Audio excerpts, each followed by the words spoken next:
From Hollywood, it's time now for... Johnny Dollar. George Reed speaking. Oh, good morning, George. Is it? Well, sure. The birds are singing, the bees are buzzing. And there are whales in the Gulf of Mexico. So there are. What? You know anything about whales, Johnny? Can't say that I do. Well, neither do I. And neither does our agent down in Gulfport, Mississippi. Can you go down there? Well, yeah, sure, but what's this all about? I told you. A whale. Oh, come on. You people didn't insure it. Now, George. Oh, Johnny, of course we didn't. But we did write a floater policy covering 80 pounds of ambergris. Amber who? Gris comes from a whale. Very valuable, used in the making of perfume. Oh, yeah. We issued the policy a week ago. Yesterday, the stuff disappeared. How much did you cover it for? $20,000. And our agent down there is W.C. Owen. Got it? Owen, huh? Yes. You really shouldn't have any trouble locating the stuff. No? Why not? Because, and I quote Mr. Owen, ambergris smells worse than a hound dog which has caught a skunk.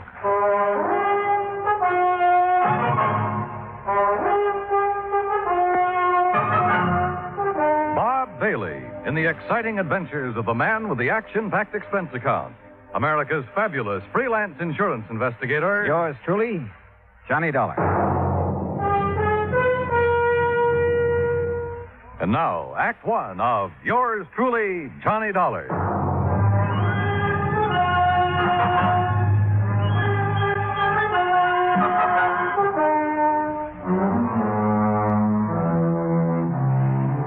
Expense account submitted by Special Investigator Johnny Dollar to Floyd's of England, American Branch Office, 443 North 15th Street, Hartford, Connecticut. The following is an account of expenses incurred during my investigation of the Michael Meany Mirage matter. Expense account item 1, $168. Transportation from Hartford to the Markham Hotel in Gulfport, Mississippi. I called W.C. Owen, the agent who had sold the policy covering the ambergris.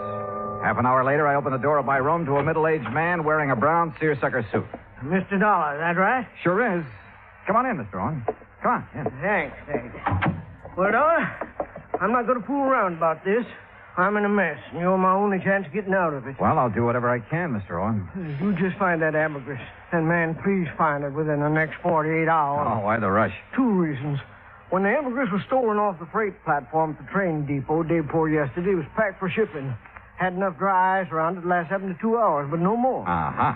Now, what's the second reason? That Mike Meany. Who's he? Owner of the ambergris and a real good client of mine. I promised him you'd locate the stuff for sure. Well, I appreciate your confidence, Mr. Owen. Name's W.C. Mr. around here sounds too highfalutin for an insurance salesman. Okay, W.C. But what's this fellow Meany so worried about? The ambergris is covered for $20,000. He told me he'd learned it was worth a lot more than that since the floater was issued. Something up near $60,000. Pretty rare stuff. It is. Matter of fact, this is the first time I've ever heard of anybody finding ambergris in the Gulf. Who fished in out of the water? Meany? No, a young fellow worked for him named Billy Fisher. Did Meany buy it from Fisher? Didn't have to. Belonged to Mr. Meany right off. Oh, why's that? Well, because Fisher works for him. Mr. Meany lets out his fishing boats to fellas which ain't got no boat of their own, or even a chance of getting one. He rents them out, you mean? No, he don't rent them. He lets them out on share. Mr. Meany puts up the boat, gas, nets, everything. And whoever runs the boat, well, whatever he catches, he belongs to Mr. Meany. Oh, and because Fisher happened to be in Meany's boat when he found the ambergris, it automatically became Meany's property, huh? Now you got it, boy. Uh-huh. Did Fisher know what it was? Or the value of it when he turned it over to Meany? Well, you have to ask him about that. Yeah, I plan to. But first, I'd like to have a talk with this Mike Meany. I'm way ahead of you, Dollar. I called Meany right after you called me. He's waiting for us. How far does he live from here? Oh, about 3 or 4 miles down the beach road toward Biloxi. Place called Mississippi City. Mississippi City? Uh-huh. But don't let the name fool you. Ain't nothing there except a couple of stores, fishing boat landing, and the train depot. Sounds like a real quiet place. It is. It's also where this whole thing started and where I hope it finishes. And the sooner, the better. A few minutes later, we were driving east along the coast. Ahead of us, we could see Mississippi City's one and only landmark, a long wooden pier extending far out into the Gulf. Anchored near the end of it were several small fishing boats. We passed the Meany General Store and the Meany Fish Market, then turned into a narrow driveway. I'm not sure what kind of a house I'd expected Mike Meany to live in, but this certainly wasn't it. It was too small, and it needed a coat of paint. We got out, and Owen led the way to the side porch.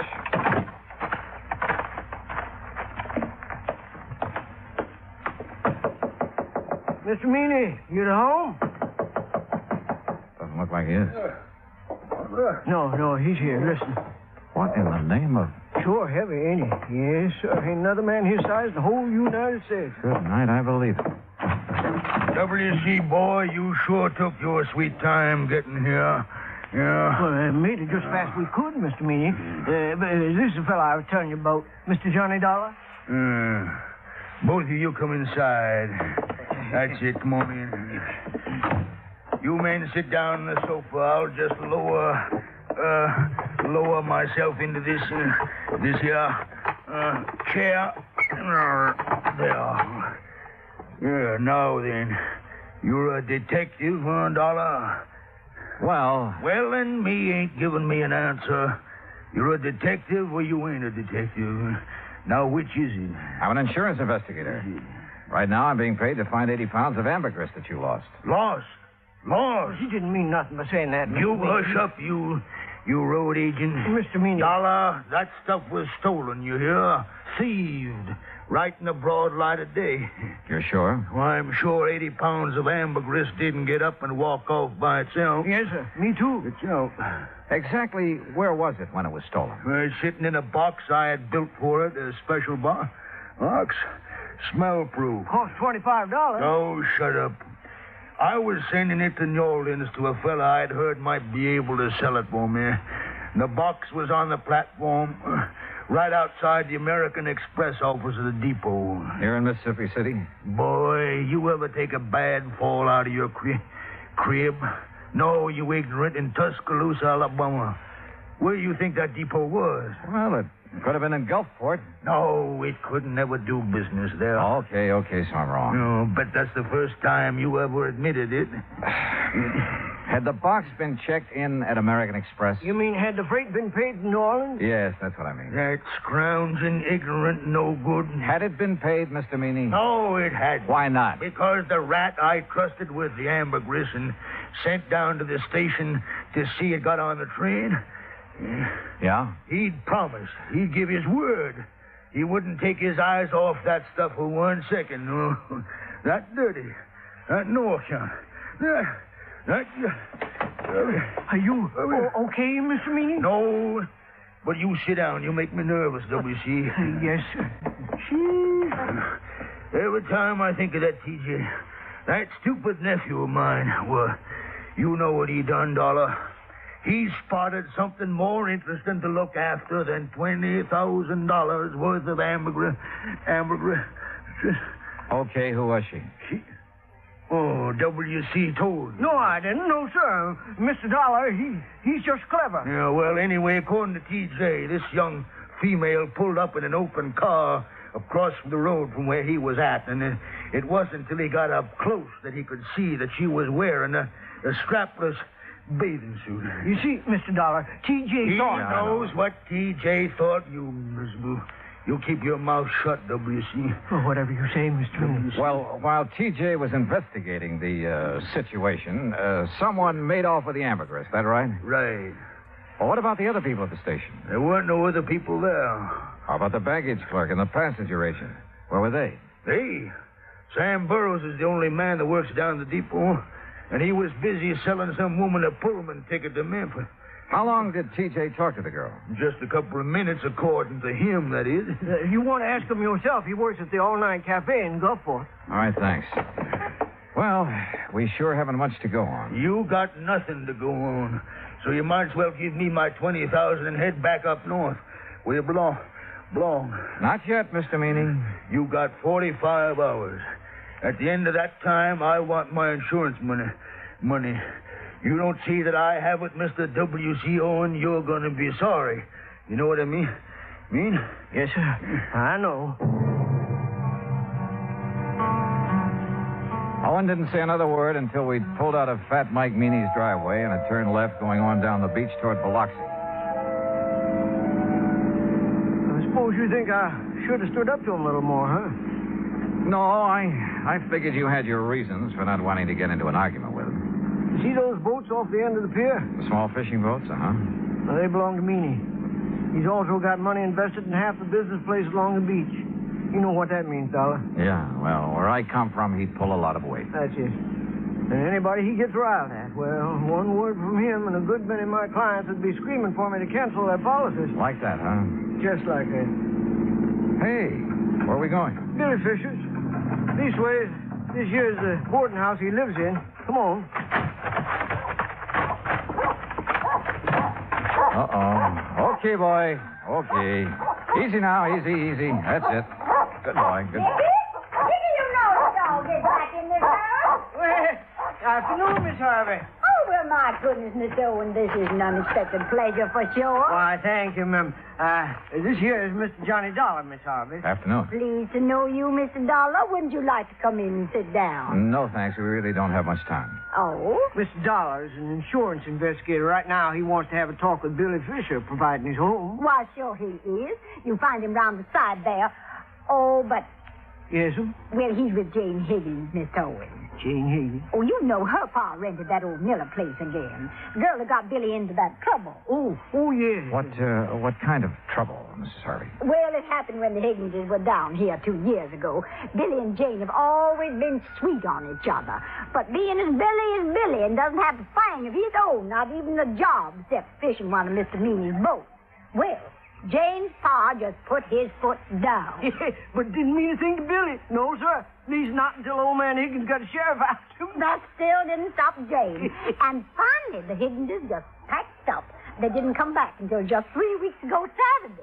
How old is the Higgins girl now? Oh, 18, 19. And she hasn't changed one bit in those 2 years. No, sir. She's just over here all the time. Sure be some fur fly when her paw finds out. There they are now. Billy? Jane! Hi. Come over here a minute, Billy. Someone wants to see you. Sure. Billy? Now, this here's Mr. Dollar. Hi. Howdy. Miss Higgins, Mr. Dollar, and Mr. Owen. Hello, Miss Higgins. Billy, I wonder if I could speak to you alone for a moment, huh? Yes, sir.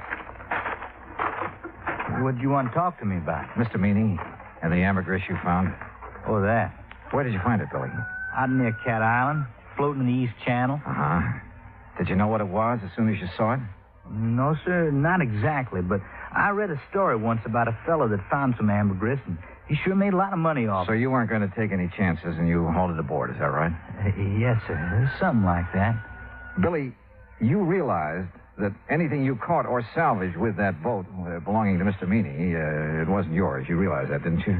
Well, not right then, I didn't know, sir. He gave me some kind of a contract to sign when I started working for him, but I never read it.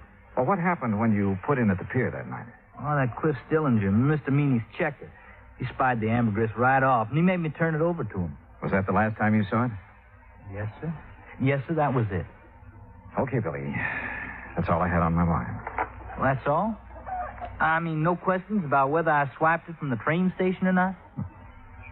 Would you tell me if you had? You crazy or something? Heck no.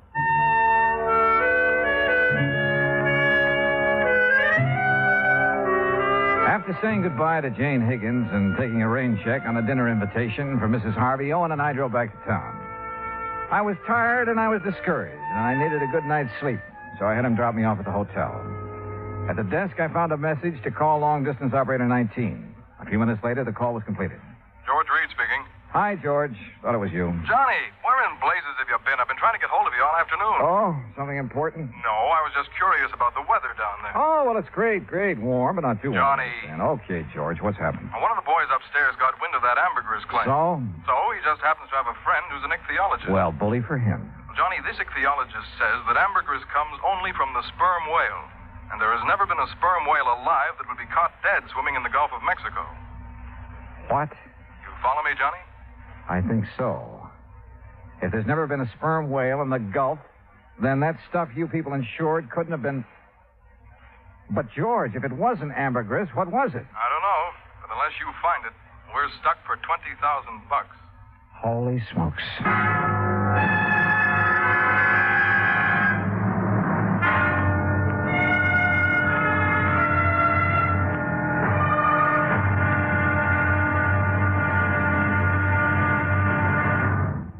Act two of yours truly, Johnny Dollar, in a moment. Our flag now numbers 50 stars, And behind each star, there stands yet another flag for each of the 50 states. New Mexico's flag is an ancient Zia sun symbol, a red circle on a field of yellow. Radiating from 4 points, which we might indicate as north, east, south, and west, are 4 parallel lines. 4 was a sacred number of Zia, the number most often used by the giver of all good gifts. The earth had 4 main directions, each with its own gifts. The year had 4 seasons, each with a different offering for mankind. The day had 4 phases: sunrise, noontime, evening, and night. Life had its 4 divisions: childhood, youth, manhood, and old age. Everything in life and nature was bound together in a circle, the circle of life and love, without beginning and without end. And in this great brotherhood of all things, man had 4 obligations. He must develop a strong body, a clear mind, and a pure spirit. 4th, and most sacred, he must spirit to the welfare of his people. From this simple symbol, the Zia sun, we read the legend of a wonderful philosophy. The flag's colors of flaming red and golden orange represent the banners of Ferdinand and Isabella, which were carried by Columbus across the Atlantic. New Mexico's state flag, the flag of the 47th state to enter the Union, was adopted on March 19, 1925. Now, Act Two of yours truly, Johnny Dollar, and the Michael Meany Mirage Matter.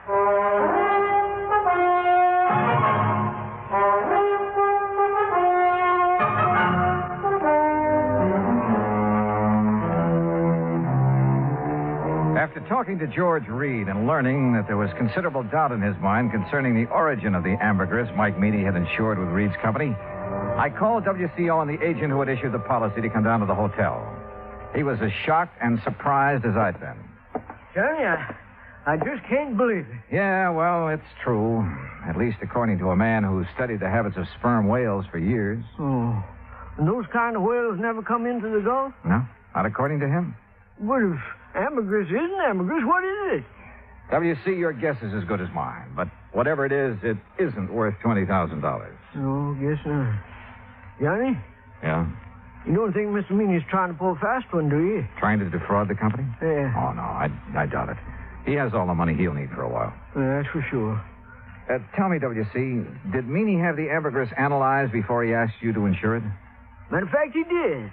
Even showed me a letter which said that the stuff was ambergris. You remember who made the analysis for him? A chemist over in Biloxi. Don't recall his name offhand, but he signed that letter he gave Mr. Meany. Okay. First thing in the morning, we'll take another trip out to Meany's place. Good. In the meantime, don't mention any of this to anyone, will you? No, I won't. Johnny? Yeah? I should have checked on that chemist, shouldn't I? And I shouldn't have been so anxious to take Mr. Meany's word. Well, we all make mistakes. Not big ones. Not big ones like this. Johnny, we just got to find that stuff. Because if we don't, we'll never know if it was ambergris or not. Will we? No, WC, we won't. I felt sorry for Owen. I knew as well as he did that the company might recall his franchise unless we could prove it was ambergris that had been insured. And at the moment, I was quite sure we couldn't do that. The next morning, the coffee shop was crowded, so I started up toward the center of town, looking for another place to have breakfast. I was about 4 or 5 blocks from the hotel when I heard someone calling me. Mr. Dollar. Johnny. Oh, yeah. Good morning, Jane. Morning yourself. Well, what are you doing in town so bright and early? I'm going on a shopping spree. Oh? A girl can't get married and just any old thing, you know. I guess she can't. Oh, well, who's the lucky guy? Well, who do you think? Billy Fisher? I certainly wouldn't marry anyone else. Well, Jane, it's none of my business, but I heard. You heard that my father is dead set against Billy, didn't you? Yeah, something like that. Well, he is. But there isn't much he can do about it. I'm over 18. Besides, he's going to change his mind about Billy. I hope so.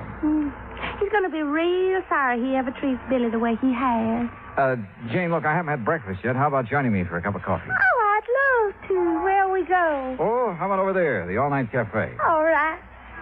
Oh, no, do you know what time it is, Mr. Dollar?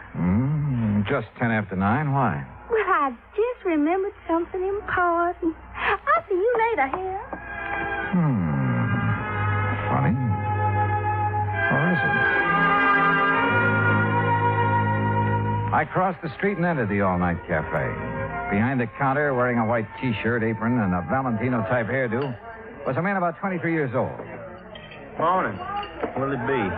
Ham and eggs and coffee. I want them eggs. Over easy, okay? It's okay with me. I ain't eating them. 2 half-mice with pigs. You want your coffee now? Yeah, please.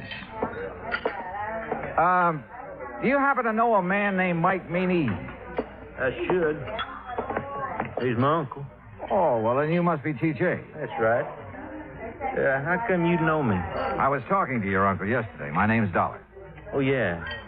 Yeah, he told me if you come around, I should tell you anything you want to know. Well, what happened at the depot that afternoon, T.J.? Didn't he already tell you that? Well, I'd like to hear your side of it. Well, ain't much to tell. I was sitting there waiting to put that box in the 303, and this here gal drove up. Uh-huh. What happened then? Man, she gave me just about the biggest come-on I ever did get. So you left the freight platform and crossed the road to talk to her? Well, shoot, Mr. Dollar. I didn't see nothing wrong in doing that. There wasn't nobody around. Oh, there must have been. Yeah, I reckon so, but I sure didn't see it. T.J., did that girl tell you her name? Yeah. What is it? Betty Lou Miller? Betty Lou Miller. Yeah. Now, look, mister, I'm busy. No, wait. Have you seen her since then? Well, sure. When was that? Well, just now, out in the street. She's the gal you was talking to. I finished my ham and eggs and walked back to the hotel. Owen was waiting for me, but before we drove to Mike Meany's house, we made a stop at the railroad depot. The agent remembered everything that had happened that afternoon, the ambergris had been stolen, including the name of the woman who had purchased the Pullman ticket to Memphis at the time of the theft. After thanking Sam for his help, we went on to the Meany place. Come on in. Sit yourselves down. Hey, thank you, Mr. Meany. Dollar, you find my ambergris here? No, sir. But I think I know who has it. What do you mean? You mean you know who stole it from the depot? I think so, Mr. Meany. I'm not sure. Well, boy, you just let me have their name. Yes, sir, I'll get the sheriff out here and see their foot under the jail. Now, you come on. Tell me, who did it? No, sir, I'm sorry. I'll tell you when I'm sure and not before. What? Well, when's that going to be? Depends. Depends on what? Whether you'll help me or not. Why, you ignorant, stupid Yankee. You know good and well, boy, I'll help you. Yes, sir. Now, what? What do you want me to do? Give Owen here the letter you received from the chemist that analyzed the ambergris. Is that all? That's all for now. But, boy, you Dollar. Where do you think you're going? To see a lady, Mr. Meany. Owen, I'll call you as soon as I'm sure. Right. Good luck, Johnny.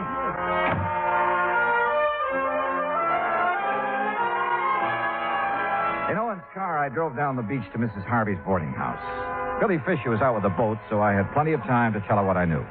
It's all my fault, Mr. Dollar. I planned the whole thing and put Billy up to it. And bought the Pullman ticket? Yes, I still have it. Been meaning to turn it in for the money, but just haven't had a chance to get down to the depot. Tell me, Mrs. Harvey, how did you know that T.J. would leave the ambergris when he did? Oh, everybody around here knows T.J.'s weakness for girls. Wonder to me he hasn't been locked up long ago. Yeah.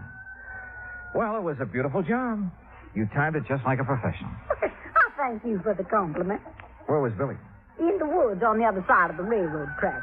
He waited till Jane got T.J. all mixed up, then he scooted across, got the ambergris, and ran back into the tree. And Jane picked him up after leaving the depot? Yes, sir. You care for a cup of coffee, Mr. Dollar? No, thanks, Mrs. Harvey. You look so downhearted. Well, I guess that's part of my job, too. What did Billy do with the ambergris? I sent it on to Atlanta. A man there's going to sell it for him.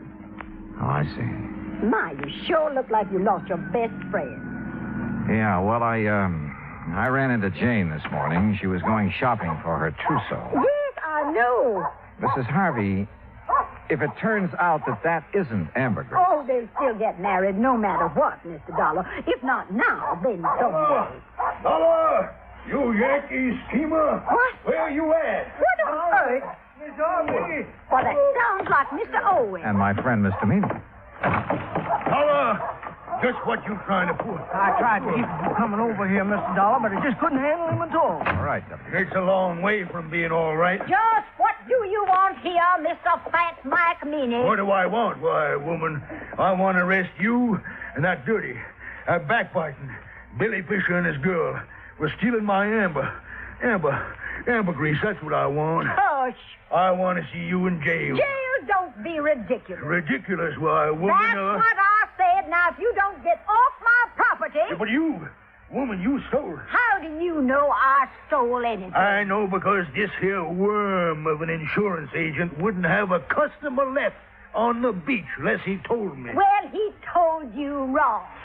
Billy took that ambergris. Ah. But it belonged to him all the time. Well, woman, that's a lie. Ain't that right, Mr. Dollar? Yeah, it sure is. At least it is if it was ambergris. It's ambergris right enough. On.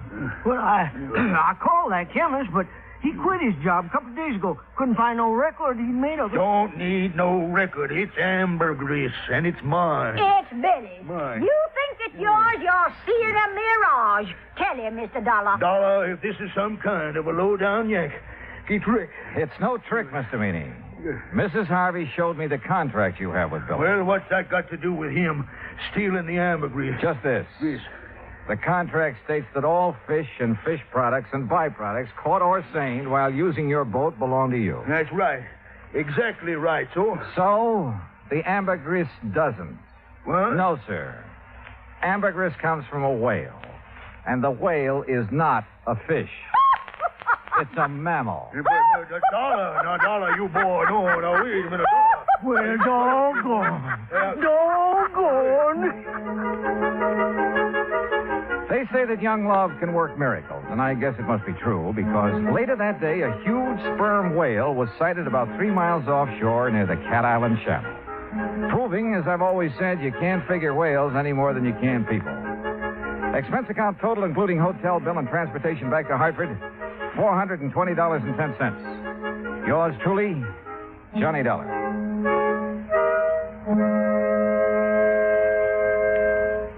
Now, here is our star to tell you about next week's story. Next week, the Wayward Truck Matter. And I'll leave you to figure that one out for yourself. But join us, won't you? Yours truly, Johnny Dollar.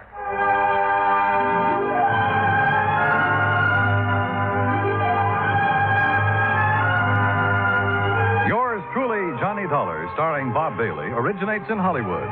Written by Charles B. Smith, it is produced and directed by Jack Johnstone. Heard in our cast were Virginia Gregg, Jeanette Nolan, G. Stanley Jones, Junius Matthews, Gil Stratton, Dick Crenna, and John Daner. Musical supervision is by Amerigo Marino. Be sure to join us next week, same time and station, for another exciting story of yours truly, Johnny Dollar. This is Dan Cumberly speaking.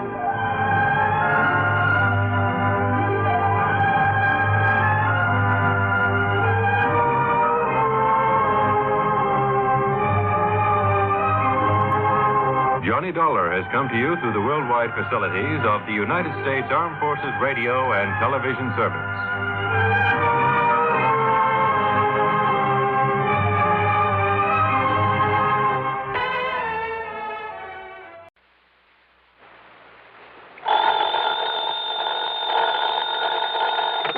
Johnny Dollar.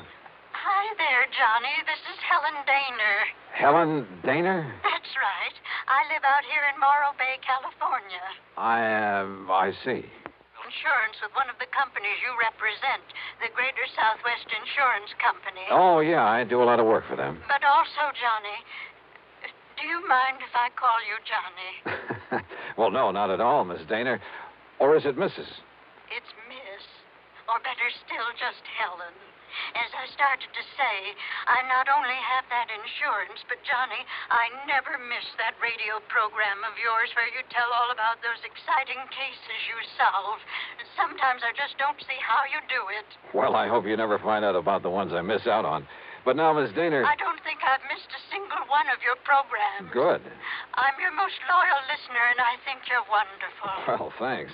And that's why I'm calling you instead of the police about this. Well, look, Miss Daner, Oh? Yes. Calling about what?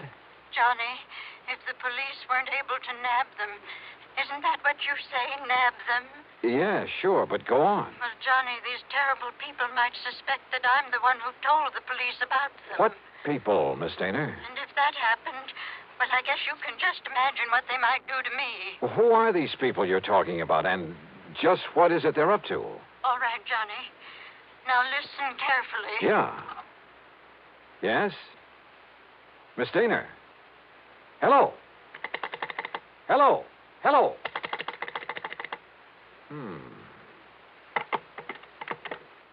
Oh, come on now, Dollar. Don't be a sucker for a... And yet... I wonder...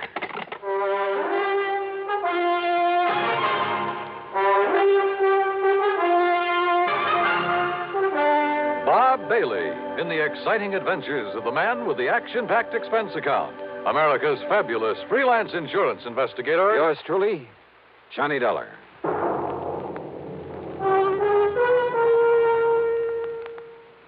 Oh, Act One of yours truly, Johnny Dollar.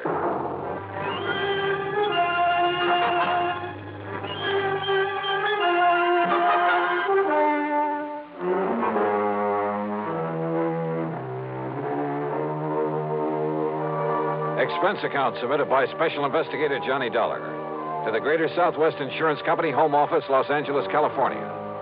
Following is an account of expenses incurred during my investigation of the Big H matter. Expense account item 1275, long-distance telephone call to Hollywood 82124. That is to say, the office of Royal J. Harkins, contact man at Greater Southwest Insurance in Los Angeles. It was late in the day, but luckily he was still in his office. Nice to hear from you again, Johnny. What can I do for you? Roy, I'm putting this call on expense account. Oh? But that ain't all. If I could make connections down to New York, well, let's see. There's a plane leaving for the West Coast a little after midnight, so I'd arrive in L.A. early in the morning. You coming out here? Unless somebody's been pulling my leg. Roy, do you have a policy holder named Helen Daner? Yes, somewhere up we certainly do. Well, now, what's that mean? She's an elderly woman, a spinster, who lives up in the little town of Morro Bay. That's about 200 miles north of here. Johnny, she called this office early this afternoon. She demanded your phone number there in Hartford. And? Well, I didn't give it to her. Why not? Because she wouldn't say why she wanted to get in touch with you. Oh, fine. And knowing how busy you always are, well... But then, just a few minutes ago, I began to wonder about it. Yes? Well, after all, if she wanted to contact you about some insurance matter... Yeah. What? Well, did you call her back? Yes, since we handle all her insurance. That is, I tried to, but I got no answer. Then, Roy, I'm going to grab that plane I was talking about. Well, now, wait. Did she get to you? Did you talk to her? Yes. And it has something to do with her insurance? Plenty. So I'm flying out there, Roy, at your company's expense. Now, just a minute, Unless, Johnny. of course, you'd rather pay off her insurance to some beneficiary. Johnny. Then just be sure to have a rental car waiting for me when I pull into the airport. Item 2, 162.85 plane fare. The big mainliner took off from New York's International Airport promptly at 12:30 a.m. At 6:30 Pacific time, I stepped off the plane at L.A. International. Dollar, this way. Oh, hi, Roy. I didn't exactly expect you to be here in person this early in the morning. Well, I am. I've got a rental car ready and waiting for you out at the curb. Good. But listen, you still haven't told me what this is all about. Because I'm not too sure myself. But you sounded over the phone as though something's happened to the old lady. Miss Helen Daner, I mean. That's exactly the way I meant it to sound. And since I still haven't been able to get her on the telephone... Well, what? What's happened to her? I don't know. This my car? That's right. Oh, start making some sense, will you? I wish I could. Well, do you actually know that something's happened to Miss Daner? Nope. But if it hasn't, I've got to do everything I can to prevent it. Johnny, prevent what? Royal, I only wish I knew. Johnny!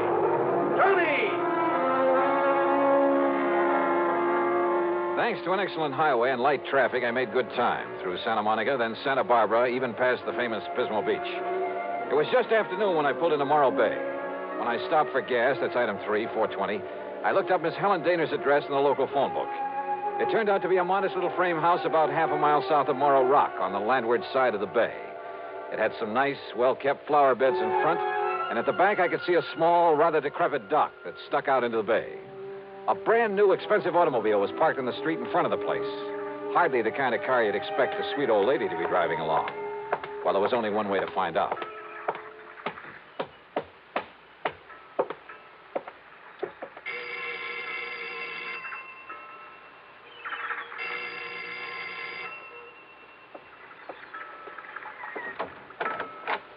Yes? Miss Helen Daner?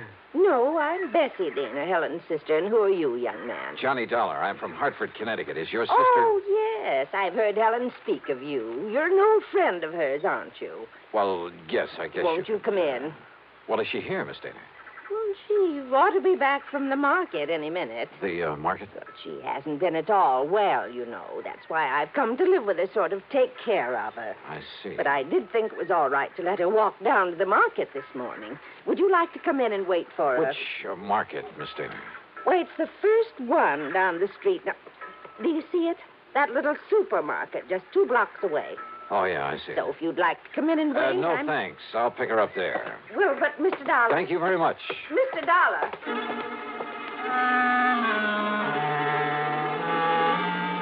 There was something very funny here, but I wasn't sure just what.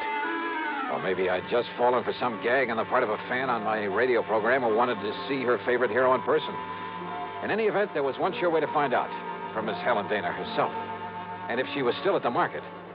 But as it turned out, I got that well-known kick in the face. Why, of course I know Miss Eleanor well, sir. Then will you please point her out to me? Miss Helen Daner? That's right. Oh, but she isn't here, sir. Oh. Then perhaps she went to some other store. Most certainly not, sir. What? We deliver everything that she orders to her little house up the street.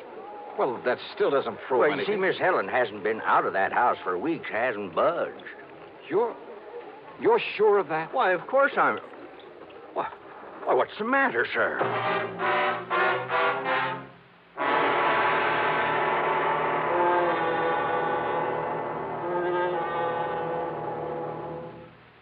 And now, Act 2 of yours truly, Johnny Dollar and the Big H Matter.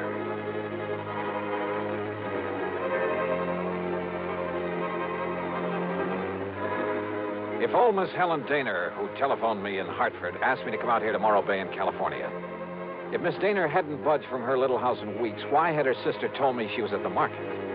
Could all this somehow tie in with the terrible people she tried to tell me about on the telephone? I jumped into my car and drove back to the little home on the bay.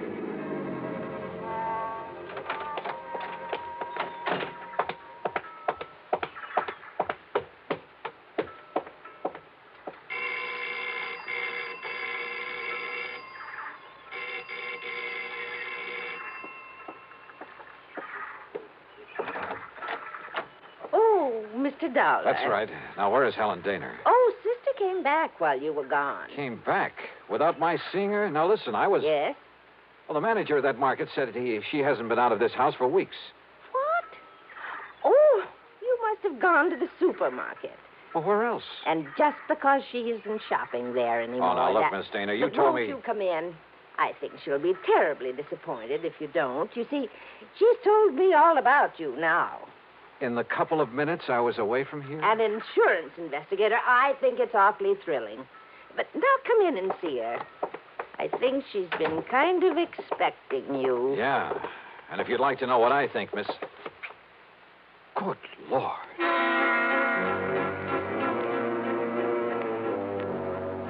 In the middle of the tiny living room was a heavy oaken armchair. Sitting in it, tied down to it, was a sweet-looking gray-haired lady of maybe 70 or 75. A handkerchief was lashed tightly across her mouth, and the eyes behind her old-fashioned steel-rimmed glasses were filled with tears and a look of utter despair. I swung around to her so-called sister and was struck by two things. She seemed to have suddenly lost about 20 years. Her face wore an unpleasant smirk, and in her right hand was a .38 aimed at me. Don't move, Mr. Dollar. This gun is not only loaded, but cocked, and it has a hair trigger. Stand perfectly still, because it'll be right in the middle of your back. So, while I take away your gun... All right. Now, sit over there in that chair against the wall. You'd better do as I say, Mr. Dollar.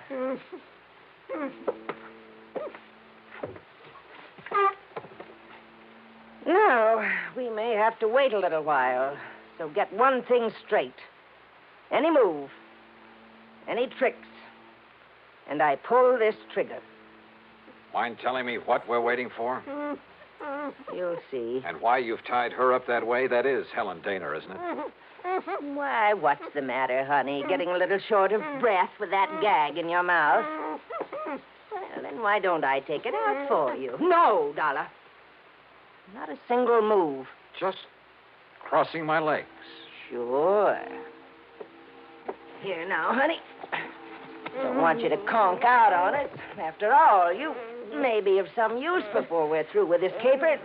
There you are. Johnny, I don't know what. These terrible people, they sneaked in while I was phoning you. Yeah, Helen, I guessed that. If only you hadn't come, but I thought maybe. They're smugglers, Johnny, of the worst possible kind. You tell them, honey. It'll help to kill time while we're waiting for Pete and Dollar. Okay.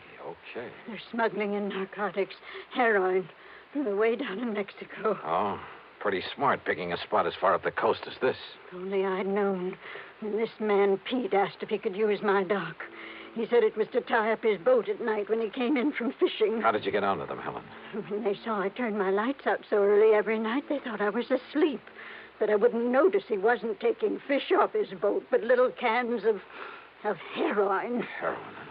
Then Bessie here, who can look so sweet when she wants to. Why, Helen, I thought I was pretty sweet. Then Bessie would meet him with her car. How did you know it's heroin?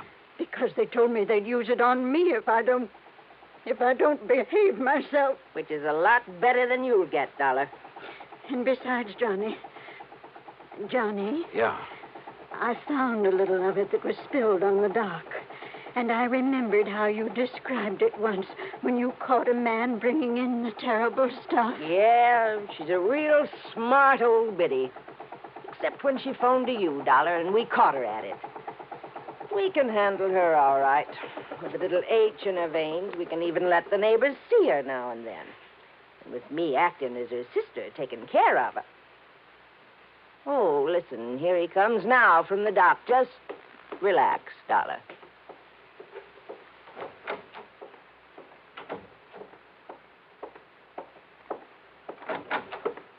Well, what a charming little party. Johnny, this is... Nice work, Bessie. Dollar, huh? That's right.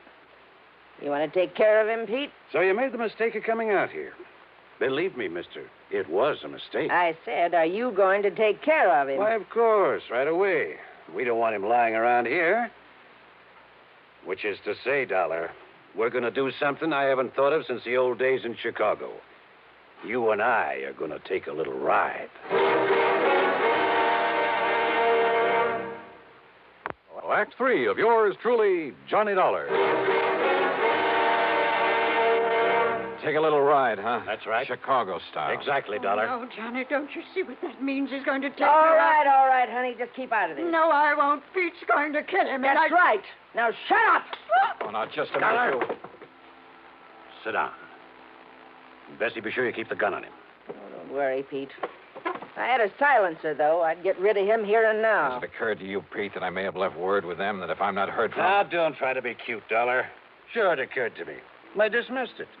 For the simple reason that you couldn't possibly have had any reason to know what you were getting into out here. So forget it. What are you going to do with him, Pete? Well, whatever it is, we'll have to wait till after dark, when this one-horse town closes up for the night. Well, then what? Well, I've got to be sure that Dollar's body won't be found until Shut up. until we're through with this operation. That means a week or... Wait, I got it. What, Pete? Up on Cayucas Beach. Cayucas? Yeah, that little town 5 or 6 miles north of here. There's a big pile of rocks, a big cave in them. Nobody'd ever think of looking in there. So, as soon as... Oh, what are you doing? Just digging out a cigarette, if you don't mind. No, sure, go ahead. But this is one time the condemned man won't enjoy a hearty meal. Johnny, isn't there anything? To think I got you into this. I told you to shut up. Listen, I told you. Oh, no, you don't.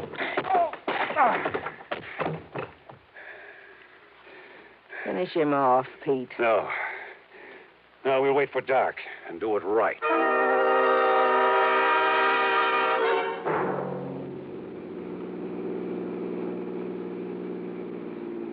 I guess he had really slugged me, because by the time I fully came to, it was night. I was in the back seat of a car driving along the highway beside the ocean. Pete was at the wheel. Beside him, leaning over the back of the seat watching me, was Bessie. And the .38 in her hand was aimed straight at my head. You're sure the old lady won't be able to work herself loose, Bessie? I'm sure. If we'd had any sense, Pete, we would have brought her along on this ride, too. It would have saved us a lot of trouble. Oh, so you've woke up, Dollar. Yeah. Well, just stay put in that back seat. Any funny business? I said any funny business. Just trying to dig out a cigarette. Stay back in that seat. Yeah.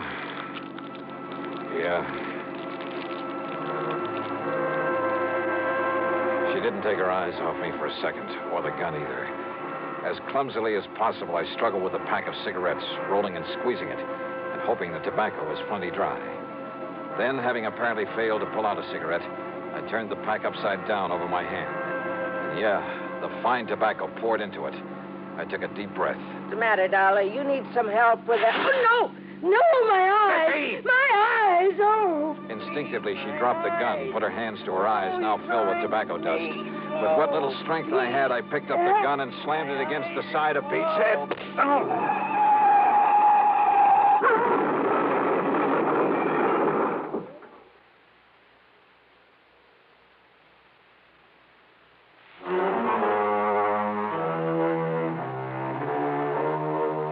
It was a commercial trucker driving one of those big interstate trailer jobs who pulled off the highway to give us a hand. Yeah, somehow those boys are always around when you need them. And he used his head. When he found my credentials in my pocket, he saw the whole picture in a flash. So he hailed down the first police car that came along and turned both Pete and Bessie over to them. Miss Helen Daner, bless her heart, this spunky little old character was tickled pink to be involved in the whole thing. Yeah, she just can't wait to go to court and testify against those two. Expense account total, including the trip back to Hartford, $447.45. Yours truly, Johnny Dollar.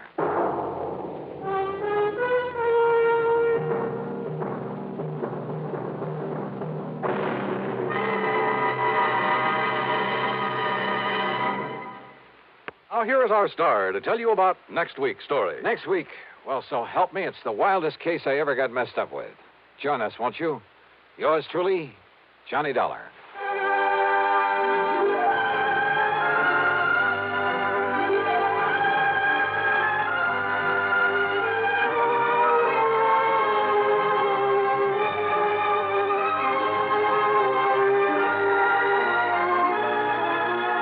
Yours truly, Johnny Dollar, starring Bob Bailey, originates in Hollywood and is written, produced, and directed by Jack Johnstone.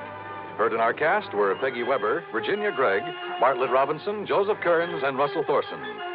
Be sure to join us next week, same time and station, for another exciting story of yours truly, Johnny Dollar.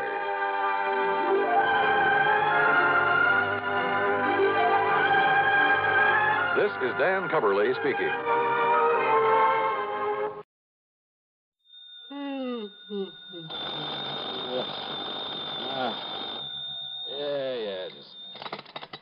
Johnny Dollar.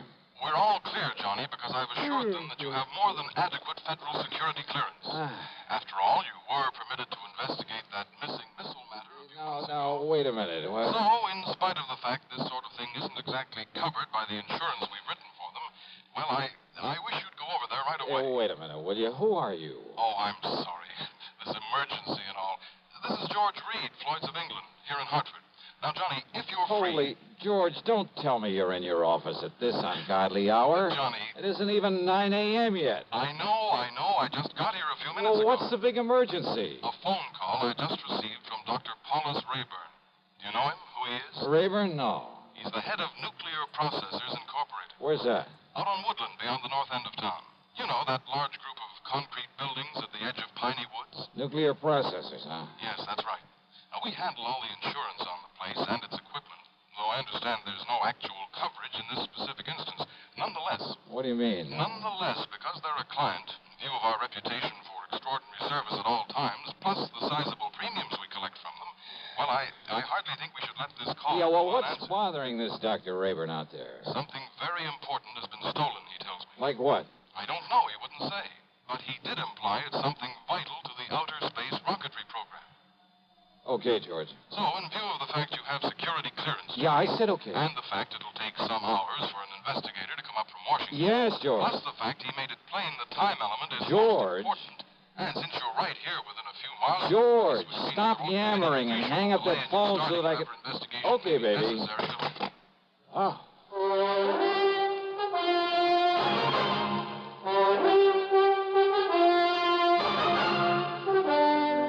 CBS Radio brings you Bob Bailey in the exciting adventures of the man with the action-packed expense account, America's fabulous freelance insurance investigator. Yours truly, Johnny Dollar.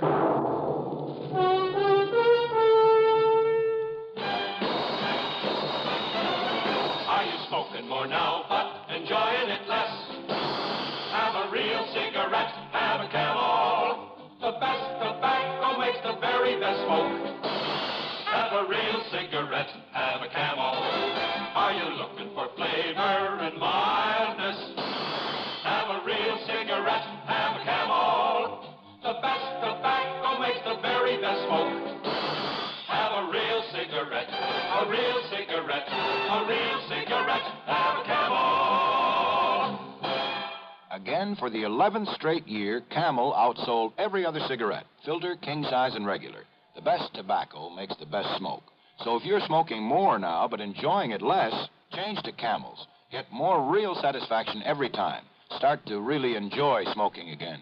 Have a real cigarette, a real cigarette, a real cigarette, have a Camel. And now, Act One of yours truly, Johnny Dollar.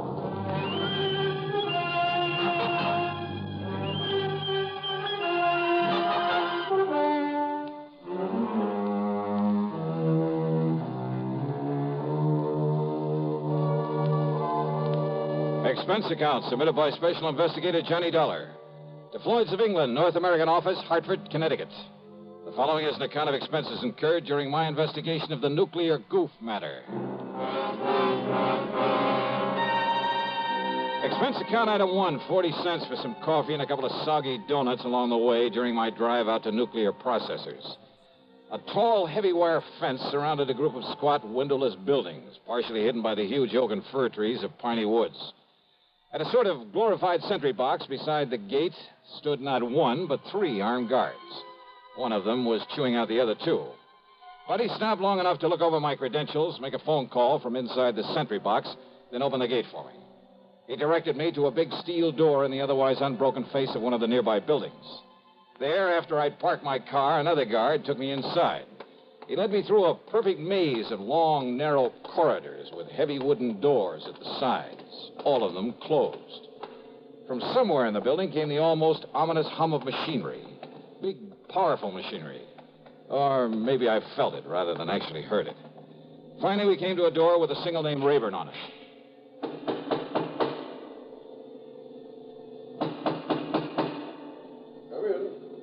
Come in, Mr. Dollar. Dr. Rayburn? Come in and sit down, Mr. Dollar. Thanks. Only how do you stand it in here, Doctor?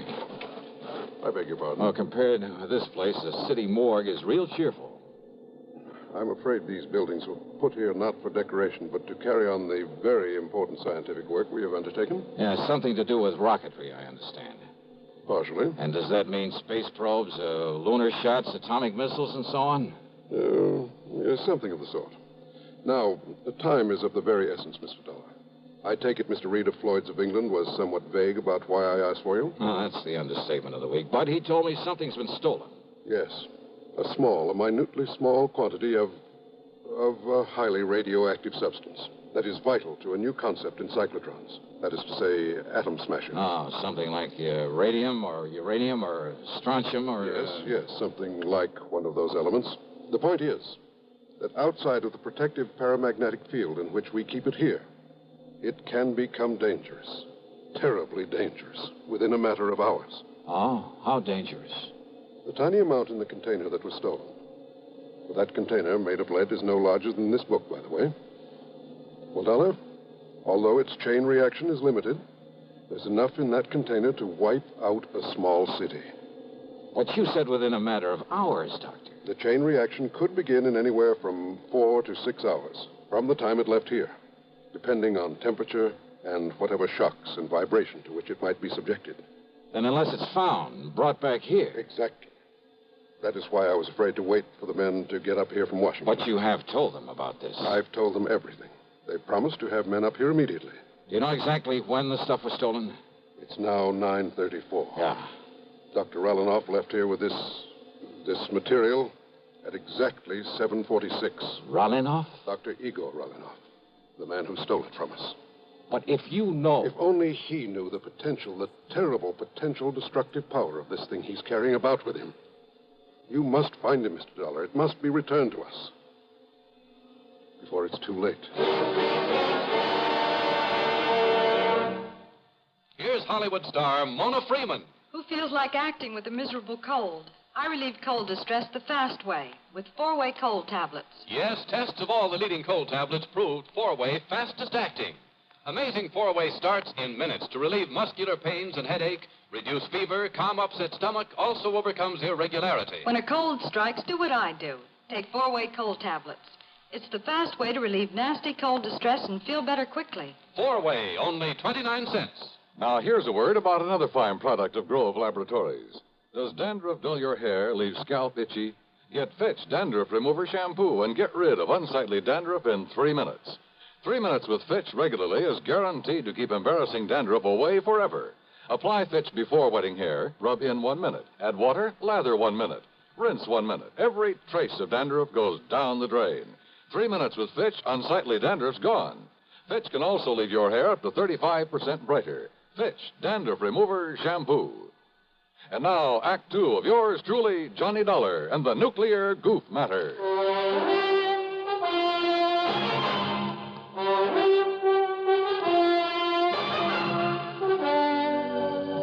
Yes, Mr. Dollar. Dr. Igor Sergei Ralanoff, whom I myself called in to work with us on one of our important secret projects. But it was one that had nothing whatsoever to do with this dangerous radioactive material he has stolen from us. He does not realize the potential death and destruction he's carrying about with him. He doesn't know what it is? Then why did he steal it? Not knowing what it was, not knowing its destructive power, he nevertheless must have realized it would be of importance to, shall we say, to a foreign government. Ralanoff. You see, because of pressure from Washington on the project to which I had assigned him, well, I had employed him. I alone am responsible for bringing him here before obtaining a final security clearance on him. Oh, then I guess you're in real trouble. If you can find him, if you can return that leaden container with that deadly material in it... And you have no idea where he might have gone when he took off from here? We have only his address and a list of the names of some of his friends here in Hartford. Then let me have them. Yes, of course. I'll have my secretary get them for you right away. I don't know who your contacts in Washington are, but have you notified the FBI of this? Not yet. After all, Mr. Then do Dollar... it right away. Call the New York office. If nothing else, they'll at least be able to tell you if this Ralanoff is a spy. I'm afraid he can be nothing else. If only the guards had questioned his leaving so soon after he got here. If only you hadn't hired him in the first place without getting a proper clearance on him. But his recommendations were excellent. His references. I got no negative reports. Oh, let's face it, Doctor. You're in trouble whether we find him or not. I know. To say nothing of what'll happen if heat or vibration or something triggers off that chain reaction you were talking about. Or even just the passage of time. I know. Give me those names and addresses. And more important, this, Mr. Dollar. Oh, what's this?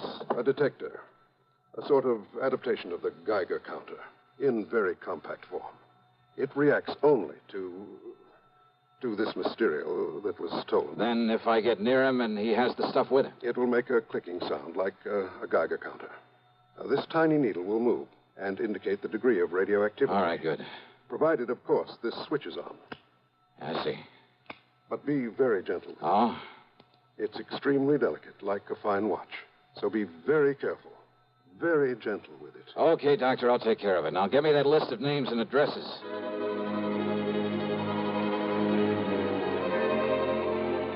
Expense account item 2420 for a tank full of gas, and I really stepped on it getting back to town. The delicate little instrument on the seat of the car beside me. Simple-looking device. A tiny metal box with a switch on the front, a dial on the face of it with a needle pointing at 0, even when I turned on the switch.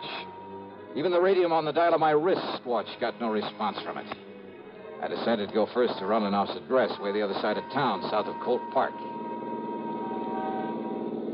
Then it suddenly occurred to me that in all the rush, I'd failed to get a description of the man I was looking for, or even a photograph of him.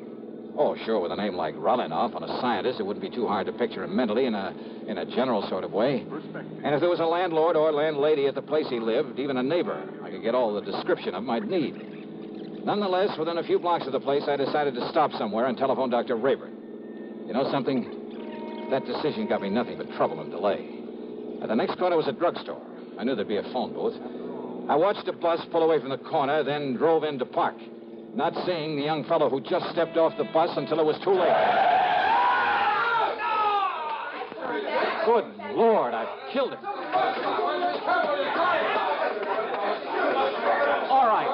All right, folks, please, listen. Look, it was an accident. Now, look, he'll be okay. Come on, help me, somebody, will you please? Pick up his bag there, and I'll get him to a hospital. Help me, will you? Here, I'll help you, mister. You think he's still alive? Yeah, he's still alive. He'll be all right. Please, open the door for me. For sure. And here's his briefcase. Toss it in back. Sure. There. Now, when the police come, tell them I've taken him over to General Hospital, please, will you? Yeah, sure.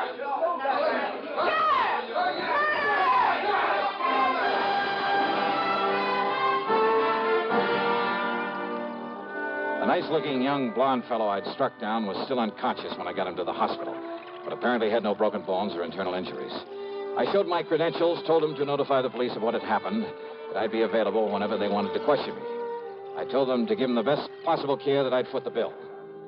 Then I went back to my car and took off again, cursing the delay that my own carelessness had brought about, because I knew the terrible danger to wherever Running-Off might be because of the deadly package he was carrying, because of the... And then I saw it, where the shock and impact of my sudden stop had knocked it to the floor when I'd struck the young blonde fellow. The delicate device that could have been the one, the only way of detecting that radioactive material. My one sure way of spotting Rolinoff. It was ticking merrily away. Switch on or off, it didn't make any difference. Ticking away. Broken. Utterly useless.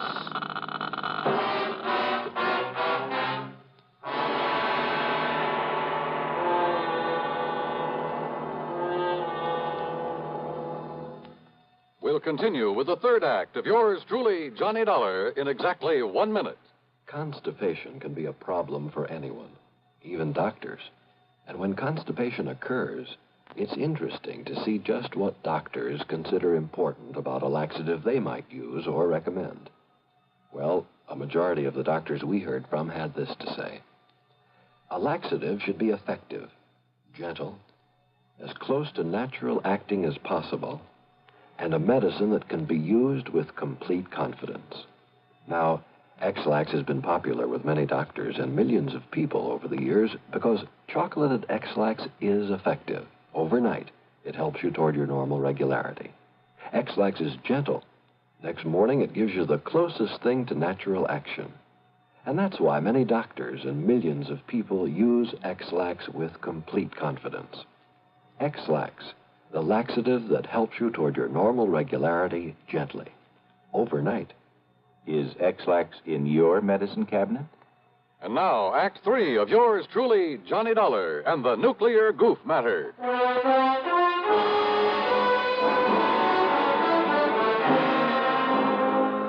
Driving fast, but a lot more carefully, I went to Rolinoff's address. On a nondescript sort of side street, it turned out to be a rather cheap-looking rooming house. Hardly the kind of place you'd expect to be the residence of an important scientist. But it was the address Dr. Raybert had given me. And if I could find there some clue as to where he was, where he'd gone. Come on.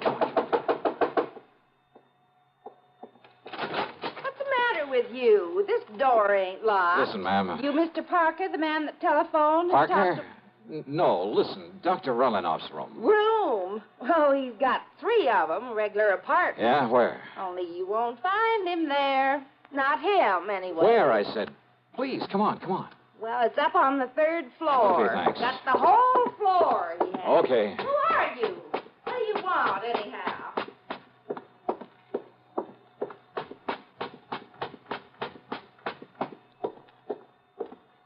Oh, great. I didn't get the key from her. Well, there's no time for that now. Here we go. The shades and drapes were tightly drawn. The room was dark.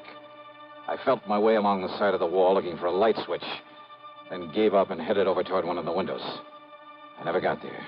You're not Parker. Huh? I thought not. Yes, sir.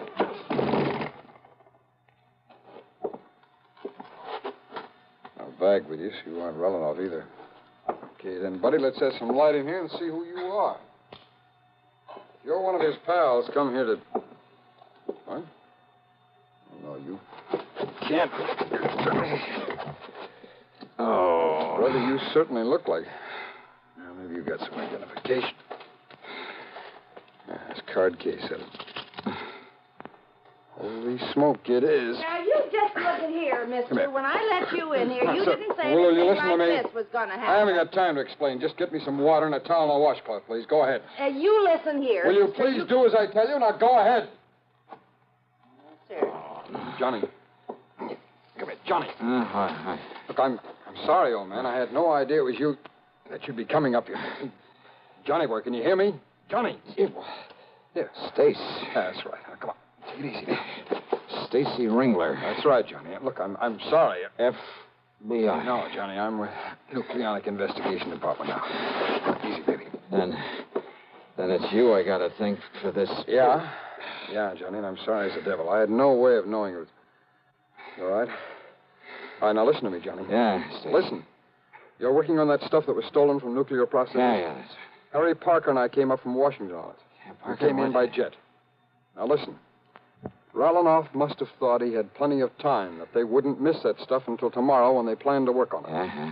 Well, rather than arouse suspicion by galloping out of town, he was taking his time. But we got here in a big hurry. All right. I holed up here in his rooms, and Parker was checking on how he'd get over here from that plant in case he came back here. Are you listening to me? I'm listening. Go ahead. He was there in the drugstore at the bus stop. He was about to close in on Ralanoff when you ran him down. When I what? You ran him down, Johnny. Ralanoff, with your car. That young, good-looking blonde guy? Yes. That was Ralanoff? That was Ralanoff. And Stace. Parker couldn't get through to him with that crowd around him. He didn't have time. He just saw you pile him into your car and take off. And I, not knowing who he well, was... thanks to a couple of traffic cops where you tore through some red lights, he traced you to the hospital. You'd left, but he put the cuffs on Ralanoff.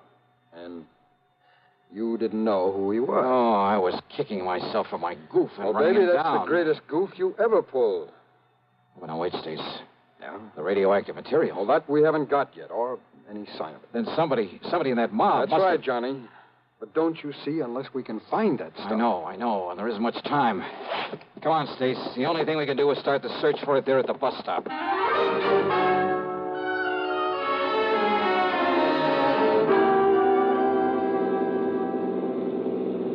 Johnny, unless we can locate every one of the people who were there. And Parker said there was a big crowd by the time he got out of that drug... Hey, where'd you get this? Detector for radioactivity. Yes, I know. Where'd you get it? Dr. Rayburn gave it to me. Thank heaven the darn thing is run down now. It's what? It fell off the seat. It must have got busted. What do you mean? It was clicking like mad, even with the switch off. Busted. No. Huh? Busted or not, Johnny, there's only one thing in the world that could have made it operate. So don't you see, until it ran down the tiny battery that was... You're sure of that? Of course I am. Now, where was it when you heard it make the clicking? Johnny, what's the matter? Good Lord. Well, yeah, come on. Look, behind the seat. What is it? This briefcase of yours back here? Stace, the man who helped me put him in the car. This thing? It weighs a ton. Gently, Stace. What? Not mine. Ralanoff's. Then it's weight. The lead container with the stuff in it. Then your goof really paid off. Oh. Yeah. What time is it? It's 11:38. 39. Would go off in 4 to 6 hours. After 7:46 this morning. That means we have exactly 7 minutes. Yeah. Johnny, you think we can make it back to the plant in time? Unless some sudden change in temperature, some shock or vibration sets it off. I'll drive as fast as I dare. Okay, Johnny. Hold it gently, Stace. Yeah. And maybe you'd better pray a little. Yeah.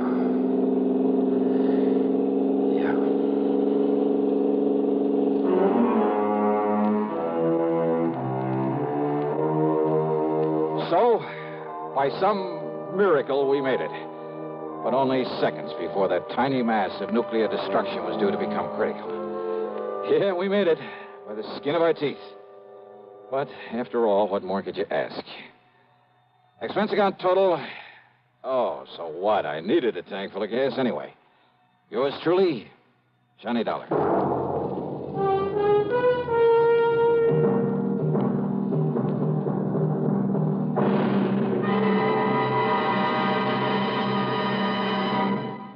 Now our star has a word or two for you about next week's show. Thank you, Daniel. You're a good man. Well, thank you, Johnny. We're going to miss you.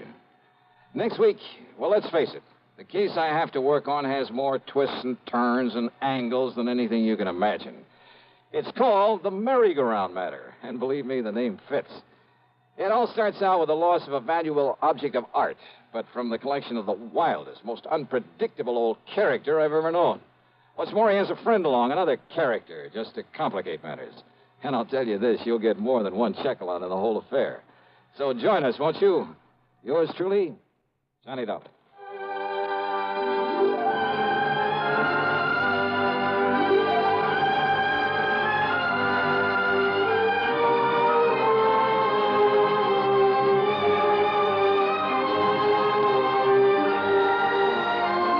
Yours truly, Johnny Dollar, starring Bob Bailey, originates in Hollywood and is written, produced, and directed by Jack Johnstone. Heard in our cast were Virginia Gregg, G. Stanley Jones, Bartlett Robinson, Sam Edwards, and Stacey Harris. Be sure to join us next week, same time and station, for another exciting story of yours truly, Johnny Dollar.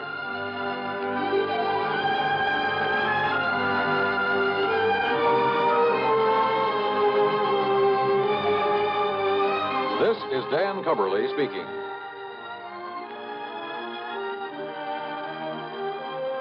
This is the CBS Radio Network.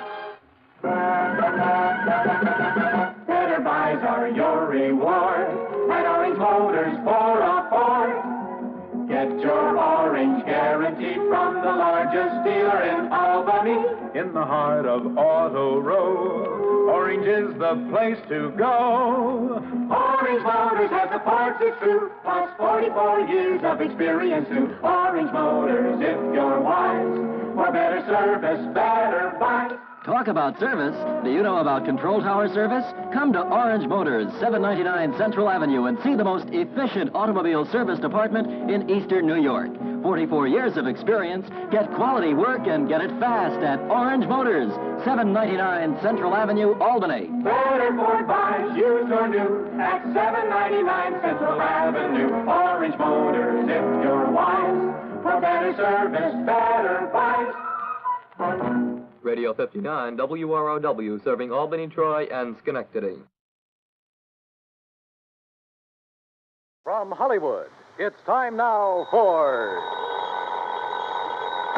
Johnny Dollar. George Reed here. Well, hi, George. Haven't heard from you in a long time. Skip the formalities, Johnny. I have a problem. You and everybody else. $25,000 problem, possibly $50,000.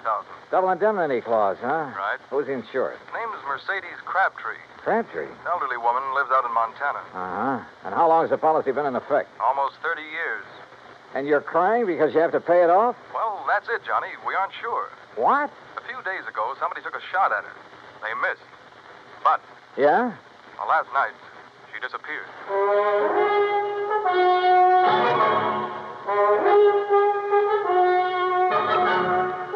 Bob Bailey in the exciting adventures of the man with the action-packed expense account. America's fabulous freelance insurance investigator. Yours truly, Johnny Dollar.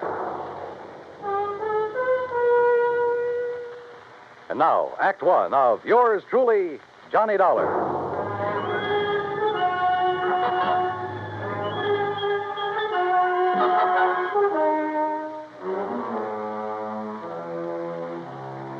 Expense account submitted by Special Investigator Johnny Dollar to Floyd's of England, American Branch Office, Hartford, Connecticut. Following is an account of expenses incurred during my investigation of the Silver Belle matter, spelled B-E-L-L-E. Expense account item 185 cents, taxi from my apartment to George Reed's office. He was on his feet waiting for me. His suit looked like he'd slept in it. Close the door, Johnny. Yeah, sure. Johnny, I'm not going to mince words with you. This one's important, not only to me, but to Floyd. Oh, how come? Because Mrs. Crabtree was one of our first American clients, and because Murdoch Morton sold her that policy. Murdoch Morton? Who that? My goodness, Johnny. Mr. Morton's the president of our company. You should know that by now. Oh, yeah, I suppose I should. Yes. Well, at the time Mr. Morton sold her the policy, he and Mrs. Crabtree became very close friends. And where was Mr. Crabtree while all this was going on? He'd been killed in an accident in his mine 6 months before.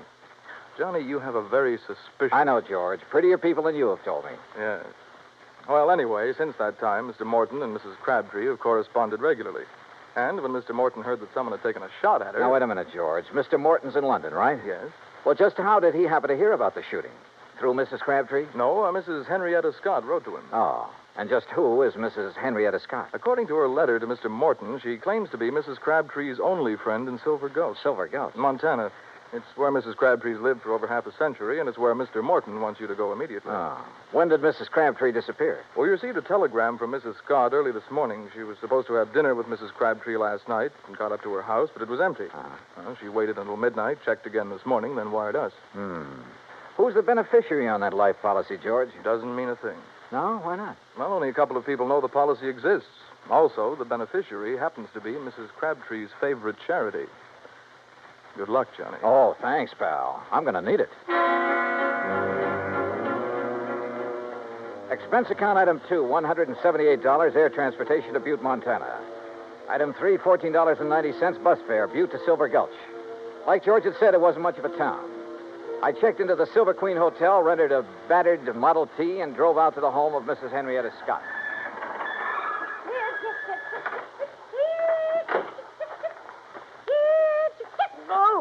Oh, you startled me out of a day's growth. I'm sorry. Mrs. Scott? Yes. Oh, you must be from Grandma's trunk, yes. Beg your pardon? Grandma's trunk. They sent you, didn't they? Well, come along with me. It's in the house. Mrs. Scott, wait a minute. I'm afraid you've made a mistake. You mean you're not from Grandma's trunk? I don't even know Grandma. It's an antique shop in Butte. They said they'd send a man out to offer me a price for my hand-carved rosewood headboard. You're not him, huh? No. My name's Johnny Dollar. I'm an insurance investigator. Well, why didn't you say so right off? Come on inside. I suppose you're here about poor Mercedes Crabtree. God rest her soul. Yes, that's right. Is she still missing? Rest her soul. Sit down anywhere. Oh. No, not there. Room settee. That's it. You comfortable now? Fine, thanks. The sheriff and a couple of men who work for Charlie Greenpaw were out looking for her most of yesterday. They're at it again today, but they won't find her. Leastwise, alive. Well, can you think of anyone who might have reason to kill her?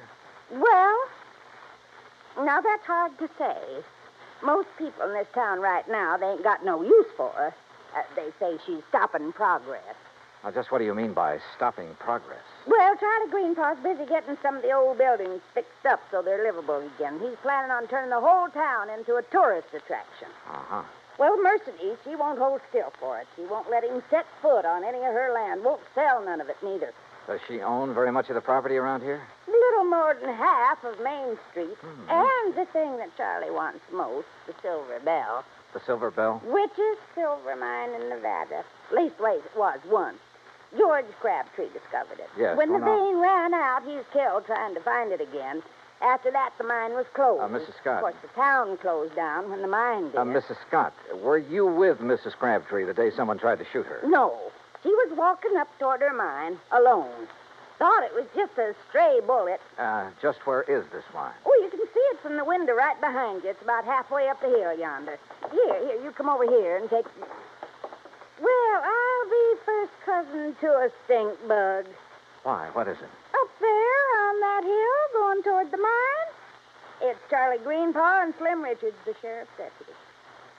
Now, I wonder if they think she's down inside that mine. A few minutes later, I caught up with Greenpaw and Richards. They'd stopped near a large, newly painted no trespassing sign about 20 yards from the mine's entrance. I introduced myself. Mr. Dollar, you see that sign says no trespassing? Yeah? Well, folks around here take the signs Mrs. Crabtree had put up mighty seriously. That right, Slim? Sure is. You mean you're not going in there, Greenpaw? Well, now, we didn't say we weren't going in. We just thought we'd better consider it before we did anything hasty. But she could be dying in there. providing she's in there. Right, Mr. Greenball? That's right, Slim. Now, Dollar, you want to go on in? Why, there's nothing to stop you. No, sir. Not a thing.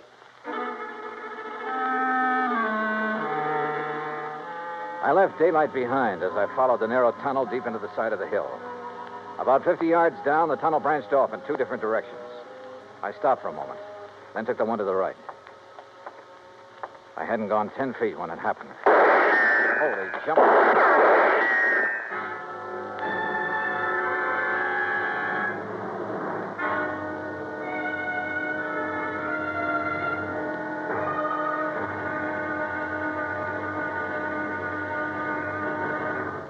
Act two of yours truly, Johnny Dollar, in a moment.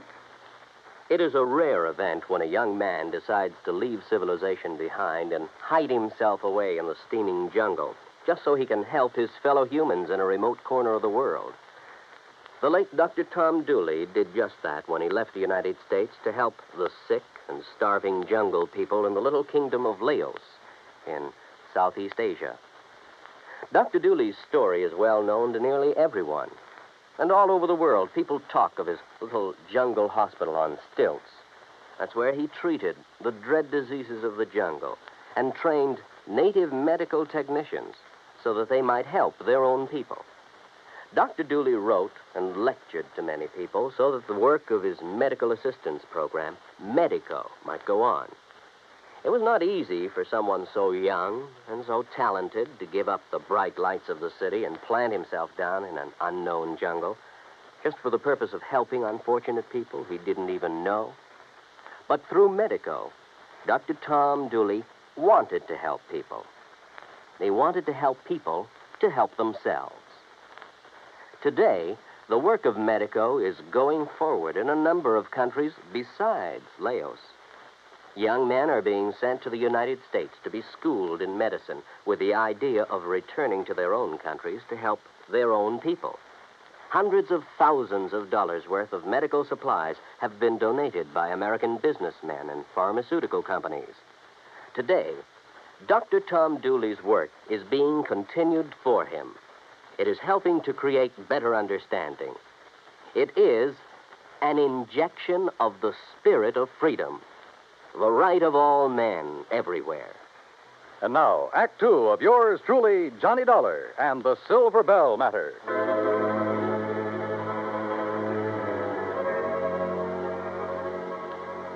I wasn't alone in the mine, that was for sure. But whoever was in there with me wanted to be alone and resented the intrusion. I wondered if they could hear, so I picked up a rock and tossed it on down the side of the tunnel. Oh. You hurt bad, stranger? Well, I'll be him. Mrs. Crabtree, is that you? You're trying to trick me. No, wait a minute. My name's Johnny Dollar, insurance investigator. I got a bead on you now, mister. So don't you move till you can prove what you're saying. Oh, no, I don't intend to. What are you doing in my mind? Looking for you. Your friend, Mr. Morton, is worried about you. Oh. Walk up this way, Mr. Dollar, but you be mighty careful about it. Yes, ma'am, I sure will. You say my Doc Morton sent you all the way out here? That's right, ma'am. Your friend, Mrs. Scott, wrote to him. I declare. It seems forgot she even knew. You know Murdoch? No, ma'am, I've never had the pleasure. Oh, he's such a fine gentleman. I remember years ago when I first met him. Oh, he was so kind and understanding. Hey, what's the matter? Oh, crazy fool thing I did coming in here and falling. Hurt myself bad, too.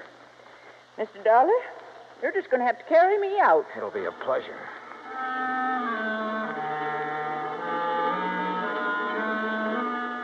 She couldn't have weighed more than 80 pounds, 6-shooter and all. I carried her out of the mine and down the hill to her cabin. I had just finished making her as comfortable as I could when Mrs. Scott arrived. Oh, dear. Oh, you poor old dear thing. You ever hear such sick garbage, Mr. Dollar? Woman, stop looking like you buried me yesterday and run and get the doctor to take care of my ankle. Your ankle? Well, what's the matter with it? Well, it's busted. Ooh. Now, why do you think Mr. Dollar had to carry me? Oh, dear. Is there a doctor in Silver Gulch? Doc Weaver, he's pretty old, Oh, but he doctored me for almost 40 years. Go get him, Henrietta, before I get mad at you for tattling to Mr. Morton. Yes, dear, yes. Yes, I'll do it. I'll do it right now. Now then, Mr. Dollar, you come over and sit by me. Keep me company till the doc gets here. Yeah, sure. Hey, you know, you really ought to rest. Why don't you start asking me questions, Mr. Dollar? Came all the way out here to do that, now didn't you? Well, there are a few things I'm curious about. Like what? Now, for one thing, why you took those shots at me in the mine. Thought you might be one of Charlie Greenpaw's friends. Oh, he's the man who's trying to buy your mine, isn't he? But I ain't going to sell it. No, sir. No matter how much he offers. You believe the mine could be worked again someday? Might be. Somebody could find the vein again. But that ain't why I won't sell. It's because my husband, he's buried in there, Mr. Dollar. Him and the others that were caught in that cave-in. Oh, I see. I've told them all. If they set one foot on my property, I'm going to shoot first and ask questions later. Aren't you afraid someone might shoot back one of these days? Oh, haven't so far. That's not what Mrs. Scott told us. I know what she told her, and she's mistaken. Why, that bullet missed me by a good 2 feet. You don't think it could have been a warning? No, I don't. People in these parts, if they wanted to frighten me, there are better ways of doing it than that. Well, if that's so, I sure hope they don't try any of them.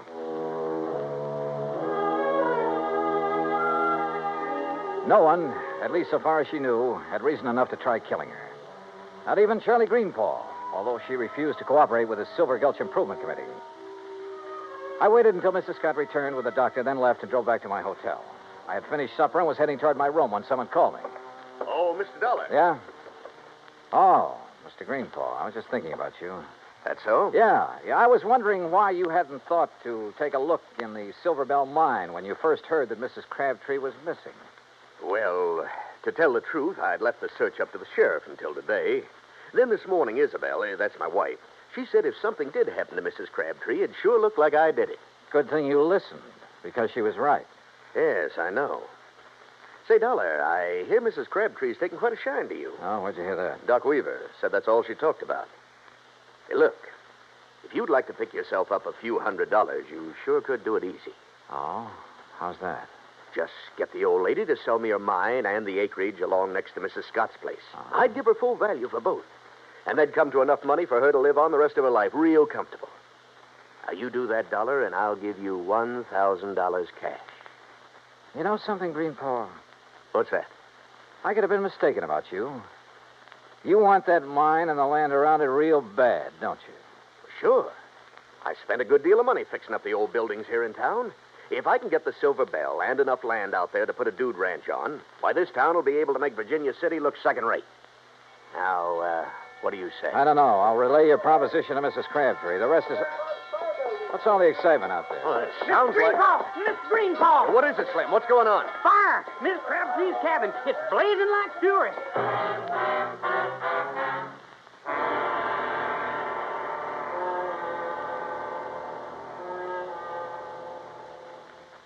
Act 3 of yours truly, Johnny Dollar, in a moment. For thousands of years, the oceans of the world have taken their toll of the treasures of the people who live near them or travel over them in calm and in storm. And for an equally long time, these same people have dived to the bottoms of these oceans seeking those treasures. Gold, silver, jewels, and emblems of tradition or symbols of history have been the sought-after prizes. Late in 1959, a group of English divers seeking underwater specimens of fish and plant life off the coast of the island of Terceira in the Azores came across a group of some 17 ancient cannons. They'd been swept off the walls of the old fortress by a tidal wave sometime during the middle of the 19th century and sank about 100 feet to the bottom of frequently storm-swept waters. News of the discovery was relayed to the Portuguese government, which gave permission for the raising of the relics. American skin divers stationed at the Air Force Base on Terceira volunteered to do the job on off-duty hours. In cooperation with the Portuguese Museum, the men made a few exploratory dives to determine the situation. Then the salvage work began. After cleaning the cannons, some made of brass, others of bronze, it was discovered that they had been forged in England, France, and Portugal more than 110 years before. Now the shiny symbols of history are on view in a Portuguese museum. The Portuguese people are happy because of an unselfish American gesture that brought back to them They're symbols of the defense of freedom, the right of all men everywhere. And now, Act 3 of yours truly, Johnny Dollar and the Silver Belle Matter.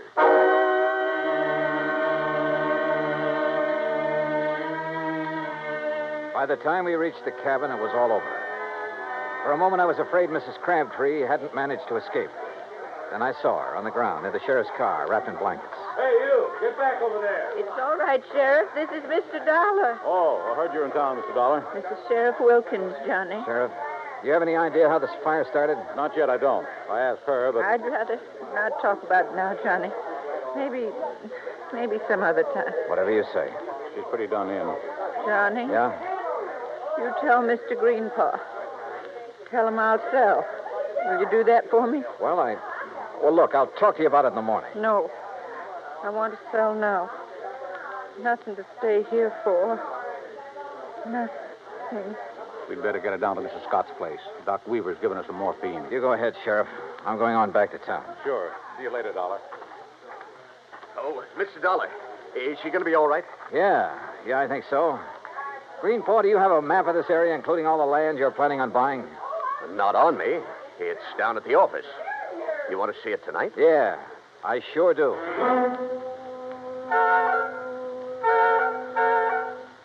I took a look at the map.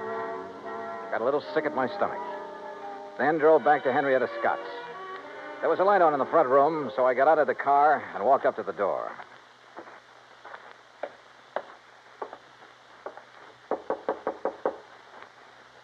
Yes, who is it? Johnny Dollar, Mrs. Scott. Oh?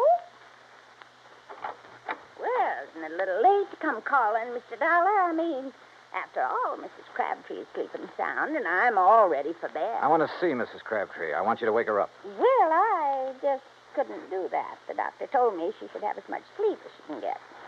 Yeah, you took his orders a little too literally, Mrs. Scott. Why, whatever do you mean? I mean trying to burn her house down with her still in it. What? Yes, she trusted you. She thought you were the only person she could trust.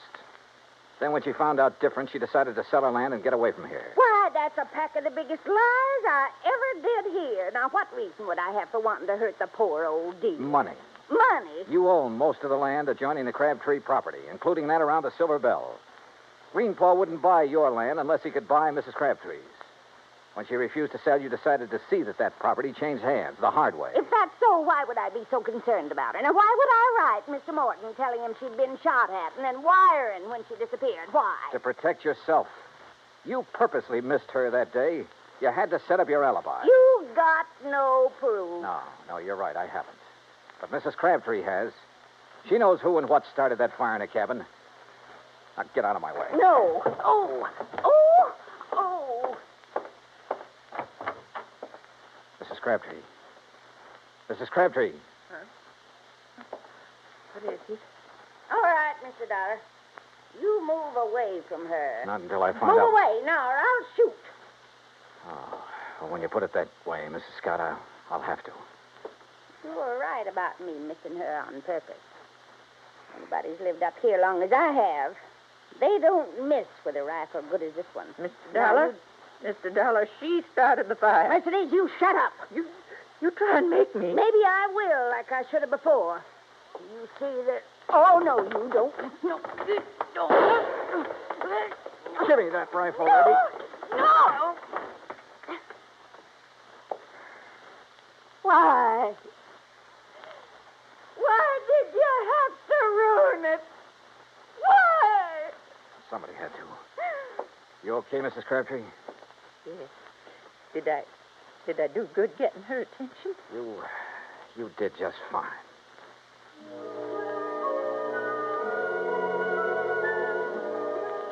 I was ready to leave Silver Gulch the next day, but I stayed over for another week, waiting for a little English gentleman by the name of Murdoch Morton to arrive and claim his bride. Yeah, just about everybody in Montana came to Mrs. Crabtree, pardon me, Mrs. Morton's wedding. Everybody, that is, but her old friend, Mrs. Henrietta Scott. Expense account total, $317.10. Yours truly, Johnny Dollar.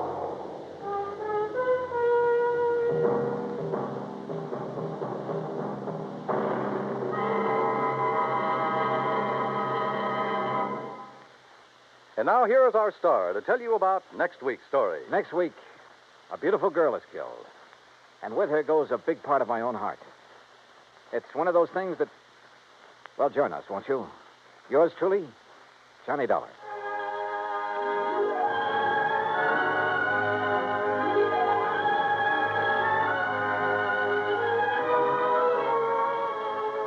Yours truly, Johnny Dollar, starring Bob Bailey, originates in Hollywood.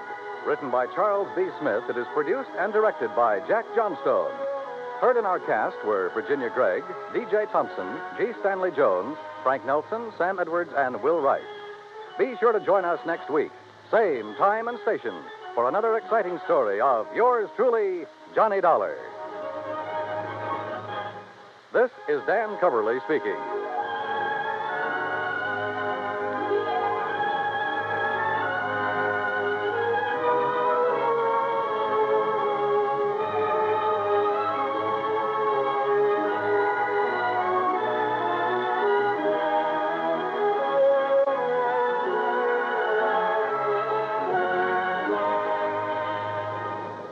This is the United States Armed Forces Radio and Television Service.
From Hollywood, it's time now for... Johnny Dollar. Peter Hanley at Western Maritime and Property. Oh, yeah, Mr. Hanley. I found this message to call you. You're still in town at the Beverly Hilton. Yes, that's right. I thought you'd be back in Hartford by now. When I can enjoy a spot like this on expense account? What? This California weather, the swimming pool here at the hotel? Wait, no, wait. You say on expense account? Why, sure. Dollar, you cleared up that matter for us. You proved conclusively that Randolph Merrill did not lose his yacht, that the explosion and the sinking were fake. That's right. And incidentally, as you anticipated, the yacht was found in a small Mexican seaport, all ready to be rebuilt and repainted to thoroughly disguise it. Good. Now, Mr. Hanley. Oh, by the way, in spite of his earlier vindictiveness, Merrill has decided to plead guilty and throw himself on the mercy of the court. Has he signed a confession? Well, no. Then I'll bet he changes his tune by the time he goes to trial. Oh? Sure, that's an old trick to slow things up, gain time. Are you having Mrs. Merrill held as an accessory? The Merrill has made and signed a statement completely clearing her, so to hold her now would only complicate matters. Hanley, either you haven't yet read my expense account report, or I forgot to tell you what tipped me off that bear was trying to pull something on us. Oh? What was it, Mr. Dollar? Her jewels that you'd insured for $100,000. Oh, no. Oh, yes, Hanley. That jewelry Mrs. Merrill showed us was fake. Paste. Heavens, Dollar? You still think I ought to go back to Hartford? No, not until you found out where the real jewels are. Can you come down to the office, Mr. Dollar, right away? Sure, if you like. No. I'll drive out there to your hotel. Whatever you say. Yes, I'll drive out there. I'll be there right away. Scotch and soda be all right? Yeah, what? You suddenly sound as though you could use a drink.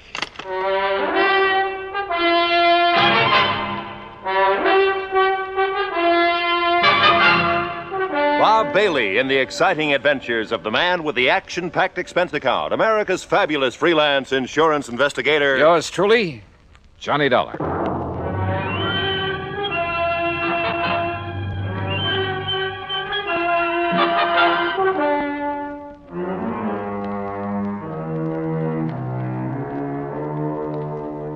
Expense account submitted by Special Investigator Johnny Dollar to the Western Maritime and Property Insurance Company, Los Angeles, California. Following is an account of expenses incurred during my investigation of the Wayward Diamonds matter.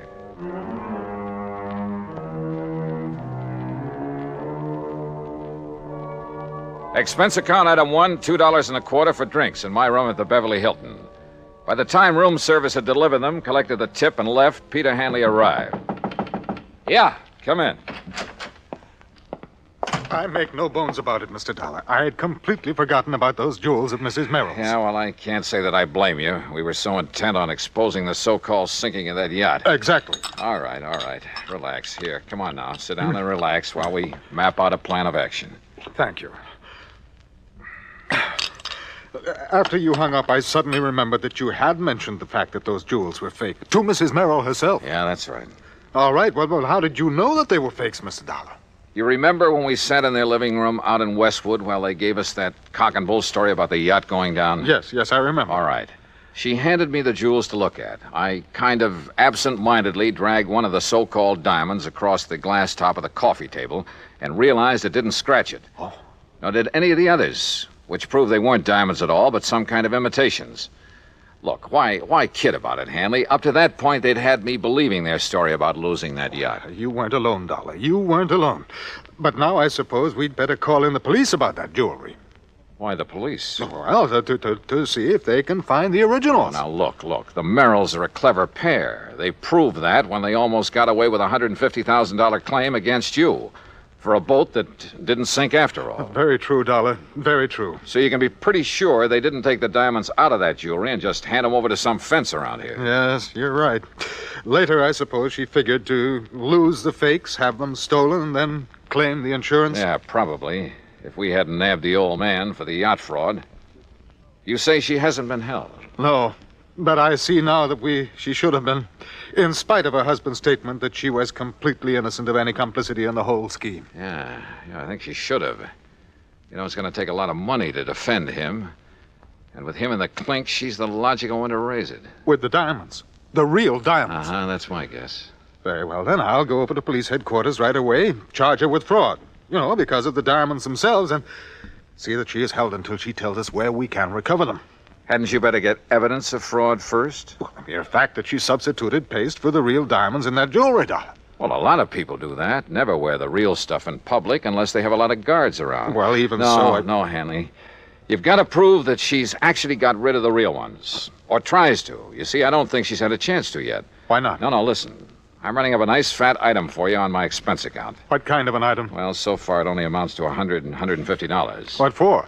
Fee to a private detective agency. Somebody to tailor 24 hours a day. In the hope of finding out what she's doing with the genuine stones? More important, to find out how she'll try to dispose of them. But she may have done that some time ago. No, I doubt it. Why? It's only recently they've needed dough. Granted. They had two plans. The phony sinking of their yacht, and later, if that worked, a phony loss of their phony diamonds. But why later? Well, to run them both together would look suspicious. What's more, apparently saving the jewels made the yacht accident look legitimate. Yes, I suppose so. Sure. And remember this. She made a big thing of having saved her jewelry. When we still believed the wreck was legitimate. That's right. She made a big point of displaying those phonies to us because she wanted to be sure we'd not only see them, but believe they were the originals. That we'd be witness to the fact she still had them. Yes, I see. But you must recall that you finally recognized them as paste. Yeah, but like you and I almost forgot about it simply because they had nothing directly to do with the matters at hand. Yeah, and she may think that we have forgotten. I doubt it. The point is, now she needs money. He saw to it that she stayed free to raise it. And the diamonds are probably her only way of getting it. Which is why I put a detective on her. Oh, excuse me. Johnny Dollar. Yeah? What? Well, how did... Yeah. Well, look, I'll be right over. What is it, Dollar? Oh, that detective I was talking about has just lost his job. I don't understand. He just came to. Came to? Yeah, at the home of Mrs. Merrill. He's in her home? Yes, but she isn't. She's gone.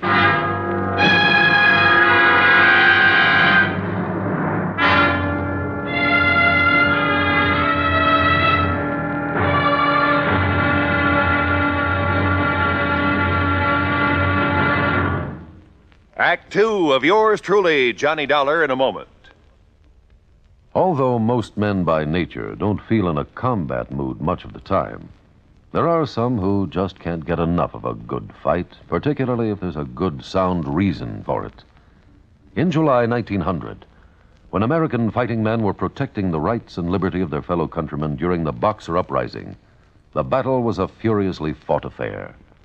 Army Private Robert H. von Schlick, serving with Company C of the 9th United States Infantry Division, was in the thick of the fracas. Although he had been wounded previously while carrying a wounded comrade to a place of safety, he rejoined his command, which partly occupied an exposed position on a dike. Private von Schlick remained there after his company had been withdrawn and, in spite of the hail of bullets around him, single-handedly continued to fire into the enemy ranks. Oblivious to the fact that he was a conspicuous target, he refused to leave the fight until he was literally shot off his position by the enemy. Private Robert von Schlick earned the Medal of Honor for valiant devotion to duty and added heroic background to the code of conduct of American fighting men. And now, Act Two of yours truly, Johnny Dollar, and the Wayward Diamonds Matter.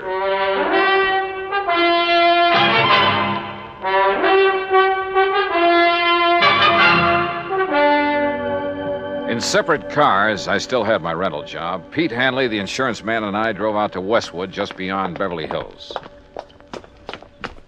You're sure that detective was here at the Merrill home when he called you? Well, that's what he said. But if he was supposed to simply tail... Come on.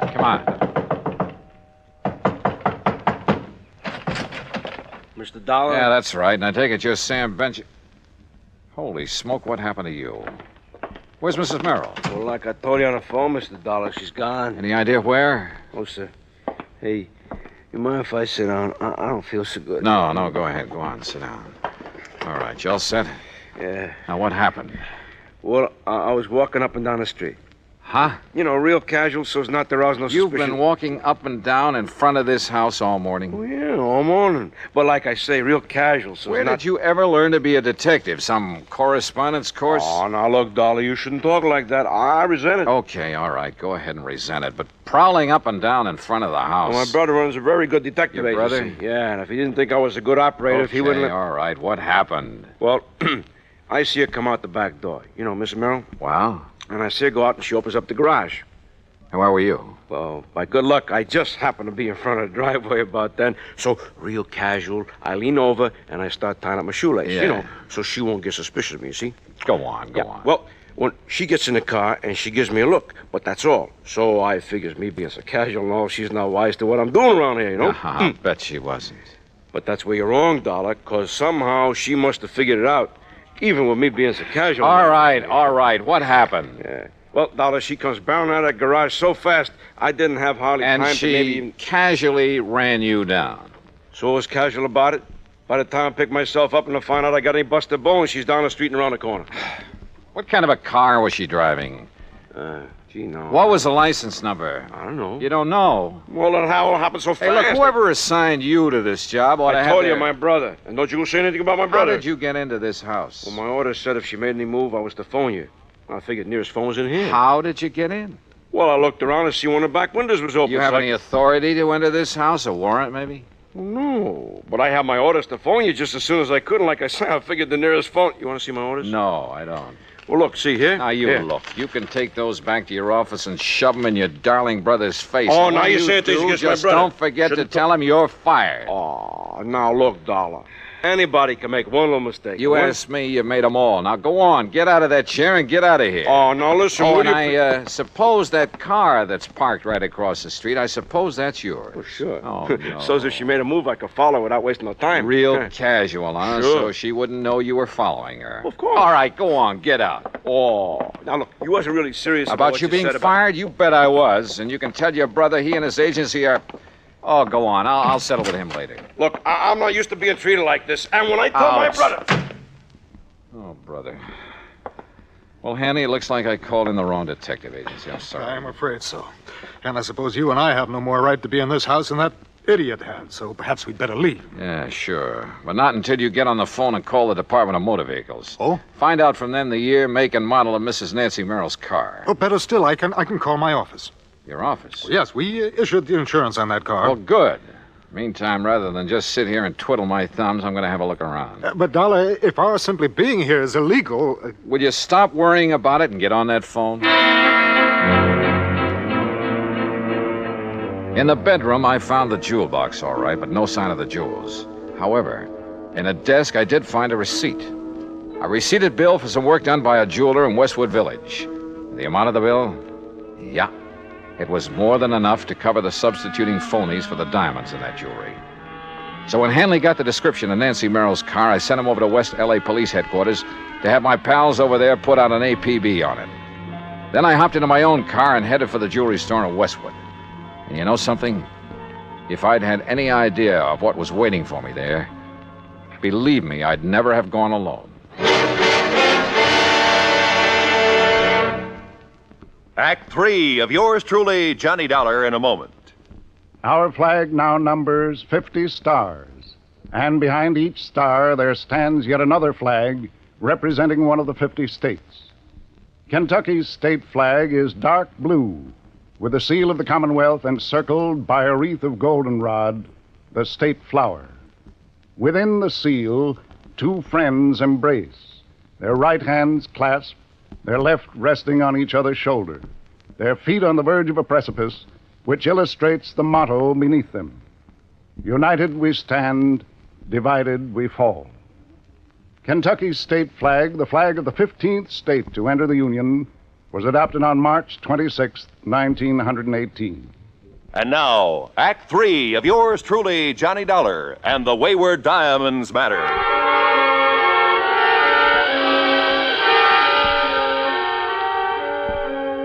Howard's Hillcrest Jewelry is a small but very exclusive shop on Weyburn Avenue in the Westwood Village section of Los Angeles. There, with the help of a receipt I'd found in Nancy Merrill's desk, I hoped to get on the track of the missing diamonds. I entered this snooty little shop and asked for the owner. I'm sorry, my good man, but Mr. Howard is engaged with one of our important clients. Well, I'm here on rather important business. Well, if you care to leave your name and he wishes to see you, perhaps we shall call you.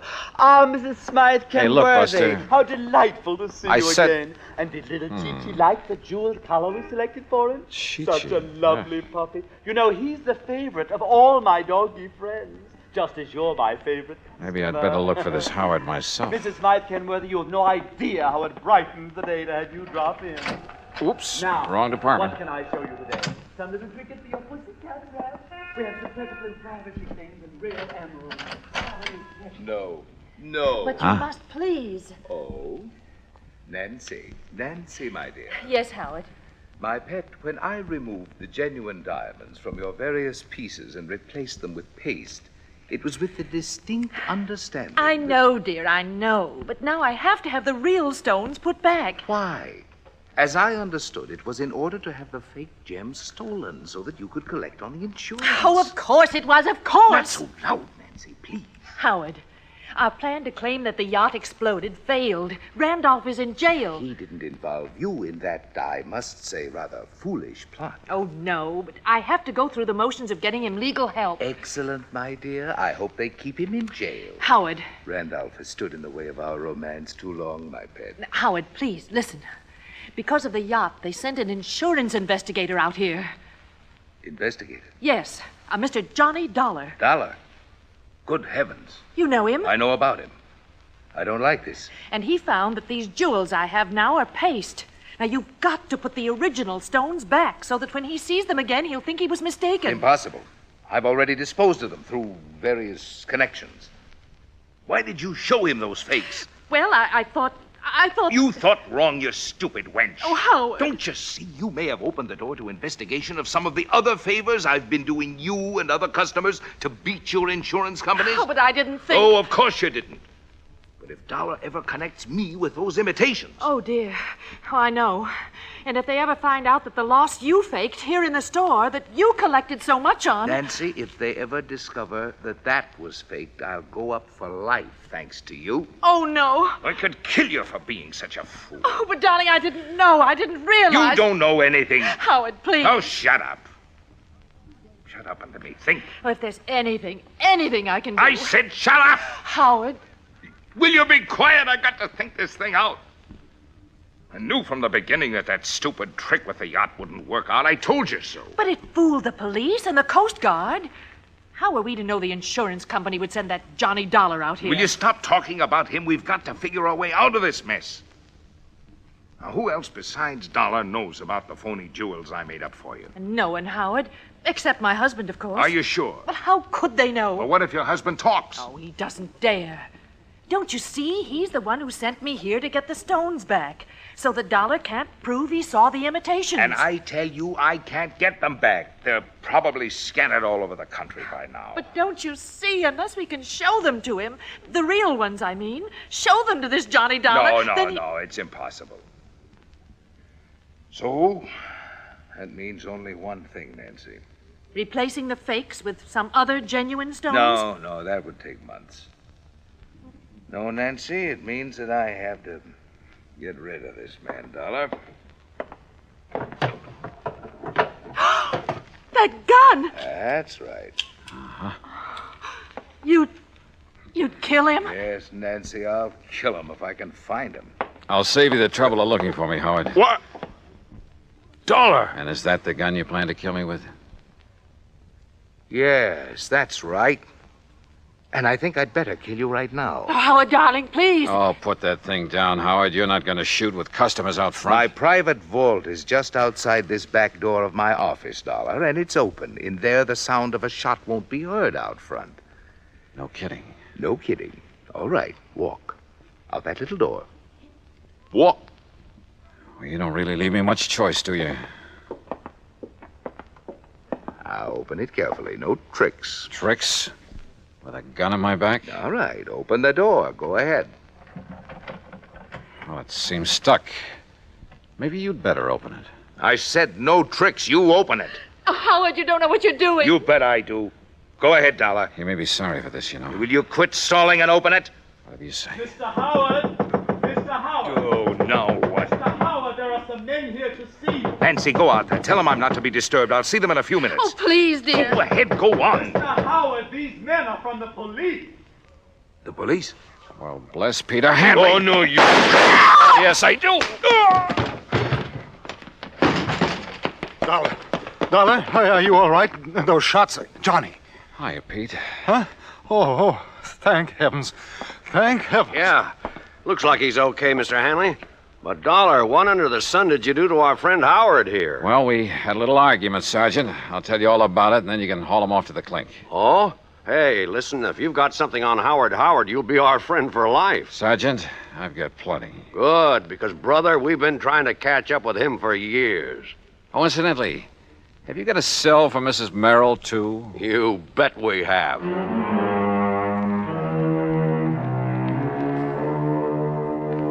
Expense account item 2, $50 in legal fees to make a deposition so I won't have to hang around for a trial or 2 or 3.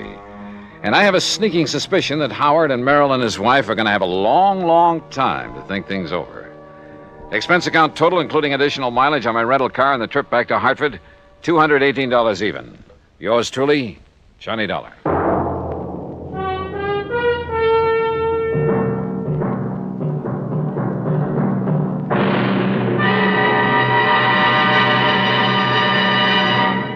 Our star will return in just a moment. There are some men who, after being practically pushed into the service, find their element and commit heroic deeds. Frank Luke was that sort of young man. Soon after the United States entered World War I, Luke was taunted by his patriotic family into joining up. He was commissioned a second lieutenant after completing his flight training with the Signal Corps Air Service, that small beginning of today's mighty Air Force. Lieutenant Luke found it difficult to accept the discipline so necessary in the military. When he got to France and was assigned to the English Spads, his attitude worried his commanding officer. But Luke's performance in the air didn't. In less than 2 months in aerial combat, he accounted for 7 enemy aircraft and earned himself the nickname of Balloon Buster for knocking down 11 or 12 of those menaces to the ground troops, the observation balloons. For his gallant action in the face of great danger and overwhelming odds, He was awarded 2 Distinguished Service Crosses and the Medal of Honor. Shortly before the end of the war, Lieutenant Frank Luke made his last heroic combat flight. After having just returned from a sizzling air battle, he refueled his Spad and took off on an extra duty mission. Pursued by 8 enemy planes, he shot down 3 balloons. He was wounded, and his plane was so badly damaged in the action that he had to make a forced landing in a German cemetery.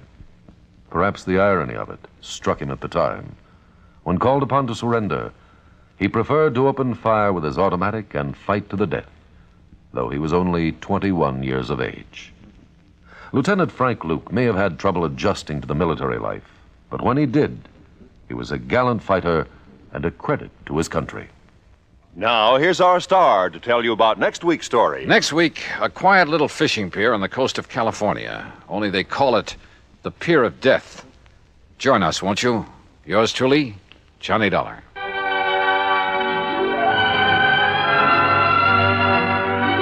Yours truly, Johnny Dollar, starring Bob Bailey, originates in Hollywood and is written, produced, and directed by Jack Johnstone. Heard in our cast were Paula Winslow, Ben Wright, Jack Crucian, Jack Edwards, Marvin Miller, and Joseph Kearns. Be sure to join us next week, same time and station, for another exciting story of yours truly, Johnny Dollar. This is Roy Rowan speaking.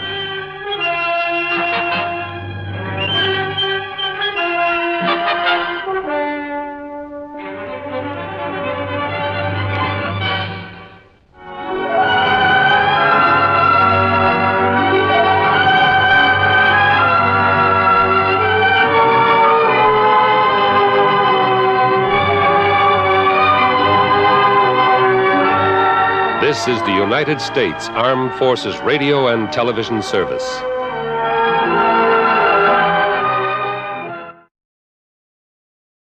From Hollywood, it's time now for Johnny Dollar. Fred Norwood, Northeastern Indemnity Association. Oh, hello, Fred. I haven't heard from you since that case down in Managua, Nicaragua. Got another nice long trip lined up for me? I'm afraid not this time. But if you can leave right away, I wish you'd run down to Baltimore for us. Baltimore? That depends. Depends on what? How free I can be with my expense account in the seafood department. Chicoteague oysters, soft-shell crabs, terrapin soup. Johnny, if you can get us off the hook on this one, I'll okay your expense account blind. Big one, huh? Over 100,000. Murder? Arson? $111,421 missing from a safe. Wow, and you're liable for it if it isn't recovered, huh? For the full amount. But who'd keep that much cash in a safe? Outside of a bank, that is. The Trillingham Tobacco Company. But why? Better get the details from August Trillingham, if you'll take this on. On a freewheeling expense account? Freddie, I'm your boy.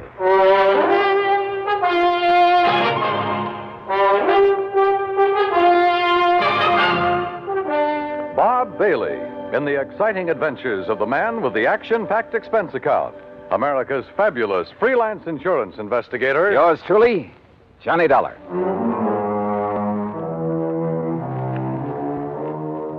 Expense account submitted by Special Investigator Johnny Dollar to the Northeastern Indemnity Association, Hartford, Connecticut.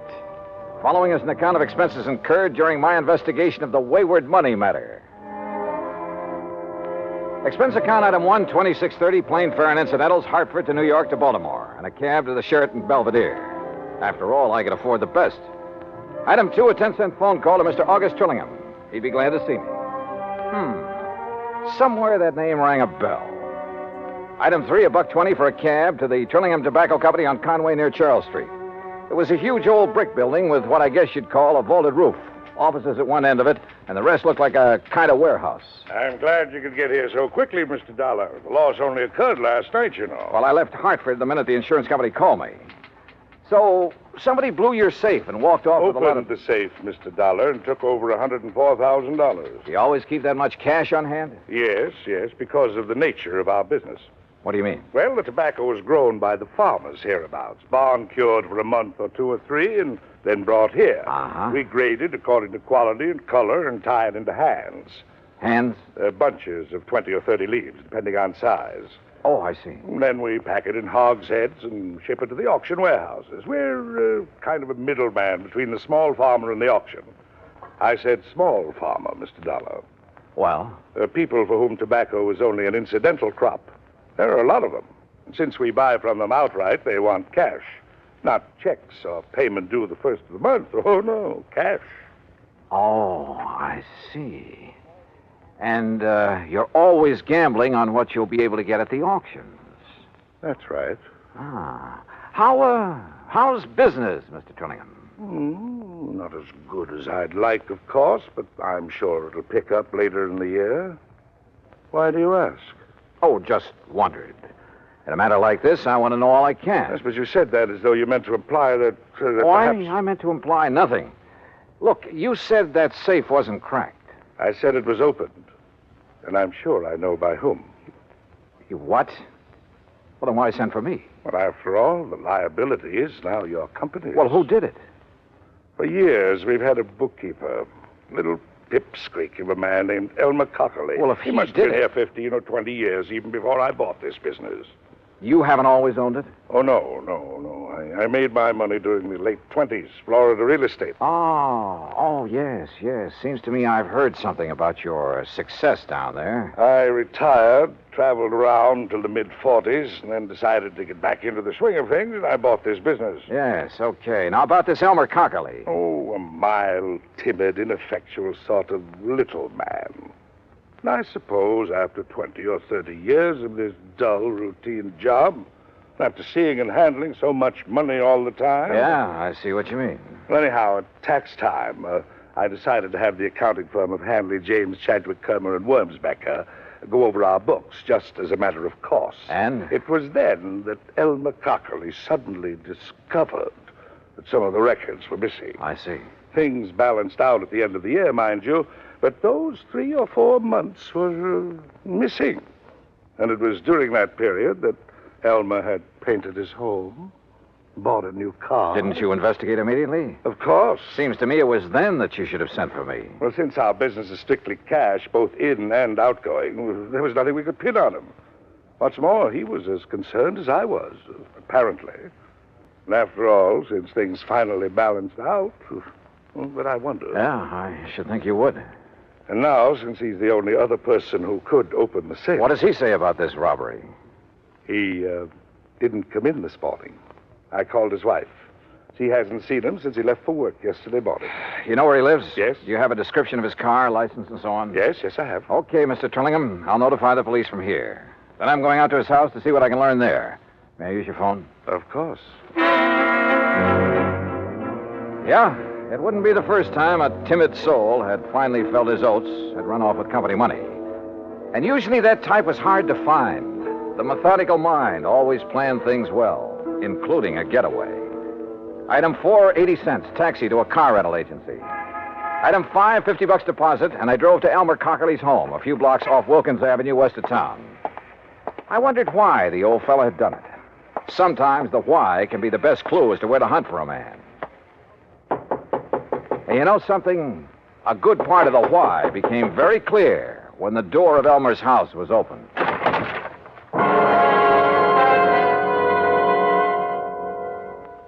Act 2 of yours truly, Johnny Dollar, in a moment.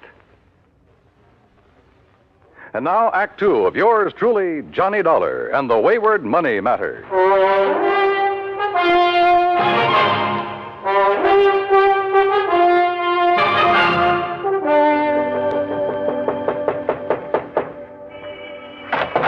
Yes, what do you want?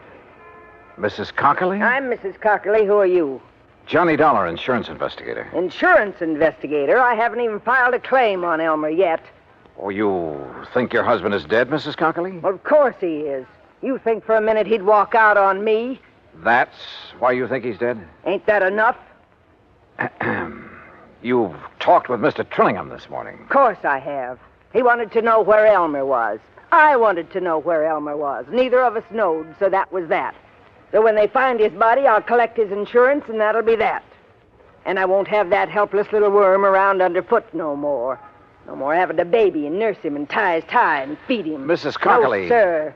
The only reason that little shrimp would dare not to come home is if somebody done him in. And when you find him, you can come around and pay me his insurance, and that's that.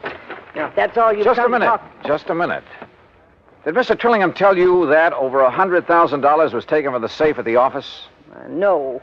Elmer didn't do it. I know he didn't. Do you? Working his fingers to the bone year after year, handling all that money and him and me just scraping along.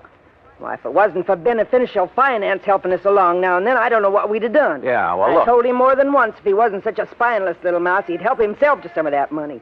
They'd never miss it, being a cash business like it is, and Lord knows he deserved some of it. What'd he say to that? Scared him, made him angry, so I'd keep rubbing it in. Great marriage you two had. Sometimes he'd scream and yell like a baby. He dared to scream at you? I'd let him. I got so sick of him, it did me good to see him blow his top.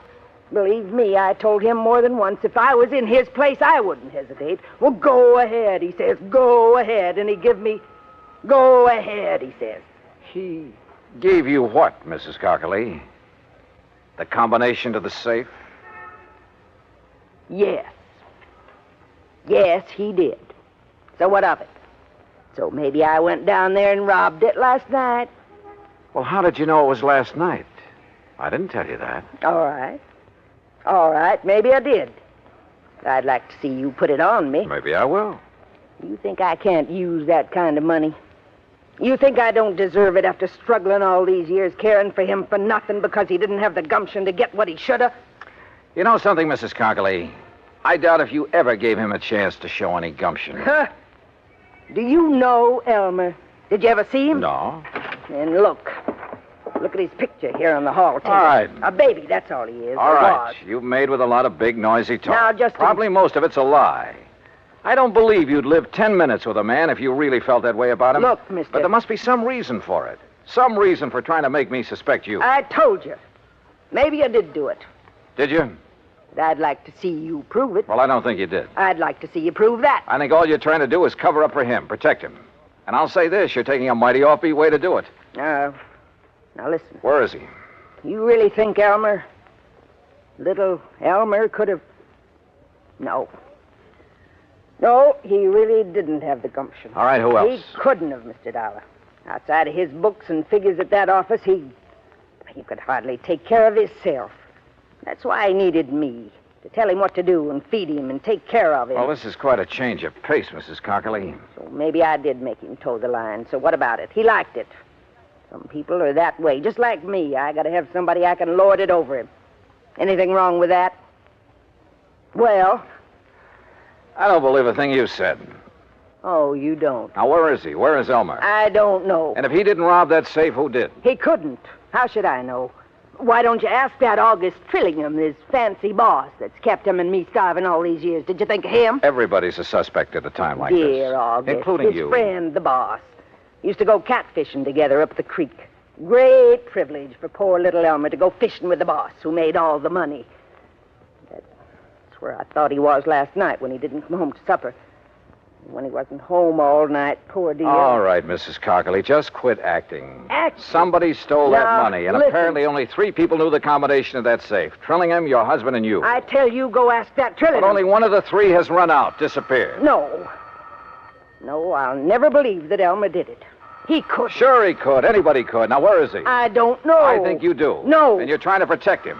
Or are you waiting to hear from him so you can join him and the money? That isn't true. Then why isn't he here if half of what you told me is true? Because Oh, go answer the phone. Hello. Yes, I'm her. Who? Oh, just a minute. Sergeant Macklin, he says. Oh, the man I talked to at police headquarters. Here. Thanks. Johnny Dollar. This is Macklin, Mr. Dollar. Yeah, Mac. Looks like it's all sewed up. Yeah, who? Elmer Cockerly. Driver's license, identification You found the card. money?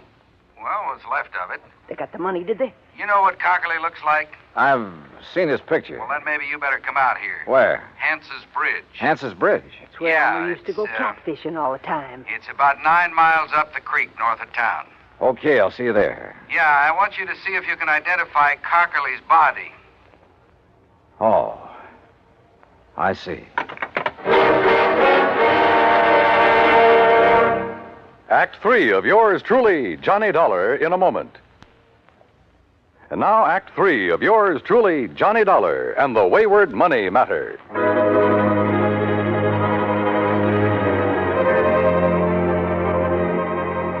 Without telling Mrs. Cockerly what I'd learned over the phone, I took off in my rental car for the creek north of town for Hans's Bridge. Yeah, this was a crazy case if ever there was one. Elmer Cockerly, bookkeeper for the tobacco company, was the only real suspect in the $104,000 robbery. And where there's only one suspect, I always begin to wonder. But who else was there? His wife? Maybe. She'd done everything she could to confuse me. The owner of the company, Trillingham? Yeah, I thought of him too. Until I got the word from the police that they'd found Elmer Cockerly, or what was left of him. They'd found the money, too, or what was left of it. What's left of it is right, Dollar. I'm afraid most of that 100,000 went floating down the creek when Cockerly and his car rolled over into it. Well, we'll see how much of the dough is still inside when we get the car up on the bank. How do you figure it happened, Sergeant? Well, the old boy was making his getaway is all. Going too fast when he hit the turn onto the bridge and plop-o into the creek. Wouldn't there be skid marks, Mac? Well, he wouldn't have to be going very fast. Now, look. Car's up on the bank now. Come on. Yeah. How do you know it's Elmer Cockerly inside of it? License number. And one of the boys dove in, brought up his wallet. Well, here she is, Sergeant. High and wet. Okay, Les. We'll have a look. Only a few small bills in there. Rest of the dough must be out in Chesapeake Bay by now. All right, boys. Take a look, Dollar. Is that Cockerly in there? Yeah? Yeah, that's Elmer. Do you think he drowned? Yeah, or banged around so hard when the car plunged in that... Look. See the bruises on his face and chest? Yeah. Not pretty. And Mac. Well, that's that. Just one more who tried and didn't get away with it. I wonder when they'll learn that it just... Huh? What's that? A little scrap of paper out of his pocket. Huh? Torn. Only part of it, see? Night. Pants. Cat. And Mac, look here. Yeah, what? This bruise, this mark on the back of his head. Yeah, you really got banged around. Show me one thing in this car that could leave a mark like this. Well, most anything. Door handle, top of the steering post. No, sir. All the other bruises are on his face, his chest. And there's only one thing I know that leaves a mark like this. Better get the coroner out here before you touch anything. See you later. But look, where are you going? I'll see you later. Now, what under the... Yes, I heard it from the police department, Mr. Dollar, and well, in spite of what I told you earlier, it's hard to believe. Yeah, it is. He'd been such a loyal soul all those years. But I suppose all that cash, and it was a bit more than we usually kept in the safe, I suppose it was just too much of a temptation for him. Or for any other man. Huh? Even you, for instance. What? Are you joking? So it's not funny. So, business has been pretty bad lately. I didn't say that, Mr. Dollar. I merely said that... I know what you said, Trillingham. And I remember now what I'd heard about your big success in Florida real estate back in the 20s. Well, I don't see what You that were has... one of those guys who sold a lot of swamp and jungle, some of it underwater, to suckers from up north. I was young, an opportunist in those You were days. a crook. You're a crook now, and a killer. Mr. And Dollar... what a natural to hang it on. Poor, timid little Elmer Cockerly. Sure, why not? He'd be the natural suspect in anybody's book. Do you realize what you're Let's accusing me go of? fishing. Catfishing. Tonight. At Hans's Bridge. Only you shouldn't have put it into a note to him. What note? The one I found on his body. So you met him there. You slugged him, put him behind the wheel of his car, then ran it down the embankment into the creek. You thought the rolling over would account for any bruises he'd get. Listen, But not that mark on the back of his head, the one made by the butt of a .38 special. I've seen too many of them, Trillingham. Oh, I see. You still have it. That's right. And I'll use it. You didn't get away with murdering Elmer. You'd never get away killing me. I could go a long ways on $100,000. And before I let you stop me... Huh? Mr. Dollar, the police told me poor Elmer has... Close that door. You did it. Quiet. I don't know how, but you killed him. Quiet and close that... Oh, I'll do it myself. Oh, Buster! Yeah, he did it, Mrs. Cockerly. And believe me, he'll pay for it.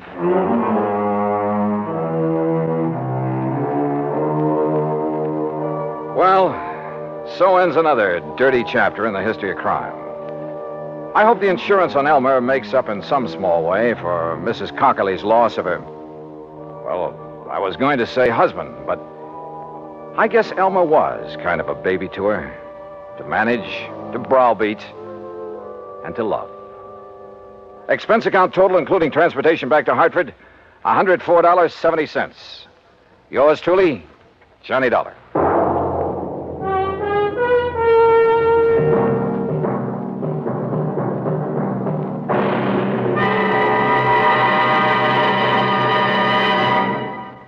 Our star will return in just a moment. Now, here is our star to tell you about next week's story. Next week, a fishing trip to Lake Mojave Resort. Fishing, that is, for a thief.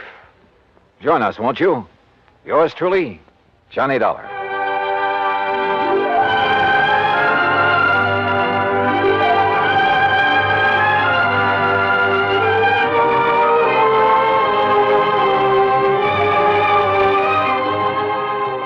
Yours truly, Johnny Dollar, starring Bob Bailey, originates in Hollywood and is produced and directed by Jack Johnstone, who also wrote today's story.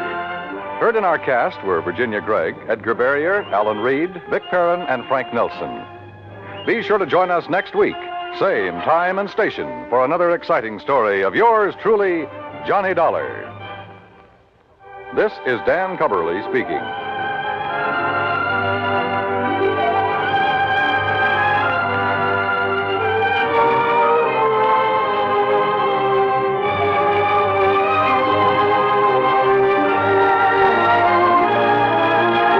This is the United States Armed Forces Radio and Television Service.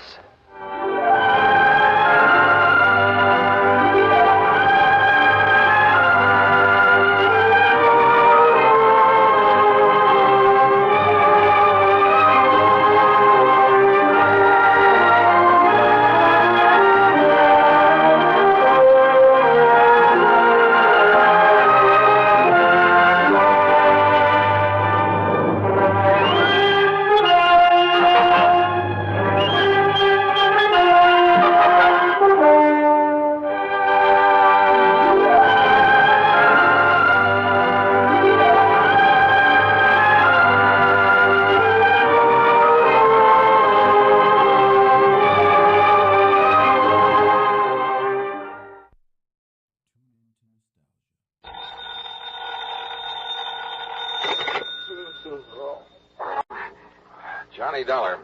This is Carol Carson, Mr. Dollar. Oh? You don't know me, and I'm sorry to be calling so late. What time is it, anyway? About 1 a.m.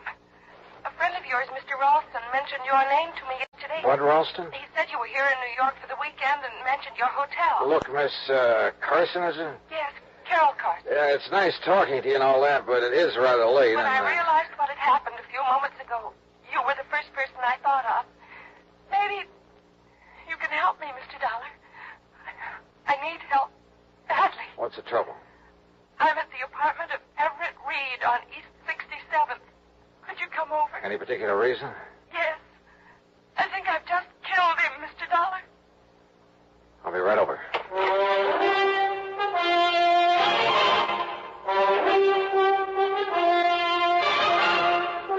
Bob Bailey, in the exciting adventures of a man with the action-packed expense account. America's fabulous freelance insurance investigator. Yours truly,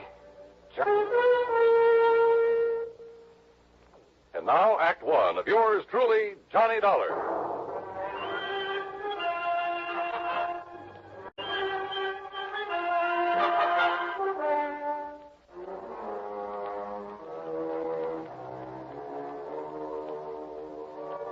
Expense account submitted by Special Investigator Johnny Dollar to the Universal Adjustment Bureau, Home Office, Hartford, Connecticut. Following is an account of expenses incurred during my investigation of the deadly Doubt matter.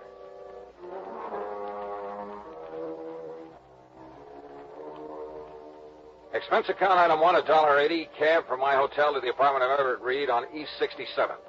Carol Carson was waiting for me at the door. She looked sort of dazed as she pointed to a body on the floor. He's dead, Mr. Dollar. Everett Reed, let's see. Yes. This is his apartment. You said over the phone you thought you'd kill him. Well, he's dead, all right. That's not what I meant. I meant I thought I was the one who killed him. I'm not sure. Oh? I don't know. Doesn't seem to matter. He's dead. I guess that's all that matters. He's dead. Come on, now, get hold of yourself, Carol. I'm sorry. I guess I'm not making much sense. I feel sort of funny, lightheaded. All right, yeah. Better sit down. Thanks. Now, why don't you start at the beginning? All right. I came to see Everett tonight about 11 o'clock, I guess. He was a friend of yours? No. He sent for me, and I had to come. Mind telling me why? He insisted that I have a drink with him. Then I started to feel funny. How so? Dizzy. I had to get some air. You think there was something in the drink? There must have been. He didn't want me to leave, but I had to. What time was that? Around 11:30, I think, a little before, maybe. Go on. I wandered around the streets. I was in kind of a daze. How long were you wandering around? It seemed like a long time. Then what?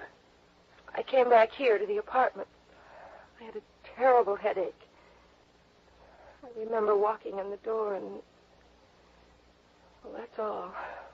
That's all? What do you mean, that's all? That's all I remember. I must have passed out. When I came to, I was lying on the floor, and that gun was near my hand. In front of me was...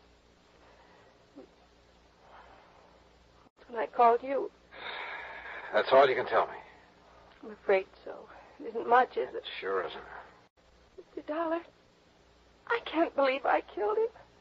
I couldn't have... Now, look, Carol. You say you left this apartment a little before 11:30. The police medical examiner will be able to tell the approximate time of death. If you weren't here at that time... But that's just it, Mr. Dollar. I don't know how long I was on the streets. It seemed like a long time, but... Oh, my head was spinning and everything was pretty hazy. Now, look, you gotta remember where you went. Try to think. Oh, it's no good. Wait. Coffee. A cup of coffee. You stopped somewhere for a cup of coffee? I think so. Where? I remember a neon sign on 3rd Avenue. Oh, you gotta do better than that. That's all I remember. Did you talk to anyone while you were walking around? I don't... Yes. Yes. Somebody was following me, I think. A man. He was following me for quite a while. He told me his name. Ted? No, Tom. Yes, it was Tom. What did he look like? Curly hair, I remember that. Dark eyes. Oh, look, that description fits thousands of guys in New York. I know, Mr. Dollar. The whole story, well, it doesn't sound very convincing, does it? I called Detective Lieutenant Mike Tovich of Homicide, and he was there 10 minutes later. He was still questioning her when I left. Item 2, $1 drinks for me while I thought about the whole deal. Of all the guys in New York, why did she have to pick on me? But yeah, I'd do what I could to help her. Because that story of hers, it sounded so phony. It just might be true. Act 2 of yours truly, Johnny Dollar, in a moment. Act 2 of yours truly, Johnny Dollar, and the Deadly Doubt Matter. Item 3, $2.20, a telephone call to Pat McCracken at Universal Adjustment Bureau. Yeah, Everett Reed had been insured by one of Universal's member companies, so I got myself officially assigned to the case. Then I went to work, checking out Carol Carson's story, what there was of it, and it wasn't much. All she'd remembered was wandering around the streets, getting a cup of coffee somewhere on 3rd Avenue, and being followed by a guy named Tom. I started checking every joint on 3rd Avenue from 60th to 70th Streets.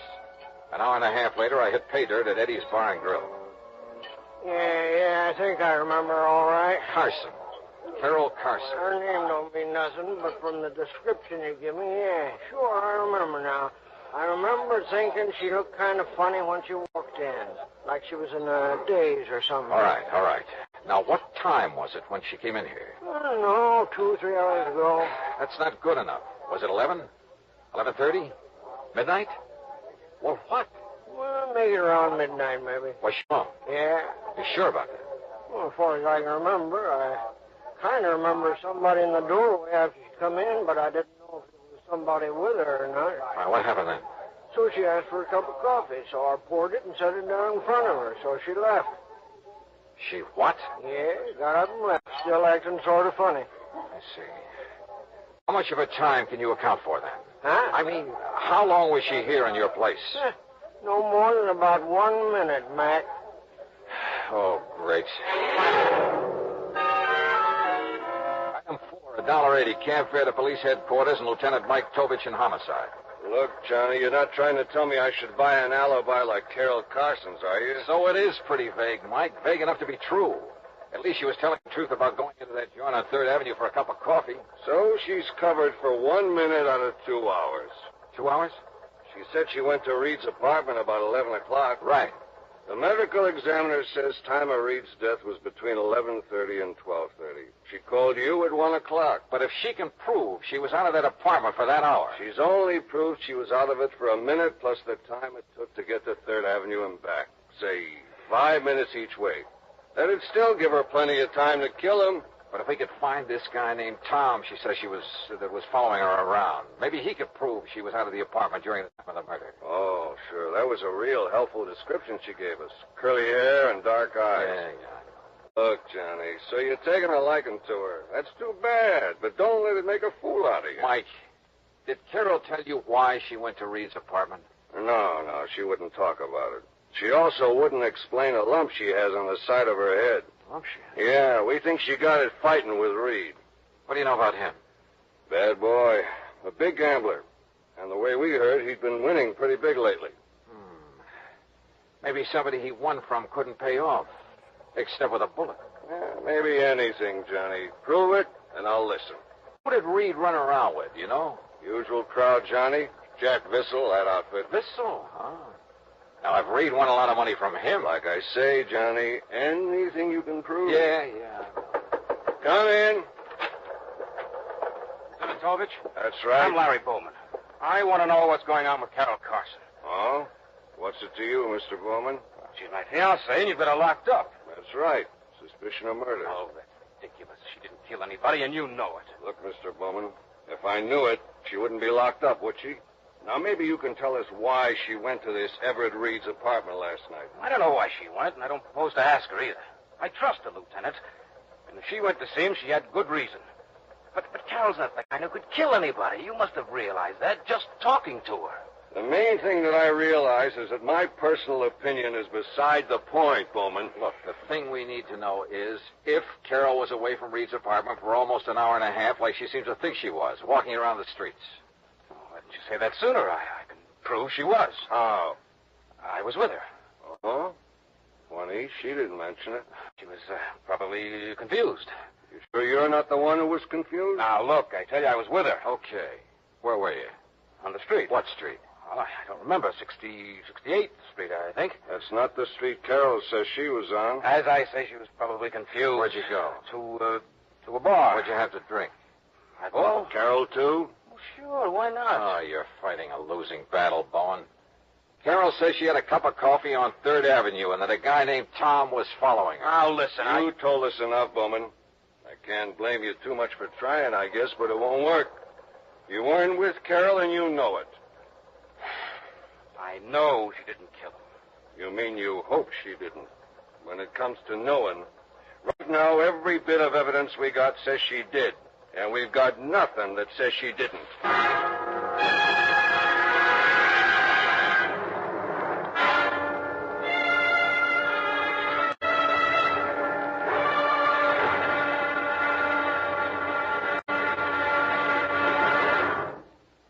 Act 3 of yours truly, Johnny Dollar, in a moment. Yours truly, Johnny Dollar, and the Deadly Doubt Matter.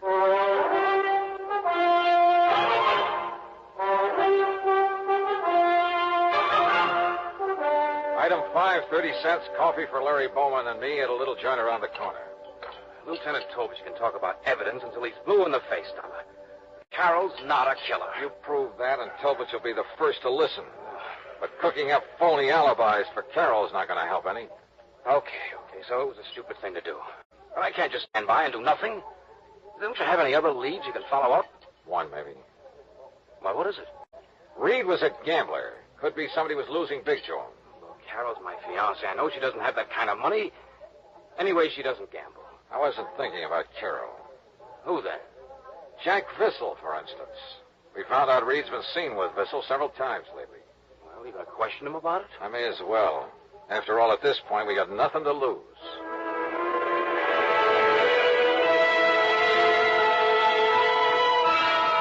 You're barking up a wrong tree, Dollar. What reason would I have to kill Reed? Could be a real good reason, Vissel.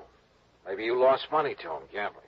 Some nights you win, some nights you lose. So maybe you lost more nights than you won. So maybe you owe Reed some money. Oh? That could be the motive.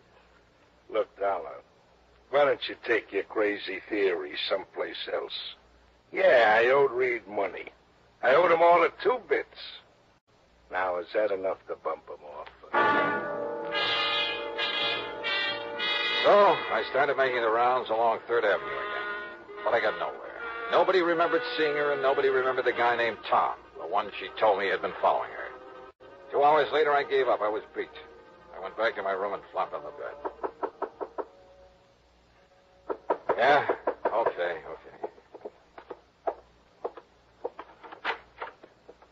Yeah? Johnny Dollar? That's right. Who are you? Well, I'm the guy you've been looking for. What? My name's Tom. That ring a bell? It sure does. Are you the one who was walking around the streets with Carol Carson? That's right. I'm her alibi. So I bust my neck trying to find you, and it ends up with you finding me. Well, I read in the papers it looked bad for Carol unless they found the guy who was with her. You didn't show up any too soon, believe me, brother. How long were you with her? Oh, I figure at least an hour. I kept following her, and once in a while she'd stop and talk, but she seemed kind of dazed. Yeah, apparently Reed put something in her drink. Anyway, I finally gave up. I figured if it was that tough to get acquainted, what's the use? But you're willing to swear you were with her for an hour? Why, at least. From around 11:30 to after 12:30. That clears her. Come on. Item 6, $1.80 cab fare to headquarters. Tom repeated his statement, and Carol identified Tom as the man who'd been following her. So, it looked like it was all over. I guess I'll never be able to thank you enough, Johnny. Well, if it hadn't been for you... Well, let's just say I'm the stubborn type, Carol. Once I believed your story, I had to follow through on it. Oh, it's hard to realize I'm free. It's been like a bad dream. Yeah. I'll bet Larry Bowman's glad it's over, too. Have you called him yet? No, I'll call him from my apartment. Johnny, all I can say is thanks again.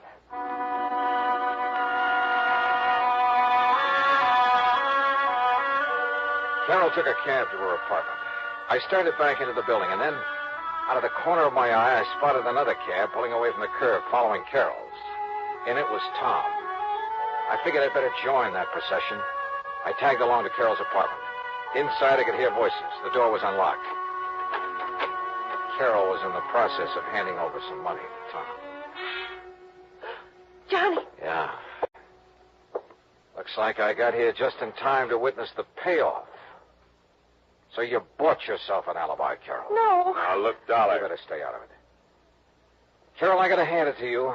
You really had me fooled. Well, you don't understand, Johnny. Don't be a sucker, Dollar. Cut yourself in on the pie. I'm willing to have a partner. What are you talking about? Well, last night when I followed Carol back to Reed's apartment, just as I was leaving, I spotted somebody coming down the fire escape.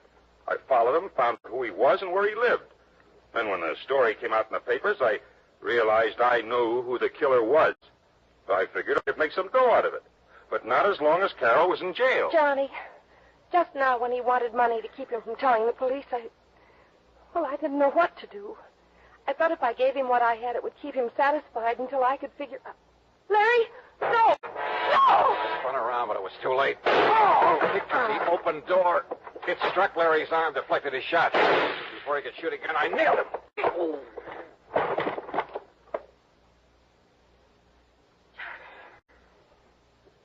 Johnny, are you all right?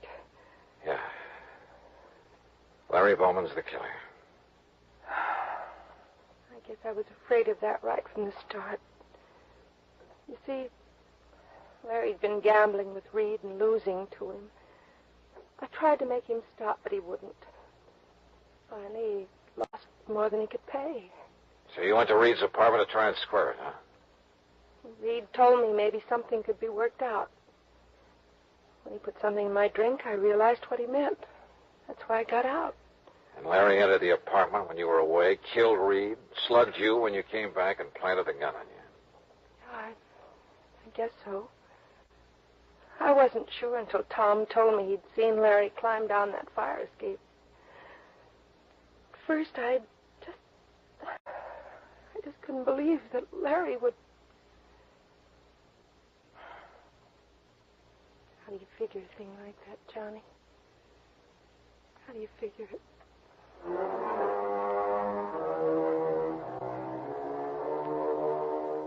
I didn't try to answer that one because I didn't have an answer.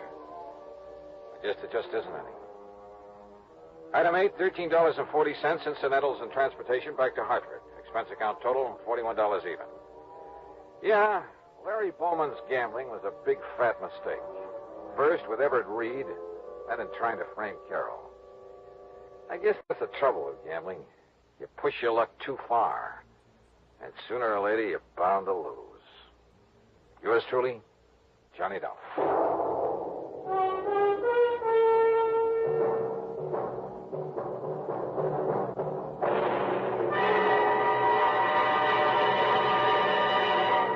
Our star will return in just a moment.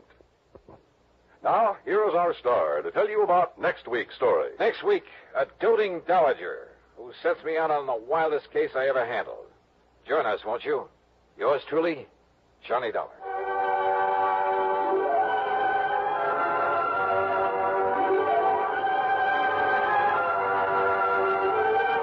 Yours truly, Johnny Dollar, salutes station KRMG in Tulsa, Oklahoma. KRMG is our newest affiliate station and serves nearly 1 million families in the Southwest. Yours truly, Johnny Dollar, starring Bob Bailey, is produced and directed by Jack Johnstone. Today's story was written by Robert Stanley. Heard in the cast were Virginia Gregg, Junius Matthews, Paul Duboff, James McCallion, Alan Reed, and Frank Gerstle. Join us next week for another exciting story of yours truly, Johnny Dollar. This is Dan Coverly speaking. WROW in Albany, New York. Johnny Dollar. Well, it looks like one of our important clients is in pretty serious trouble. Oh, who? I don't know. You what? Nope, haven't the least idea. Well, what kind of trouble? I don't know. Oh, now, wait a minute, Johnny, Earl. I don't know who, what, where, when, or why. But, Earl... So you'd better come on out here and give me a hand. Somebody better. Well, no, look here, According Earl. to this timetable, you can get down to New York just about in time to make a 6:30 jet flight. But unless I know what it's all I'll about... meet your plane at the airport here in L.A. What? Now, look... huh? Earl? Hello? Okay, baby, you're paying for it.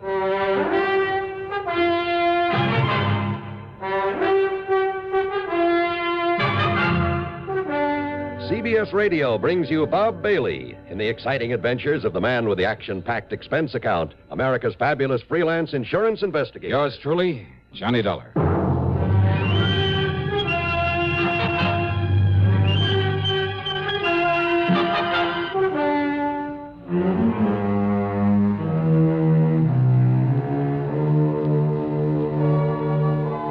Expense account submitted by Special Investigator Johnny Dollar to the Tri-State Life and Casualty Insurance Company, Los Angeles office. Following is an account of expenses incurred during my investigation of the What Goes matter. Expense account item 1, $183.40, cab to Bradley Field, a plane to New York, and one of the jet flights to Los Angeles. The flight was good all the way, and we made the transcontinental part of the trip in a shade under 5 hours, and man, that's traveling. At L.A. International, as I climbed down the steps out of the plane, I could see Earl Pullman waiting for me, over behind the steel fence that separates the main building from the field itself. And then, walking up the long covered ramp along with the other passengers, but I didn't remember having seen this particular man on board. Sorry, mister. Yeah, that's okay. Very clumsy of me, though. I apologize for not watching where I... Say, aren't you Mr. Johnny Dollar? Maybe. No. Tell me. Are you Johnny Dollar? Well, now, look. Are you? Please tell me. Well, yeah, but who are you? Come on, Mr. Dollar. Come along with me. Yeah, where and why? This is hardly the place to talk. Talk? What about? Just come along, please. Hi there, Johnny. Oh, hi, Earl. Over here. Yeah, right. Now, listen, mister, whoever you... I am clumsy, and I'm afraid my timing's bad. Just a minute, hey. Later, Dollar, later. Yeah, right over here, Johnny. We'll clear your baggage and hop into my car and be on our merry. How are you, boy? Well, all right, I guess. Yeah, fine, Earl, fine. Well, you don't look it. What's the matter, Johnny? Well, I just want to be sure I still have my wallet. I don't get it. Well, I'm sure I don't. Coming up the ramp, Earl, the well-known jostle. Jostle? Yeah, the old pickpocket's trick. Bump into you so as to divert your attention while he or somebody else lifts your wallet. Oh? Nothing's missing, I guess. Well, maybe whoever it was did just accidentally bump into. Well, I might believe that if he didn't stop and... If he didn't what, Johnny? Now, what's all the big mystery? Well, Earl, I wish I knew. But now what's this big mysterious trouble of yours? Well, this is hardly the place to talk. That's what he said. What? Nothing. Don't worry about it. Okay. Anyhow, we'll pick up your luggage, and I'll tell you what I know, or rather, what I don't know, on the way in.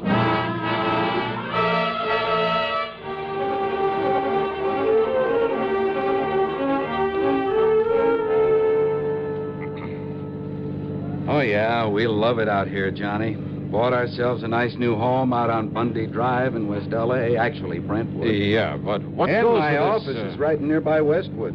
It's really another section of West L.A. So tell me what and goes. of course, Mike said to tell you that she'll expect you to park yourself in our guest room. Unless you have other plans? Well, it depends. It depends on what it is you've called me out here for.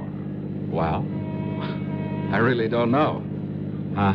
Johnny, I got this phone call early this afternoon. Now, he wouldn't give me his name. But he swore by all that's good and holy that he's a client of ours. He said that we wrote his life insurance policy. That was before I came out here, of course, for $333,000. Oh? Yes. And he was so sincere and so worried about something that I was sure it wasn't just a gag. Well, I guess that's pretty obvious since I wasted no time in calling you and asking you to come all the way out here. Yeah, well, what else did he tell you? Cigarette? No, thanks. I have some of my own. Oh, here, smoke one of these. Oh, okay. Thanks. Light? Here you are. Thanks. But now, what else did he say? Only that if I didn't send for you immediately, have you come out here and see him, we might very shortly lose him. You mean he expects to die? I mean, be killed by somebody? Well, what do you think? And that's all he'd say. And he wouldn't tell you who he was? No. But I wonder why. And if he expects me to go to him... Or maybe, of course, he plans to contact you some way now that you're here. Hey, that man back at the... Huh? But look, if his life is in danger, something like that, well, what if I hadn't come? Or what if I'd come too late? Now, look, what goes, Earl? It just doesn't make any sense. Okay, so maybe it was a gag. Maybe I did fall for a gag. Well, it's not a very likely sort of a gag. And if that man at the airport, I mean, if whoever this client is does know that I've come here... What? And yet, if he is in danger, I mean, if he was the man who called you... Wait a minute. The minute he saw you there to meet me, the way he bumped into me again and then got lost in the crowd... Johnny... But he didn't take my wallet or anything else that I can pick up. You're not making any sense, you know. Oh, yeah, I know. But as I said before... What goes? Yeah. More important, what'll you do? What else? Wait and see what happens.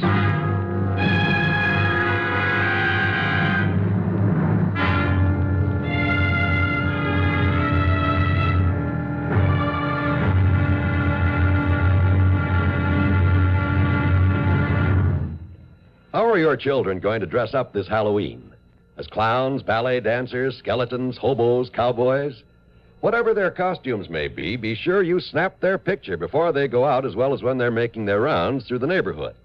But be sure you have lots of Sylvania Blue Dot flash bulbs on hand, because only with flash can you catch all the fun, color, and excitement of Halloween.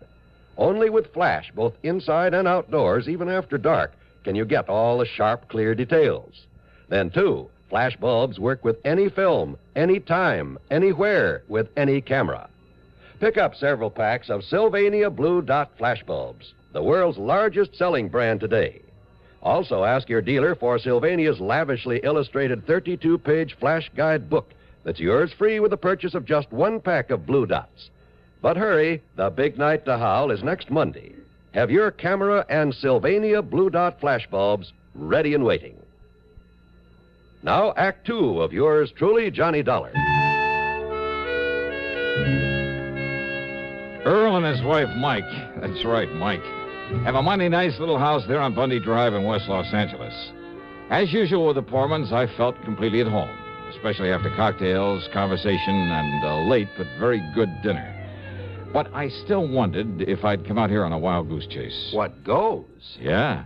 Well, now, wait a minute, Johnny. You mean that you think I made all this up just to get you out here to see us? Well, I wouldn't put it beyond you, either of you. Well, if he did, he certainly didn't tell me. Yeah, but if he did, Mike, so help me, I'll hand him an expense account that'll stagger him. No, really, Johnny, I swear to you. And listen. Yeah. If this unknown client of ours actually is in some kind of trouble... Yeah, well, why didn't he tell you on the phone? And why didn't he give you his name? Why insist that only I get on the job? I don't know, but now listen. Oh, I'm listening. If somebody is out to kill him, well, maybe that man who bumped you out at the airport, who tried to get you to go along with him... Until he spotted you in the crowd when you called to me. But if he's one of your own clients... Look, I haven't met 1/10 of our clients since I took over the office out here. And besides, what I'm trying to say is that maybe the man you saw out there isn't. Huh? Isn't what, dear? Isn't the one who called me on the phone. Oh? What if he's the one who's out to get our client, who somehow knows you've come here to protect him, whose first job, then, will be to get you out of his way? Oh, Johnny, if that's true... Brother, what an imagination. But, Johnny, it is a possibility. You too, Mike? Well, all I have to say is I hope you got a good look at that man out there. Well, I did. Because if he is gunning for you, Johnny... Oh, I'll get it. Excuse me. I'm perfectly serious, Johnny. Well, don't Hello? be. What? Who is it? What? Huh? Well, yes.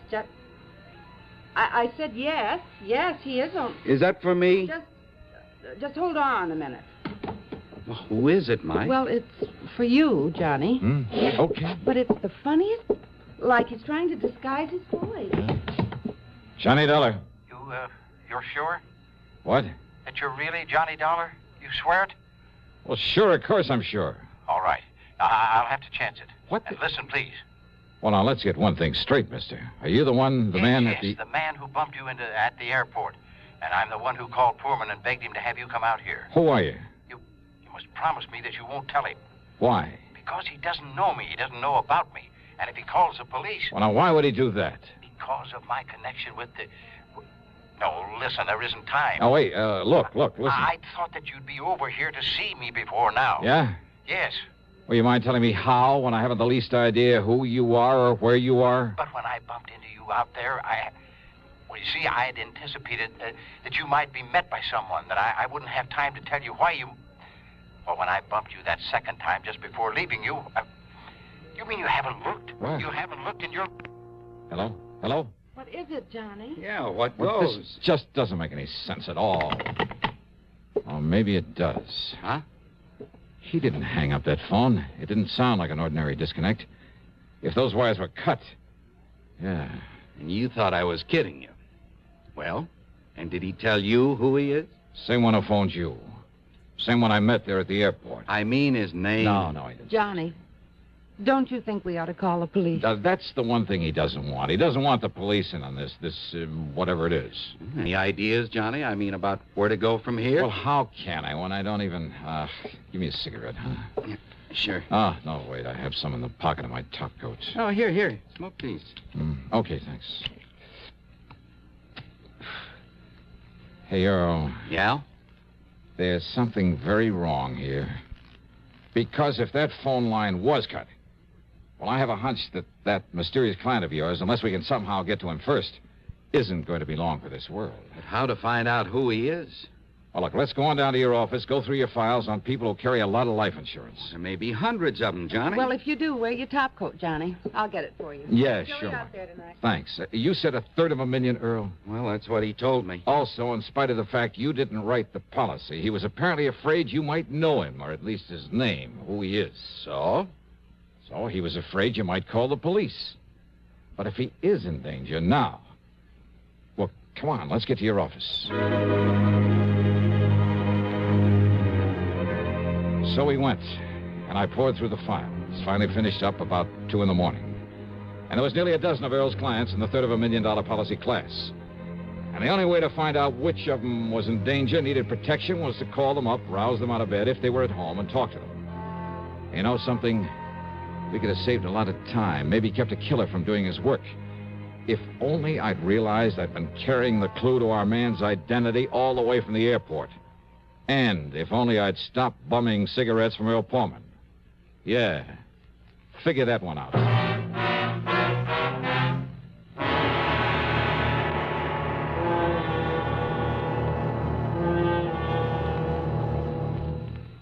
Maybe you're about to hit the jackpot.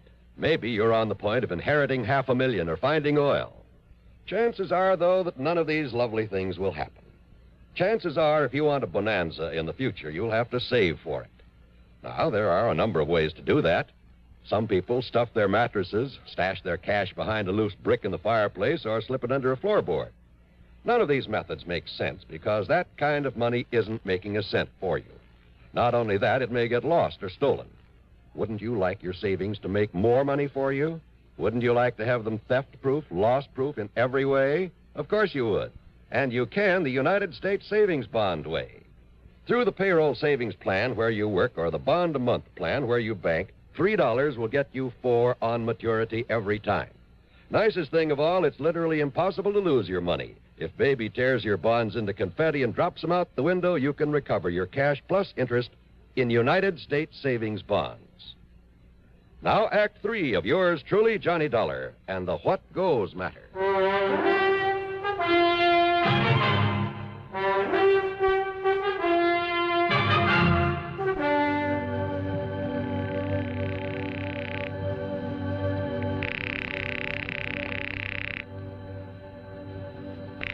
No answer, Johnny? No, I guess not, Earl. Either the Branfords aren't at home or they're too sleepy to get up. Branford?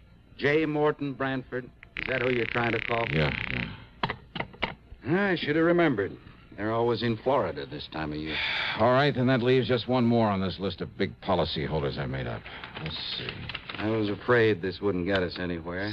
Seelegger. Except to annoy a lot of our rather... What'd you say? Bernard Seelegger. Barney Seelegger? Barney the Bum? Barney the who? Alias Barney the Butcher, alias Sea Legs Brown, alias half a dozen other things. Let me see that. You know him? Who he is? That's the one, all right. Johnny, the cops have been trying for months to locate this man. No kidding. Yes, in connection with a lot of narcotics running over the Mexican border. Uh-huh. So if he's our man wanting protection, just forget him. If somebody's out to knock him off, it'll be the greatest public service. What? Yeah. Yeah, it looks as though your predecessor handed him insurance for $320,000. Why, he must have been crazy, insuring a man like that, and for that amount. And look, only about 6 months ago. Yeah? You'd rather see him dead and let the company pay off? Well, you're darn right. Well, no, of course not. We've got to find him, Johnny, and somehow we've got to... But how and where? Wait. Yeah, Lieutenant Spaulding, Jim Spaulding. What? He's an old pal of mine, narcotics squad. Here, let me have that phone. By the time they got Jim Spaulding out of bed and put him on through the switchboard, a lot of precious time had been wasted. But that just couldn't be helped. You're right, Johnny. And listen, Barney Seelegger tried to call me earlier in the day, only I was down near the border. He tried calling you? Well, nobody knows it, least of all the regular police. Well, that's the reason he didn't want Earl Pullman to know. We don't dare take a chance on any leaks. But wait, look... But Barney is of more help to us in this narcotics racket than any man alive. And if somebody's trying to knock him off... look, did he give you his present address? No. Well, then I'll have to dig it up. Oh, when you do, give it to me, huh? Yeah, I'll have one of the boys call you back after I'm on my way. Okay, the number here is... Hello? Oh, just how does he know where to call me back? I heard all that, Johnny, and if he's swung to the side of the law, it's more important than ever that we... Now, you can give me a cigarette. You've smoked all mine. Mm-hmm. Side pocket of my top coat there. Okay. Now, let me see. Let me see if I can get Lieutenant Spaulding back. Oh, what's the matter? Well, this card in your pocket with the cigarettes. Card? What card? It's the address of some blonde or redhead you plan to call on. Let me see that. On Bundy Drive, too. Just half a dozen blocks north of where we live. Earl, look, don't you see? He told me that when he bumped into me the second time... Don't you see, your pal Barney slipped this into my pocket in case he... 12124 North Bundy Drive. Okay, you call headquarters. Have him tell the lieutenant I'm on my way to this address. Well, now, Johnny... In your car.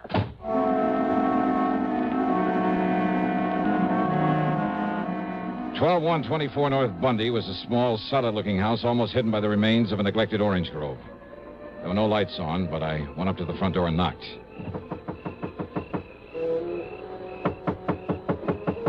No answer. And, of course, it was possible that Barney Seeliger had called me from somewhere else. But this was the address he'd been so careful to slip into my pocket. Then I noticed where the power and telephone lines led over to a service box at a rear corner of the house.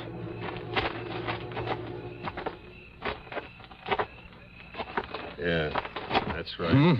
No, don't move. So who's moving? So I cut the phone line so he couldn't call for help in case he seen what I was... A gun, huh? Thanks. Maybe I can use an extra one. Maybe on you. So, who are you? Oh, I'm just out for a moonlight stroll. You care to join me? Wise guys! Oh, keep them hands up over your head. Oh, sure. You a copper? No. Huh?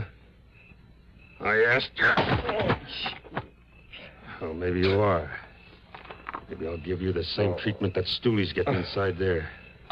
You want to see? You want to see what you got coming after I'm sure he's dead? And just walk. In front of me. Yeah. To the corner window there.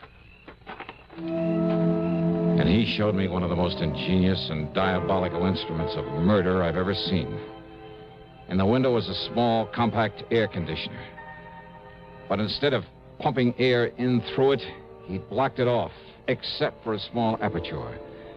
And leading to this was a piece of pipe, a pipe connected to a gas line. So instead of taking in air, it was pumping raw gas into that room. That's right. He's sound asleep. In the other window, I seen him take a couple of sleeping pills like he always does when he's scared. When he's dead. I disconnect this line and nobody knows the difference. No. The air conditioner cleans out the air, and by the time they find that Stooley's dead body, nobody knows how it happened to him. Locked up there inside his own... Oh, no, you don't. I can try, baby. I'll kill you.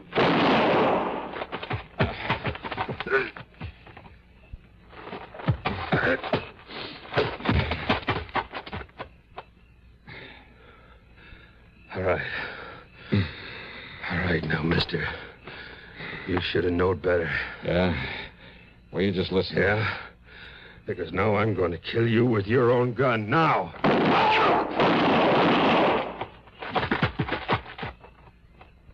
Dollar! Johnny Dollar! It's okay, Lieutenant. Oh, what goes, Johnny? You knew I was coming up here. Why didn't you... Hey, what's this? Yeah, you better shut off that gas. And hope that your pal Barney in there is still with us.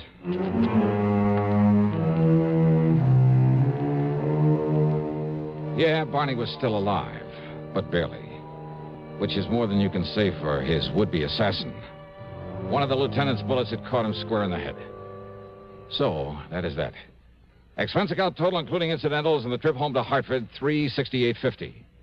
Yours truly, Johnny Dollar.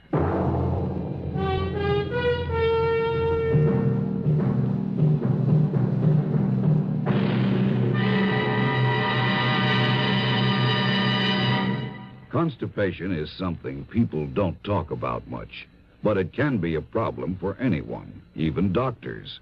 And when constipation occurs, it's interesting to see just what doctors consider important about a laxative they might use or recommend. Well, a majority of the doctors we heard from had this to say. A laxative should be effective, gentle, close to natural acting. A medicine that can be used with complete confidence. Now, X-Lax has been popular with many doctors and millions of people over the years because pleasant-tasting chocolated X-Lax is effective. Overnight, it helps you toward your normal regularity. X-Lax is so gentle, so close to natural acting, there's no upset. That's why many doctors and millions of people use X-Lax with complete confidence. X-Lax, the laxative that helps you toward your normal regularity gently, overnight. Now, here is our star to tell you about next week's story. Next week, a super salesman selling death. But he's not the only one doing a selling job. You've heard the expression, it takes a crook to catch a crook. Well, I'm afraid that's exactly what gets me into trouble on this one. I mean, on account of in order to catch him, I try a little selling myself. I mean, after all, when the potential customer is a beautiful blonde, who wouldn't? That is, until a killer comes in. Then trouble and nothing else but. So join us, won't you? Yours truly, Johnny Dollar.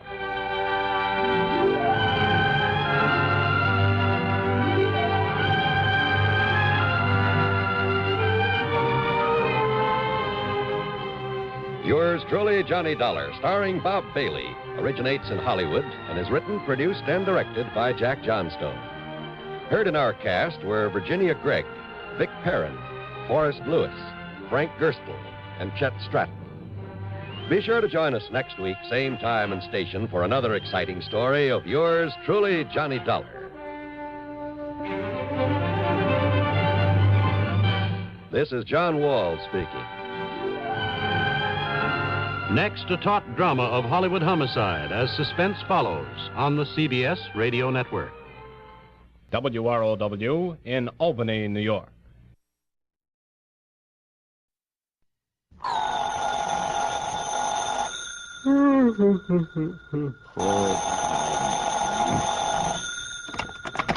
Johnny Dollar. Johnny, listen, I've just looked up the plane schedule. Huh?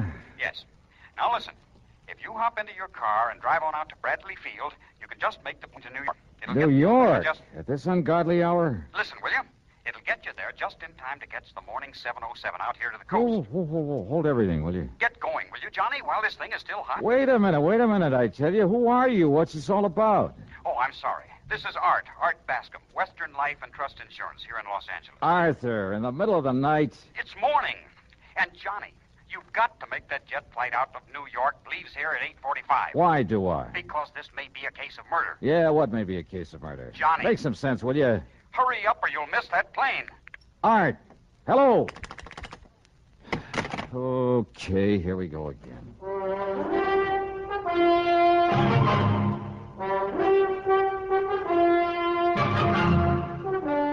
CBS Radio brings you Bob Bailey in the exciting adventures of the man with the action-packed expense account, America's fabulous freelance insurance investigator. Yours truly, Johnny Dollar.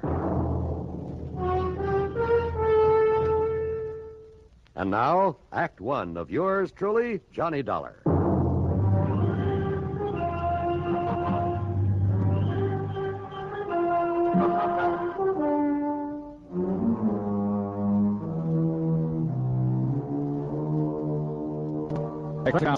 Dollar to the Western Life and Trust Insurance Company, Los Angeles office. Following is an account of expenses incurred during my investigation of the fatal switch matter. Expense account item 1, $8 for the flight to New York. Item 2, $176.25, the jet flight to Los Angeles. It was shortly after 11 a.m. Pacific time when Art Bascom met me at the L.A. International Airport. We took off in his car and headed south. Balboa, Johnny. It's about 50 miles down the coast. Very successful. Based on Freebairn's exclusive rights to the patent on a radio control device. Signaling rights, that is. Uh-huh. Big government order, that sort of thing. I see. All right, now tell me what's happened. Well, Freebairn's partner, so to speak, is the man who invented this device, who owns the patent. Young bachelor by the name of Edgar Porter. And? Johnny, it seems that Porter took the cruiser out for a trip yesterday morning. Yeah? Last evening, Mr. Freebairn thought he'd call him by radio. You know, just to find out where he was, make sure he was all right. Couldn't raise him? No, he contacted him without any trouble. But then, in the middle of their conversation, suddenly, well, Johnny, from what Porter said, his last words over the radio. Yeah? Well, it looks as though somebody killed him. Where's the cruiser now, Art? Somewhere out in the Pacific. The Coast Guard's trying to find it. Well, then he hadn't given Freebairn his position. No. I guess he didn't have time before whatever it was killed him. Who else was on board the boat with this man, Porter? That's the first thing I asked Mr. Freebairn when he phoned me. Well? No one. Huh?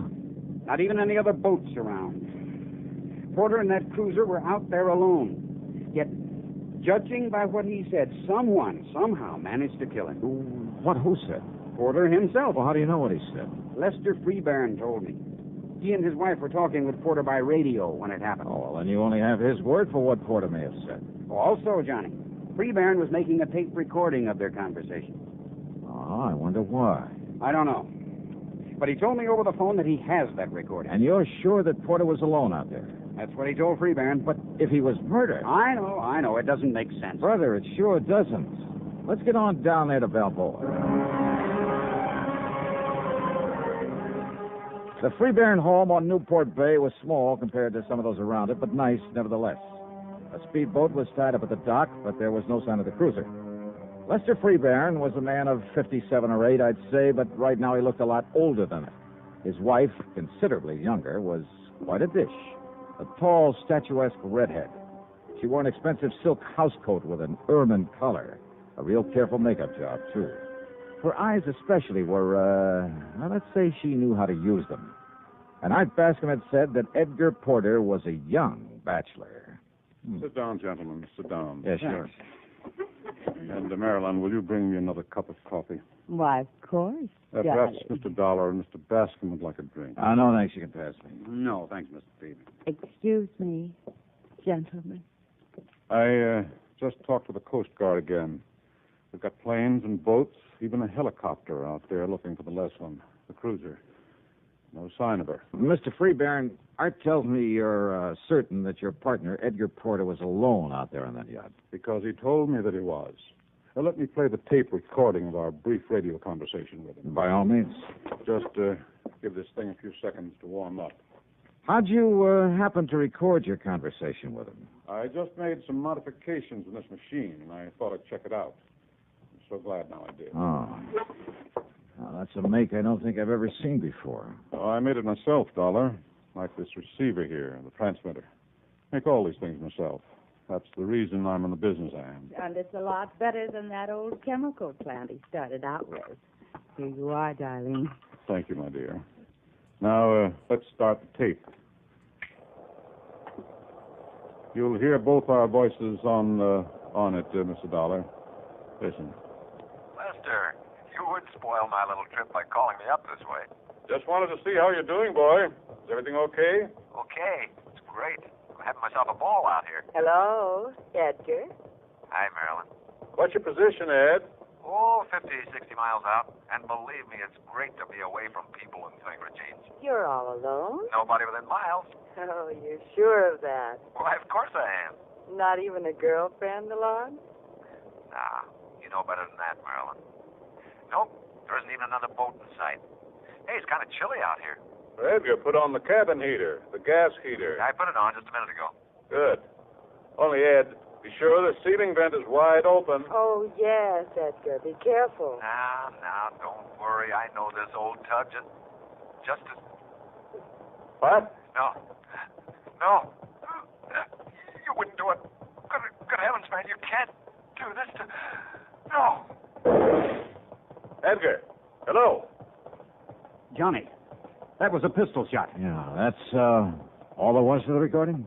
That's all, Dollar. We kept trying to call him back, but got no answer.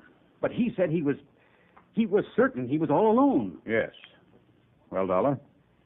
Impossible, huh? Impossible. Except for one thing. Yes? The fact it happened.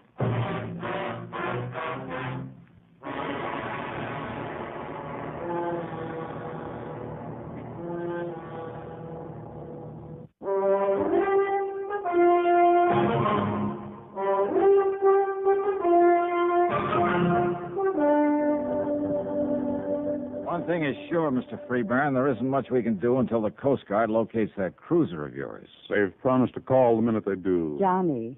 Yes, Mrs. Freeburn. Oh, it's Marilyn. If you don't mind. Oh, sure. No, I don't mind. Well? Edgar said he'd already put on the gas heater there in the cabin. Why, yes. And the cabin on the Leslin is rather small. Carbon monoxide would build up in a matter of minutes. Yeah, but he said he just turned it on. Nevertheless. He also said he knew that boat as well as you do, which means he knew have to be careful of that heater. Well, we all get careless now and then. Also, his last words. Good heavens, man, you can't do this. Now, who's the man he was talking to?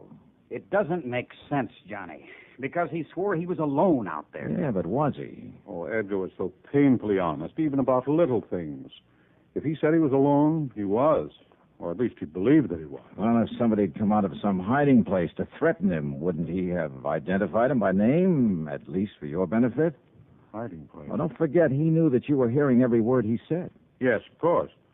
But as for anyone hiding there on the boat, no, it's impossible. Edgar was too meticulous. He would have checked over every inch of that cruiser before setting out.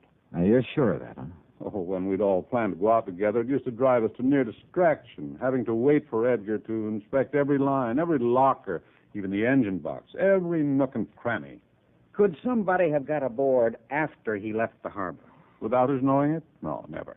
What about that shot, just as he was cut off? Yeah, I wonder.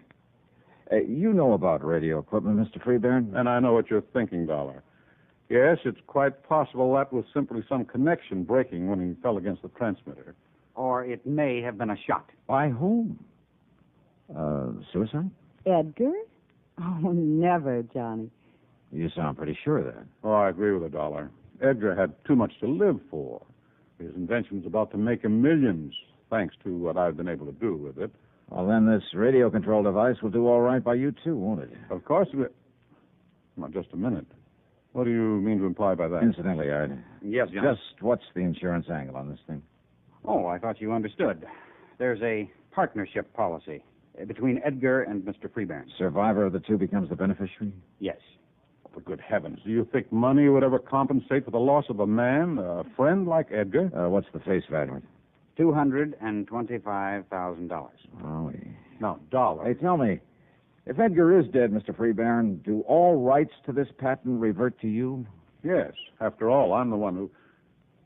Now, look here, young man. Yes, Johnny. Well, just take it easy now.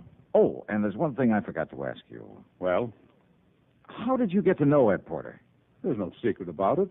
Marilyn met him at some yacht club affair, persuaded him to bring the radio control to me. Oh, and there's another thing I forgot to ask. Yes, what's that? Who is your contact over at the Coast Guard? A man by the name of Adam Patrick. Huh? Pat? Why do you say it that way, Johnny? Well, he's an old friend of mine. Gave me a hand when I was out here on the Ellen Deer matter. Ellen Deer? Yeah, name of a big yacht that was being used for smuggling stuff up from Mexico, narcotics and stuff. Well, certainly you don't think our cruiser was being used for... I don't see the connection. All right, let me use your car. Of course, Johnny. Here are the keys. Good, thanks. Where are you going? Well, instead of waiting for Pat to call here, I think I'll run over and see him. I think you're right, Dollar. Why don't we all go on over there? We can get any news of the Leslin and Edgar firsthand. No, thanks. I'll go alone. May I ask why?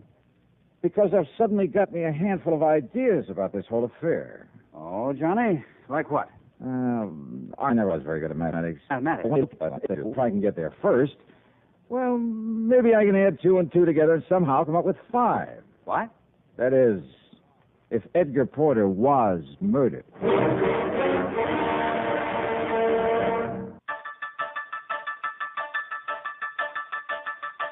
All you need to know, KNX is 7 million years radio.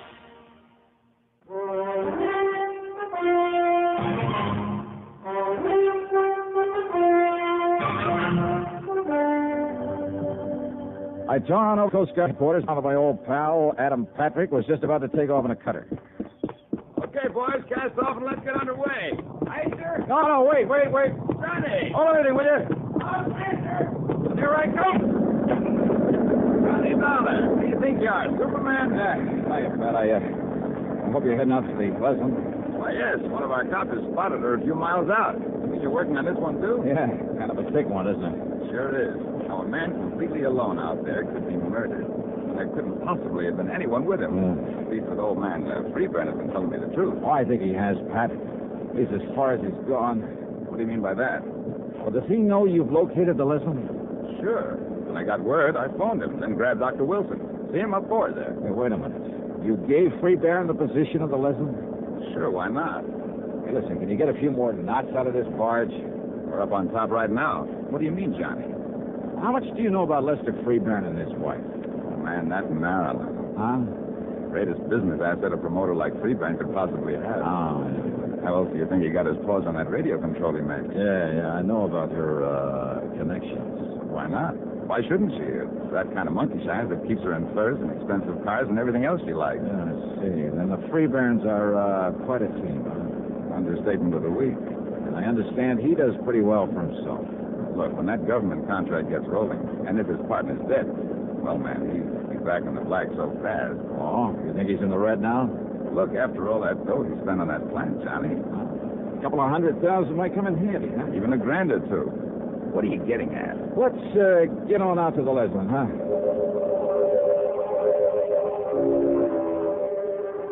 It took us something under an hour to reach the Leslin, where she drifted around on the calm sea untended. She'd had her engines running. She might have got halfway across the Pacific before we found her. While the crew of the cutter were preparing to tow her into harbor, Penelon, the doctor, and we climbed aboard. I took a good, careful look around, and believe me, I found plenty. Edgar Porter was dead, all right. His body slumped over the radio set. Carbon monoxide, the doctor said. At least that's what my preliminary examination shows, Mr. Dollar. But then, before we could get her underway, sure enough, Lester Freeburn rolled up in his speedboat. He came aboard, joined us in the cabin, took a look at the body of Edgar Porter, and then...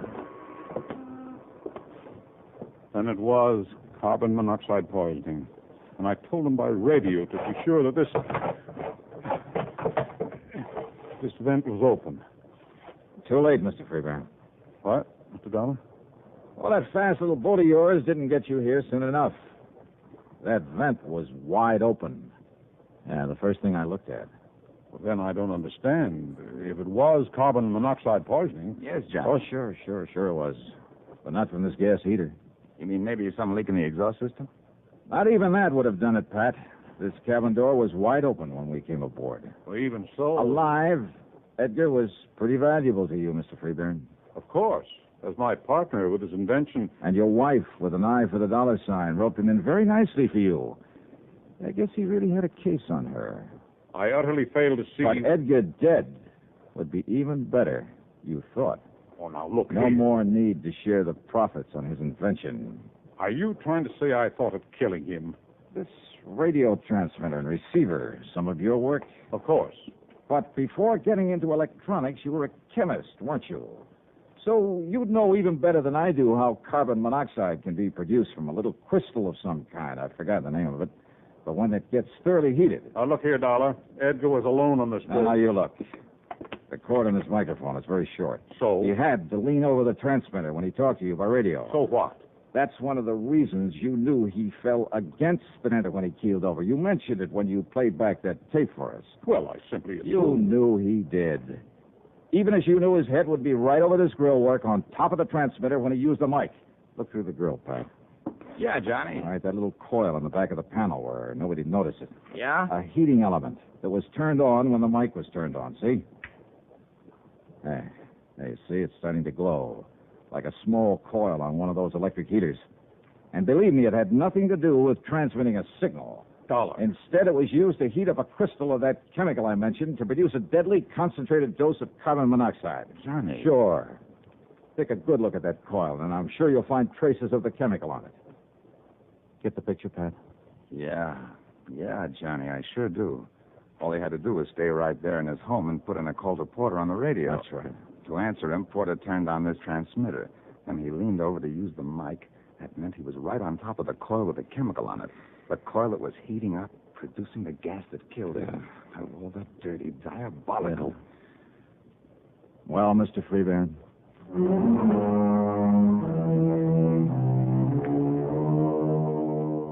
Yep.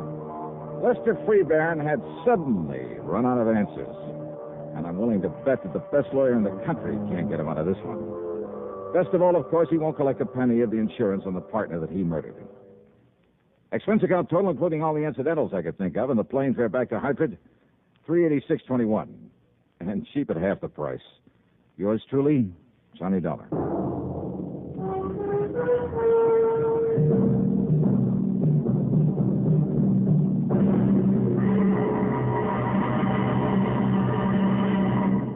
Now, here's our star to tell you about next week's program. Next week, well, one of the most clever, most ingenious crimes I've ever run into during my career as a special investigator.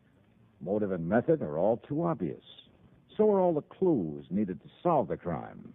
Yet, a simple little device we're all familiar with is used to cover them up and apparently make them meaningless. Yeah, I'm talking about a device that we all use every day. There's probably one of them right there in that room with you, right beside you, waiting for you to pick it up and use it. Just be sure that you don't use it to cover up a murder. Instead, well, be sure to join us, won't you? Yours truly, Johnny Dollar.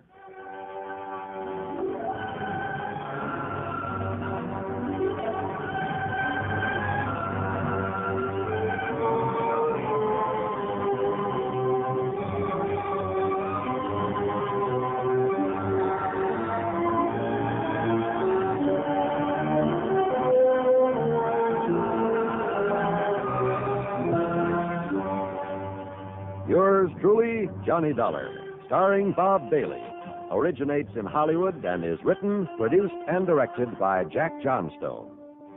Heard in our cast were Virginia Gregg, Olin Soule, Sam Edwards, Will Wright, and Herschel Bernard.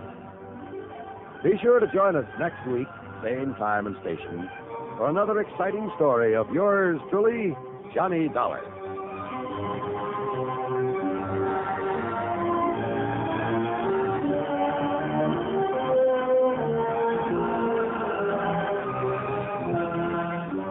This is John Wall speaking.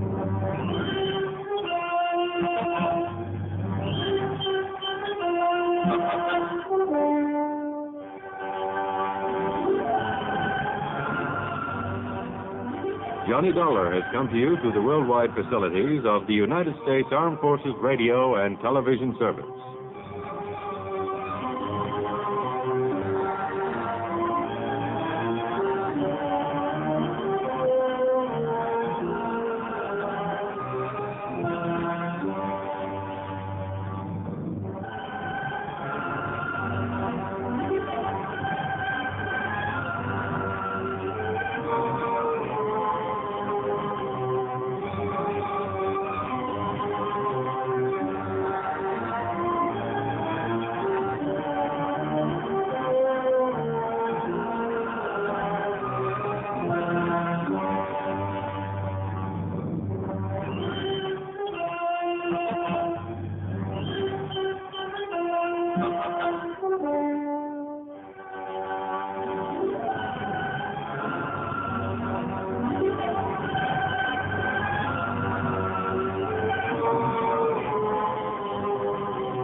Slate 107B. This is Johnny Dollar for broadcast Sunday, May 10, 1959.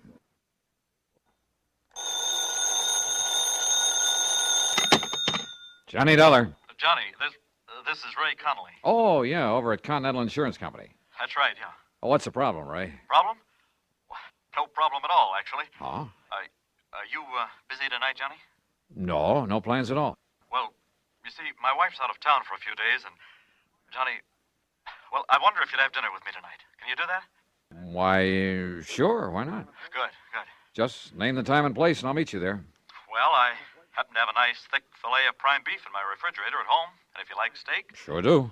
Well, why don't you run over to my place at, say, 6:30? I'll pour you a couple of cocktails, and we'll tackle that steak. Okay, Johnny? Ray. Yeah? You're sure there isn't something that's bothering you? 6:30, Johnny? Yeah, okay, but now listen. Good. I'll see you then. Well, why don't you...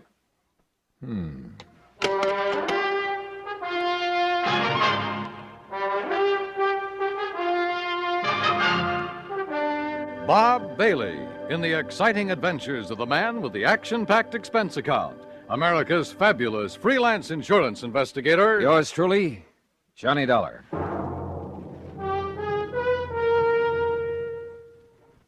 Each weekday on CBS Radio, there's a bright package of lively entertainment that goes by the modest title, Just Entertainment. It's where to find Pat Buttram, his cohorts, and his warm humor. Mr. Buttram is ably aided by lovely Marion Morgan and that singing foursome called the Halloran Quartet. Just for entertainment, sample Just Entertainment with Pat Buttram tomorrow on CBS Radio. Also on the recommended list, a fascinating fact-filled 10 minutes each weeknight with Ron Cochran. Recently, he's given the Answer Please treatment to listener queries on such topics as the Chesapeake Bay's Oyster War, the Irish sweepstakes, spring fever, and underseas exploration of the Arctic. Be listening tomorrow night. Discover how you can ask Ron Cochran to give your question the answer, please. Just Entertainment and Answer Please. One for facts, one for fun. Leave your dial set right where it is now to enjoy both these entertaining programs each Monday through Friday on CBS Radio. And now, Act One of yours truly, Johnny Dollar.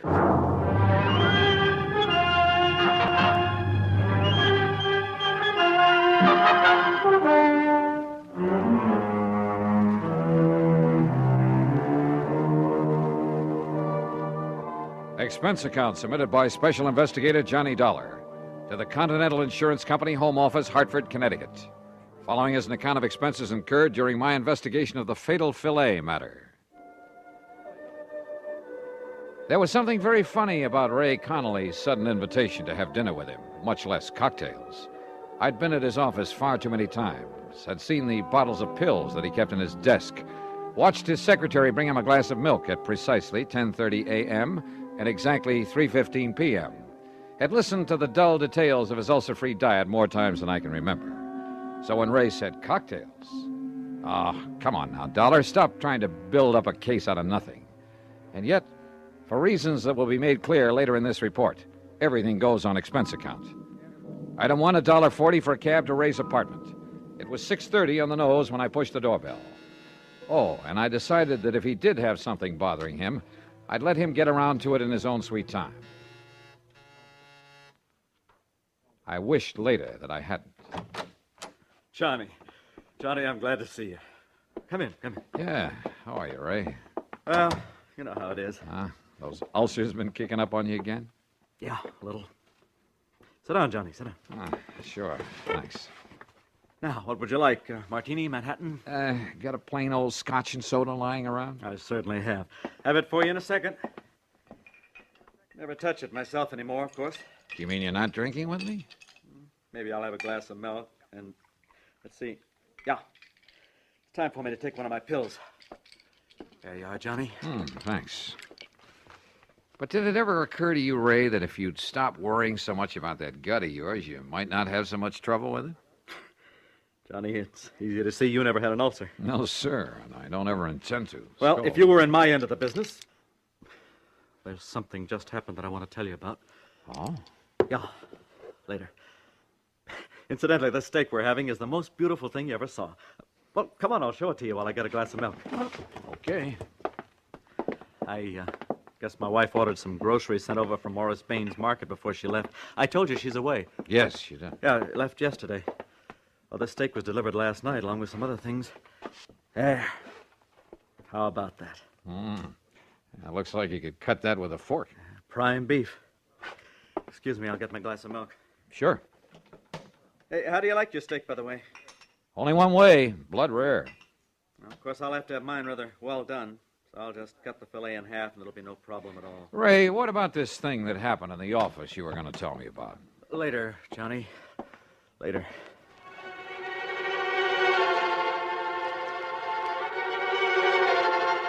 Again, looking back, I wished that I'd pressed the point, but I didn't. Instead, I had another drink, watched him sip his glass of milk, listened to him complain some more about his pet ulcer, and then, finally, we sat down to dinner. There we are. Isn't that the most beautiful steak you ever saw? Oh, no. Huh? Ray, didn't you hear me? What? Oh, dear. Yeah. Oh, dear, I'm terribly embarrassed. Well, brother, you ought to be. That looks like a piece of shoe leather. When you said blood rare, and I forgot all about it. Ray, you are a dog. You're sure you can't eat it this way? I'd rather chew up an old boot. Hey, listen now, something's bugging you. Now, what is it? Nothing, Johnny. Look, I'll go out and buy another one for you, huh? And let yours sit here and get cold? No. Oh, Johnny, I'm terribly sorry. That's okay. Go ahead, Ray. Tear into it. I'll go out in the kitchen and see if I can find the makings of a sandwich.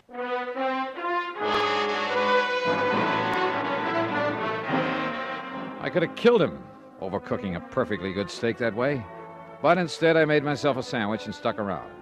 Because I knew that sooner or later he'd tell me his real purpose in having me come over. And later he did. At least he started to. We had washed the dishes, then gone back into the living room. I had settled down with a third cup of coffee and a cigarette, and he was sipping at another glass of milk. It's just that I don't like being threatened, Johnny. Threatened? Heaven knows I have enough trouble keeping this ulcer under control with just the daily run of problems I have to face at the office. Oh, what do you mean by You know, people demanding more from their insurance than they deserve. People filing claims when they aren't entitled to any insurance at all, and then trying to... Oh! What? Nothing, Johnny. I just... I'll be all right. You forget to take one of your pills, Ray? No, but maybe I better take another. Oh, yes, me. You're taking too many of them. But what was this talk about being threatened? Well, Johnny, this fella by the name of... Oh, no. Ray. Johnny! Ray, what's the matter? This pain in my stomach, it's killing me. Easy now. Here, let me get you on the sofa. Oh, medicine, quick, please. There you are. Now, what medicine? Anything to stop this, Johnny. I grabbed the telephone and called Dr. Ramsey. But because of a traffic tie-up, it was nearly half an hour before he got there. Meantime, Ray lay on the sofa getting paler and paler until he was white as a sheet. The doctor, completely familiar with Ray's ulcer problem, did what he could. But after 45 minutes, realized things were getting beyond his control, so he called an ambulance. Another half hour. And yeah, by the time they got him to the hospital, in spite of injections and oxygen along the way, Ray Connolly was dead. Act Two of yours truly, Johnny Dollar, in a moment. Tibet in the news. Who's an expert on Tibetan affairs? Who was the personal guest of the Dalai Lama in happier times at the top of the world? Why, Lowell Thomas, of course. Ask us another part of the world, and there's every chance the answer again would be Lowell Thomas. The roving raconteur has been just about everywhere, seen just about everything. So when a story breaks, he has that extra edge of intimate first-hand experience to give extra dimension to his reporting. One of the most colorful men in the industry, one of the most striking different sounds on the CBS radio network is Lowell Thomas, heard every Monday through Friday evening with his fascinating reporting. Only a network could bring you a Lowell Thomas. Only the CBS radio network does. Remember, the keen mind and formidable experience of this noted world traveler, lecturer, raconteur, and CBS newsman is an exclusive with the affiliated stations of CBS Radio. Monday through Friday evenings, don't miss Lowell Thomas. And now, Act Two of yours truly, Johnny Dollar and the fatal Filet Matter.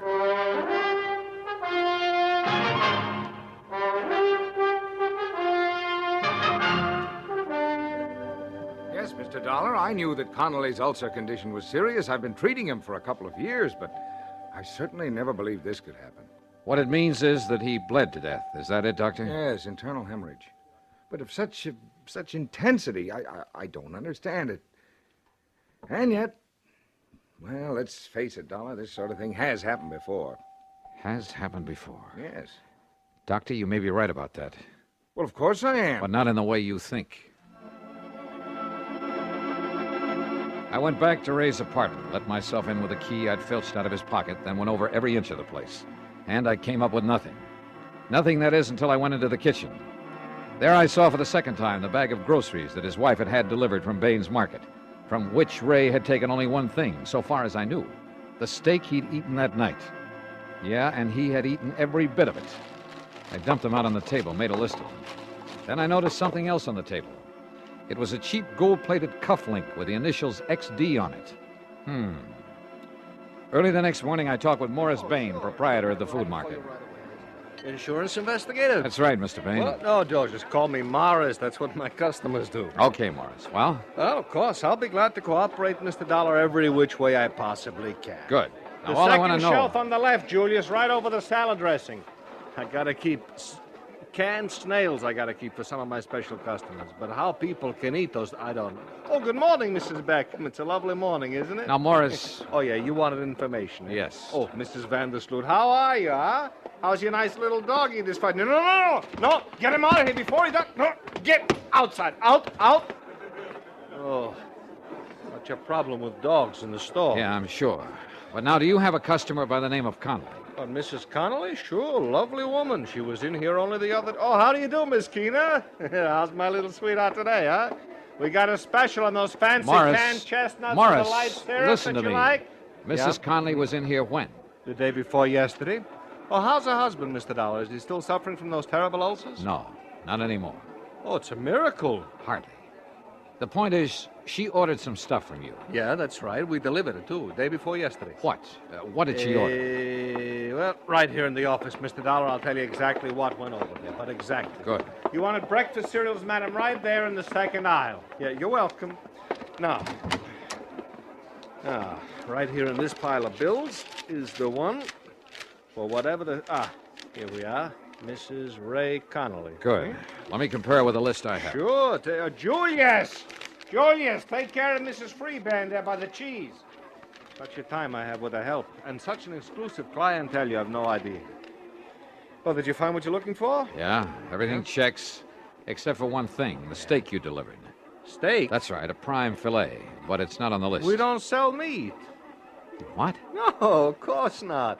Sadie, double-check the Hathaway order. Somebody made a mistake last week. Wait a minute. That's a good girl. You're sure your delivery boy didn't take a steak to the Connollys? How could he? Oh, fine. No, But we thanks don't anyway, even sell. Morris. No, it's a pleasure anytime. Be seeing you. Yes, sure. Sadie, did you deliver the Broomfield order, Sadie? So, do it right now away. we try a different tack.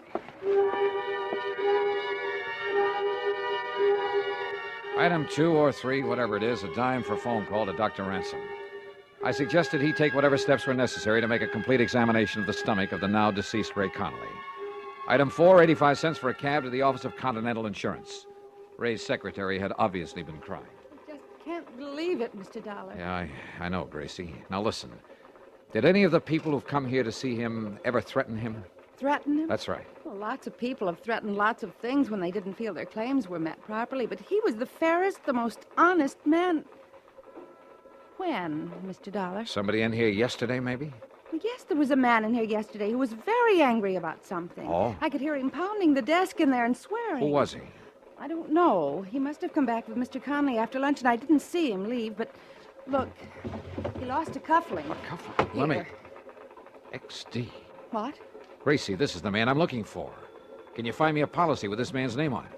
Just from these initials with all the policies on file? Probably a beneficiary whose claim was settled or refused. You say the man, Mr. Dollar. Yeah, Gracie. The man who murdered your boss.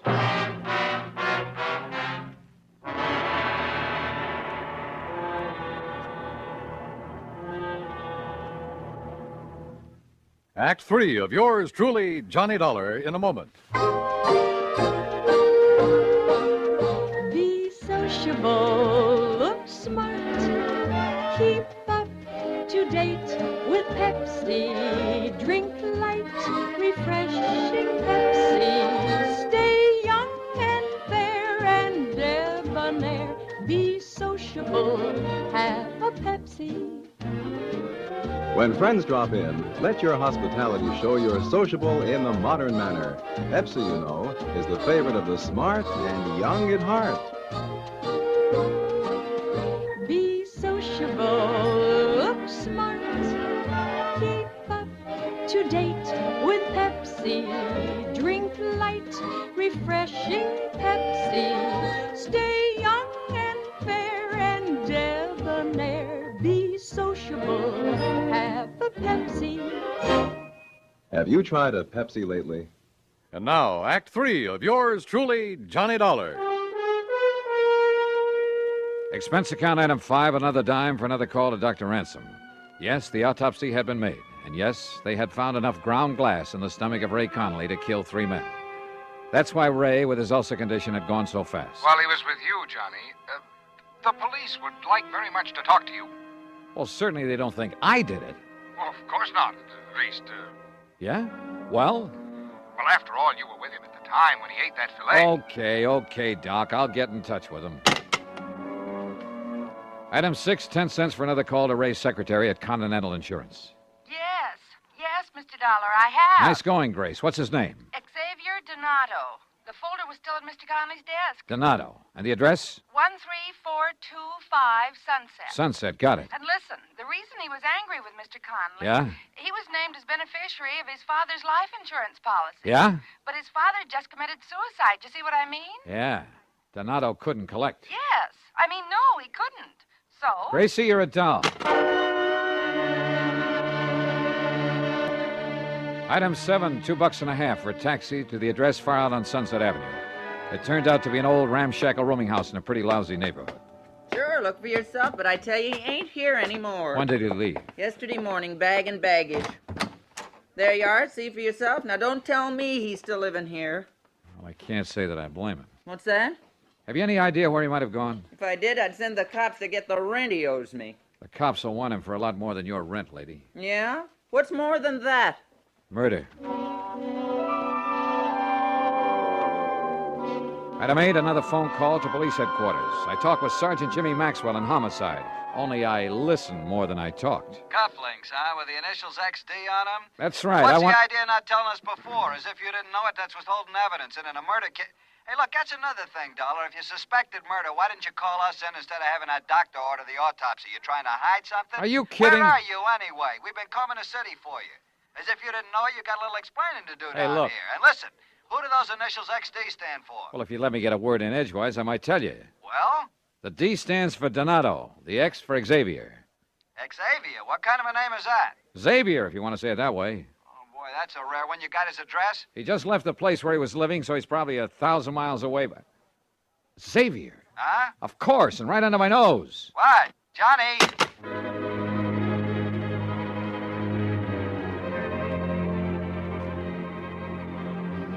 Maybe I should have told him more, everything I knew. But I didn't want to have to wait for the police or anybody else. Ray had been a friend of mine, and to bring his killer to justice was all I cared about. As for that name, Xavier, of course I'd heard it, only a few hours before. And for some stupid reason, it had never occurred to me that it began with the letter X. Item 9, $1.50 for another taxi. This time to the... Yeah, you guessed it. Excuse me, please. Julius, Pardon me, will you how many please, times madam? do I gotta tell you? You pack the vegetables on top. Morris. The goes in the bottom, huh? Morris, come over here. Mr. Dollar. Back so soon already? Now listen, when I left you early this morning, Yeah? just as I was leaving, I heard you call somebody by the name of Xavier. Yeah, you mean that slowpoke, huh? That dumb, stupid... All right, is he lazy- still here? What's his last name? His last name? Yeah, what is it? Well, his last name, it's... Sadie, how many times I gotta tell you when a customer's got a complaint? Well, this one has. What? No, Xavier. listen, Mr. Dollar. Xavier. Xavier Donato. Looking for me, mister? You're Xavier Donato? Yeah. What do you want? I just want to show you a couple of cufflinks. Here. Are these yours? Yeah, mine. Then don't try to pull a gun. Me? I got no gun, mister. I found one of these in Ray Connolly's office. Sure. I got mad. I slam bang on the desk at him. I found the other one at his apartment, where you delivered that steak to him. That steak full of ground glass. Where'd you get that steak? Wilson's Prime Market along the way to his place. Then you put in the glass and took it up to him. Yeah. That was pretty good, huh? Say, you from the cops? You expecting the cops? I don't know. But you didn't run. You didn't leave town. Sure. Because I'm smart. You leave town, they know you done it. They chase you, they catch you. And honest, I didn't know it was going to kill him. You know it now. But I had to get even. You know, because he wouldn't give me that insurance because my old man killed himself. So did my grandpop and his old man. Just because they didn't get something they want. You mean they all committed suicide? Sure. Because they was all, you know, off in the head. But not me. You understand? Because I'm smart. Somebody does something against me like that insurance, well, I get even with them. You understand? I don't go kill myself. I get even with them. And you think they're going to find out?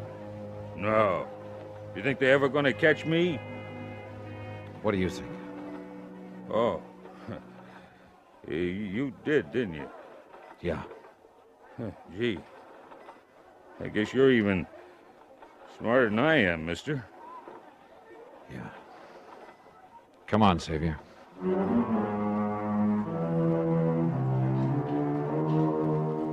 Prison? I doubt it. Not with a family history like that.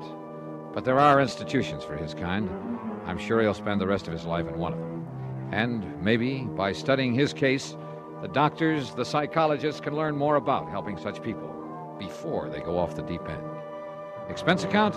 Forget it. Ray Conley was my friend. Yours truly, Johnny Dollar.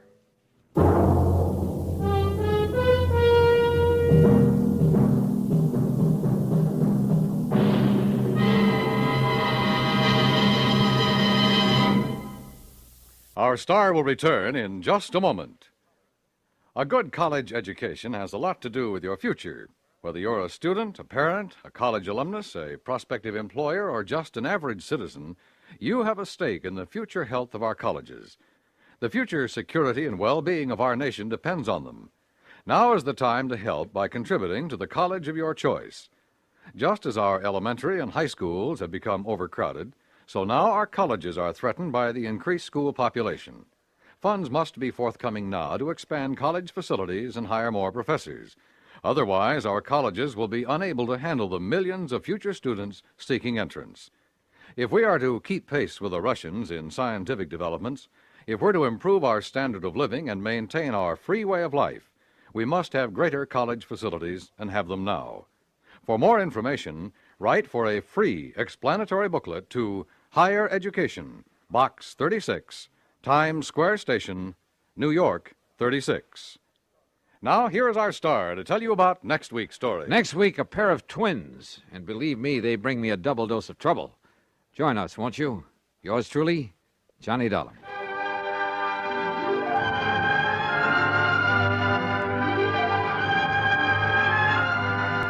Yours truly, Johnny Dollar, starring Bob Bailey, originates in Hollywood and is written, produced, and directed by Jack Johnstone. Heard in our cast were Virginia Gregg, D.J. Thompson, Jack Edwards, Marvin Miller, Larry Dobkin, Harry Bartell, and Frank Gerstle. This is Dan Cubberly speaking.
Johnny Dollar.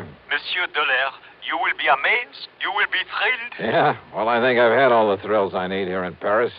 And who are you? I, monsieur, am the night clerk here in the hotel. Oh, well, what's all the excitement about? Monsieur Dollar, I have the telephone call for you. And, monsieur, Yeah. it is wonderful. It is the long distance. It is the transatlantic. A transatlantic call. From the, what you call the United States. Well, bully for you. But across the ocean. It must be the most important. Yeah, well, put them on and we'll see. Oui, monsieur. Hello? Johnny? That's right. George Reed here. Well, George. All right, clerk, you can get off the line now. What, Johnny? You hear me? Clerk? But, monsieur. Come on, hang up. Very well, monsieur. Now, George, you get my cable report on the Only Jewels? Yes, you did a great job in spite of all the money you threw around. I mean, what you gave that man de Marsac.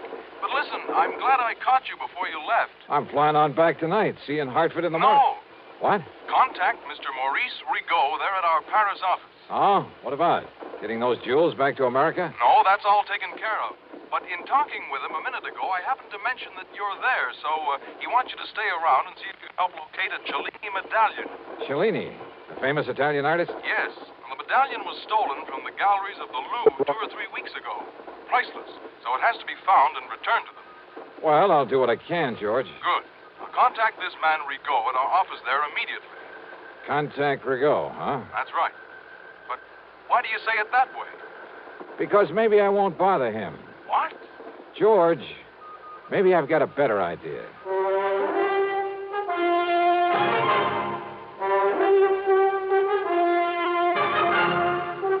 CBS Radio brings you Bob Bailey in the intriguing adventures of the man with the action-packed expense account, America's fabulous freelance insurance investigator. Yours truly, Johnny Dollar.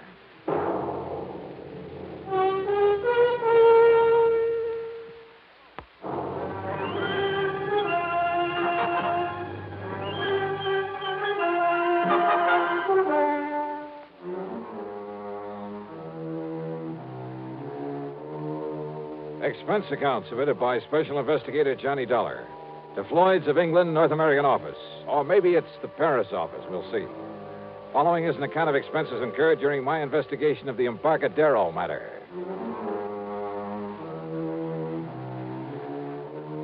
Expense account item 1, a few francs. Call it 10 cents American for a telephone call. Not to Rigaud at Floyd's of England, but to my old underworld contact, Louis de Massac. The strange little character who calls himself the Gray Cat.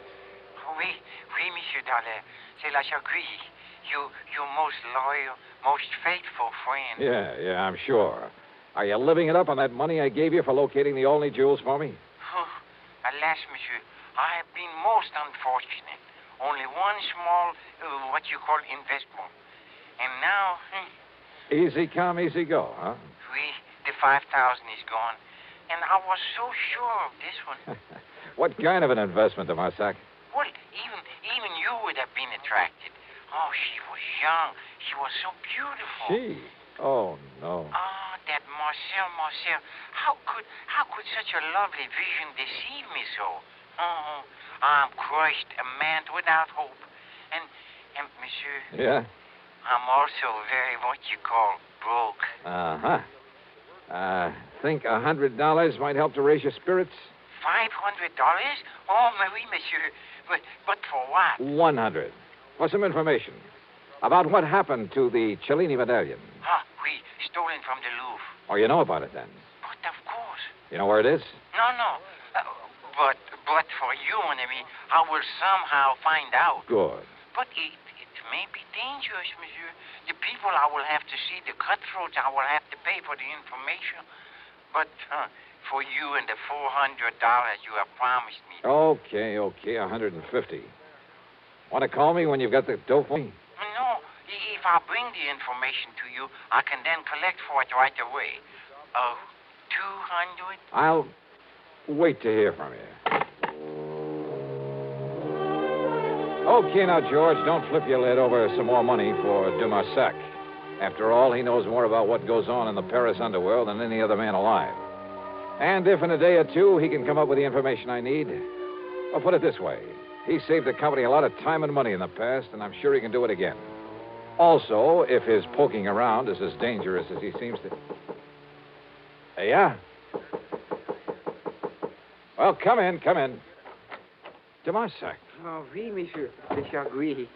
Oh, the dangerous mission you sent me on is a fait accompli. But I only talked to you on the phone about an hour ago. I've wasted no time. You have the $300 for me? 150. You have the information? Oui, the Cellini medallion. Well?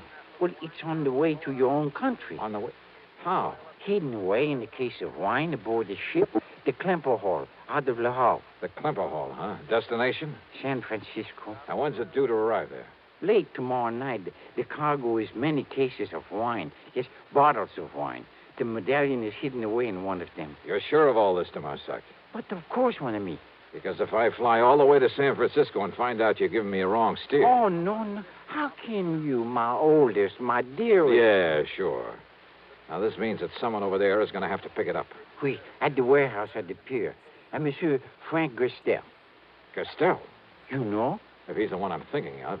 A fence who used to operate in New York, but they can never pin anything on him. It must be the same. But in the shipload of wine, how'll he know which case has the Cellini medallion in it?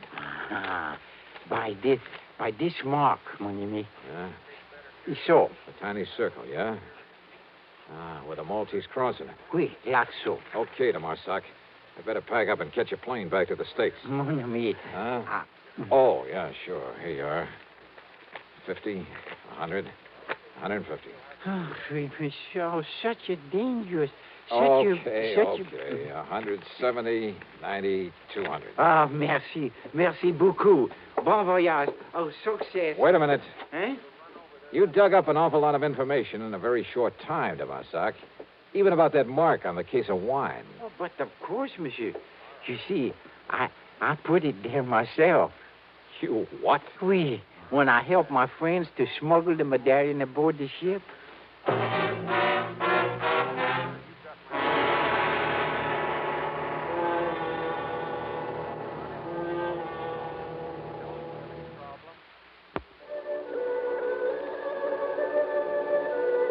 Expense account item 2 is the couple of $100 to de Marsac for the information about the stolen Cellini medallion. Item 3, $92 American for my hotel there in Paris, and a taxi out to Orly. Item 4, $5.99 even plane fare, Paris to New York to San Francisco, and a taxi to my favorite hotel, the Huntington, up on Nob Hill. A pea soup fog had settled over the city, and the driver had to practically feel his way the last couple of blocks. By the time I'd cleaned up and changed my clothes, it was late, and I was hungry. And after the long plane trip, I was glad for a chance to walk over to the Fleur de Lis on Sutter Street. Cocktails and a rare good dinner ran up item 5, $11 even. Then I started back to the Huntington, again on foot. I say I started. It was late, remember, and dark. Not many people on the streets. And suddenly I was conscious of someone behind me, slowly catching up with me. In the fog, he was only a shadow, but I was sure he was following me. I slipped out my gun under my coat and slowed my pace. All right, brother, what? Huh? Yeah. Hi, Johnny. Smokey Sullivan. Yeah. Well, what under the... How are you, Smokey? I thought that was you coming out of that Fleur de Lis. Hadn't you better put that back in your coat, huh? Oh, yeah, sure. Hey, listen, you're just the man I want to see. Yeah? Yeah. And if you can dig up some information for me about somebody, I'll make it worth your while. You're real good to me, Johnny. I'll do anything I can. And listen. Yeah?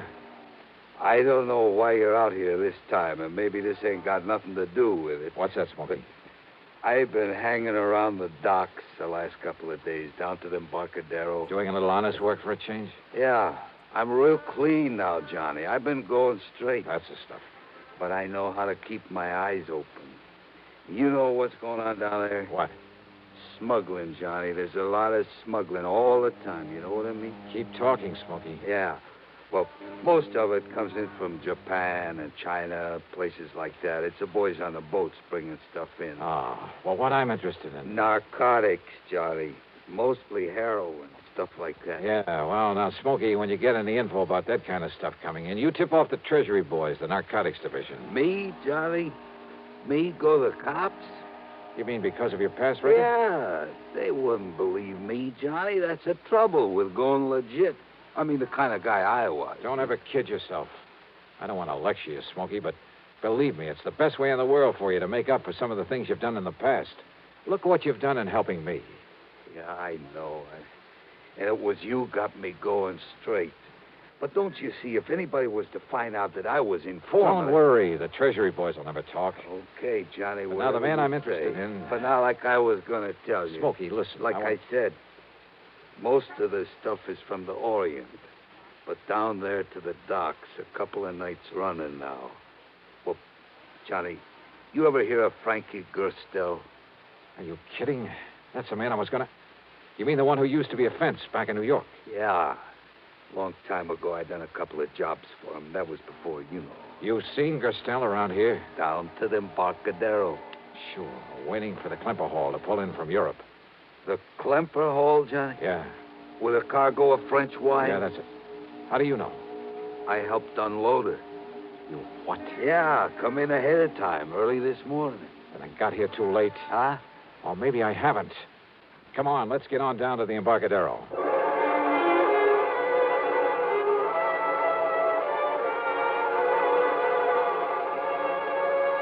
Item 6, $1.50 for a taxi.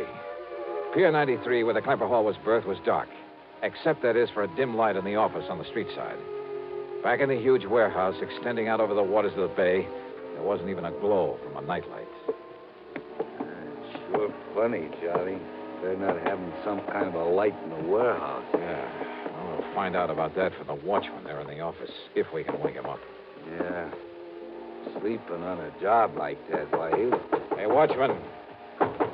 Watchman, come on, open up. Johnny. Yeah, I see. Come on, Smokey, give me a...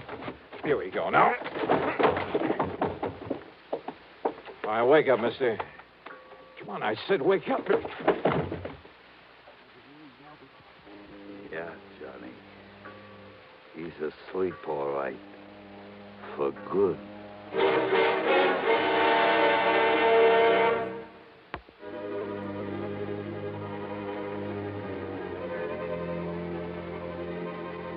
Fog-shrouded San Francisco, or the Embarcadero at night. There in the little office on the shore end of Pier 93, we found the watchman. Found him dead, with a bullet in the back of his head. Which meant that in all probability, Frankie Gerstel had gotten there before us, had already taken the Cellini medallion out of its hiding place. Or was it still there, in one of the cases of wine, stacked up in the warehouse in the long, dark pier? There was only one way to find out. Oh, we better get out of here, Johnny. If the cops come around and find this watchman laying here dead, even with Johnny Dollar to explain Reach up and pull off that light, will you? But, Johnny... All right, here, I'll do it. But, look, don't you see, if the cops come around, they see this office dark. Yeah, we got to chance it.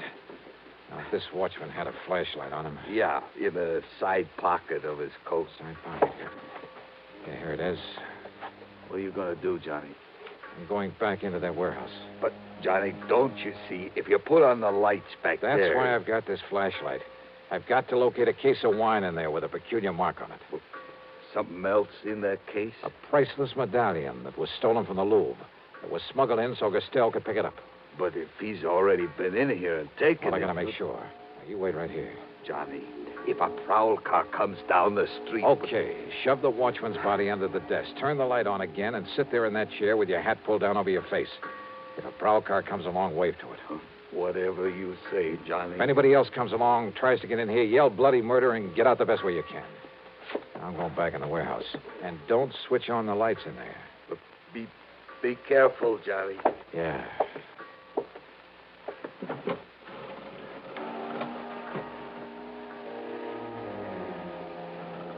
The light in the office, when Smokey turned it on again, made only a thin yellow line beneath the sliding door.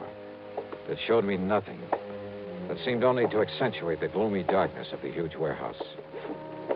Cautiously, I felt my way to a pile of crates, stuck my head around the corner of it, and flicked on the flashlight for a moment to get the lay of the land. Bales, crates, packing boxes, and barrels filled the place. The cargo of the Klemper Hall. And there, at the far end, were the cases of wine I was looking for, hundreds of them. After mentally plotting a course through the mass of shipping, I turned off the flashlight and worked my way back to them in the darkness. Finally reached them. Yeah, when I tilted one of them, it gurgled slightly. I was about to flick on the light again when I realized that if Frankie had come here, if he'd killed the guard but hadn't left, yet somehow I had to find the case with the identifying mark on it. I put on the light again, and there in front of me was a case that someone had pried open. The cinch bar was lying beside it. On one corner was the mark that... Someone. I heard someone else in there. Behind me. Behind one of the packing cases I'd felt my way around in the dark. I heard him again. So I picked up the cinch bar. And I waited. Then... Holy... At least I'd seen the flash of the gun. But again, I waited. Give up, Dollar. I've been here over an hour. I can see in here, but you can't. Now? Well, I can see the flash of your gun.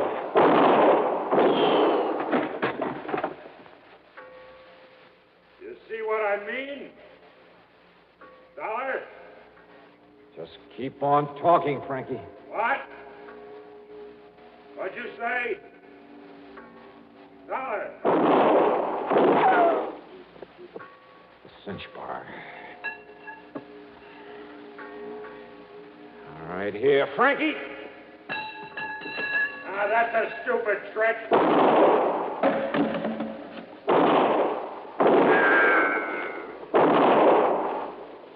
Too close, too close.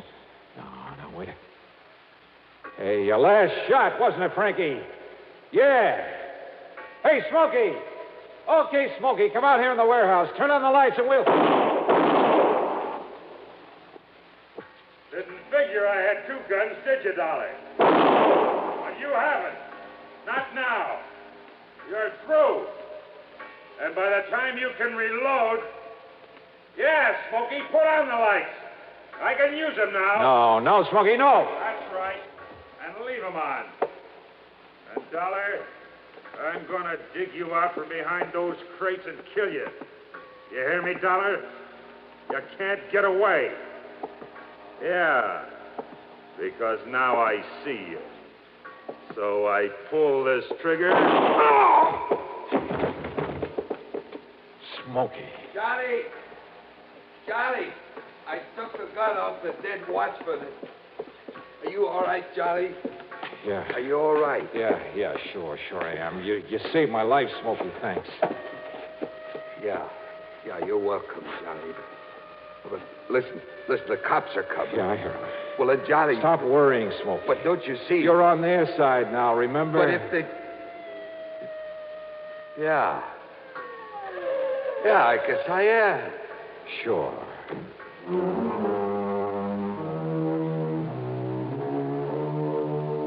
The Cellini medallion in Frankie's pocket. It was pretty obvious that he'd killed the watchman, taken the medallion out of the wine case and was about to leave when we showed up. Smokey's shot had killed him. Had Smokey a bit worried, too, when the police barged in on us. But now he's a public hero. Oh, sure, there'll have to be some kind of a hearing on the whole affair. My deposition's already in. But Smokey's really in the clear. As for the couple of $100 I gave him, well, forget it, George. It came out of my own pocket. So, expense account total, including the trip home, $1,174 even. Yours truly, Johnny Dollar.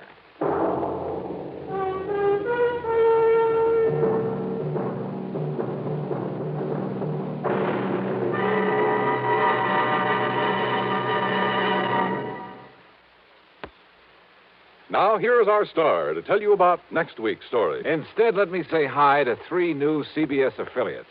They're KAAB in Hot Springs, Arkansas, WRIG in Wausau, Wisconsin, and WOMI in Owensburg, Kentucky.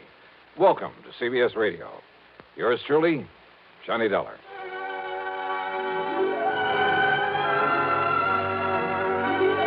Yours truly, Johnny Dollar, starring Bob Bailey, originates in Hollywood and is written, produced, and directed by Jack Johnstone.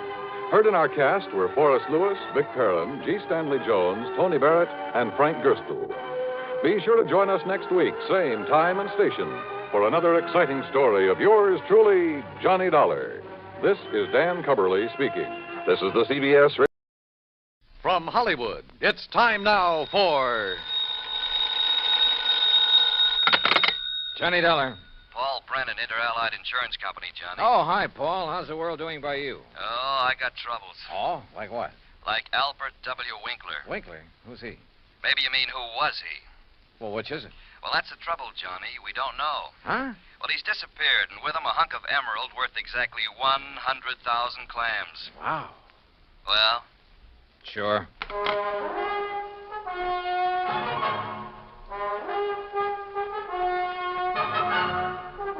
Bob Bailey in the exciting adventures of the man with the action-packed expense account.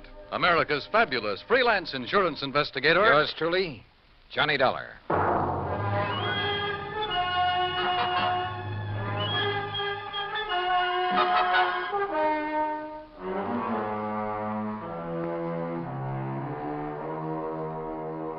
Expense account submitted by Special Investigator Johnny Dollar to the Inter-Allied Insurance Company, Dawson Building, Hartford, Connecticut. Following is an account of expenses incurred during my investigation of the Blooming Blossom matter. Expense account item 1, $1 even. Taxi from my apartment to the offices of Inter-Allied, where Paul Brennan wasted no time in getting to the point. Albert Winkler was a partner in a small jewelry firm down in New York. Real exclusive type place. Fluid and Winkler? Yeah, that's the outfit. Well, a few days ago, they got hold of an emerald. It's called the Green Eye of Calcutta. And, Johnny, the darn thing's big enough to choke a horse. Okay, Paul, okay. I don't think you need go any further. No, wait. They planned to put it on an exhibition at the big international jewelry show in Chicago next month, and Winkler took it home to work on it. Oof. Insured for $100,000, you said. Yeah, and Winkler's insured for 10. Okay, so who killed him and stole the rock? Listen, will you? Go ahead. Well, Sunday morning, his partner Blewett tried to phone him at his apartment. No answer. So Blewett sauntered down to the office thinking he might be there. But no sign of him? Right. Nor of the Green Eye of Calcutta. Only a note Winkler had left the night before saying he was taking the stone home to work on it. Well, that makes it look as though maybe Winkler... Listen. About that time, the phone rang there in the office. It was the police department, also looking for Winkler. Oh? Yeah, they'd been called by Winkler's landlord after a chambermaid had found his apartment completely ransacked and the old boy missing. Uh-oh. Who's working on it? For the NYPD, I mean. Sergeant Randy Singer, 18th Precinct, homicide. Old friend of yours, I believe. Yeah, good man. Has he come up with anything? Nothing. Well, Johnny? Sure, Paul. Now? Now. Item 2, another $1 for a taxi back to my apartment where I slicked the stubble off my face, showered, dressed, and was about to head for New York when the phone rang.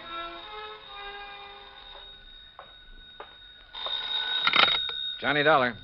Johnny Dollar? That's right.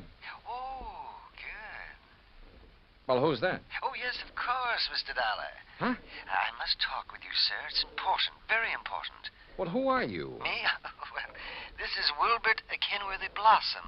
Yes, and I must see you right away. Well, what's this all about, Mr.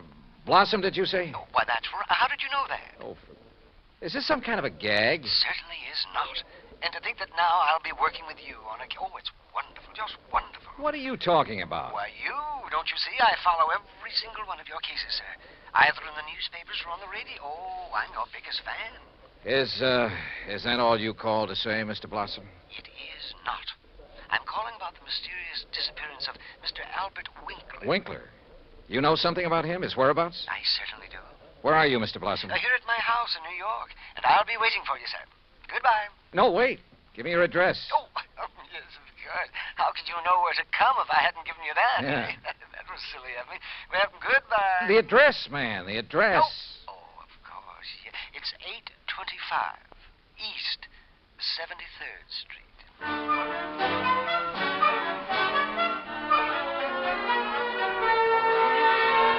Item 3, $9.20, transportation and incidentals to New York City and 825 East 73rd Street. It turned out to be one of New York's famous old brownstone houses, well preserved and reeking of an era long past, when the city's wealthy and elite had built row on row of these monuments to a now forgotten financial aristocracy. Oh, come in, Mr. Dollar. Come in.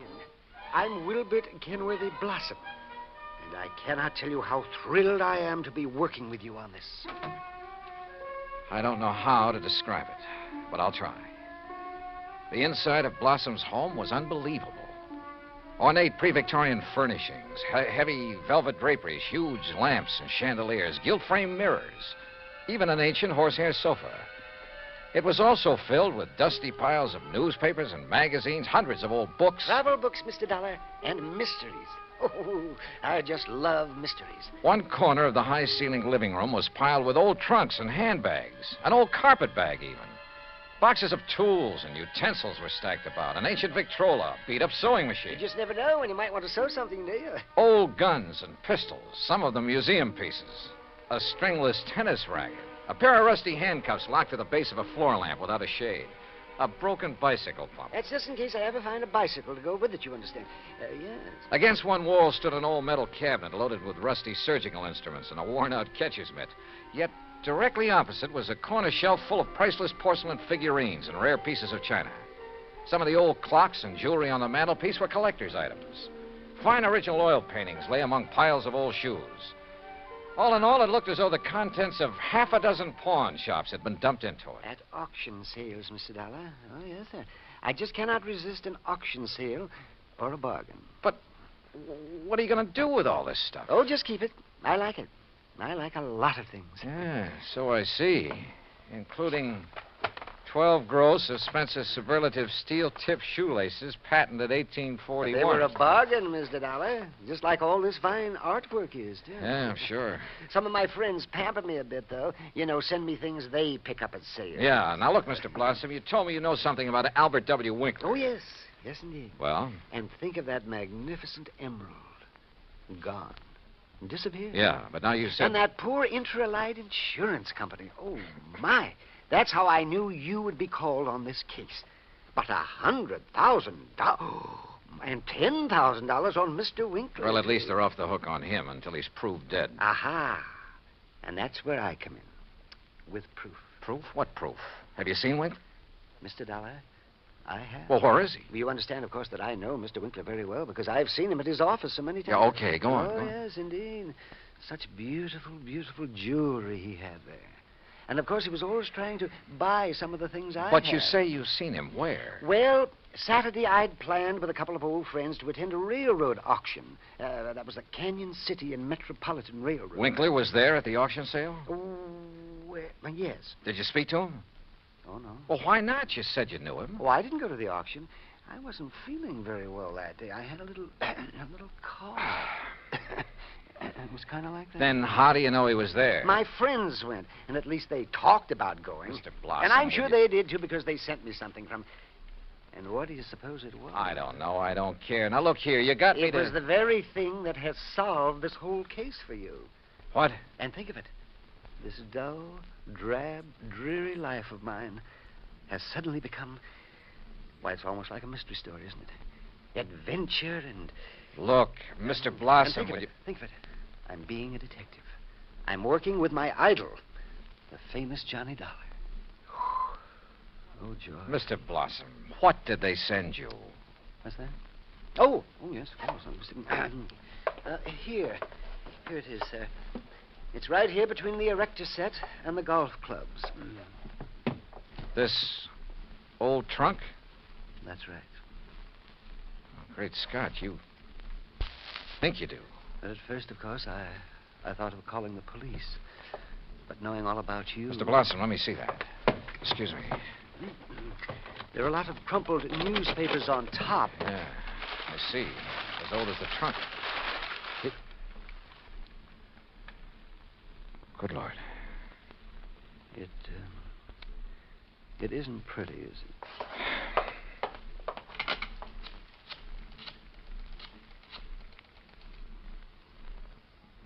Sergeant Randy Singer, homicide. Randy, Johnny Dollar, get somebody over to 825 East 73rd Street right away, will you? Body of Albert Winkler. Randy got there in a matter of minutes. Got the same story from Blossom that I had, then called for the lab crew to come and take over. Now, who delivered this trunk, Mr. Blossom? Why, it was just a delivery man. Can you describe him? Would you know him if you saw him? Yeah, well, he was big and strong. He was very strong. Distinguishing features, scars or a limp or a beard or something? Well, I told you, Johnny, he was big and strong. How old?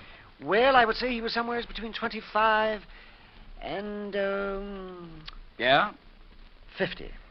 Yes, I'm sure. Well, that's a lot of help. Yeah, you better have those thick spectacles changed. But he was big. Yes, we know, and strong. What about his truck? Oh, I didn't see that. He left it outside. No. Now, look. These friends of yours who did attend the auction, who were they? Oh, yes. Now the investigation proceeds. Now the excitement. Who were they, Mr. Blossom? Well, there's Randolph Harrison and President...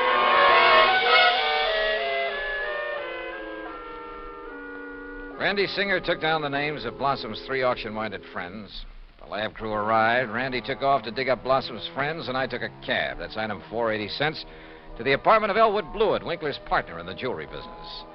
Blewett lived alone in a modest but tastefully furnished 5 or 6 rooms on East 52nd Street. Of course, Mr. Dollar.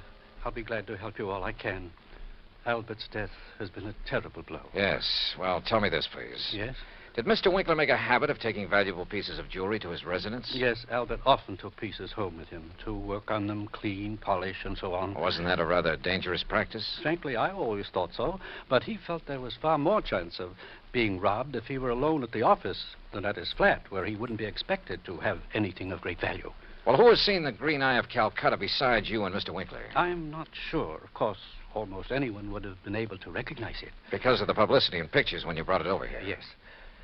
Come to think of it, Blossom indicated he'd been much impressed with it. Wilbur Blossom? Yeah. You know him? He's been in the office many times. He and Albert were always bickering over pieces that either Bickering? of us had. Well, it was really something of a joke. Albert always wanted some of Blossom's heirloom pieces, and Blossom wanted some of the finer things we had. Did he ever buy? Never. He always wanted us to put them up at auction or at a bargain price. Hardly our way of doing things, needless to say. When did you last see Blossom? Why, last Friday. I was busy with an important client, and from the back room where Albert was noisy that I closed the door on them. Oh, now wait. Certainly you aren't thinking that perhaps Wilbur Blossom... I'm not quite certain what I'm thinking, Mr. Blewett. Item 5, 10 cents, phone call to Randy Singer. No, not a thing, Johnny. One of the three names on Blossom's list is in Europe. The other two did go to the railroad auction, but purchased nothing. Randy, do a couple of things for me, will you? Like what? Phone whoever is stationed at Winkler's place that I want to look it over. Sure, everything is just as it was, including the poker that was used to kill him. Also, I want a copy of the picture of the trunk your lab boys took and the list of Blossom's friends. I'll have them waiting for you. And post a man at Blossom's place. Keep an eye on him. Yes, right away. Johnny, have you learned something? No, just, just for his protection, say. I'll talk to you later. Yeah, but...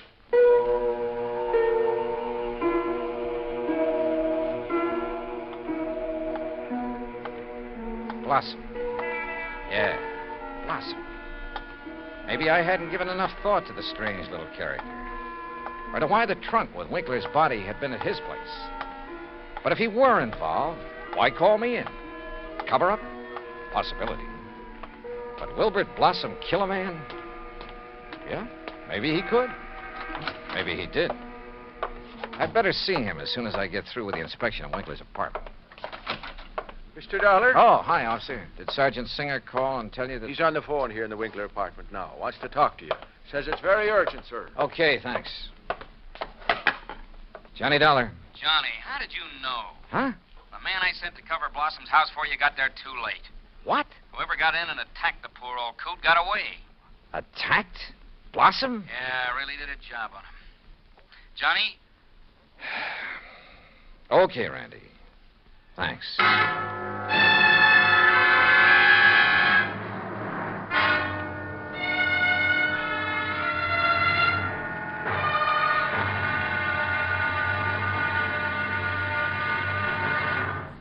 Act 2 of yours truly, Johnny Dollar, in just a moment. Democracy. As everyone knows, democracy means many things. Self-rule of the people, a higher standard of living, freedom of speech, press and religion, rights and privileges, liberty. But the most vital promise of democracy is mankind's right to dignity. For it is through the dignity of man that democracy has given mankind its greatest legacy of freedom. Now, Act 2 of yours truly, Johnny Dollar, and the Blooming Blossom Matter.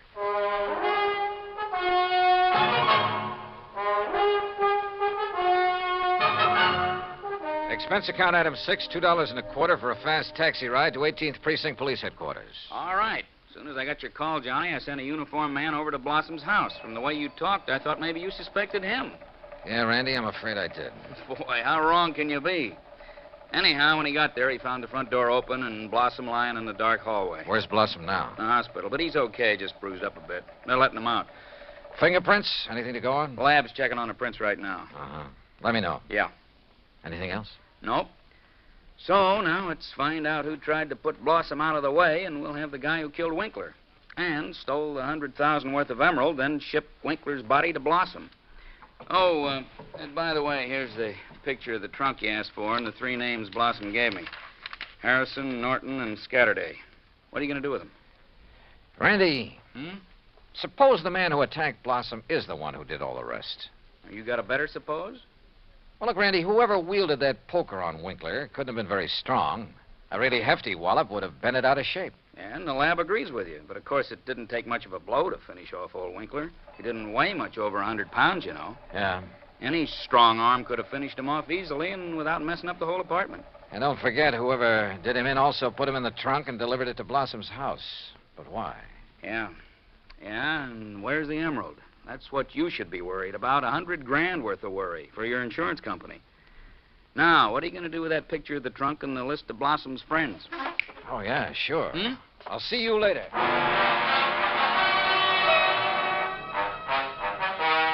Item 7, $5.50 for a taxi to the warehouse of the Canyon City and Metropolitan Railroad over in Jersey. There I finally managed to track down a man who knew something about their occasional auction sales of unclaimed baggage and stuff. Insurance investigator, eh? That's right, Mr. McKinney. One of those boys with a fancy expense account, eh? Well, that's a matter of opinion. Look, you had an auction sale here last Saturday, didn't you? That's right, handled it myself. Want to know something about something we sold off? Exactly. Then I'm your man. Always remember all about every single item I sell and who bought it and all about it. That's fine, because I want to know if any of the names on this list bought from you on Saturday. Yeah? Randolph Harrison. Man by the name of Harrison buy anything? No. How about Percival Wentworth Scatterday? No. Ellsworth Norton? No. You sure, Mr. McKinney? I'm sure. How about Blossom? That a man's name? Yes, Wilbert Blossom. Well? No, sir. Nope, never heard of him. And like I told you, I never forget the stuff I sell or the fellas I sell it to. Wait. This picture of a trunk. Huh? Have you ever seen this trunk? Well, yes. Did you sell this trunk on Saturday? Yes, I did. To whom? Come on, man, it's important. Well, I was real early in the sale. Yeah, before most of the people got here. Bought this trunk and had it sent to his apartment in New York. And his name? Well, it was a funny kind of name. Blinky or Winky or... Oh, no. Winkler. Winkler. That was it. Albert Winkler. Item 8, $2, 2 drinks for myself at the nearest bar. But they didn't help to kill my feeling of utter frustration. Item 9, $5.50 taxi back to 18th Precinct headquarters in New York for want of a better place to go. Oh, it's about time you got here, Johnny. Oh? We matched up the prints we found after Blossom was attacked. You know who made them? Yeah, here's his card. Carlo Bernasconi. Any reckon? Couple of a dozen arrests, only one conviction. Anything to do with jewelry? Better. Accessory to a hijack operation a couple of years ago. He drove the truck. Hey. Sure. Got a mugshot of him? We got him. Downstairs. Come on, I'll take you down. Randy, what's he look like? Like you'd expect a truck driver to look. Big, husky brute. Has he admitted anything? Well, the threat of a murder charge made him talk, all right, but none of it makes any sense. Of course it doesn't. But he's our boy, all right. He killed Winkler and beat up Blossom. I thought your lab decided whoever killed Winkler was a small fella. Yeah, So the theory about the same man killing Winkler and beating up Blossom doesn't work. But, Johnny, holy... Come on down. Let's talk to this Bernasconi. After I make a phone call. Huh? Who to? Yeah? Get me a man named McKinney, Canyon City and Metropolitan Railroad warehouse over in Jersey. Make it fast, please. Yes, sir. Hey, you been over there, Johnny? Just before I got here. Did you find out anything? No, but I'm going to now. Like what? Randy, for the first time, this whole thing is beginning to make sense. Here's your party.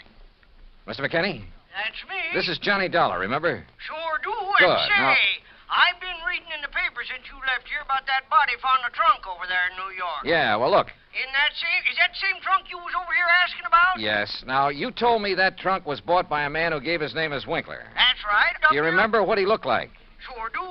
Why, I can give it to you as accurate as if it was in the police files.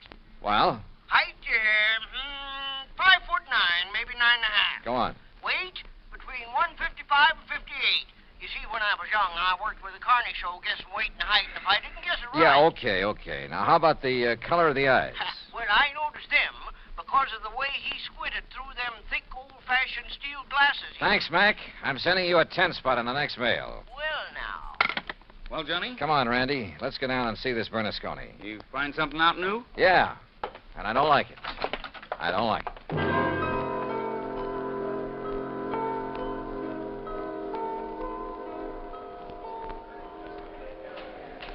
Now, look, Bernasconi, you're in plenty of trouble for the assault on Blossom. Maybe even more. But I'm the man who can save you from a murder rap, if you'll answer a couple of questions. Sure. I told the cops. All right. Did you pick up and deliver a trunk yesterday morning? Sure, I told him. For a guy named Winkler. You got the trunk from Winkler? Sure, at his apartment on East... What did he look like? How tall? Maybe 5'8" or 10. What? Johnny... Slight build or heavy or what? I'd say about medium. Maybe 150 pounds. Johnny. Now, look, mister. Now, wait a minute, you look. Did you deliver that trunk to a man named Blossom? Sure. At 825 East 73rd Street. What did he look like? Him I never seen. I knew it. He hollered from a window that the door was open and I should put the trunk in the living room. What a junk house. But you must have seen him later when you came back and assaulted him. It was night then. When he come to the door, I just slugged him and let him lay there. Then I went inside where the lights was on to look for...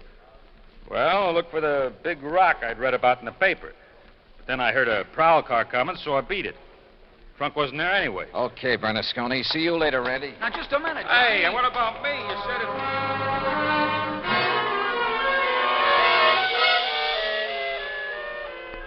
Item 10, 90 cents, taxi to Wilbert Blossom's old brownstone house on East 73rd. Come in, Johnny.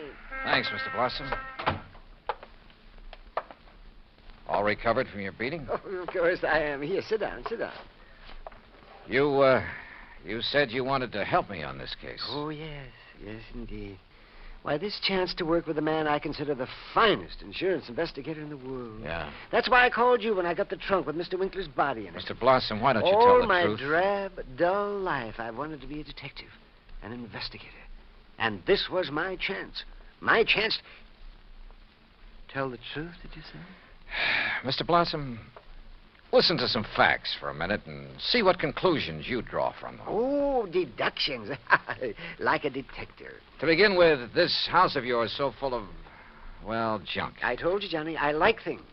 I like things. But it also has a lot of fine paintings, sculpture, china, jewelry. Oh, I like all sorts of things, especially if they're fine and rare. And bargains. Like the Green Eye of Calcutta? Oh, the most beautiful emerald in the world. And I would conclude that you'd do just about anything to have that stone. Yes, sir, Johnny. I'd reach the same conclusion. Okay. Now, when Albert Winkler and the emerald disappeared, it was in the papers that Inter Allied had written policies on them. Conclusion? Yes, sir. I would deduce that you would be called in. Wouldn't it be smart, then, if the killer was afraid I'd eventually get around to him anyway? Wouldn't it be smart for him to call me in and offer to help me? As a cover-up for what he'd done? Oh, yes. Yes, indeed. Or at least he'd think it would. Oh, yes, I guess he thought it would. Another thing, Mr. Blossom. Oh? What is it, Johnny? The body was packed in the trunk with old newspapers. Like these you keep piled around. Oh, why, yes. And I would deduce... So obvious that both Randy Singer and I overlooked them completely. Oh, well, there's so many things piled around here. You couldn't be expected to... Johnny. Yeah? What really made you decide that... Well, I'd like to know. All right. Albert Winkler was a frail little old man, about 4'11", not much over 100 pounds. Yes, he was. But the man who bought the trunk and had it sent to Winkler's apartment, who gave his name as Winkler, that man was about 5'9", 155 pounds. And he wore thick, old-fashioned steel-rimmed glasses. But, Johnny, I can't see without them. Then there's the truck driver. The man who ordered the trunk delivered to this house gave his name as Winkler, too. But Winkler was dead by then. Dead from a blow inflicted not by some big bruiser, but by somebody of, say, your build.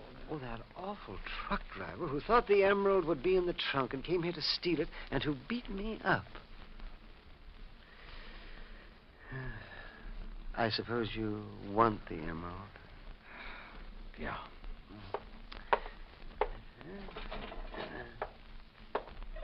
Here, Johnny, I kept it in this old coffee pot that I picked up at an auction sale. Real bargain, too.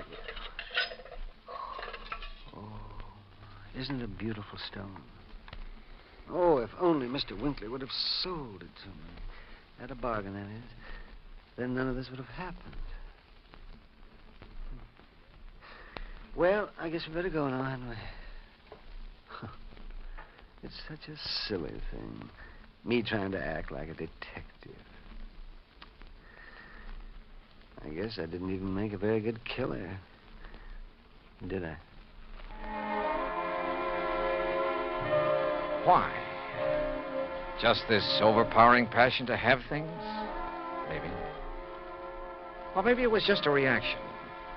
A last desperate attempt to some way, any way, break from a lifetime of lonely, dull, drab idleness. I don't know. But for some crazy reason, I feel sorry for the funny little old character who turned killer. Expense account total, including incidentals and fare back to Hartford, $61.55. Yours truly, Johnny Dollar.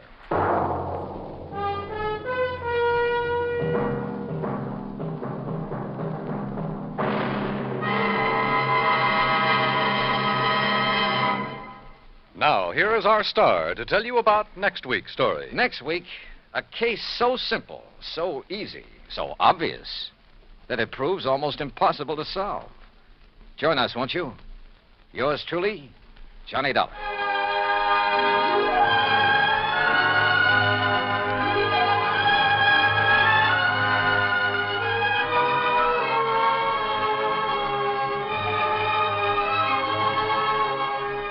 Yours truly, Johnny Dollar, starring Bob Bailey, originates in Hollywood. It is produced and directed by Jack Johnstone, who also wrote tonight's story. Heard in our cast were Howard McNear, Herb Ellis, Herb Bygren, Junius Matthews, Herb Butterfield, Frank Gersel, and Johnny Jacobs. Musical supervision is by Jerry Goldsmith. Be sure to join us next week, same time and station, for another exciting story of yours truly, Johnny Dollar. Dan Cubberly speaking. Johnny Dollar has come to you through the worldwide facilities of the United States Armed Forces Radio and Television Service.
Johnny Dollar. Johnny, this is George Reed. Well, nice to hear from you, George. Especially when I have no assignment. That's fine. What's fine about it? No expense account to pad means how do I keep the wolf from the door?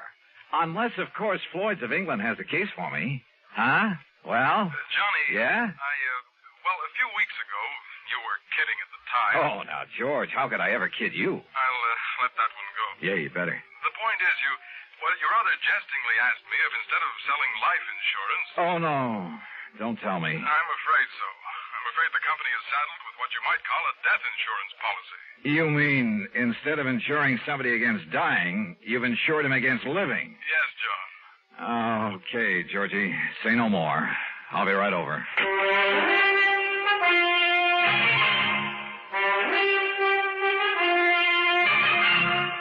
Bob Bailey in the exciting adventures of the man with the action-packed expense account, America's fabulous freelance insurance investigator. Yours truly, Johnny Dollar. Act one of yours truly, Johnny Dollar.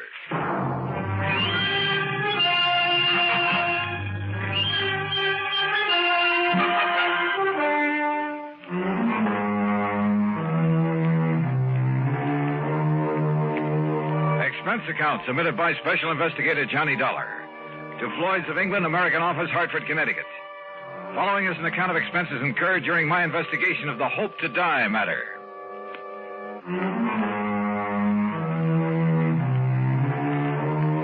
Expense account item 1, $1.10 taxi from my apartment to George Reed's office, where I found him pacing the floor and wearing an even more worried expression than usual. And believe me, that's something. This thing has me so riled up, Johnny, I can hardly see straight. Well, you should have known better than to issue a policy like that, George. It was Harry Baxter. Baxter? He filled in here for me while I was on vacation. I should have known better. What'd he do, sell a lot of policies that you shouldn't have to handle? No, just this one. And I swear I don't understand it. He, of all people. All right, you said on the phone that it was kind of life insurance in reverse. That's exactly what it is. Explain, please. Well, usually, of course, we pay the face value of a policy when the insured dies. Right. In this case, however, the company will have to pay the $250,000 if the insured doesn't die. $250,000? Yes. How under the sun could a man be crazy enough to issue a policy like that? John, you know how it is. The company prides itself on the fact we'll insure anything. Not only life and property and health and so on, but the voice of a singer, the feet of a dancer, hands of a pianist, even the dimples on the knees of a chorus girl. Yeah, and singing mice, an old alley cat, a sick whale. Of course, I can't say that Harry wasn't in position to do it, but... Johnny, you've got to help me. First, you better tell me who and why and what it's all about. That's just the trouble. I don't know. Well, in that case... You don't know? I only got back here to the office this morning. I found our copy of the policy lying here on my desk. But if you don't even... Oh, look, I've handled some pretty screwy cases for you, George. Yes, but they've all finally made sense one way or the other. And, Johnny, we have paid you some very nice fees. You can't deny that. George. Tell me, have I ever questioned your expense accounts? But death insurance, it doesn't make sense. Have I? Insuring somebody against living. Have I? I'm sorry, but this time the answer is no. Listen, if you take this on, I'll okay your expense account without even reading it. Death insurance. Expense account unlimited. Johnny? George, there are some things even a conniving, chiseling, unprincipled rascal like myself won't even... Unlimited? Johnny? Okay, George, I'll take it. Act 2 of yours truly, Johnny Dollar, in a moment. And now Act 2 of yours truly, Johnny Dollar, and the Hope to Die Matter. Lloyd's of England, insure anything. At least that was their boast. And now it looked as though it had finally backfired on them. Because somebody in the organization, some character named Harry Baxter, had issued not life, but death insurance. If it hadn't been for my friendship for George Reed, well, plus his promise of unlimited expense account, I'd have thrown the whole problem right back into his face, as it was. Thanks, Johnny, from the bottom of my heart. I'll never forget you for this. Believe me, George, I'll never forget you for this. And if you can get us off the hook... All I can do is try, so come on, give me the dope on it. Yes. Now, here. The name of the insured is Miss Mary Ellen Markham. Yeah, I got it. Where does she live? 514 East 52nd Street, New York City. Pretty fancy address. Yes. Okay. Now tell me why this Mary Ellen has insured herself against living. Well, that's the point, Johnny. She hasn't. Well, now, wait a minute. Albert Schwinner has. You mean somebody else took out this policy on her life? Or rather death? Yes. Holy. Well, what is this guy, a professional gunsel who's going to wipe her out and then collect? I suppose he's the beneficiary, too. Yes, he is. Oh, fine. Well, come on, who is it? I don't know. As I told you, the policy was lying here on my desk when I got back this morning. I do know this much about him. It's Dr. Albert Schwinner. Doctor? What kind? Well, those are the things you've got to find out. Who he is, what he is, why he's bought insurance against this woman's living beyond November 10th. The 10th? Well, that's only a few days from now. Oh, George, this gets worse and worse. Oh, if only Harry Baxter hadn't issued that policy. But he has. Oh, boy, you sure picked a dilly to fill in for you while you were away. Picked him? Oh, what else could I do? After all, he never did anything like this before. You've known him before? Are you serious? Of course I have. Why, Harry Baxter... All right, now look, time's a-wasting and we haven't got much of it. I take it you want me to see if I can find some legal grounds for canceling this policy. Yes, immediately. Now, have you got an address on the beneficiary, this Dr. Schwinner? No, I've been so upset about this whole thing, I haven't even looked. Here, let me see. According to this, he lives at... What's the matter? Dr. Albert W. Schwinner, C.L. C.L.? What kind of a doctor is that? I don't know. The address is 14327 E Street, Union City, New Jersey. C.L. Well, I'll soon find out. Where can I reach this Harry Baxter who sold the policy? In New York at the... here, I'll jot down the address. I still don't see how Baxter could get away with this. After all, when you consider his position... Here. He offered no explanation at all. Well, I'm afraid I didn't give him much chance. I practically threw him out of here. Oh, can't say that I blame you. And that's another thing. Look, Johnny, perhaps you can reason with... Oh, don't worry, George. He's number one on my calling list. I'll be talking to you. Expense account item 2, $785, fare to New York and taxi to Harry Baxter's address. A real snooty one over near Sutton Place. And people don't live in that joint unless they've earned or chiseled a lot of money from somewhere. In the case of Baxter, I suspected a big chisel. My suspicion was considerably heightened when he opened the door. His apartment was luxury from stem to stern. As for Baxter himself... Dollar? Why, of course, old boy. I've heard a great deal about you from my dear friend and colleague, George Reed. Dear friend, huh? Well, you say that as though you doubted it. Oh, I know, that filling in for him while he was away. Well, I really should have done better for the old thing, but I've had so many social obligations to meet these past few months, and after all, one must keep up with those things. Oh, I'm sure one must. Well, I did sell one policy, you know, a real dilly. Oh, that's the understatement of the week. I suppose I can't really blame him for being a bit excited about it, but he gave me no chance to explain why I issued the policy. Why did you? Oh, now, really. Well? Well, I made it very clear to George that I would tell him when he calms down enough to be reasonable. Really, Mr. Dollar, he was in quite a tizzy. Brother, he still is. That's why he sent for me. But when he calms down, he'll be sorry he bothered you. Suppose you tell me why you issued that policy. You? No. What? No, I'll tell George when he's ready and when I'm ready. Oh, now, just a minute. And you may tell George I said exactly that. Goodbye, Dollar. You'll tell me, Baxter, right now. I'll do nothing of the sort. And what's more, since my plane for Europe is leaving shortly, I have no time to... Would you kindly remove your foot from the door? Not until I get an answer from you. Now start talking. If you can show some legal cause... Legal cause? Furthermore, your behavior at the moment constitutes trespass, illegal entry, call it what you like. And believe me, unless you leave here immediately, I shan't hesitate to ring up the police. All right. Now look, just tell me one thing. I might. What? What is your connection with the beneficiary of this policy? Dr. Schwinner. That's right, Albert Schwinner. But Albert happens to be a very close personal friend. Oh, I might have guessed as much. All right, then tell me this. No, I'm sorry, just one question. I've given the answer. Goodbye. Baxter. Are you hard of hearing? Look here now. Goodbye.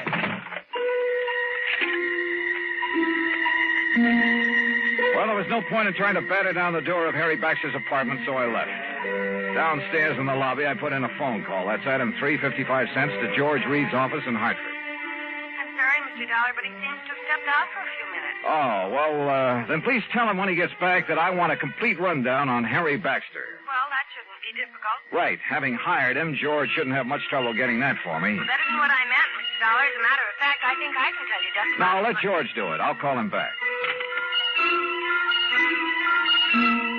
Item 4, 65 cents taxi to Mary Ellen Markham's apartment on East 52nd Street.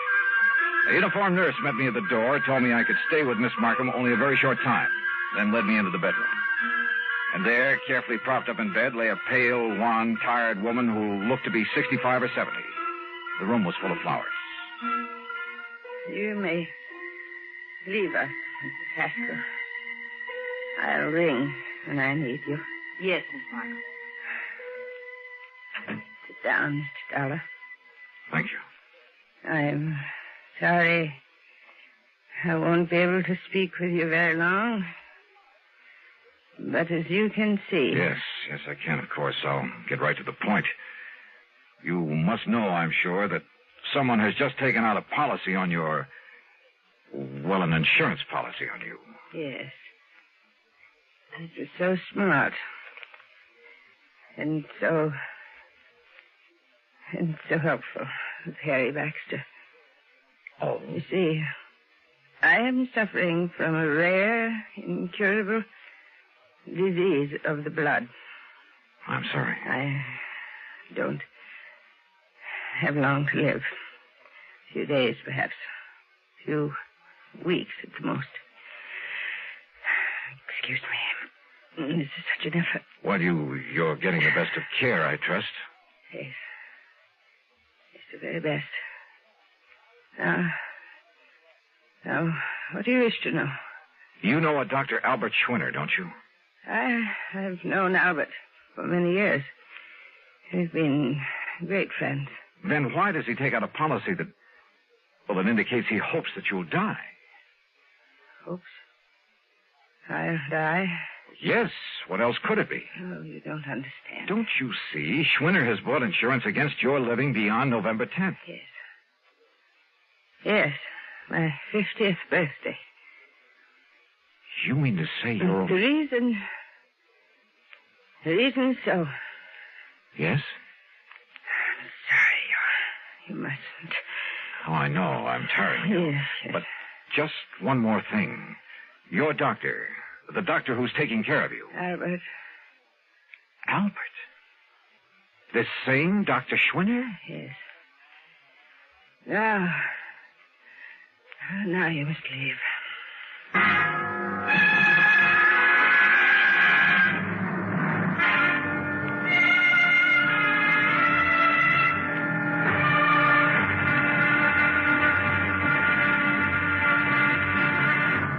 Act 3 of yours truly, Johnny Dollar, in a moment. Now, Act 3 of yours truly, Johnny Dollar, and the Hope to Die Matter. The little that Mary Ellen Markham had been able to tell me left me more puzzled than ever. I've never been given such a runaround in my life, deliberate or otherwise. But I didn't dare tax her strength further, so I left.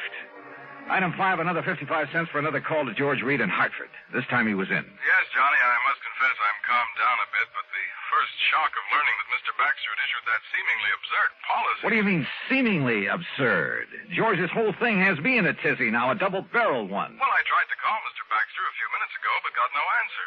I wanted to apologize, of course. Apologize? After all, since he's chairman of the board... Chairman of what board? The company, this company.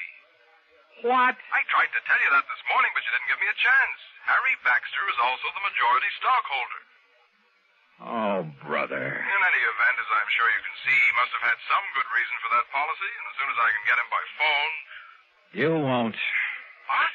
He just left for Europe. Where? I don't know, and right now I don't care. But if I can't contact him, Johnny, I don't dare cancel this policy until I've talked to him. And if Miss Markham should die before the 10th... Yeah, 250 G's. You've got to carry on. Would you like to tell me how? If Mary Ellen Markham dies on or before November 10th, Floyd's of England pays Dr. Albert Schwinner $250,000 on a policy taken out by him. And he is her doctor with her life in his hands. And if there isn't something wrong with that setup, expense account item $8 for a taxi to Schwinner's address in Union City, New Jersey. And there at last I learned what the CL meant behind his name. It was an abbreviation, for this was the Albert Schwinner Clinic, devoted to the study of rare diseases of the blood. But Schwinner wasn't there. He'd gone to New York to see Miss Markham. Item 7, $10 even for a fast taxi ride back there to Manhattan. As the nurse led me into the unfortunate woman's apartment, he was just coming out of the bedroom door. Oh, Dr. Schwinner, this is Mr. Johnny Dollar. Oh, Mr. Dollar, Harry Baxter told me I might expect you. Oh, he did, huh? Yes, he phoned me just before his plane took off for Europe. Pretty smart. You're an insurance investigator, aren't you? That is right. Oh, you may go in to see Miss Markham now, Mrs. Haskell. Very well, Doctor. How is Miss Markham, Doctor? Much better, thank God. Oh, why do you say that? What? If she dies before this week is out, you stand to collect a cool $250,000, don't you? I? No, the clinic. Isn't that the same thing? Hardly. Sit down, Mr. Dollar. Now, you're concerned about the rather unorthodox insurance policy that Mr. Baxter issued. I certainly am. I think you better let me tell you the reason for it. I think you'd better. At the onset of her illness some 15 years ago, the best doctors in the country gave her 5 years to live at the most. And that's when you came into the picture? Yes. Because of the devotion, the concentration of all our efforts to this one field of medicine, the clinic was able for the first time to give her hope. Her hope was justified. We have given her years of life. But now, wait a minute, Doctor. She told us then that if she could be helped to live until she was 50... And that'll be on the 10th? Yes. That would prove beyond the shadow of a doubt that our methods, our practices were right, that we could prolong and possibly ultimately save not only her own, but thousands, perhaps millions of lives. Therefore, she agreed that if she reached 50, she would make an outright gift of $250,000 to the clinic and its work. Money which is much needed, by the way. But then it began to look as though she might never reach 50. Yes. And she suggested this unusual insurance policy on her death rather than on her life. I see. But why Harry Baxter, chairman of the board of the insurance company, its biggest stockholder, whatever? I don't get it. Baxter's own mother died of the same disease, Mr. Dollar. Oh. Of course. Then he knew how necessary this money is to the clinic. Yes. And let's face it, Baxter is something of an eccentric. And that's the reason he chose this offbeat way to make sure you'd get the financial help you need. Exactly. Then, if I try to get this policy canceled... A great many lives in the future may depend on its remaining in force. Of course, if you feel it your duty... Doctor, my duty as I see it is to do just exactly nothing.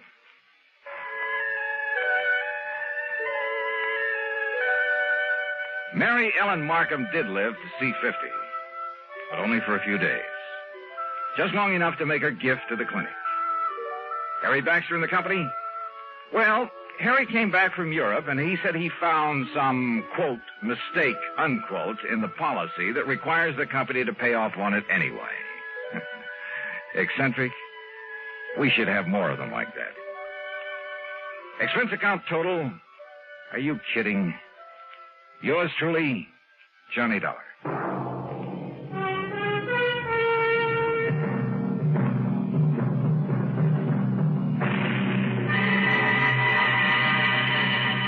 Deposits program.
From Hollywood, it's time now for...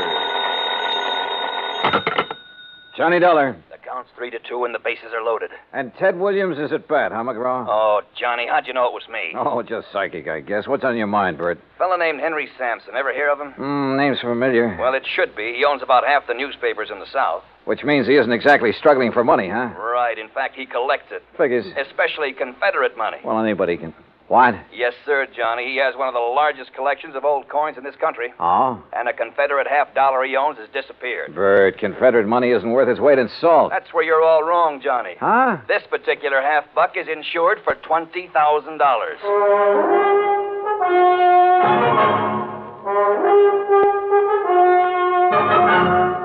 Bob Bailey in the exciting adventures of the man with the action-packed expense account. America's fabulous freelance insurance investigator. Yours truly, Johnny Dollar.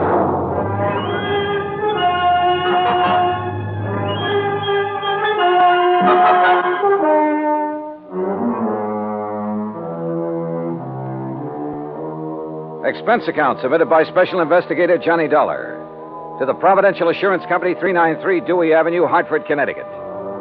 Following is an account of expenses incurred during my investigation of the Confederate Coinage matter.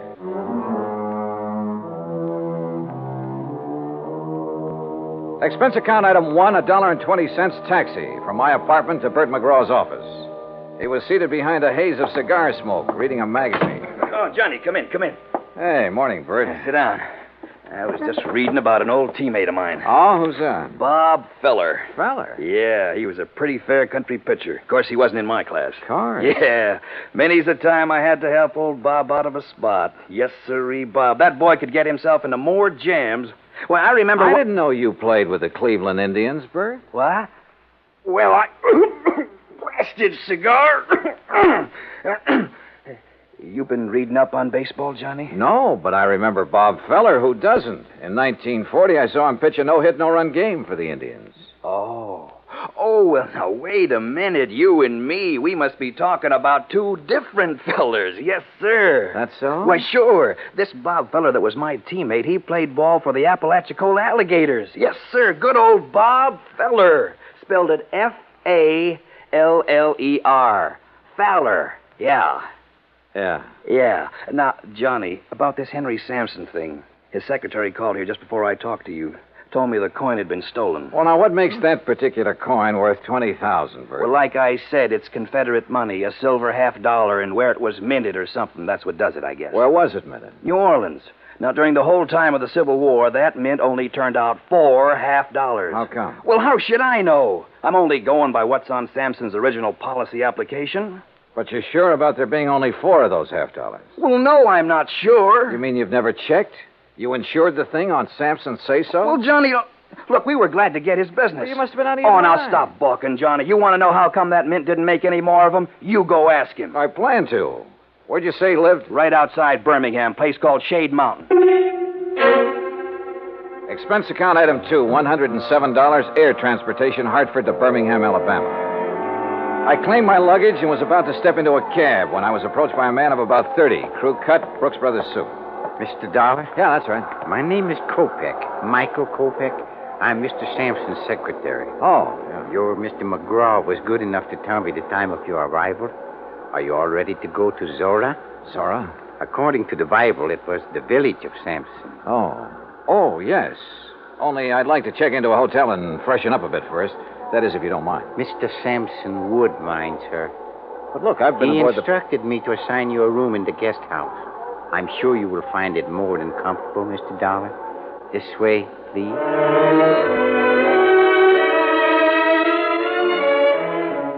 Just outside, standing in a no-parking zone, was the Sampson limousine. A uniformed chauffeur took my bag, and about 40 minutes later, we passed through the gates of Zorah, Sampson's private domain. Beside the main house, there were 2 guest houses, 2 swimming pools, a private zoo, stock farm, turkey ranch, and a number of cottages for the servants and maintenance people. Inside the main house, Kopek led me down a long hall lined with statues and oil paintings and other art objects.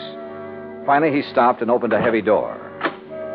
Henry Sampson was seated behind a large desk, and standing near him was the most beautiful woman I had ever seen. Mr. Dollar, sir. Thank you, Michael. I'll call when I need you. Yes, sir. Well, Johnny, come in. Come in, sir. You had a pleasant journey down, I hope? Yes, fine, thanks. Good. Would you like a sample of our southern hospitality, Mr. Dollar? Well, Forgive me, my dear. Johnny, this is Mrs. Sampson. Delilah, Mr. Dollar. Mrs. Sampson? In case my question confused you, Johnny, I meant, would you like a drink? No, thanks. Not just now. Let the man catch his breath, Delilah. Now, Johnny, let me get on my feet. I can't give you more than 10 minutes of my time. So, let's get right down to business. This here's a display case that was broke into. Mm-hmm. None of your other coins were taken, huh? No. Whoever did it knew what they wanted. They got the most valuable one. What about this lock? Was it tampered with? Wouldn't have done him no good to tamper with it. It's the biggest and strongest that Yale makes. Reckon he knew that. That's why he broke the glass. Then you think someone familiar with this room and your collection took the coin? If you want to know the truth, he suspects me. Delilah. Mr. Sampson, did anything unusual happen that evening? Did you have any visitors? None. Delilah and I ate our supper. I worked for a couple of hours, same as always. Then we played casino till 10:30. We always play casino until 10:30, John. It's the only thing that relaxes my husband. I see. There were only 4 people besides myself in the house. Mrs. Sampson, Mary, her maid, Digger, my manservant, and Michael, my secretary. Good old Michael, the trusty troubleshooter. Mr. Sampson, according to your policy application, only 4 of those Confederate $half were ever made. Is that right? Yes, 'tis. Confederate states didn't have any silver bullion to make more. Dirty Yankee blockade. Yeah. Could you give me a description of the coin, sir? Sure. Originally, it was a regular Union 1861 piece. At the New Orleans Mint, they ground off the reverse side and stamped on the shield of the glorious Confederacy and the words Confederate States of America. Hallelujah. May the South rise again. Now, that's not funny, Delilah. I think it is. Don't you, Johnny? Well, I'm just... You just give me your answer later. Right now, I'm going to have another drink. You ready? Not yet, thanks. No, you don't know what you'll miss it. You'll have to forgive my wife, Johnny. She isn't herself this evening. I haven't been myself in several years. Not since I married this You shut up, woman. Michael. Michael. Yes, sir? Mrs. Sampson is tired. Very tired. She wants you to take her to her room. Yes, sir. Well, see you at supper, Johnny. I'll have your supper sent up to Don't you. do me any favors, fat man. Get her out of here, Michael. Get her out before I... Sorry. But she... Sometimes... It's all right, sir. I understand. Do you? Good. Good man. Now then. Oh, that's better. Now, about the coin. President Jefferson Davis gave it to my great-grandpappy for his service to the cause. Are you sure of its value? Sure it's worth $20,000? Why, shoot, boy.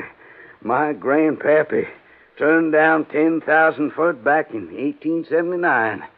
The way things are now, it's got to be worth 4 times that. Well, what's the matter? Don't you believe me? I didn't say that. Well, then what are you looking at me so suspicious for? Well, Mr. Sampson, I have a hunch you're holding out on me. Johnny, you're getting paid money to find the person that took it. Now, you earn your pay. I'll try to. Only I'd appreciate some help. I'll give you help. In fact, already have. Like how? Like the gates to Zora. I've kept them locked ever since it happened. And until you find that coin, nobody leaves here. Those gates stay closed.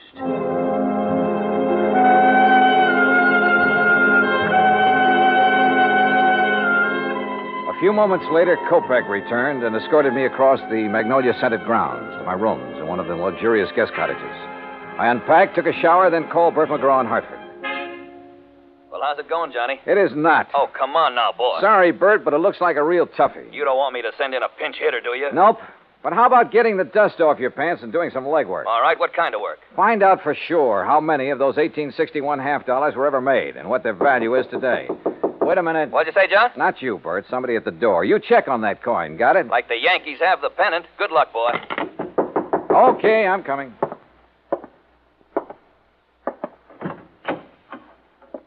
Yeah? Mr. Dollar, Yeah, that's right. I'm Mary Williams, Miss Sampson's maid. And I'm Digger. Everybody just calls me Old Digger. He's Mr. Sampson's man. We snuck off and come over here to see you. Oh, well, come in, please. Thank you, sir. Oh, yes. Thank you. Sure hope nobody saw us come in here. Well, what's this all about, Mary? Mr. Dollar, being an insurance investigator, you work for a company instead of the police, is that it? Yes, the company I'm working for now is in Hartford, Connecticut. Way up north. Oh, that's good. Mr. Dollar, Digger here, he's just scared to death. Scared? Of what? If you'd be here a while, you'd know. Yes, you sure would. Well, can't you tell me? Mr. Sampson's got a big place here. He needs lots of folks to keep it up for him, and he gets them cheap from the prisons. What? Yes, sir. Somebody finds out who's going out on parole. The next thing a man knows, instead of being all the way free, he's here, working for Mr. Sampson. Yes, sir. And if he don't like it, Mr. Sampson has him sent back. Oh, come on now. Look, this is 1957. Things like that just don't happen anymore. Tell him, Digger. Well, Mr. Dollar, sir, I don't want to go back to that place. No, sir. I don't ever want to go back. Oh, it's all right, Digger. Mr. Dollar, we wouldn't have bothered you at all, except that Digger and me, that is, we want to get married. That's right, yes. But if he's sent back to prison, well, he's already spent 15 years there. And you're afraid that Mr. Sampson is going to send him back? Yes, sir. Mr. Sampson or somebody else around here. But why? Well, come on. One of you say something. Well, sir, I ain't going to tell you. Nobody else, Mr. Dollar. No, sir. I won't tell no matter what they do to me. I won't tell unless you give me your word. Unless you promise me. Promise you what? That you won't let Mr. Sampson or nobody send me back. You give me your word on the Bible. I'll tell. Yes. Well, come on. Tell me what? Well, sir, Mr. Dollar, Digger knows who took that $50 piece.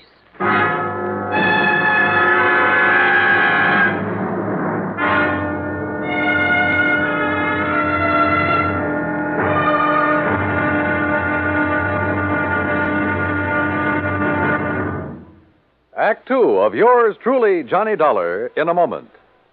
The American writer Christopher Morley once wrote, "When you sell a man a book, you don't sell him just 12 ounces of paper, ink, and glue. You sell him a whole new way of life," unquote. Now, that goes double when you give, not sell, a book. But the gift of 550 books to little children increases the legacy tenfold. Near the end of 1960, the employees of the Chase Manhattan Bank started a people-to-people program with such a gift to school children of a town in Tanganyika. That's on the southeast coast of Africa. And to give you an idea how the books were received by the children, let me first quote from Francis Bacon. He's an English writer of a few centuries back. He said, "Some books are to be tasted, others to be swallowed, and some few to be chewed and digested." In the past, children in Tanganyika may have done a little tasting and chewing and a little swallowing and digesting. But there's one certain thing. They wound up devouring the books they received from the United States. And they did so much of it that they, the ones in high school anyway, were able to reach the level of English children their age and pass the exams at the same time. That takes a lot of book learning, as they say. Now, the gift of these books from the United States of America may have seemed a small thing to the senders, but the boys in Tanganyika who received them know that they've opened a whole new way of life. They've greatly increased understanding in the classroom of freedom, the right of all men everywhere. And now, Act Two of yours truly, Johnny Dollar, and the Confederate Coinage Matter. I wanted to help Digger, the Sampson servant who claimed to have information concerning the missing Confederate $50. But I couldn't promise him anything without first knowing more about the part he had played, if any, in the theft of the coin. I did promise to think over his offer and let him know if I was interested by the next afternoon. Anyway, at 8 that evening, I joined Mr. Sampson and Kopek for dinner in the large dining room. After we'd finished our coffee, Sampson rose and excused himself. When you're ready, we got work to do, Michael. Yes, sir. Huh? See you in the morning, Johnny. Well, how is the investigation coming, Mr. Dollar? Have you found any valuable clues? Nope, not a thing. Oh, that's too bad. But you haven't given up. Kopek, I haven't started. Uh-huh. Well, would you care for something else? If not... No, I'm fine. Then shall we... Yeah, sure. Say, tell me something, Kopek. Anything I can. What about the servants who were in the house the night of the theft? Digger and Mary? Yeah. What do you know about them? Everything that there is to know. I have a file containing the record on every one of Mr. Sampson's employees. If you like, I shall have the information on these two sent to your rooms. I'd appreciate it. Now, if you will excuse me, Mr. Sampson is waiting in the den. You can find your way back to the guest house? Hmm? Sure. Good night. Good night, Mr. Dollar. Johnny. Oh, Delilah. Oh, where are you? Up here, on the stairs. No, don't come up. Oh. Johnny, do you like to ride? Well, sure, only it's been a long time since I've had a chance to, and I didn't bring any riding clothes. Well, that doesn't matter. Meet me at the stables before breakfast. You will, won't you, Johnny? What do you think? I went back to the guest house, and about half an hour later, Kopek delivered the files on Mary Williams and Digger. Everything Digger had told me was true. He had spent 15 years in prison on a manslaughter charge. So early the next morning, I crossed the green lawns of Zora and met Delilah at the stables. And a few minutes later, we were riding our horses away from the main house.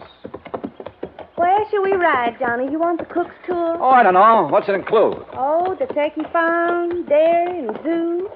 Or would you rather go down to the river? Hey, you know, it's a funny thing, Delilah. What is? I've never seen a river. You fool. Come on, I'll race. Come on, boy. Come on.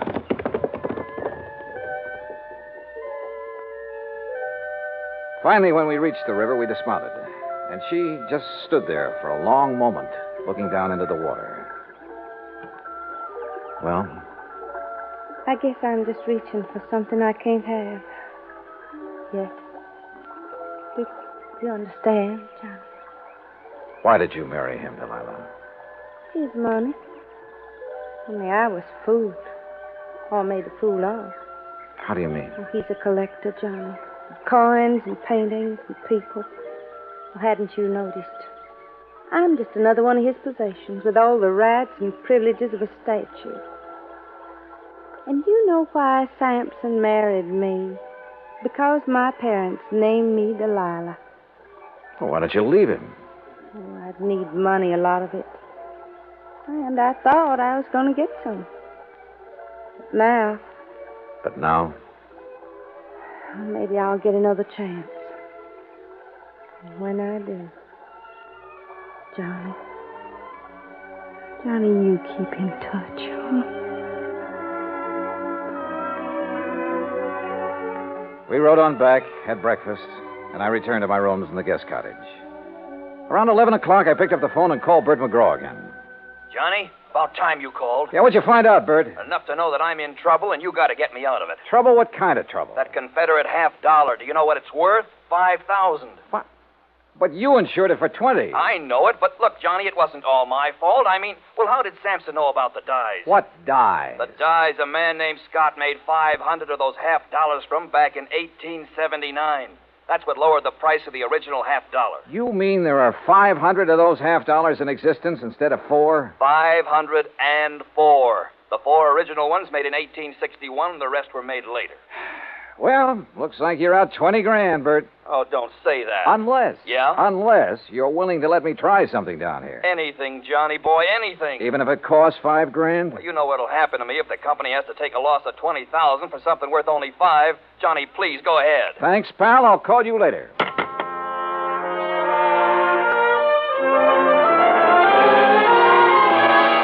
As soon as I could, I sent word to Digger and Mary, the 2 servants, asking them to come to the guest house. It was almost 3 o'clock before they arrived. Miss Dollar, have you decided on what you're going to do? Yes, Mary, I have. Digger. Yes, sir? I can't promise that you won't be sent back to prison. Well, then I ain't going to tell you nothing. Now, wait. Let me finish. But I can promise that I'll do everything possible to help you. Well, sir, I have to ask Miss Mary. You know, she's the one who talked me into coming to you in the first place. I did it soon as he told me what he'd done. I didn't know about it till afterward, Mr. Dahl. All right. Just what did he do, Mary? Well, it wasn't his fault. He just had to break into that case and take that $50. Yes, that's right. I had to. Why? Because she said that she'd tell Mr. Sampson something real bad about me. Something that'd cause him to send me back to prison. She? Mrs. Sampson? Yes, sir. That's the truth, Mr. Dollar. I swear it. All right, Digger, go on. What happened after you took the coin? Well, sir, it all went like she said it would. I got hold of the $50 and ran on down to the river. Late that night, I was on my way back to where I was supposed to meet Miss Sampson and give it to her. Well, sir, then I tripped over something, and doggone if I didn't lose it. Oh, wait a minute. Come on now, Digger. You don't expect me to believe that. But it's the truth. Yes, sir.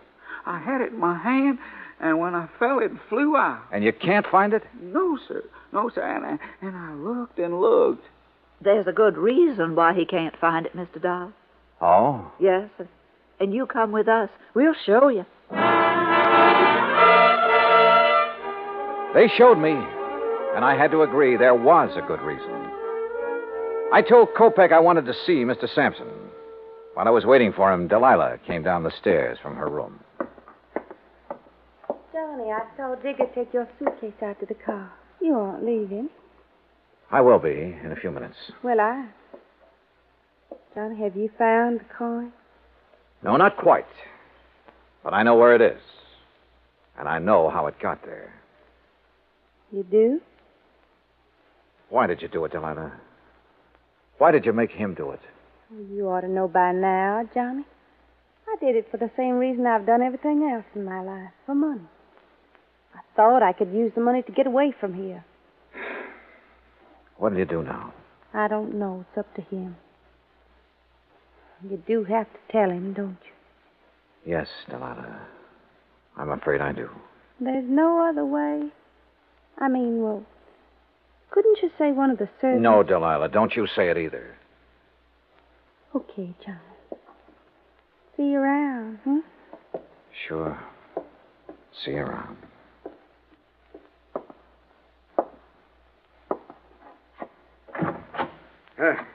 Come in, Johnny. Come in. I hear you have news for me. Well, boy, start in. Tell me. I told him as simply as I could. When it was over, he got to his feet and stared out the window for several minutes. When he turned back, he ordered Kopek to find Digger and take him to the place where the coin had been lost. A few minutes later, we joined him there.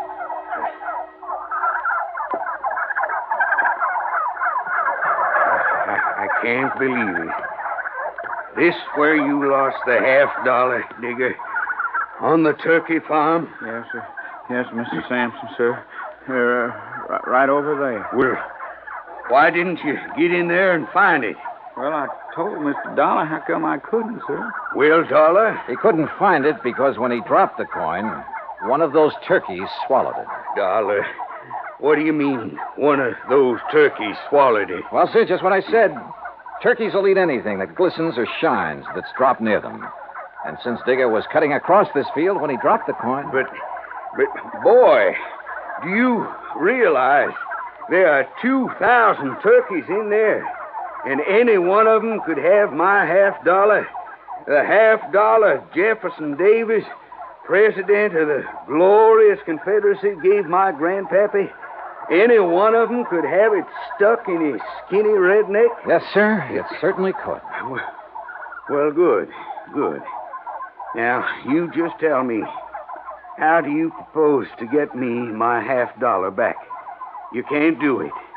You'll have to give me my insurance money. Yes, we know. That's why we're willing to buy the turkeys from you. What? Yes, sir.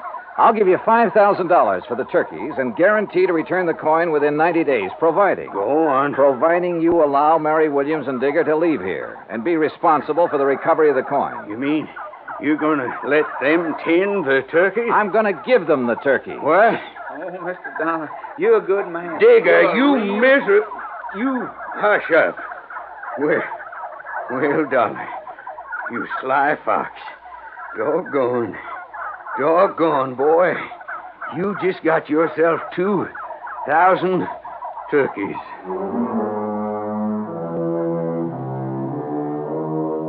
A couple of weeks after I left Birmingham, I received a letter from Mr. and Mrs. Digger telling me that they'd found the coin in the craw of the bird they'd killed for their first Sunday dinner together.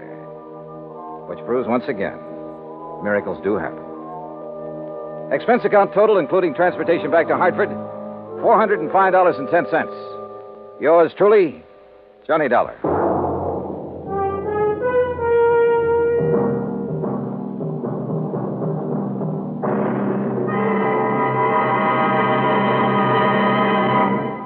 Now, here's our star to tell you about next week's story. Next week, the story of a tragedy that befell a sweet old widow and the very surprising results. Join us, won't you? Yours truly, Johnny Dollar.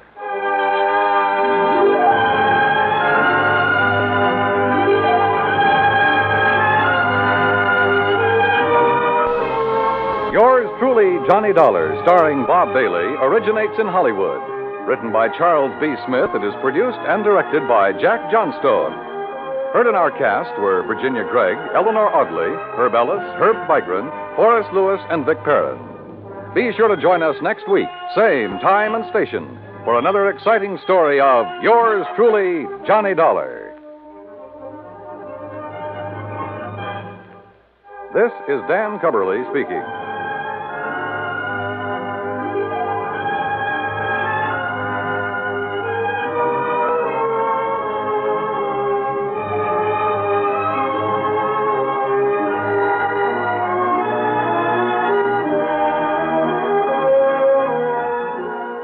This is the United States Armed Forces Radio and Television Service.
CBS Radio brings you Bob Bailey in the exciting adventures of the man with the action-packed expense account, America's fabulous freelance insurance investigator. Yours truly, Johnny Dollar.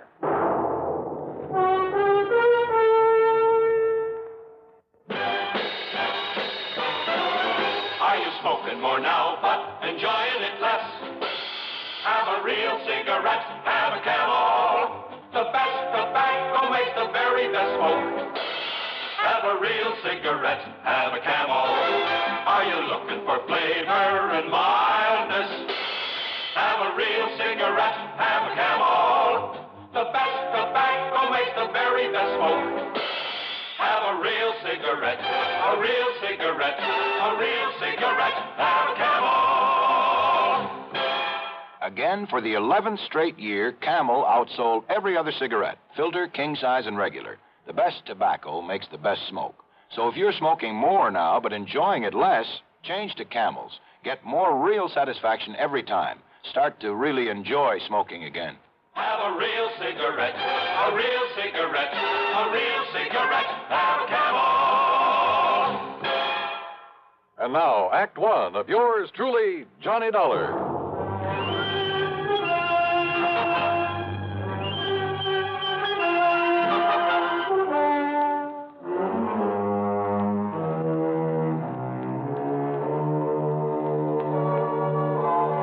Expense account submitted by Special Investigator Johnny Dollar to the Tri-Western Life Insurance Company, Corpus Christi office.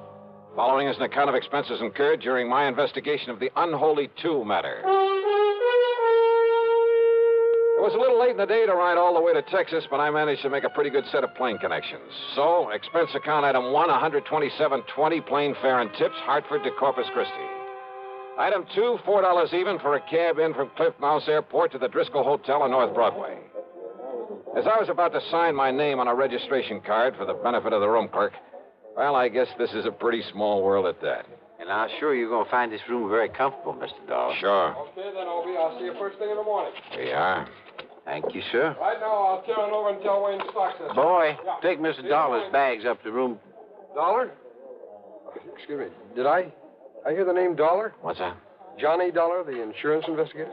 That's right. Who are you? Well, the name is Doug Johnstone. Johnstone? Yes. Funny. Man by the name of Johnstone dramatizes all these cases I handle so we can put them on the air. Jack Johnstone. That's right. Well, I'm his younger brother, Douglas. No kidding. No kidding. Well, glad to know you, How are Doug. you, Johnny? Listen, I'm in a big hurry. I've got somebody waiting for me, but I hope we can get together while you're here in town and, well, tear that brother of mine to pieces or something. Sure, why not? If you're down here working on a case, if I can be any help to you, you know. Hey, wait a minute. Are you here to look into the Peterson matter by any chance? Well, frankly, I haven't the least idea. I wonder. Well, can you tell me this? Did Jack Price over at Tri-Western Life send for you? Yeah? Clerk, may I have a piece of paper, please? Oh, yes, sir. Here you are. Sorry, I've got to rush out of here, Johnny, this way, but... Well, who is Peterson, Doc? Here's my address and phone number. That's both the home and the office. All right. Now, maybe I can be of help to you, so don't lose that. Huh? Yeah, okay, thanks. But now, because Doug, if it is on account of old man Peterson, Johnny, well, I got some ideas about it, and then, well, they could be helpful to you. If, as I say, that's why you're here. Well, what kind of ideas? Well, you know he was supposed to have died because his heart gave out on him. No, I didn't know. Yeah. But if you ask me, well, if it turns out this is the case you're working on, well, you give me a call now, will you? Yeah, sure. But look, why not tell me what you know about it? Well, Johnny, after all, you may be here for something entirely different. Maybe not. Well, why don't you see first what Jack Price has to say, huh? Well, now, look, Doc, you said... Johnny, this theory of mine could be all wrong. About the death of some man named Peterson. Yeah, John Ridgway Peterson. Well, come on, tell me anyhow. What is your theory? Well, it may not mean anything to you. You may have no interest whatsoever in Peterson. Oh, come on, stop beating around the bush, Doug. What do you think about his death? Well, okay. Murder. What? Yeah, Johnny. Murder.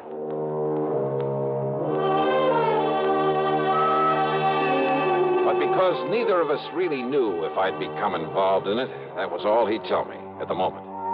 And as he said, he had to run off to meet somebody. It was late, and I was tired after the plane trip, so I grabbed a bite to eat. That's item 3, 2 1/4, then hit the sack. But first thing in the morning, I was in Jack Price's office at Tri-Western. Well, no, I didn't mean to sound on a rush for you to get down here, Johnny. On the other hand, the hotter the trail, the easier it is to follow. Whose trail, Jackson? Sterling Peterson, beneficiary of his uncle, John R. Peterson's life insurance policy. 100,000 clams. Yes. And what's happened to him? The nephew Sterling, I mean. He simply disappeared. When? About the same time his uncle died, apparently. When was that? 5 days ago. Funny that he should leave town when he was about to be presented with that wad of insurance money. He didn't know that he was his uncle's beneficiary. Oh? No. Old John Peterson never told him. Actually, the old man didn't particularly want to leave it to this nephew, but, well... Why not? Oh, they never really got along, as I understand it. The old man had been a hard worker all his life, and Sterling is anything but. Nonetheless, he named him his beneficiary, so that's that. And as heir to whatever else there is to the estate, huh? No, that goes to Sterling's half-brother, Paul. Much of an estate? Certainly not as much as the insurance. The old man didn't have much use for either of them, Johnny. But since they were his only surviving relatives, since they'd probably get everything he left anyway. Yeah, I see what you mean. Does Paul live here in town? Yes. What does he do for a living? Apparently has some money in the stock market. And Sterling? Johnny, I don't know what he lived on. No visible means of support kind of thing. You know what I mean? Uh-huh. I tried to call him, tell him of his uncle's death. His landlady said he wasn't there, hadn't been there for a couple of days, that he'd simply packed up his things and left. I'll give you the address. Yeah, do that. Then I called his brother, but Paul didn't know where he was either. Just disappeared. That's right. I wonder why. Who knows? Have he called the police? Why? Just because a man suddenly leaves town? That's hardly reason to call in the police, Johnny. Maybe not. What? Sterling didn't know he was beneficiary of this policy. No. But maybe he did think he'd get some of the estate if he were lucky and the old man turned up dead. And maybe Sterling needed money. I understand he always did. So if he could help the old man on his way... No, Johnny. The doctor said it was a heart attack. Yeah? Well, there are a lot of ways to make it look like a heart attack. Has there been an autopsy? Why, no. Then have one made. The insurance company's entitled to one. But you're saying Sterling murdered him? Maybe. Johnny. Just go ahead and order that autopsy.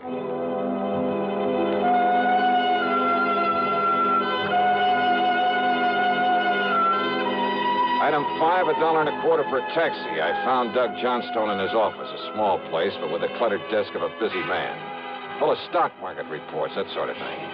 Doug brushed him aside and got right to the point. Yeah, I've got to know a lot about Sterling Peterson lately. Now, you see, I have interest in a handful of oil wells, a gas compressor station, and things like that. Ah, lucky man. Well, I spend quite a bit of time over at Merrill Lynch, trading in the stock market. You met Sterling in a brokerage office? Well, that's where I met his brother, Paul. That's where I learned about Sterling. It seems he was always trying to get money out of Paul. I take it Paul is pretty well healed, huh? Hardly. He's a sharp one. He has a pretty wild idea of how to make money in the market. What do you mean by that? Well, you know, it's always flattering for someone to ask your advice. Naturally. Well, I'd recommend he buy something like IBM. Good, solid stuff for a stable company like U.S. Steel, AT&T. Nothing wrong with that, brother. No, but instead he'd throw his money into some crazy penny stock like, well, Golden Dream Uranium Company. It was being pushed by some crooked promoter, some boiler room operator. Yeah, I see what you mean. I'd suggest Union Carbide. He'd end up with some speculation nobody ever heard of, and so on. Yet somehow he managed to stay solvent. The point is, Sterling was always going to Paul for money. Money for what? Oh, to pay off his gambling debts. Much as I hate to admit it, civic pride and all that sort of thing, there are plenty of places in and around this town to gamble. Yeah, so I've heard. So when a stupid guy like Sterling Peterson simply won't learn the house never loses, well, you see what I mean. Yeah. And Sterling never really worked for a living. No, and he was always in debt up to his ears. Isn't it possible he simply left town because his debts had caught up with him? Some of his creditors were getting tough with him? Well, Sterling needed money badly, and... Well, Johnny, I think he finally reached the point where he was willing to kill to get it. His own uncle? If what Paul has told me about him is true, yes. Now, you remember, he thought that he would inherit part of the estate. Which, of course, was wrong. But he didn't know that. Not then. Then his running away... Well, the way I look at it, Johnny, if he did kill his uncle... And you think he did? Yes, I do. Wow. Well, when he found out he wouldn't get his uncle's money, his property, after all, that he'd killed him for, nothing, he didn't know about the insurance, you know. Yeah, I know. Well, what was left for him around here? I'll buy. Nothing but a lot of creditors pounding on his door. And once people begin to think about that, they might get suspicious, start asking him questions about his uncle's death. Questions that he didn't have good answers for. But to run out is the surest way in the world to arouse suspicion. I know. It's stupid. Well, what do you think? Well, I'm not sure. But thanks. I'll see you later.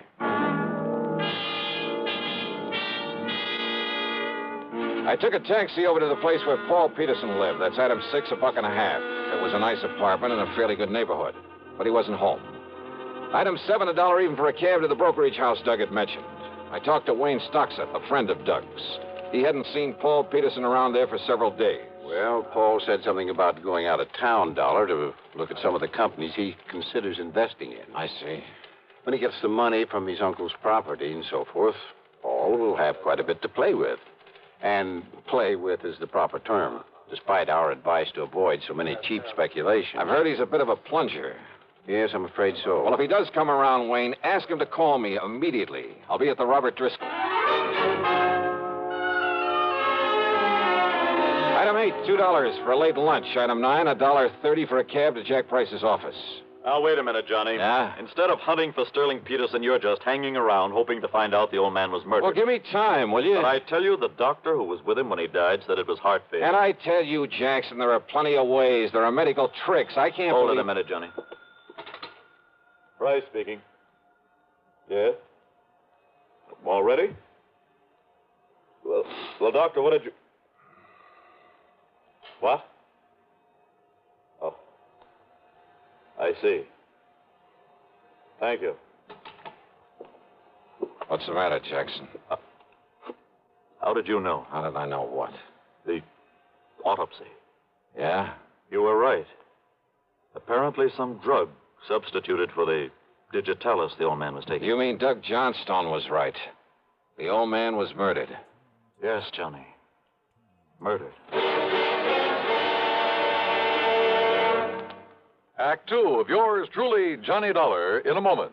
Welcome, recording star Mel Torme. It's terrible trying to sing with a bad cold.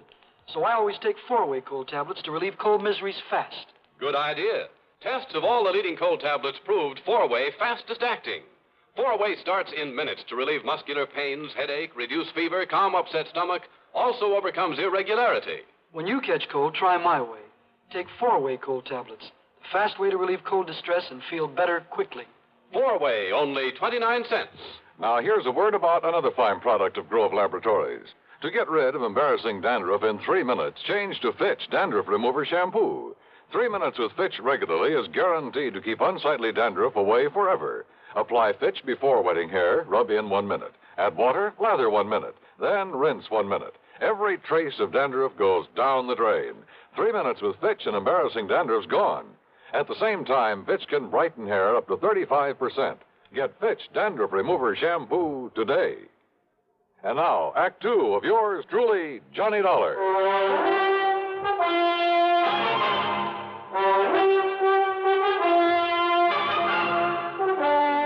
Expense account item 10, $1.70 for a taxi to the cheap rooming house where Sterling Peterson had lived before his mysterious disappearance. The landlady turned out to be quite helpful. Well, that chiseling, no-account, tin-horn gambler owed me 2 months back rent, Mr. Dollar. Well, if we can find him. Only I'm beginning And to you doubt it. ask me, there's something mighty suspicious about the way he picked up and left. Yeah, what do you mean, Yeah. Mrs. Toomey? Well, now, here, now, you look for yourself. You see all them empty hangers in that closet there, and them empty drawers I pulled out on the bureau? Oh, so what? Yeah, took every stitch of clothes he had. How he ever stuffed them all in them 2 little suitcases he owned would have been impossible. So he picked up a tour over, a couple of more handbags. Without me seeing him come in here with him? You apparently didn't see him leave. Well, no. Look here, in the medicine cabinet in the bathroom. Now, every receipt. Yeah, that is funny. Well, it sure is. Man not taking along his comb and razor and shaving things and his toothbrush and his hair tonic. I don't care how much of a hurry he was in.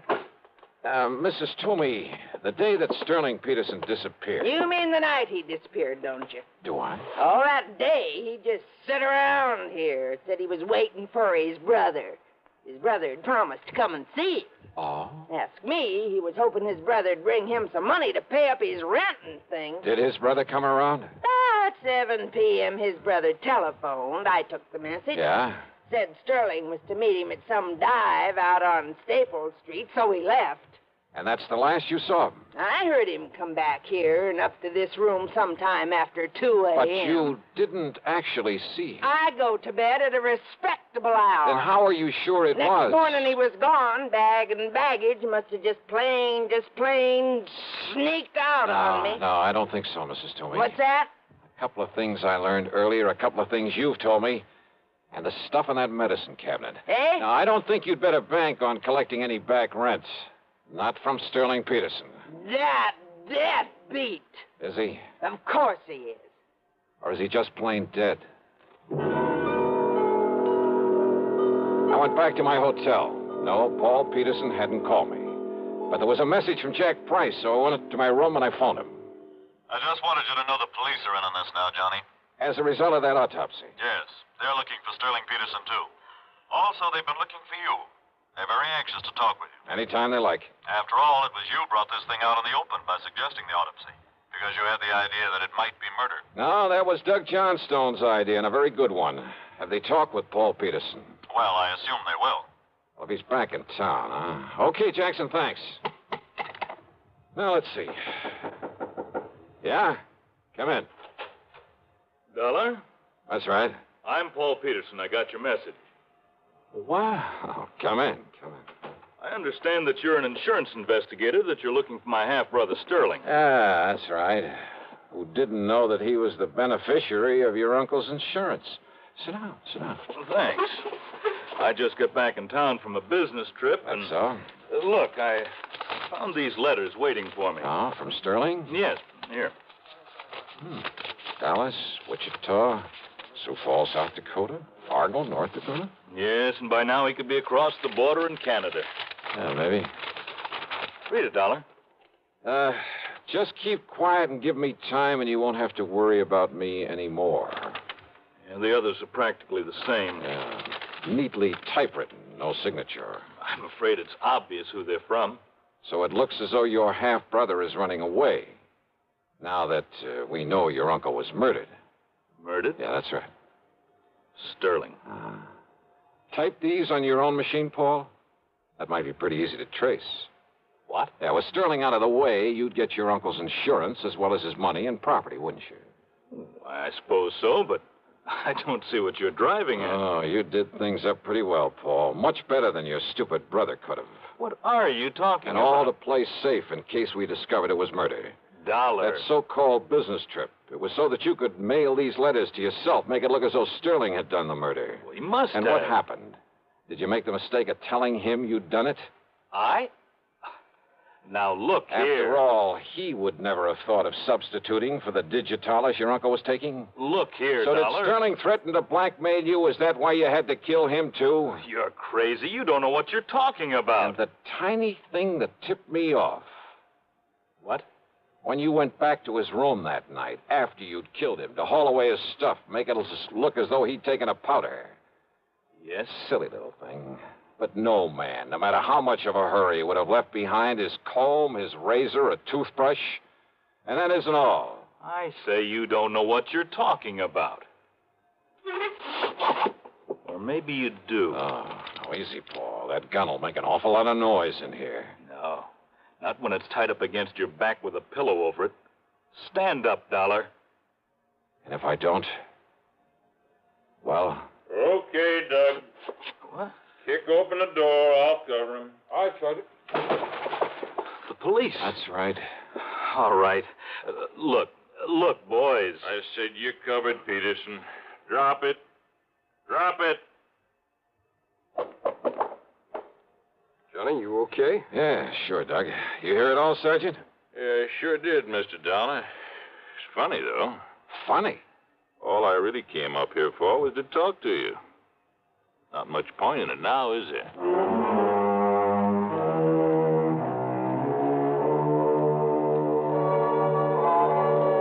So, another day, another dollar. And I'm not talking about myself.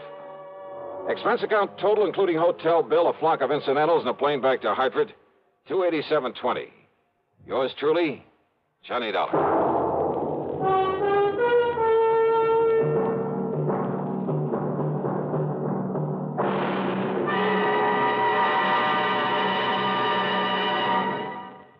Our star will return in just a moment. Constipation is something people don't talk about much, but it can be a problem for anyone, even doctors. And when constipation occurs, it's interesting to see just what doctors consider important about a laxative they might use or recommend. Well, a majority of the doctors we heard from had this to say. A laxative should be effective, gentle, as close to natural acting as possible, and a medicine that can be used with complete confidence. Now, X-Lax has been popular with many doctors and millions of people over the years because pleasant-tasting chocolated X-Lax is effective. Overnight, it helps you toward your normal regularity. X-Lax is gentle. Next morning, it gives you the closest thing to natural action. And that's why many doctors and millions of people use X-Lax with complete confidence. X-Lax, the laxative that helps you toward your normal regularity gently, overnight. Is X-Lax in your medicine cabinet? Now, here's our star to tell you about next week's story. Next week, a hurried trip to Alaska to look for a clue to a murder. And say, if you've been to Alaska, if you know anything about the customs, the manners of the people up there, especially their eating habits, well, it's quite possible that you'll find a solution to the case even before I do. Or maybe you will anyhow. Because it all hangs on a tiny, seemingly unimportant clue. And yet, well, give a listen. See how well you can break down a killer's alibi. Yeah. Join us, won't you? Yours truly, Johnny Dollar.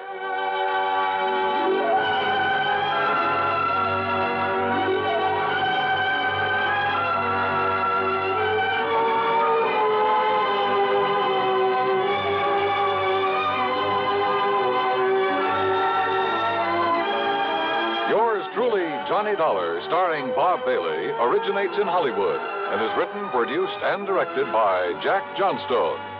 Heard in our cast were Virginia Gregg, Jack Edwards, Forrest Lewis, Stacey Harris, Gil Stratton, and Barney Phillips. Be sure to join us next week, same time and station, for another exciting story of yours truly, Johnny Dollar.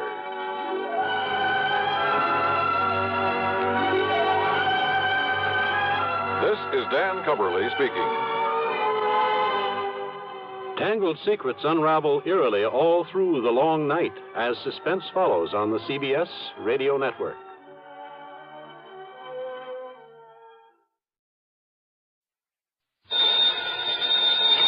Johnny Dollar. This is Fred Porter, Johnny. Miniatures. Miniatures? You know those tiny paintings, portraits usually done on porcelain? Oh, yeah, I know what you mean. But I don't think I ever heard of any Reimer collection. There are half a dozen of them stolen from the Reimer galleries in Philadelphia. Cost us something over $20,000 insurance. Never found them, huh? Well, here's the thing. I just got a phone call from Wilbert Reimer. He wants to see you just as quickly as possible. About those miniatures. He wouldn't say, Johnny, but I'll bet on it. And he insisted that you and only you be brought in. Huh. Funny, since I had nothing whatsoever to do with the case. Why not, with your reputation? But I thought you usually had a staff man Plus that took the care. fact that our company investigator at that time was Jerry Pitcher. Jerry Pitcher? Yep. The one who was suspected of complicity in some of the cases he was supposed to be investigating? That's the one. Well, wasn't he suspect in that robbery? Yeah, but neither we nor the police could ever pin anything on him. All we could do was fire him and warn the other insurance companies to look out for him. Fred. Yeah? Any idea where Jerry Pitcher's operating now? Not the least. After the Reimer episode, he simply disappeared. There was talk of his having skipped the country, but nobody was sure of it. I wonder if Reimer's suddenly got a lead on him. There's one way to find out. Okay, Freddie, I'll grab the first train.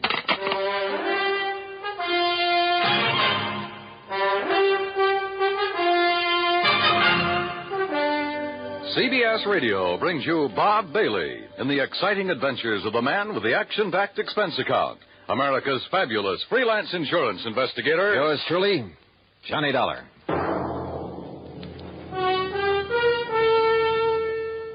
And now, Act One of yours truly, Johnny Dollar.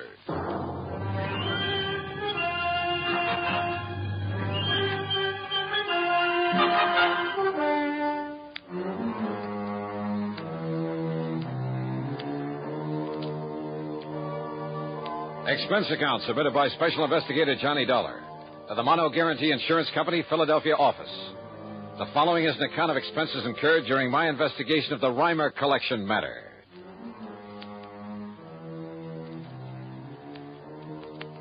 Expense account item 1, 825, train fare and incidentals, Hartford to Philadelphia, PA. Item 2, 70 cents for a taxi to the Reimer Galleries over on Walnut Street. Mr. Reimer turned out to be short, slightly gray, and very, very British. Let's go into my office, Mr. Dollar, where we can talk undisturbed. Yeah, sure, Mr. Reimer. Well, the art business must be pretty good with a crowd like this in the store. Pardon me, miss. In here, please. Hey, thanks. Well, the gallery is rather well patronized this morning, isn't it? Will you sit down, please? Thank you. I must say, Mr. Dollar, that I many times wished that you had been assigned to the case when these priceless miniatures that I brought to me from Europe were stolen a year ago. Oh, how so? Well, they were so vastly uninsured, sir.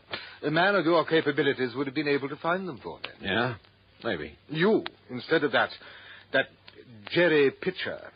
I understand that although nobody could prove anything, you suspected him of somehow being involved in that loss. Oh, yes.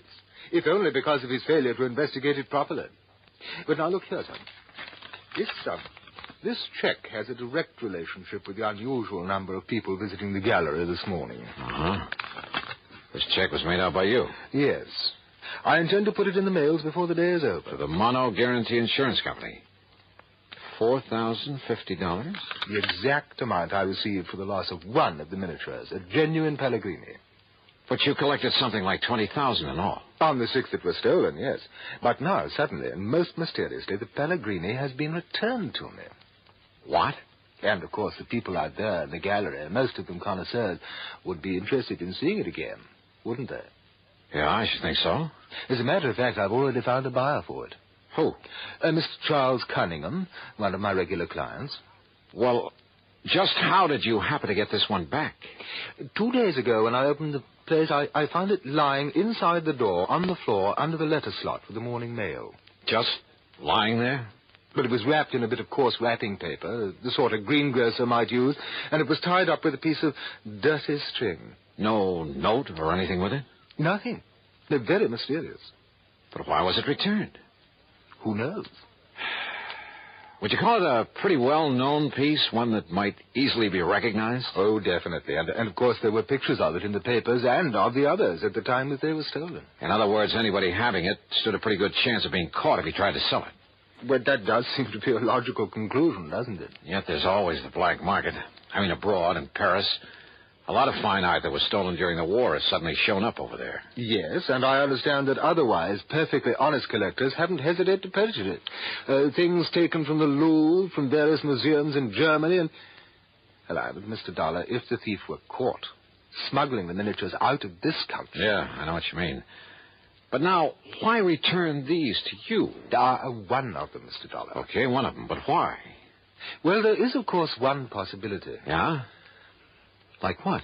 If the thief himself were a connoisseur, one who would fully appreciate the value of the miniatures, well, I'm certain that he would never bring himself to simply destroy them. That is, after realizing that he couldn't very well dispose of them without being caught. So rather than destroy them, he decided to give up and return them to you? Well, it is a possibility, isn't it? But he returned only one of them. And, of course, this theory of yours rules out Jerry Pitcher. Well, yes. But it's puzzling, isn't it? Yeah. Wait now, the paper and the string you found wrapped around it. What? Where are they? I'd like to see them. Well? Oh, how utterly stupid of me. What do you mean? I'm afraid I threw them out with the trash, Mr. Dollar. It was taken away yesterday. Oh, great. You might have found fingerprints on them, mightn't you? Yeah, and they might have given us a lead on whoever stole those things in the first place. I'm terribly sorry. It was terribly stupid of me. My reason for sending them for you, I hoped that by finding who returned this one, you might find the rest of them. Sure. In which case, your insurance company, well, needless to say, I would gladly return all of the money they paid to me. Make them pretty happy, wouldn't it? But now... Yeah, they might even feel like handing me a nice big fat commission. Now I've destroyed the one possible clue. Well, there must be others, if I can dig them up. Oh, I hope so, Mr. Dollar. Or, of course, we could just sit here and wait for the other 5 to be returned to you. I presume you're jesting, sir. Yeah, I'm afraid so. Yes. So how will you proceed? Well, I'll tell you something, Mr. Reimer. Yes? Yes, Mr. Dollar? I haven't the least idea.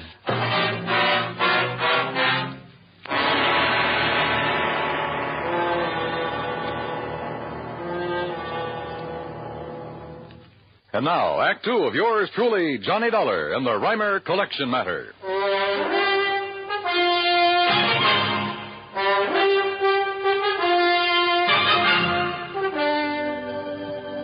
Expense account item 2, 60 cents for a cab to Fred Porter's office at Mono Guarantee Insurance.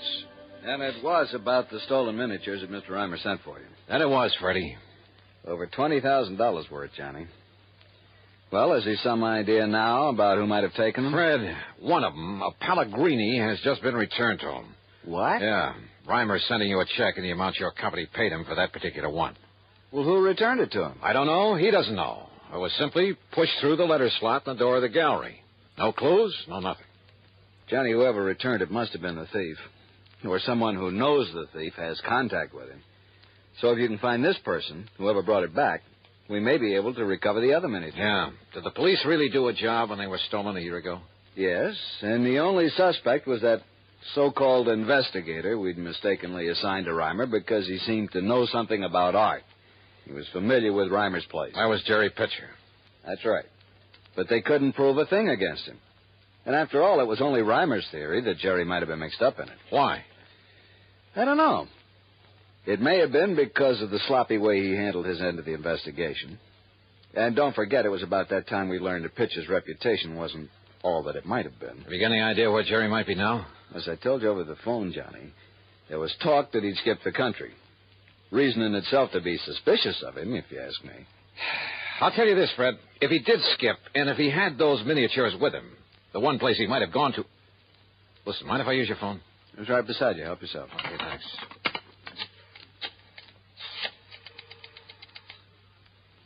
Hello, operator. I want to put through a call to Paris, France. Paris? Johnny... Just take it easy, Freddie, and stay close to this phone so that you can hear.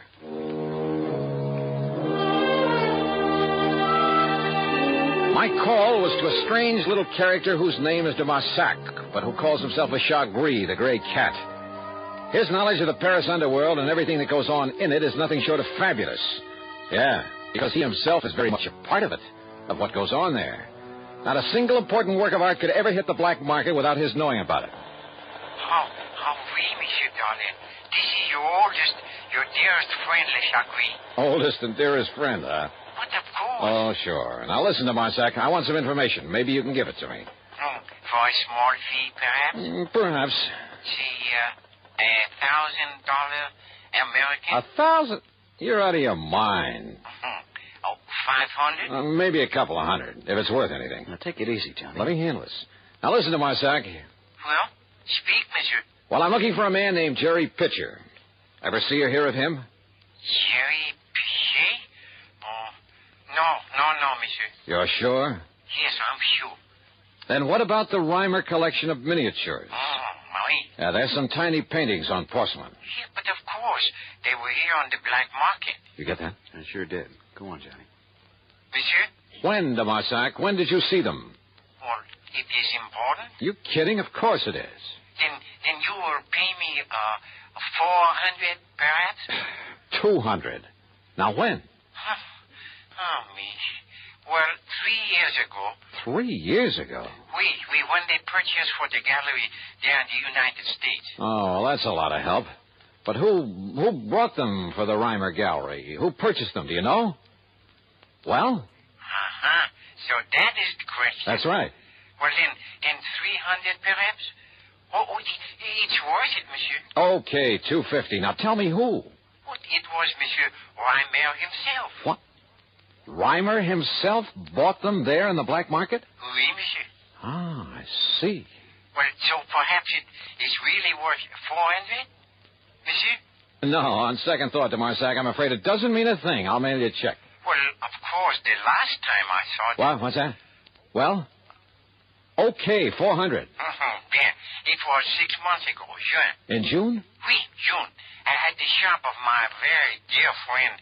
Oh, that scoundrel, that terrible crook, Francois Dubesson, defense.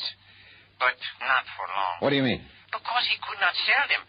They were what you call too hot. Huh? Because they were known to have been so recently stolen from the gallery there in America. Too hot, huh? So whoever had them brought them back here. Qu'est-ce que monsieur? All right, de Marsac. Who was that fence that Dubesson... who was he trying to sell them for? This man Pitcher? Oh, no, monsieur. I told you I never heard of him. Well, who then? Well, alas, I do not know. And with a clever man like Dubesson, well, perhaps for you, my oldest, my dearest friend, and it might take some time and expense. Then no bother, yet. Well, monsieur... Forget it. I'll send you a check. Only you can send it to him, Fred. Save putting it on my expense account. Oh, wait a minute, Johnny. If he can find out who was trying to peddle the miniatures over there... Oh, you underestimate Le Chagris. What? If he's seen them, he knows what they're worth. So what? By the time he got that information, you'd have to pay him $1,000, maybe $2,000. Well, even so, Johnny, if it leads us to the thief and the other miniatures that were stolen... Leads us to him or merely tells us who he is? What's the difference? And I thought you were convinced it's Jerry Pitcher. Well, who else? Why? I don't know. Ask the police. Ask Reimer. Maybe I will. Or maybe I got a better idea. Item 4, $1.50 for a taxi out to the Museum of Art, where I finally ran down one of the curators, a man by the name of Kingman. Well, of course I know the Reimer miniatures, Mr. Dollar. Priceless. And such a shame that they've been lost to the world of art. Stolen. Yeah. Stolen by a fool. How do you mean, sir? Well, I mean the thief would never dare to try to sell them, but such well-known pieces, anyone, anywhere would recognize them, would see that he was brought to justice. Maybe. How much would you say those 6 little paintings are worth? About? 2 or 3 years ago, not very much. But now that their history is known, well, this often happens with works of art, Mr. Dollar. How much, Mr. Kingman? Well, somewhere, I would say, that is, if they're ever found. Yes? Somewhere in the neighborhood of $200,000. You're serious? Well, among them is a body, for instance, and a genuine Pellegrini, yes. A Pellegrini? Pellegrini the Elder. And one of our wealthy collectors, Mr. Charles Cunningham, would pay almost... Listen, do you know where I can find him? I believe I have his address and phone number in my office. Good. Come on. But why all this interest, Mr. Dollar? I'll tell you about it on the way to your office, Mr. Kingman. Item 5, 10 cents for a phone call, only to learn that Mr. Charles Cunningham was out of town for the day. So item 6, $14 even, is for a dinner, a room, and some breakfast at the Bellevue Stratford. Then early the next morning, item 7, another dime for another phone call. Insurance investigator, did you say? That's right, Mr. Cunningham. Well, what can I do for you, Mr. Dollar? Just answer one question, please. How much are you paying the Reimer galleries for a Pellegrini miniature? You mean the one that was stolen a year ago that has been recently recovered? That's the one I mean. What's the price? Oh.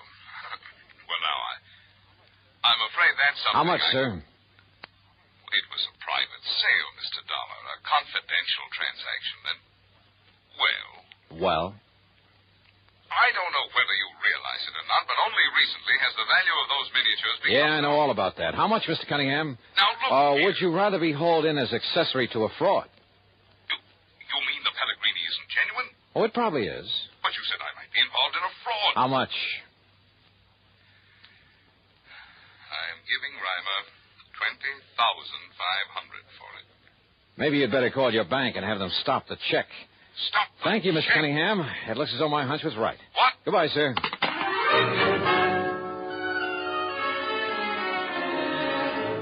Item 8, $1 for a taxi to Fred Porter's office. Item 9, another $1 for a cab for the 2 of us to the Reimer galleries. Will you please tell me what this is all about, Johnny? Have you got on the trail of Jerry Pitcher? No, Freddie, I haven't even bothered trying. Hey, listen, do you handle all of Reimer's insurance? When are his premiums due? Well, as a matter of fact, a rather large one, slightly overdue now. Oh. Why didn't you tell me that? What difference does it make? Well, if business were good for a man like that, wouldn't he keep up his insurance payments? Wonder how much else he owes. What are you getting at? Plenty. Looks like we've arrived, though. You know, you still haven't told me why we've come here to the gallery at the crack of dawn. Yeah, buddy. Now keep the change. Yeah, thanks. See, Mr. Reimer's already opened shop. Johnny? Come on, Fred.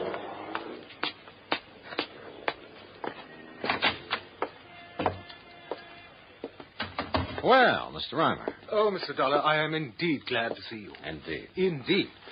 Good morning, Mr. Porter. Mr. Reimer? Look here, Mr. Dollar, here on this table. What? Another of the miniatures, a Lombardi. What? Yes, lying on the floor under the mail slot, just like the other that was returned. I can't believe it. Here, let me see. No, don't touch it. And you see, Mr. Dollar, this time I saved the string and wrapper for you. Oh? Why? Fingerprints? Yes, of course. Only I doubt if we'll find any.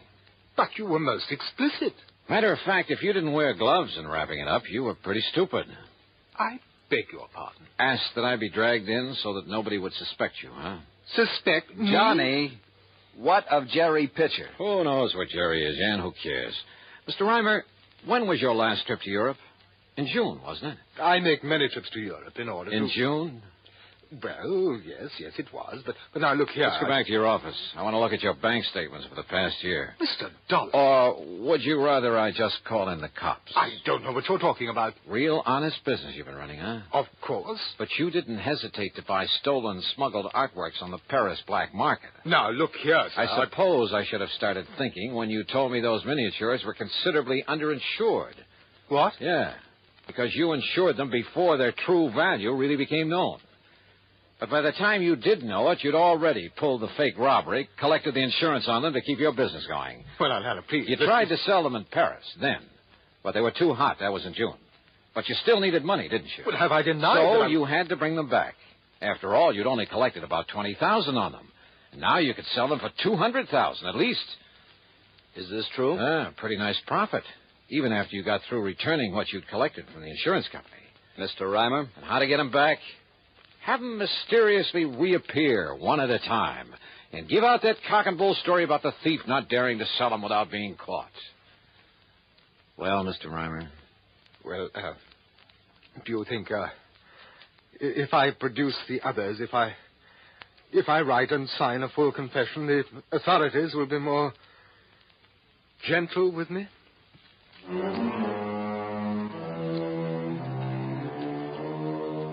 Son of a gun, why do they do it? Won't they ever learn? What's the matter with people, anyhow? Some people, that is. Oh, well, expense account total, including the trip back to Hartford, $35.50. And Freddie, don't forget, a nice fee on this one, as well as a check to La Chagrie over there in Paris. Yours truly, Johnny Dollar.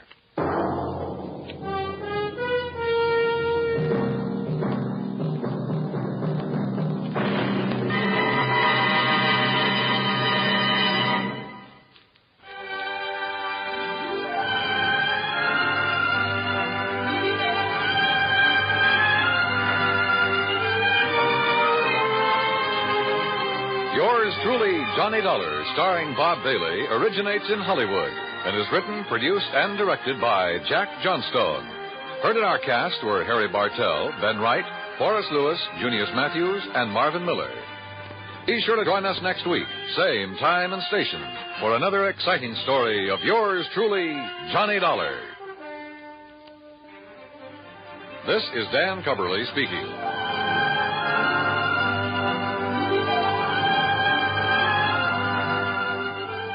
Johnny Dollar has come to you through the worldwide facilities of the United States Armed Forces Radio and Television Service.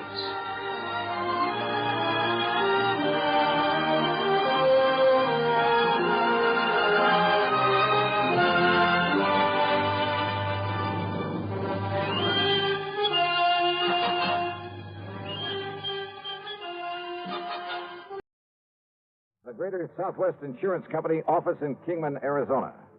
The following is an account of expenses incurred during my investigation of the Red Rock matter. Expense account item 1, $1.70 for a telegram to Jake Kessler giving him my flight time. Item 2, $169 even, plane fare and incidentals, Hartford to New York to Las Vegas, Nevada. Early the next morning then, Jake was there at the Vegas airport waiting for me. Tall, angular, well-tanned, wearing jeans, a denim shirt, high-heeled boots, and a broad-brimmed hat. Well, he looked like he should have been riding a range pony instead of a car. We headed east on 95 through Boulder City, then south toward Kingman, Arizona.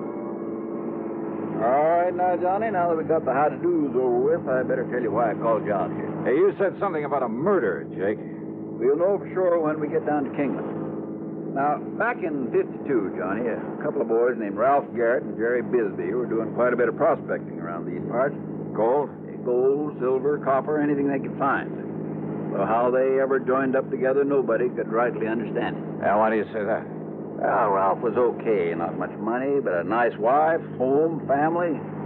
But Jerry Bisbee, well, the town had been hoping he'd go somewhere else for years. Ah, I see. Anyhow, one day they set out to pound the rocks up near the town of Chloride over near Mount Tipton. A month or so later, though, Jerry Bisbee came back to Kingman alone. Oh? Folks asked him where Ralph Garrett was. He said Ralph had left him to go out and get a job in California. And left Bisbee with the rights to all their claims? Well, now, that wasn't even talked about. Not then. Yeah, well, go on, Jake. Anyhow, Ralph's wife claimed it was all a big lie, that Bisbee had taken Ralph out there in the desert and killed him. But why? Why did she think that? Claimed Ralph almost hadn't gone on that particular trip, that he'd gotten suspicious of Bisbee, that he was scared of him, and that Ralph wouldn't have just up and left her like that. Well, did she tell this to the police? Sure did. So they looked around all over the state, even notified the boys over in California, but nobody couldn't find a sign of Ralph. I see. So then she got a hold of some relative she has over in the state's attorney's office over in Phoenix.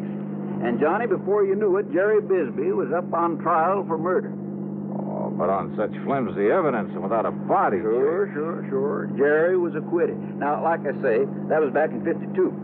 But we only paid off the insurance on Ralph about a year ago, lacking any legal proof that Ralph was dead until that statute of limitations said he had to be here or something. Yeah, I know. But now about this man Bisbee.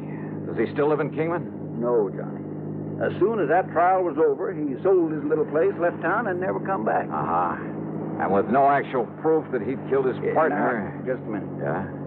Didn't your Eastern papers carry anything about that big windstorm we had out here last week? Windstorm? Biggest one we've had in years. Must have blew 70, 80 mile an hour. Johnny. Oh, yeah, I guess I did read something about that. Sure you did. Yeah, I remember now. That wind uncovered the bones of a man who'd apparently become lost somewhere out here in this desert some years ago.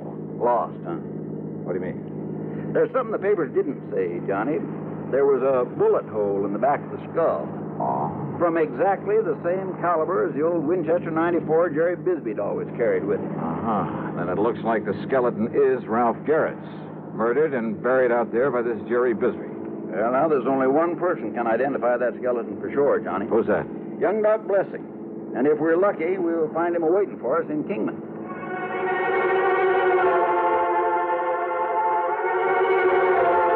Well, that was all Jake had to say about the matter until we could talk to Dr. Blessing. When we got to Jake's office there in Kingman, we found a note in the door from Dr. Blessing asking us to wait for him. So we sat there and waited. And then he came here and... the dang flies. Think out here in this nice, clean desert air, they wouldn't... There you are. Oh, I won't be able to hear out of this here for a week. Yeah, I thought you were trying to knock your head off there for a minute. I almost did. But you were saying that young Doc Blessing took over his father's practice out here. Yeah, a couple of years ago. And that included all the records his pa had always kept, complete records of every case he'd ever handled. Notes, prescriptions, x-rays, everything. Boxes, crates, cartons of them, Johnny. And that's what young Doc's looking into right now, all those old records. Why, Jake? Because he had a vague remembrance that one time, a long while ago, his pa... Oh, howdy, Doc. Jake, I take it you're Johnny Dollar. That's right. I'm Doc Blessing. Glad you're here, Dollar. Jake, I've been over to police headquarters. And you found something, Doc? Yes, Doctor. Now, you must understand this, Dollar. The police around here are fine. Good state authorities, too, but this thing may be beyond their reach. What'd you find in your pa's old records? Jake, I found evidence, including x-rays, that proved that my father patched up a broken thigh for Ralph Garrett back in '47. X-rays clearly showed the steel femoral plate he used to pin two sections of bone together. Then, Doc... It's been kept from the papers, Dollar. But on the skeleton they found in the desert was that very same fractured thigh bone and the stainless steel plate that my father... I knew it. Well, there's no question about it. That skeleton is Ralph Garrett's. Well... And with that bullet hole from Jerry Bisbee's gun in the skull. Exactly. Or a gun like Bisbee's. Yeah, now, don't start kidding yourself, Johnny. Yeah, now, Dollar, Okay, you got a point. It looks as though Bisbee murdered him, all right. Of course he did. Why else would he skip out after the trial? So what you've got to do, Johnny, is get out and find it. Bring him back to justice. That's all. That's all? Well, yes. Oh, sure.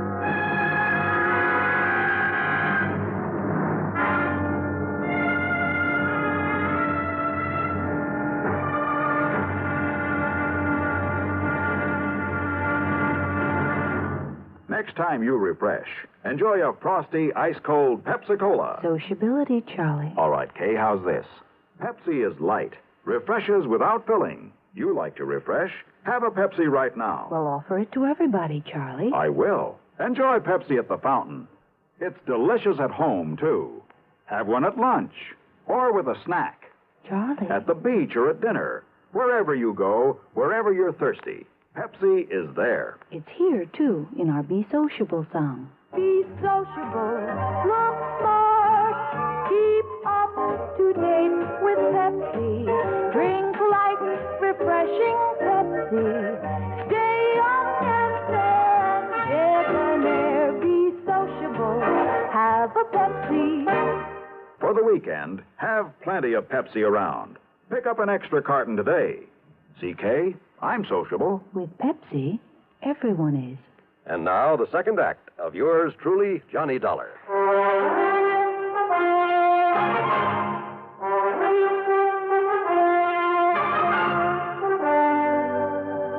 Now, Jake, you say that right after his trial, Bisbee left town. And no forwarding address, and I don't need to tell you nobody's seen hide nor hair of him since. Well, what happened to the rights to the mining claims?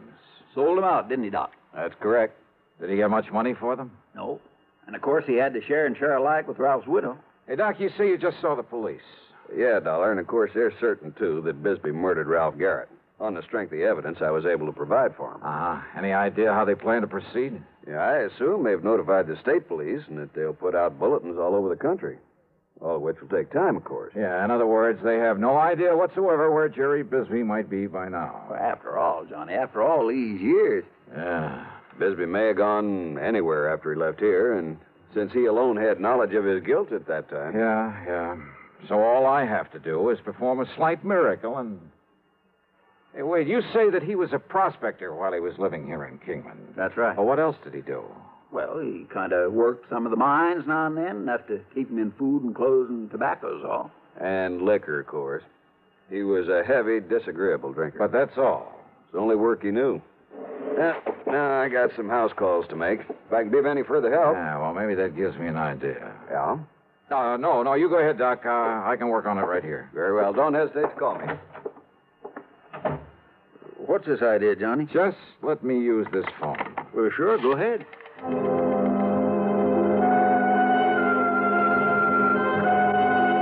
My first call was to the Bureau of Mines in Washington.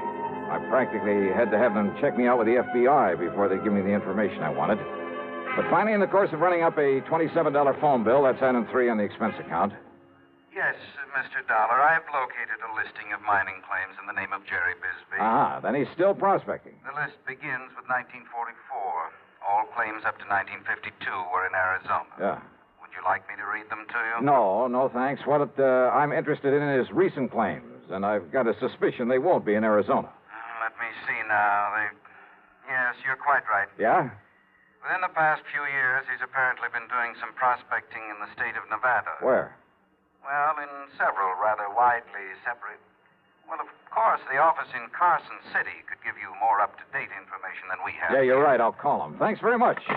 Progress? Yeah, Jake. It looks like maybe we're getting somewhere. I knew you would, Johnny.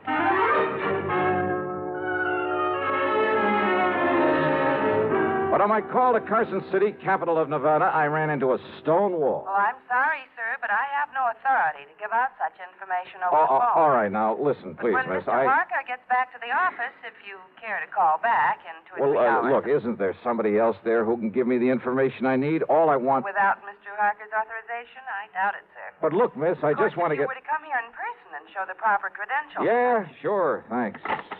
What's the matter with him up there, Johnny? Oh, I don't know. Jake. Yeah? Is there anybody around here who owns a plane? An airplane? Well? Well, there's young Kenny McManus has a little single... Then come on, let's find him and see if he'd like to fly a charter job.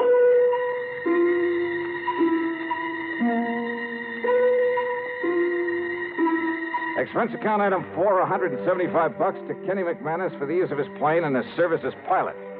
Only I'm not so sure I would have chartered that particular plane if I'd taken time for a real good look at it before we started off.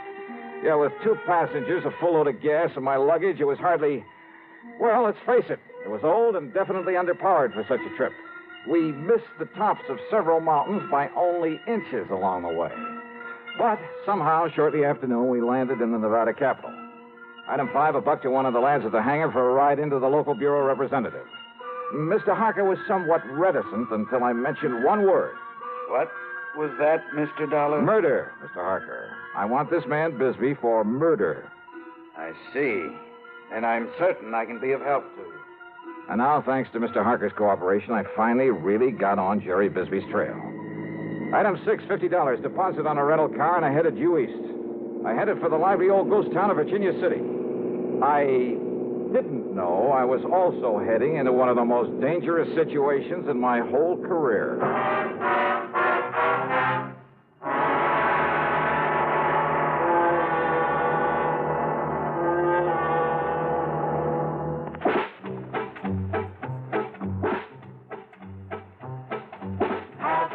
A real cigarette.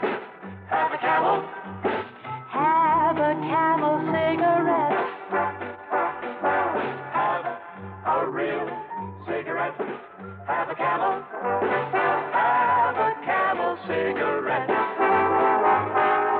Best tobacco makes the best smoke. Have a Camel cigarette. Best tobacco makes the best smoke.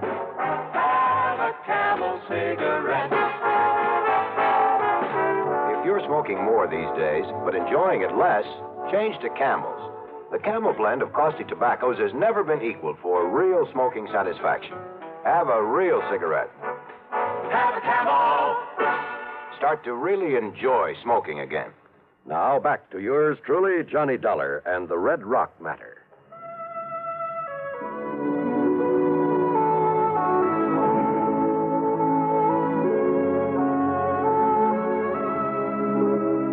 Virginia City is fabulous. A monument to the rip-roaring days of the Comstock load. When all too often a man's life depended on how fast he could draw, or how well he could defend a hunk of barren ground that he chipped away at in the hope it would give up millions of dollars worth of gold-bearing quartz, or the heavy blue mud so rich in silver ore. Still standing are many of the colorful buildings put up in the 1860s. Piper's Opera House. You picked up your key at the Bucket of Blood Saloon. There was the office of the Territorial Enterprise that carried editorials by Mark Twain. The famous Crystal Bar. The gambling halls where debts were paid in dust and nuggets. Famous names, too. O'Reilly and McLaughlin, Comstock and Gould, McKay and Mills, Fair, Flood, and O'Brien. Yeah, the Bonanza Kings. All of them had meant fabulous wealth in the days of the gold rush. Yep, you could almost see their ghosts walking the streets. Well, I found a fount of local information and a grizzled old character parked on a rocker in front of one of the ancient saloons. Bisbee, son. Jerry Bisbee. Yes, sir, that's right. Well, if I was you, I'd stay away from him. Yes, I would. Well, why do you say that, sir? Because, son, that D4 man's crazy. Staying up there in that shack on top of Red Rock Pass. Red Rock? Working away at that worthless claim he has up there. Oh, where is Red Rock Pass? About halfway up 12-mile road over there. There's a wagon track up the pass. Well, look, can I make it with this car of mine? Yeah, that's pretty new car. No. It take a horse or a burro to get... Yeah, but you ain't going up to see that crazy Bisbee. Why not? Well? Whoa, he'd catch you anywhere near that mine of his. Then he'd shoot you first and find out who you was after. Yeah, well, I'll have to take that chance. Oh, no, you... Thanks a lot, old-timer. At Martin's stable, I had to shell out a $100 deposit when they learned I was going up into Red Rock Pass. And again, I got a warning about running into Bisbee. But I made sure my gun was free in the holster and set out for the pass. It was after 3 when I left the 12-mile road and nearly sundown by the time I reached the top of the pass. And there I found Jerry Bisbee's weathered old shack, but no sign of Bisbee himself. Bisbee! Jerry Bisbee! And then I saw the trail leading to the little mine on the face of a cliff. So I started over toward it, walking around the huge red boulders in my path, scattered about as though some giant hand many centuries ago. Whoops! That's fair enough. Bisbee! Get back on that horse and get out of here. Sorry, but I gotta talk to you. You see this here gun? Oh, I see it all right. Shoot the eye out and the snake with it. Besides, I know why you come here. Do you? Because maybe... they found Ralph Garrett's bones down to the desert. That's right. But you won't take me in, Bert. Don't be too sure of that. Talk up boy. Son, I don't hear very good. I said I'm going to take you in for murder. Talk up, I said. Besides, you got no right to take me in. Wrong, Bisbee. You hear me? I say you're wrong. Wrong, am I? Didn't they try me once for murdering? Didn't they let me free? So what? That doesn't mean I want... So you and anybody else ought to know they can't try a man twice for the same thing. Holy Smokey's right. Them fools down there, they let me off. So now there's nothing you or anybody else can do about it. So get out. I said get out of here. A well-aimed shot kicked up the sand in front of me. I ducked behind a pile of boulders and crouched there, waiting to see what he'd do next. Then I heard it from a sort of hole under one of the rocks. A rattlesnake, almost at my feet. Slowly, carefully, I pulled out my gun. I took aim and... Hey, there were others in there. There must have been a nest of them. No use, boy. I'm coming over there to get you. Yeah, well, listen. I'm going to kill you. There was another rock to my left, a boulder that maybe I could reach without his seeing me. And the sound of the rappers at my feet wasn't exactly friendly. So I bent down low and made a dash for it. Brother, that time I could practically taste the lead. It's no good, boy. You're not so smart. Because from where you are now, you ain't got no place to go. Not without me having a shot at you. And all it's going to take me is one clear shot. Bisbee, can you hear me? And this drop pile where you was, I can get to it without you having a shot at me. So I got you cornered, boy. Yeah, he was right. He knew it and I know it. Through a narrow cleft in the rock in front of me, too narrow even to push the barrel of my pistol, I could see him advancing slowly toward the pile of boulders where I'd left the nest of rattlers. But if he was so deaf, he'd never hear them. Oh, Bisbee. Hey, Bisbee, listen to me. Talk up. You got anything to say? Stay away from that pile of rocks. I'm going to kill you. Hey, look, I said stay away from that pile of rocks. I'm going to kill you dead. Unless you throw out your gun, then come out here with your hands up over your head. Come on out of there. Yeah. Okay. I'll do it. What you say? I said yes. Here, look. Here's my gun. You coming out like I told you? Yes, look. With my hands up. I was going to fool you. What? Because I'm going to kill you anyway. The same as I did Ralph Garrett. Bisbee. Hey, Bisbee, wait. Stay away from those rocks. If you got another gun hit on you, it'll do you no good. Bisbee! Things happened fast. He jumped backward into the protection of the rock pile, and he raised and aimed his gun to shoot me down. But a sudden movement among the angry nest of rattlesnakes. No! Rattlesnakes! No! Many of them! No!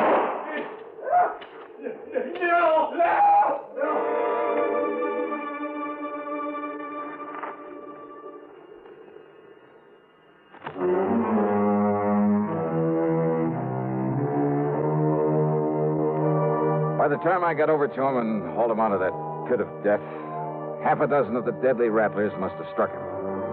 He died before I could get him back to Virginia City. Yeah, justice again. In one of her own inscrutable ways. Expense account total, including a couple of good stiff drinks. Then the trip on back to Hartford, $496.25. Yours truly, Johnny Dollar.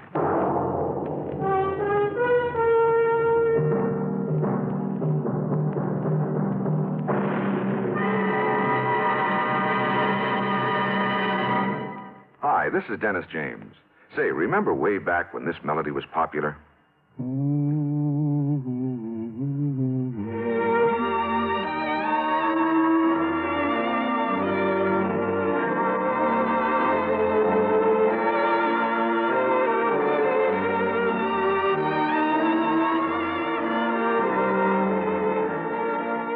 There's something very special about a long-time favorite, isn't there? Well, folks feel the same way about one of Kellogg's favorites, Kellogg's All Brand. Going on 41 years now, it's been America's most popular good food way to fight irregularity from lack of bulk.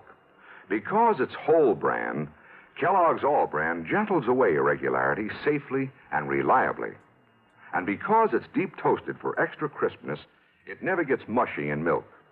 There's only one All Brand, Kellogg's All Brand. That's ALL-BRAN, Kellogg's All Bran.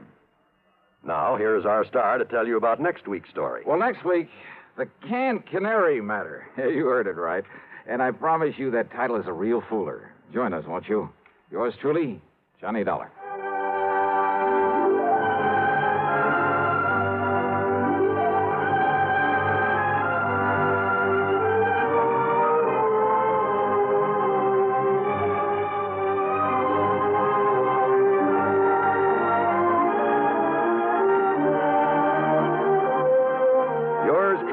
Johnny Dollar, starring Bob Bailey, originates in Hollywood and is written, produced, and directed by Jack Johnstone. Heard in our cast were Virginia Gregg, Arlie Bear, Harry Bartell, Vic Perrin, John Daner, Will Wright, Tom Hanley, and Bill James. Be sure to join us next week, same time and station, for another exciting story of yours truly, Johnny Dollar.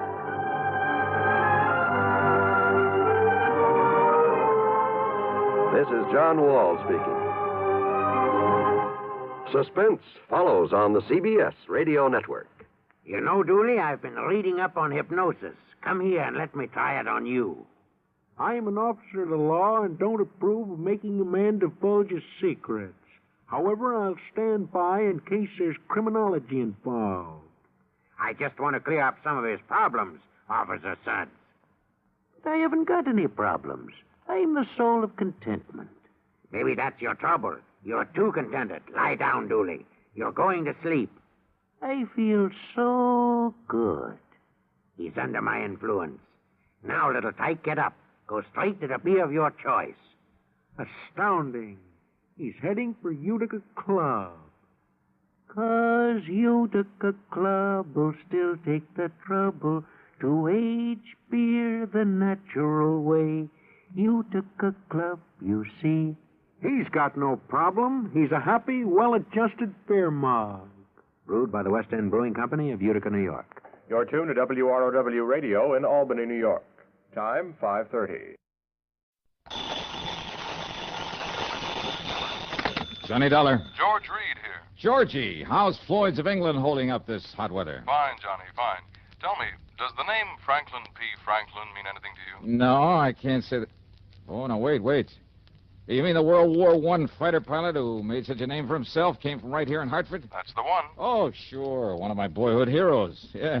Frankie the Flying Fool, they called him. Yes. Big plaque over at the library about the couple of dozen enemy planes he brought down. Yes. Which was quite a record in those days. Yes, Johnny. Something of a legend, too, because he gets shot down one day, be right back in the air the next. Yes. Just didn't know when to quit. Well, he isn't still alive, is he? No. Well, I didn't think so. No, Johnny, Mr. Franklin died a few days ago. Only a few leaving days? a considerable amount of life insurance. With our company, of course. Oh, I see. Over $110,000 that's to be divided equally between his two sons, Randolph and Philip. Or, of course, the survivor. Well, what's your problem? Well, Randolph is no problem. He lives right here in Hartford. As a matter of fact, he buried his father. But we need to find Philip. If that is, if he can be found. Now, what do you mean by that? Well, suppose you come on over here to the office and I'll tell you what I know. Sure, why not?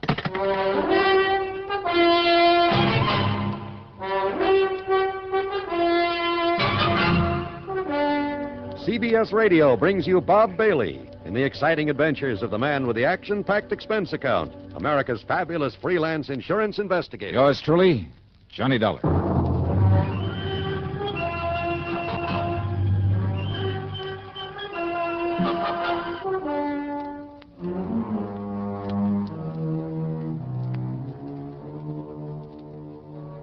Expense account submitted by Special Investigator Johnny Dollar to Floyd's of England, North American Office, Hartford, Connecticut.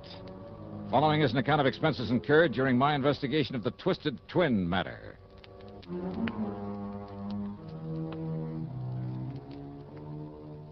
Floyd's of England hands me some pretty screwy cases, but I love them because they always put money in my pocket, sometimes plenty.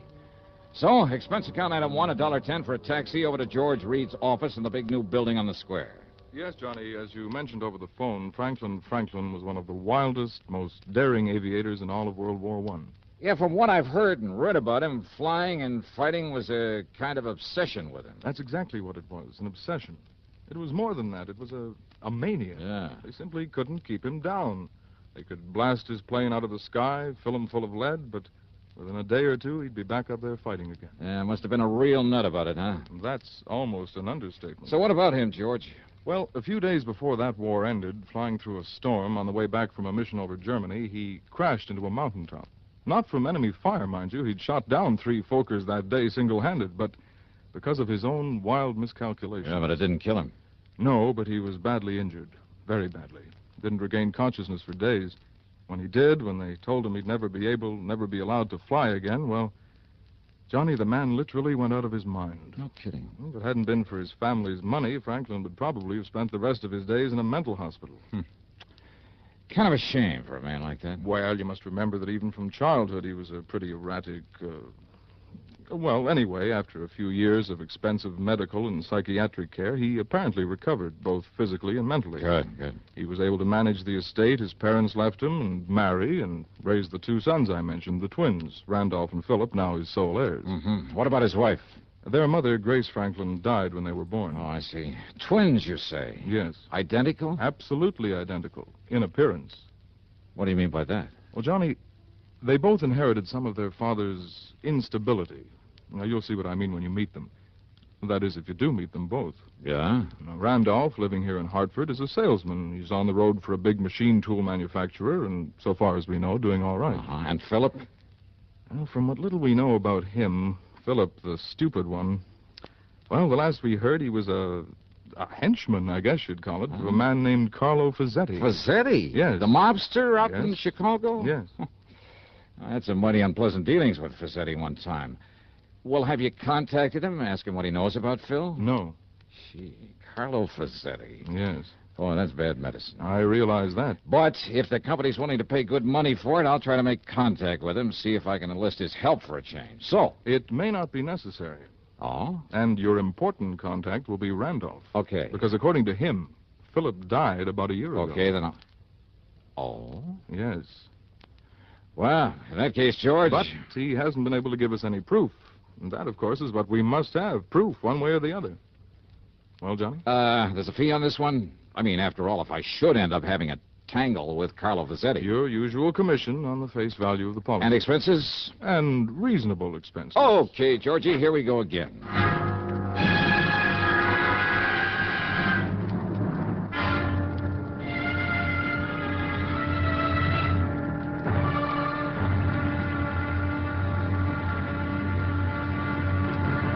Now, Act Two of yours truly, Johnny Dollar.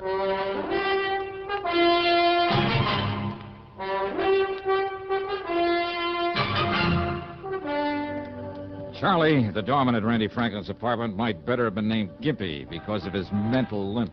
Is that Mr. Franklin? Geez, I don't know. You don't know? Well, how should I? Well, he does live here, doesn't he? Sure, part of the time. Huh? Sure, he's a traveling salesman, some tool company. Yeah, well, ring his apartment. Mister, he's out of town just as much as in. Sometimes a couple of days, sometimes a month away. Yeah, okay, now will you please... Man, what a life.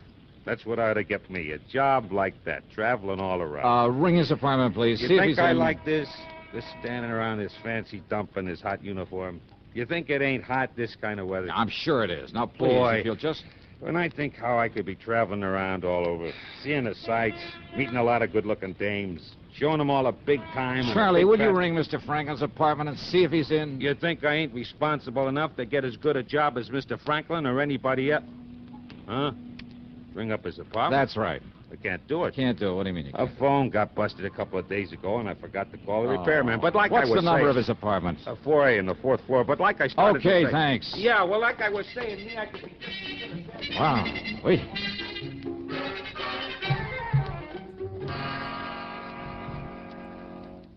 Randy Franklin was in.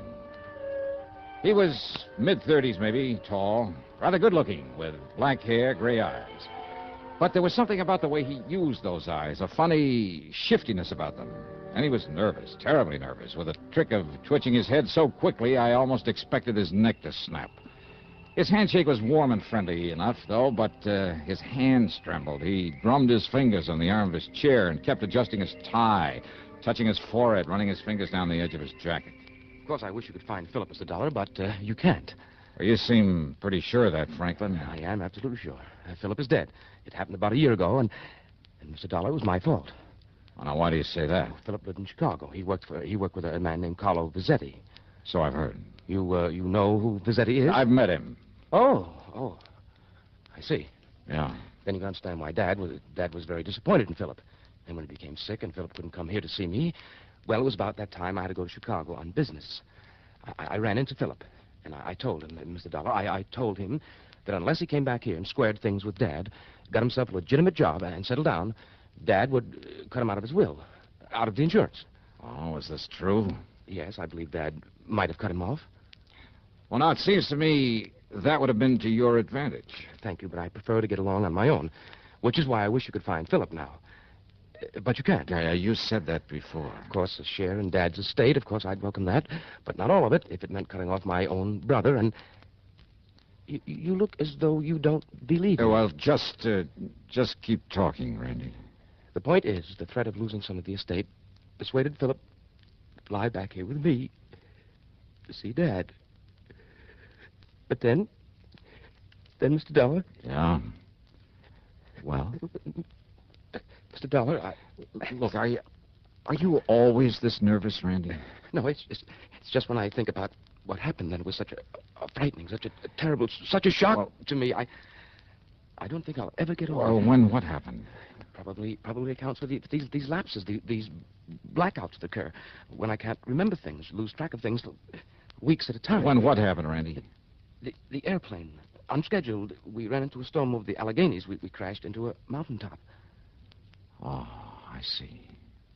Do you? Do you really? Do you know what it meant? The same kind of a crash that years ago caused my dad. Yeah, to lose his sanity for a while. No! You mustn't say that. He was as sane as you and I. It was just the fear, the terrible, uncontrollable fear and the shock at...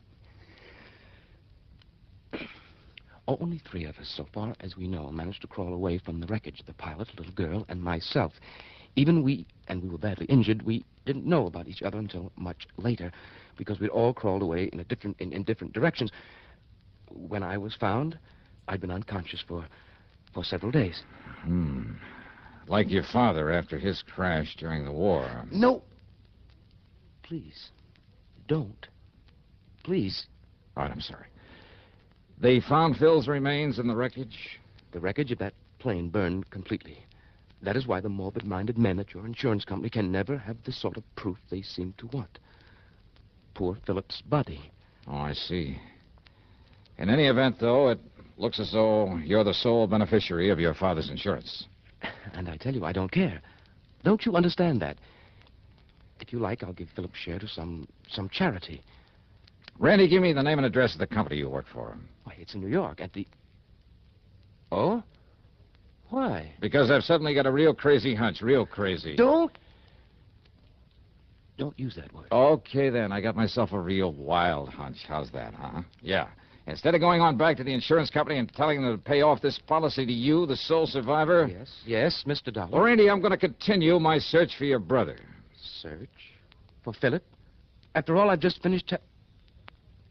Are you serious, Mr. Dollar? I sure am. But I told you... Yeah, you told me. Just stick around, Randy. And now, Act 3 of yours truly, Johnny Dollar and the Twisted Twin Matter. Expense account item 2, 3820 for a day in New York, locating and checking with the machine tool company that Randy worked for. Well, by the time I got back to Hartford the next morning, I'd learned plenty about him. He'd been a good salesman for him for years, but not lately, not since the plane crash. And he never had a satisfactory explanation for long absences from his job. They were seriously considering dropping him from the sales force.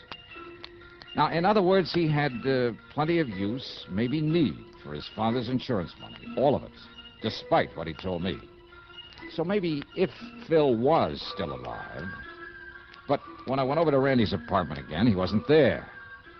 Okay, then. Item 3 on the expense account is $52.10, plane fare to Chicago. Items 4, 5, and 6 are 30 cents for telephone calls to my old underworld contact on, an ex-arsonist by the name of Smokey Sullivan. Item 7, $100 cash to Smokey when he dropped me off at Carlo Fazzetti's hangout, which, as might be expected, was an exclusive apartment out near the Ambassador East. What I didn't expect was the man who opened the door.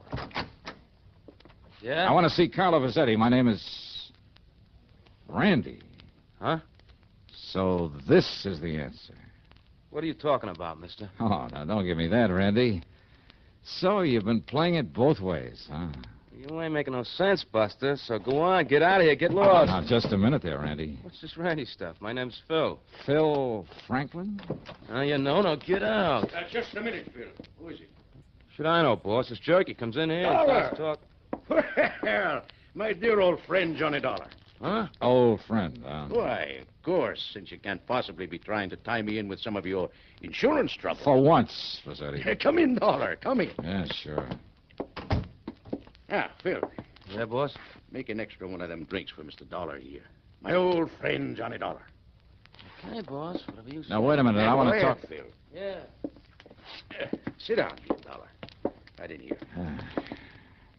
That's Phil Franklin, huh? Yeah. Dopey Phil Franklin. You're sure of that? Of course I'm sure. He's been with me for years, off and on. Off and on, huh? One of my good boys once, but now, I don't know why I keep him around. Say, listen, Did I Vassetti. say keep him around? Half the time he's here doing odd jobs around the place, serving the booze, helping himself to it. Half the time I get the boys out looking for him. Sometimes he's gone 2 days, sometimes for weeks. Wait a minute. Yeah, Wait he a used to be minute. one of my good boys. But ever since somebody knocked him on the head about a year ago, say he cracked up in an airplane. Oh, he did, huh? I know, what would Dopey Phil be doing aboard an airplane, huh? Here's your drinks, boss. Here. Ah, that's the boy. Now, Dollar, why'd you come here to see me, huh, pal? Only, here, drink up first. Here, Carlo.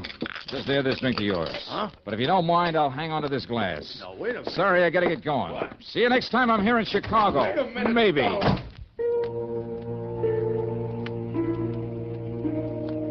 I wrapped the highball glass carefully in my handkerchief, stuffed it into my pocket, then spent item 8, $4.90 for a taxi.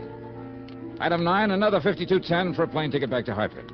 Item 10, $1.50 for a cab to my apartment. Well, there I picked up my car and drove over to Randy's place. He wasn't there. Item 11, $10 to the doorman, Charlie, to keep his eyes open for once and to phone me when Randy came in. And to keep his mouth shut. Well, as I might have expected, Charlie's call didn't come until 5 days later. Item 12, $4.85 for a tank full of gas. At police headquarters, I picked up Lieutenant Tim Waverly, who spends most of his time in the lab, not in uniform. I gave him the highball glass, some instructions. Then together we drove over to Randy's apartment. And this time he was in. Yes? Oh, Mr. Dollar. Yeah, that's right. You've been away, Randy, huh? Away? Oh, why, yes, I guess I have. Yeah, I guess so. Oh, Tim Waverly, a friend of mine, Randy Franklin. Hi, Mr. Franklin. How do you do? Just where were you, Randy? Does it make any difference? Where? Well, Mr. Dollar, I don't know. No, I'll bet you don't know. All right, let him see it, Tim. Sure. Mr. Franklin, have you ever seen this glass before? Here, take it. What? I said take it. Here. All right. Well, have you? No, I can't say that I have. Okay, thanks. Let me have it back. Well, of course. Here. Want to take it back to the lab, Tim? The lab? No need to, Johnny. These prints are identical, all right. Mr. Dollar, what's this all about? Randy Franklin, huh? And Phil Franklin, too. What? Yeah, so ever since that plane crash, huh? Please, don't talk about that again. Oh, sorry. Afraid you'll get all nervous, all upset again? Yes, don't you see? This last blackout was right after you were here before. Blackout, huh? Yes. You expect me to believe you don't know where you went, where you've been ever since then? It's true, Mr. Dollar. Are you kidding? I saw you in Chicago posing as Phil. No. What do you mean, no? It's not true. It can't be Those true. identical fingerprints on this highball glass prove it. I don't know what you're talking But about. why? What kind of a racket were you trying to pull? Dollar. Did you have some crazy No. idea that maybe, No, just don't maybe... talk like that. I told you not to talk like that. Do you hear me? All right, now, you just keep your hands to yourself, No, Randy. because you're trying to upset me again, but I won't let you get out. Get out Now, of here. just a minute, Watch you. it, Johnny. I'll show you. Coming here this way. You hear me? No, you... Don't. Oh. All right, now, Randy. No. Please, please. Take it easy, Johnny. You hit him pretty hard. And that isn't all, Tim. Let me have your gun. My gun? Yeah, give me. No, wait a minute. Thanks. All right now, Randy. Johnny, you're out of your mind. Am I? Stand back. No, Johnny. No, please. No. No.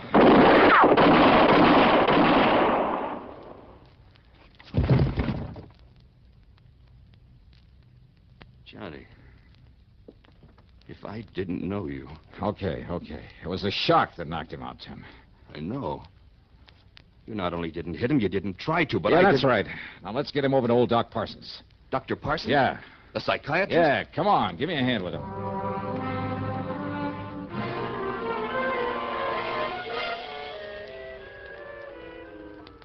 Then, Doctor, it was a guilt complex that brought it all about, huh?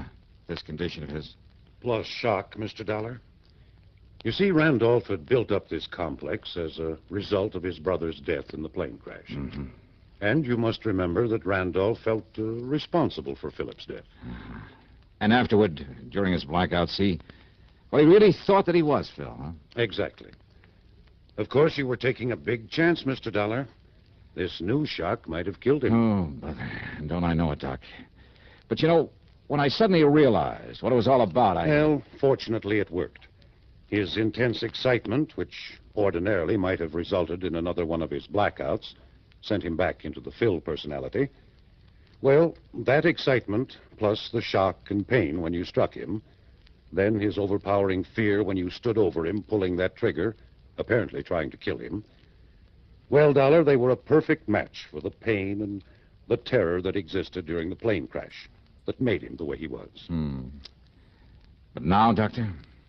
Well, I'm convinced that with proper care, Randolph will now be all right. Will be himself, entirely. Good. Just, don't you ever try anything like this again, young man.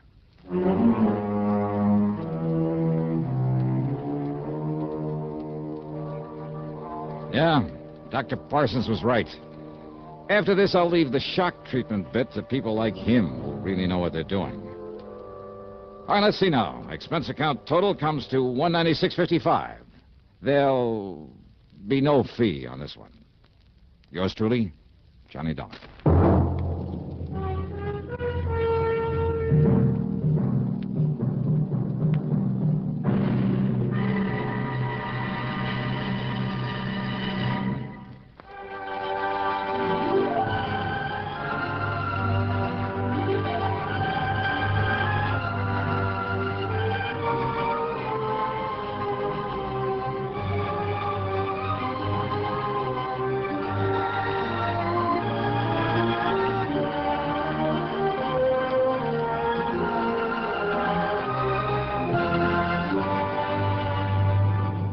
Yours truly, Johnny Dollar, starring Bob Bailey, originates in Hollywood and is written, produced, and directed by Jack Johnstone. Heard in our cast were G. Stanley Jones, Frank Gerstle, James McCallion, Jack Moyles, Herb Ellis, and Russell Thorson. Be sure to join us next week, same time and station, for another exciting story of yours truly, Johnny Dollar.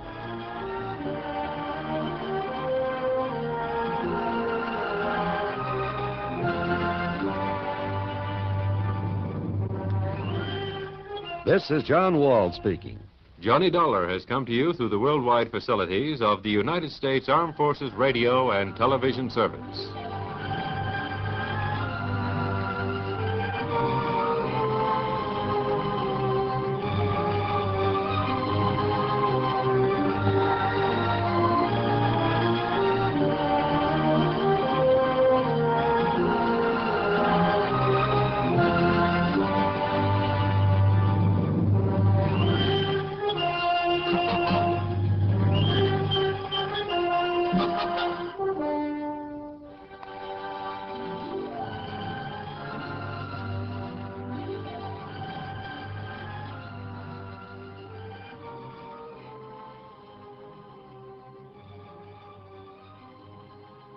From Hollywood, it's time now for... Johnny Dollar. This is Peter Hardy at Tri-Western Property and Casualty Insurance. Hi, how are things at the Golden West? You still in Reno? Sure am. Good boy. What goes, Pete? A little trouble with a big dairy farm out here, Johnny. The Meany Dairy. Okay, Pete, tell me all. A year and a half ago in a fire, a Meany lost one of his silos. You know, one of those big towers where they store and cure a lot of chopped up corn and stuff. Yeah, I know. Cost us $21,000. $21,000 for a silo? This time it's a compound silo, and the claim is for $56,000. Oh. But I don't want to pay it. I don't blame you. Sure, because, Johnny, I think it was arson.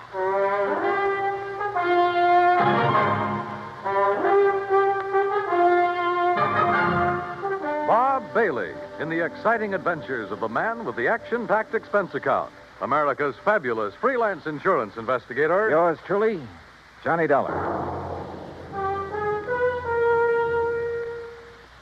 And now, Act One of yours truly, Johnny Dollar.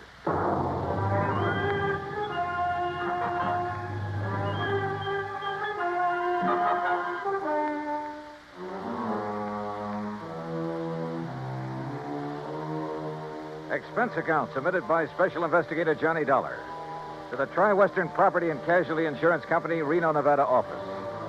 Following is an account of expenses incurred during my investigation of the Doubtful Dairy Matter.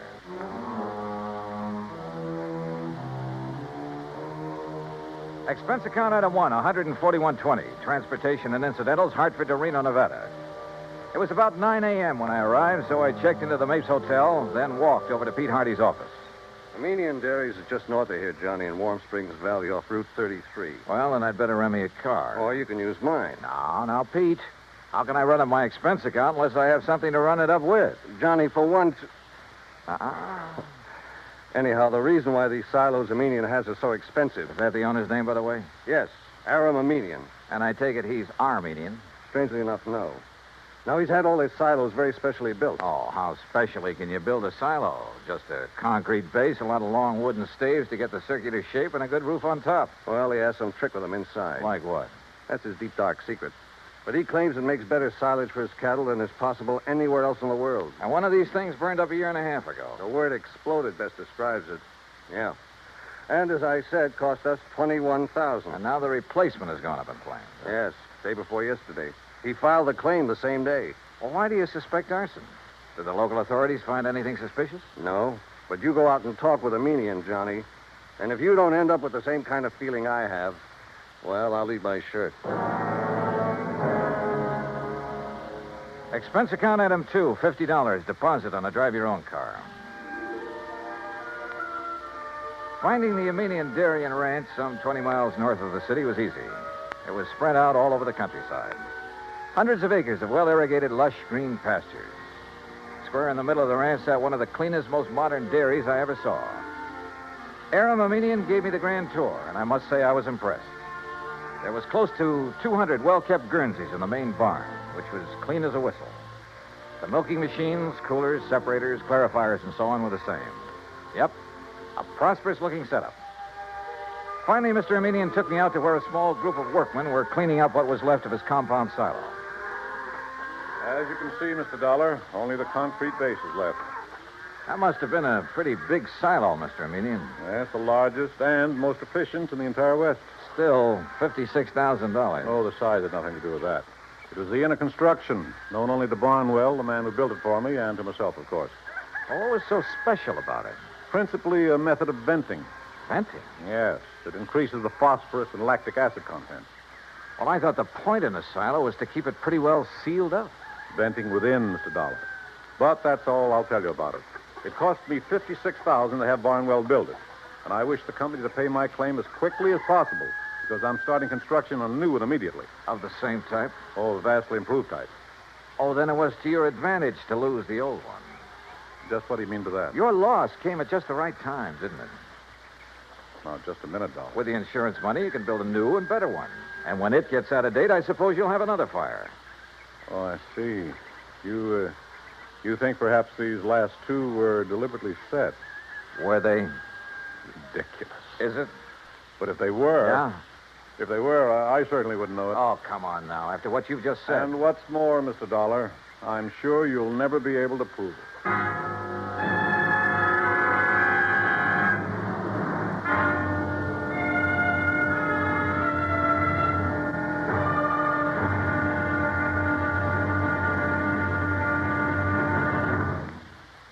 Act Two of yours truly, Johnny Dollar, in a moment. We sometimes wonder, what is the life of a human being really worth? Not too much? Or maybe a great deal? Does it depend on whose life it is? Whatever the answer, one thing is certain. Fred Hargesheimer, since World War II, has felt that his life is worth quite a lot of gratitude. During the war in the Pacific, about June of 1943, Lieutenant Hargesheimer had his P-38 fighter plane shot out of the sky. Badly wounded, he bailed out over a tiny island, New Britain. It looked pretty small from where he hit the silk, but he found it much bigger when he hit the ground. It was bigger, and in complete control of the enemy. But Hargesheimer was lucky. After a month of lonely hiding, he was found by a group of friendly natives from the village of Nantambu.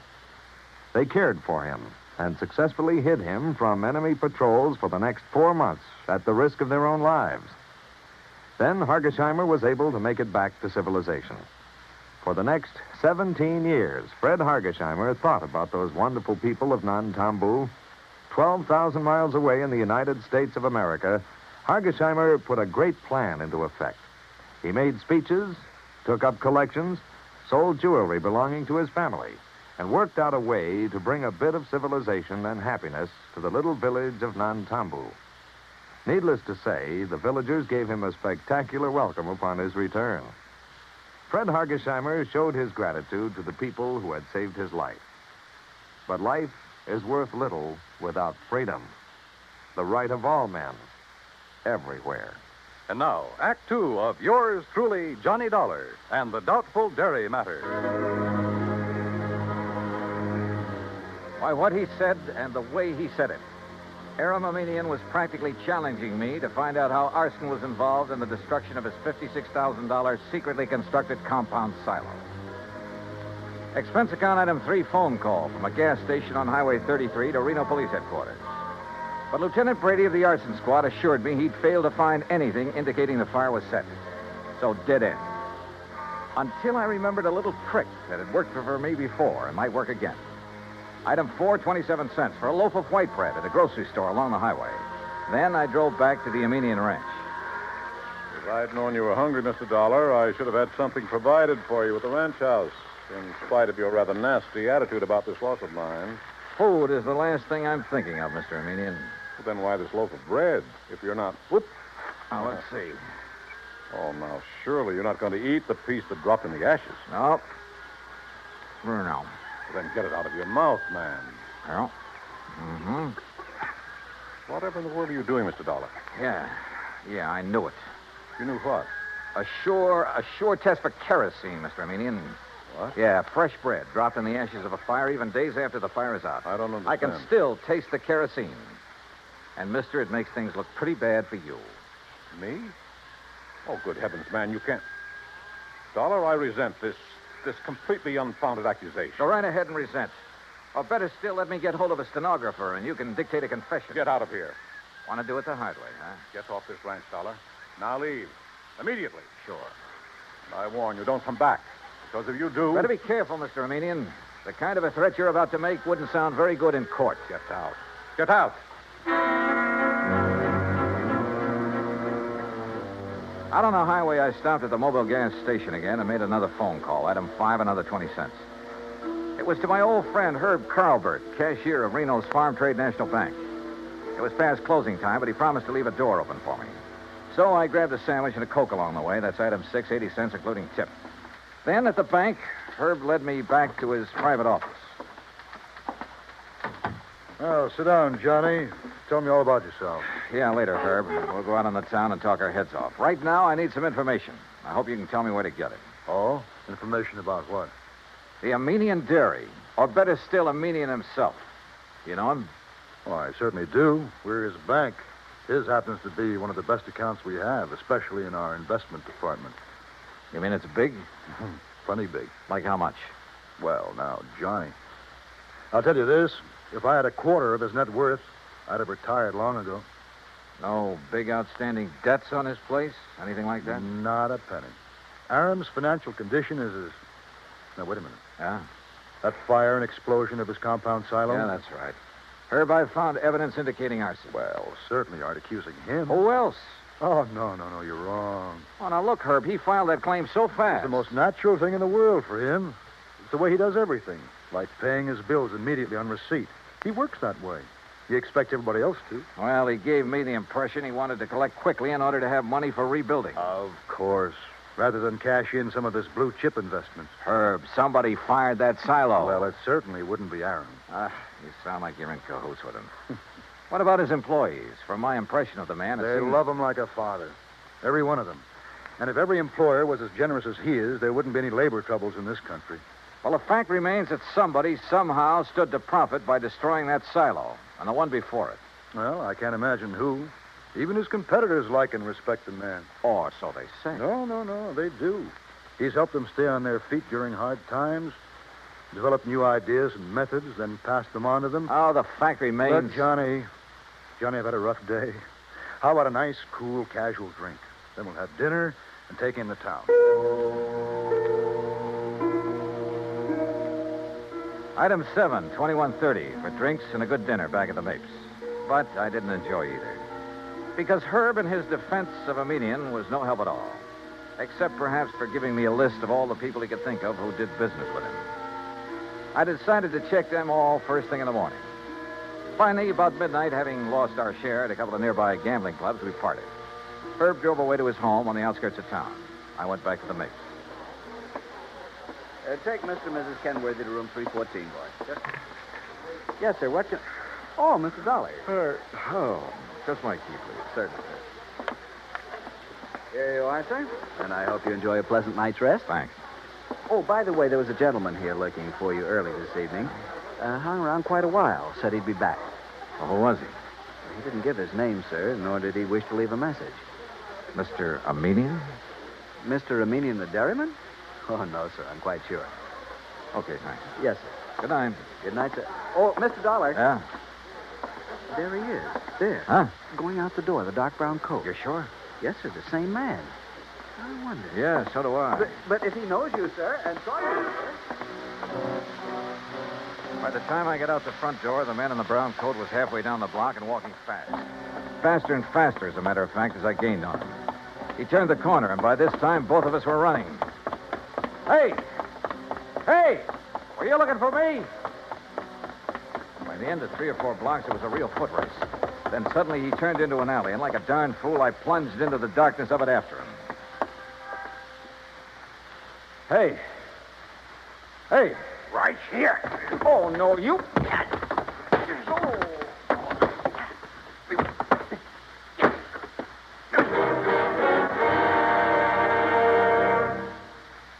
Act 3 of yours truly, Johnny Dollar, in a moment.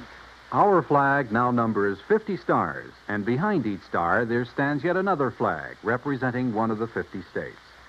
New Hampshire state flag carries its state seal on a field of dark blue. The seal is surrounded by a wreath of laurel leaves, the symbol of peace, interspersed with 9 stars because New Hampshire was the 9th state to join the Union.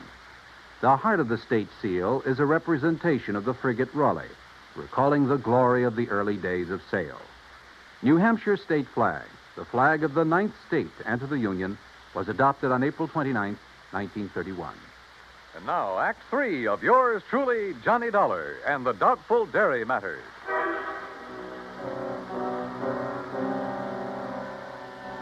If it hadn't been for a big interstate moving van that drove into the alley where I'd been waylaid, well, I have a strong hunch I wasn't supposed to have lived through that beating.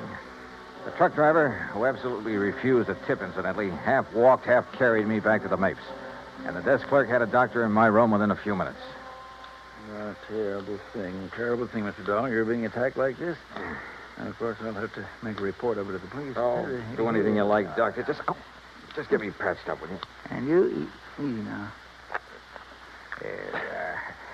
You have no idea who could have done this to you. Believe me, I intend to find out. Judging by this swollen hand of yours, you got in some good licks, though, and whoever... What's the matter? Well, this is a very unusual ring you're wearing. Oh, some kids in the YMCA gave it to me a couple of years ago. Helping with the softball team. Oh, yes, of course. That's the Y insignia. Yeah, one of them made it. And the 3 raised points stand for spirit, body, and mind. Yeah, that's right. Well, now, if you just... Oh, wait, what's that for? To make sure you get plenty of rest. Oh, no, now, wait, Doc. I'm the doctor. Roll up your sleeve, please. Here, I'll do it.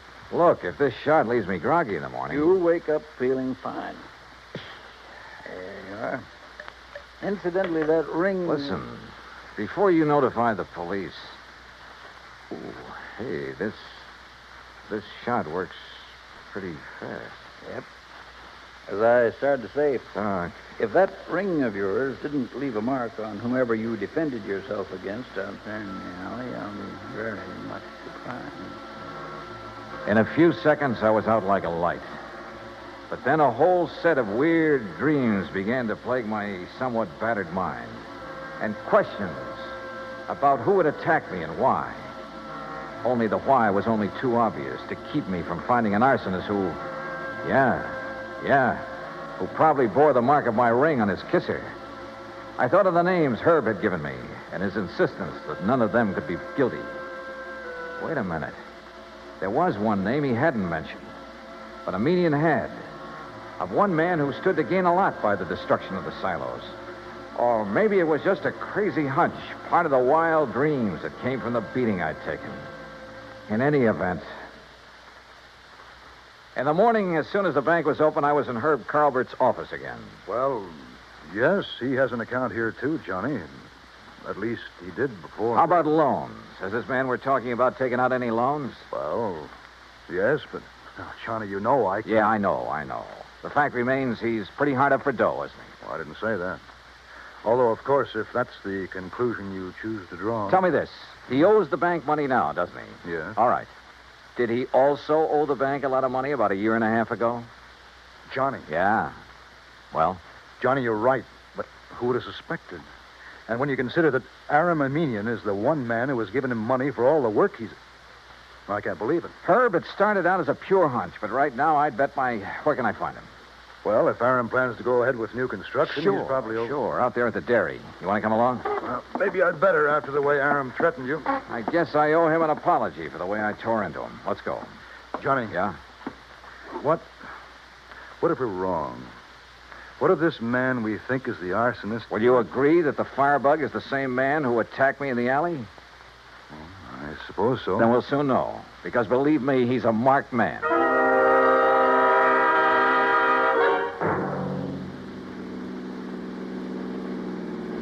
We made the Amenian dairy in 30 minutes flat, and we're told at the gate that Aram Amenian was in the pasteurizing plant.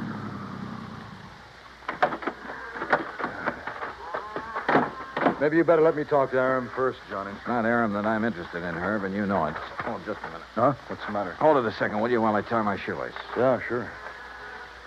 I've been thinking, Johnny, on the way out, you know, we could really be terribly, terribly wrong. Herbert, old man. Aram, we're just looking for you. Well, when I heard the car pull up, I thought it was Joe Barnwell. He's due here to show me final plans for the new silo he's going to. Well, Mr. Dollar. That's right, Mr. Meany. I want to apologize for... Well, what's the matter? That dressing on your cheek. What about it? Just what is that little bandage hiding? Johnny. Well, Amenian? As a matter of fact, I cut myself shaving this morning. Well, I'm sorry, mister, but that bandage is going to have to come off. Look, Johnny. Now, just a minute, Dollar. Ah, here you are, Aram. Here's the final blueprint for it. Why, what's wrong, Joe? Oh, gentlemen, this is Mr. Joseph Barnwell, Herb Carlbert. We know each other. And Mr. Johnny Dollar. Yeah. I think we know each other, too, Barnwell. Oh, do we? Joe, did you have an accident of some sort? Your face. What's going to happen to him now won't be any accident, Mr. Amenian. And I apologize for doubting that you cut yourself with a razor. What? I'm afraid I don't understand. But that bandage on your face doesn't hide any razor cut, does it, Barnwell? Well, I don't know what you're talking about. All right, then let's rip it off. You certainly won't. What the... Good heavens, Johnny. Yeah, look. The mark from the ring on my hand where I struck him last night. Okay, Barnwell. Now stop. Don't touch me. Start talking. Tell Amenian how you burned up his fancy, expensive silo so you could build another one. How you burned the other one up. Talk. I swear I... Talk. Talk.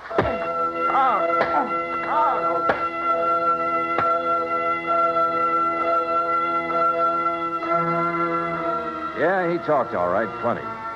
About a racket so old I hadn't heard of it in years. The crooked builder who burned out his own clients to get himself more work. And in this case, a natural, because he was the only one who shared Aram's secret construction plans. And by the time I was through with him, he blabbed about some of the other clients he'd taken the same way.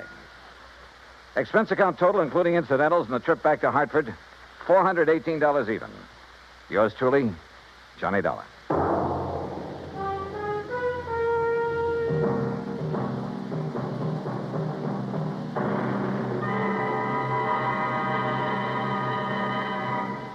Our star, Bob Bailey, will return in just a moment to give you a hint about what's in store for you on next week's program. Meantime, listen carefully. There is a biblical verse which promises life is going to be better for everybody in the world when mercy and truth are met together and righteousness and peace have kissed each other. When the people of the United States of America express that thought, it is not in idleness, but in deeds. Today, it is common knowledge that when the gigantic earthquakes and tidal waves struck the Republic of Chile in South America not too long ago, thousands of lives were lost and tens of thousands were left homeless, hungry, and suffering. Immediate aid in the form of food, medicine, clothing, supplies, and professional and technical help were flown to Chile by the United States Air Force in a Mercy airlift. When the work was done and the suffering people made happier and more comfortable, American servicemen received such grateful thanks from the people of Chile that they felt increased pride in being able to wear the uniform of the United States of America. This same pride has come to other Americans in uniform when mercy and truth have come together to follow the wake of disaster in other parts of the world. After the earthquake in Agadir, Morocco, after 2 devastating cyclones swept across the Bay of Bengal into East Pakistan, after a typhoon rocked and battered Japan. As mercy and truth got together, so did peace and righteousness to form a pact for freedom, the right of all men everywhere. And now, here is our star to tell you about next week's intriguing story on yours truly, Johnny Dollar. Next week, well, I get into cattle country again. And a heifer steer solves the case for me. So join us, won't you? Yours truly, Johnny Dollar.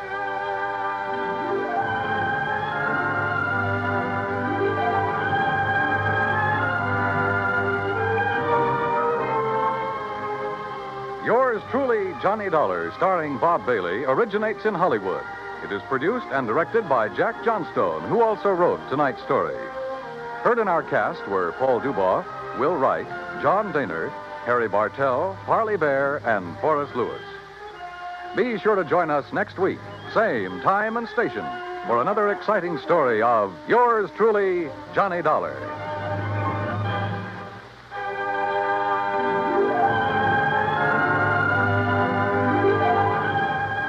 This is Dan Cubberly speaking.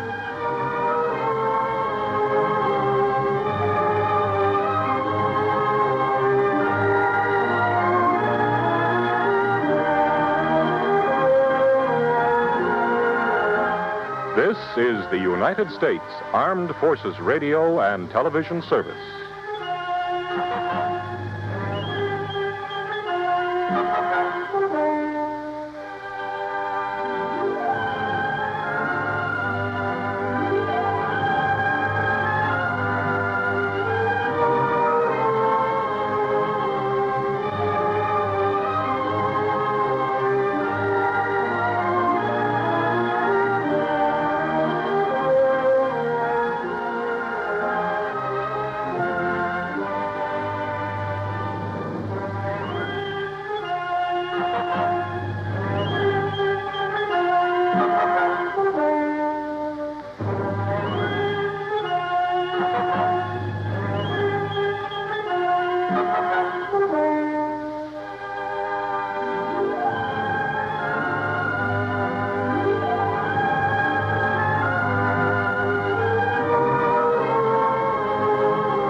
From Hollywood, it's time now for...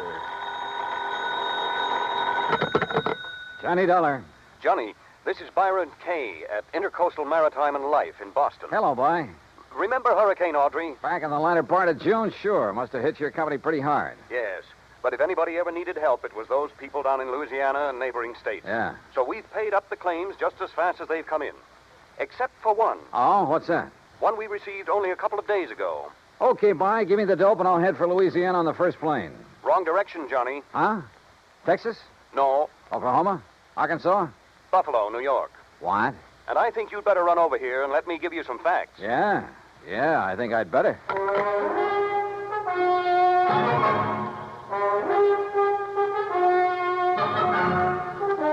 Bob Bailey in the exciting adventures of the man with the action-packed expense account, America's fabulous freelance insurance investigator. Yours truly, Johnny Dollar.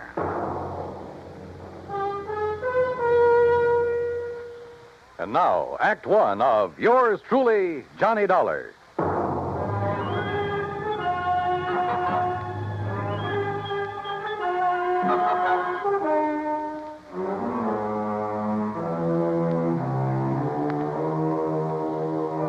Expense account submitted by Special Investigator Johnny Dollar to the Intercoastal Maritime and Life Insurance Company, Boston, Massachusetts. Following is an account of expenses incurred during my investigation of the Charmona Matter.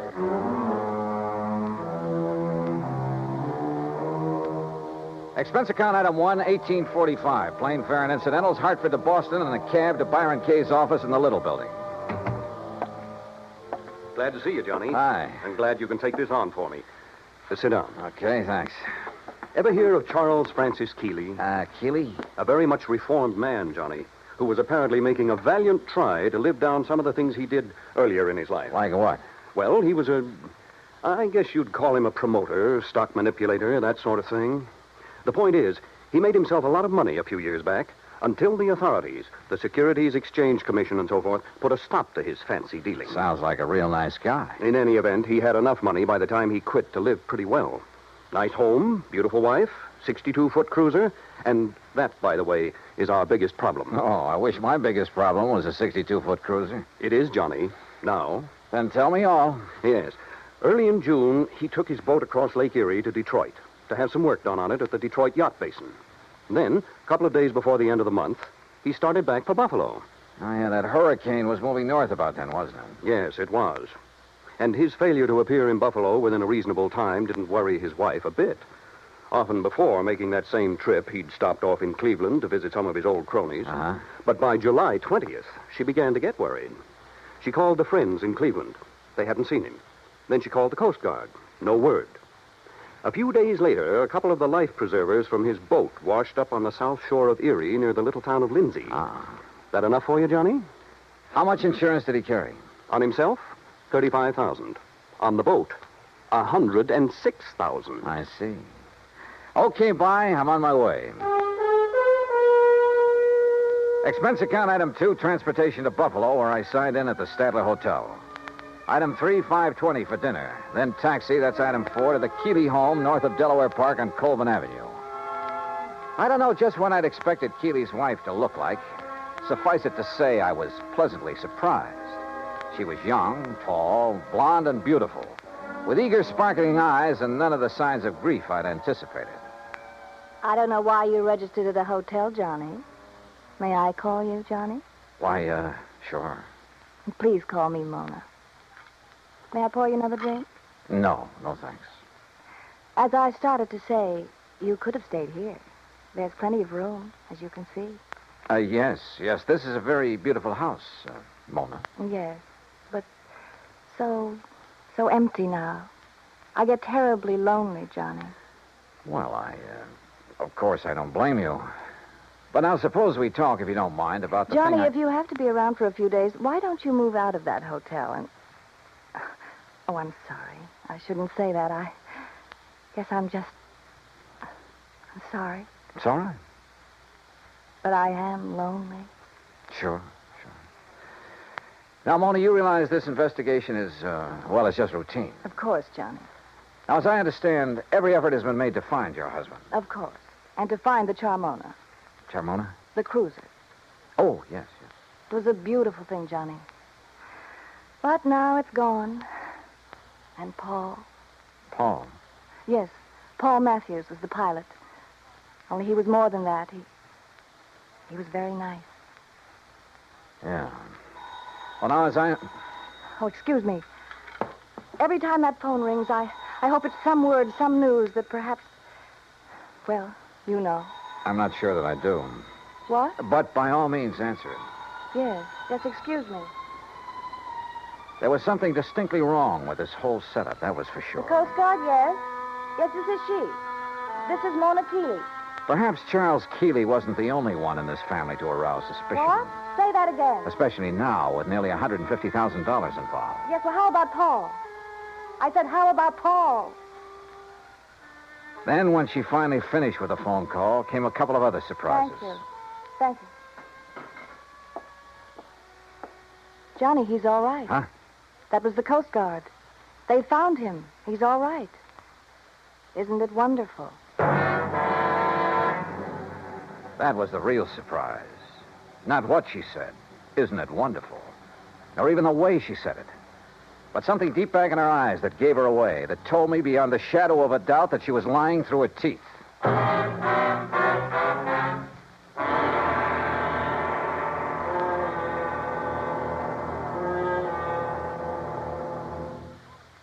Act two of yours truly, Johnny Dollar, in a moment.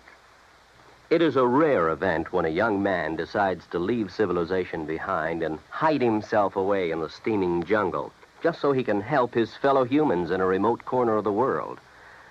The late Dr. Tom Dooley did just that when he left the United States to help the sick and starving jungle people in the little kingdom of Laos in Southeast Asia. Dr. Dooley's story is well known to nearly everyone. And all over the world, people talk of his little jungle hospital on stilts. That's where he treated the dread diseases of the jungle and trained native medical technicians so that they might help their own people. Dr. Dooley wrote and lectured to many people so that the work of his medical assistance program, Medico, might go on. It was not easy for someone so young and so talented to give up the bright lights of the city and plant himself down in an unknown jungle just for the purpose of helping unfortunate people he didn't even know. But through Medico, Dr. Tom Dooley wanted to help people. He wanted to help people to help themselves. Today, the work of Medico is going forward in a number of countries besides Laos. Young men are being sent to the United States to be schooled in medicine with the idea of returning to their own countries to help their own people. Hundreds of thousands of dollars worth of medical supplies have been donated by American businessmen and pharmaceutical companies. Today, Dr. Tom Dooley's work is being continued for him. It is helping to create better understanding. It is an injection of the spirit of freedom. The right of all men everywhere. And now, Act two of yours truly, Johnny Dollar, and the Charmona Matter.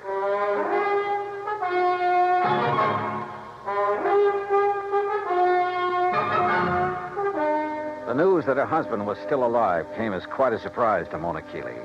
Isn't it wonderful, she said. But I didn't believe that she meant it.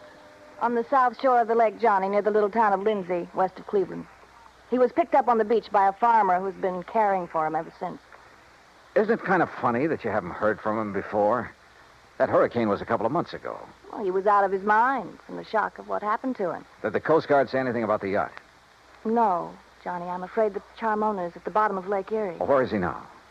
In Cleveland, in a small private hospital. Well, hadn't you better go over there and get him, bring him back here? I told the Coast Guard we would. Mona, you're not really glad that he's been found, that he's still alive, are you? No, I'm not. I guess I never really loved Charles. I'm not sure he really loved me. He was a big shot, always out in the town, doing a lot of entertaining, that sort of thing. I was very pretty then. Kind of a business asset for him. When were you and Charles married, Mona? 9 years ago. It looks as though he's done pretty well by you. I never had any reason to complain. About that, I mean. But the things he did to make his money, it was, well, I guess it was legal, but it wasn't right. It was almost like stealing, the way he promoted a lot of worthless inventions, penny stocks, worthless real estate, that sort of thing. But he always did all right. And you. Well, who worries about conscience when things are going well? A lot of people, Mona. But then they made him stop the things he was doing. And Charles became very strange. He took up religion like a fanatic. Oh? Kept giving his money away to a lot of crazy charities, money I could have used. And he got moody. He'd go off alone for weeks at a time, pay no attention to me. That's what I meant when I said I was lonely, Johnny.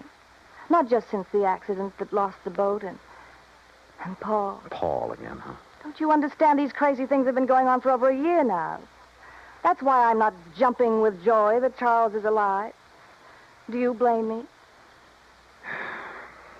Hadn't we better drive on over to Cleveland and get him?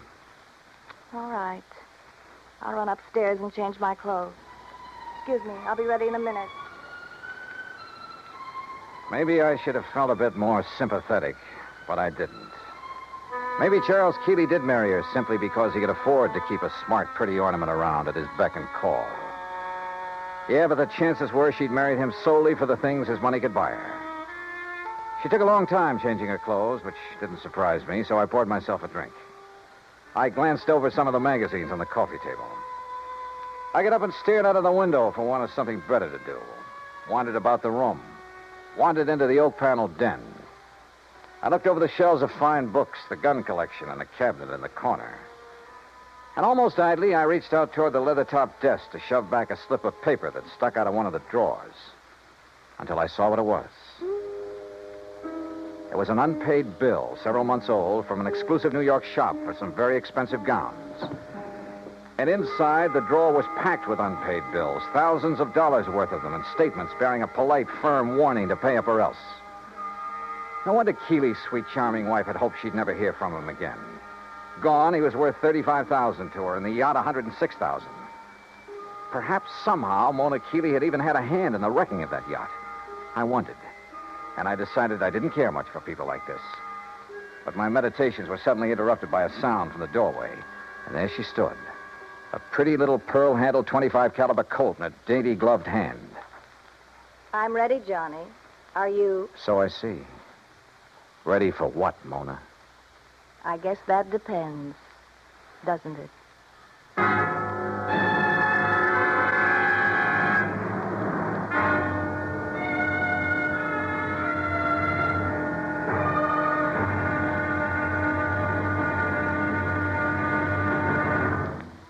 Act 3 of yours truly, Johnny Dollar, in a moment.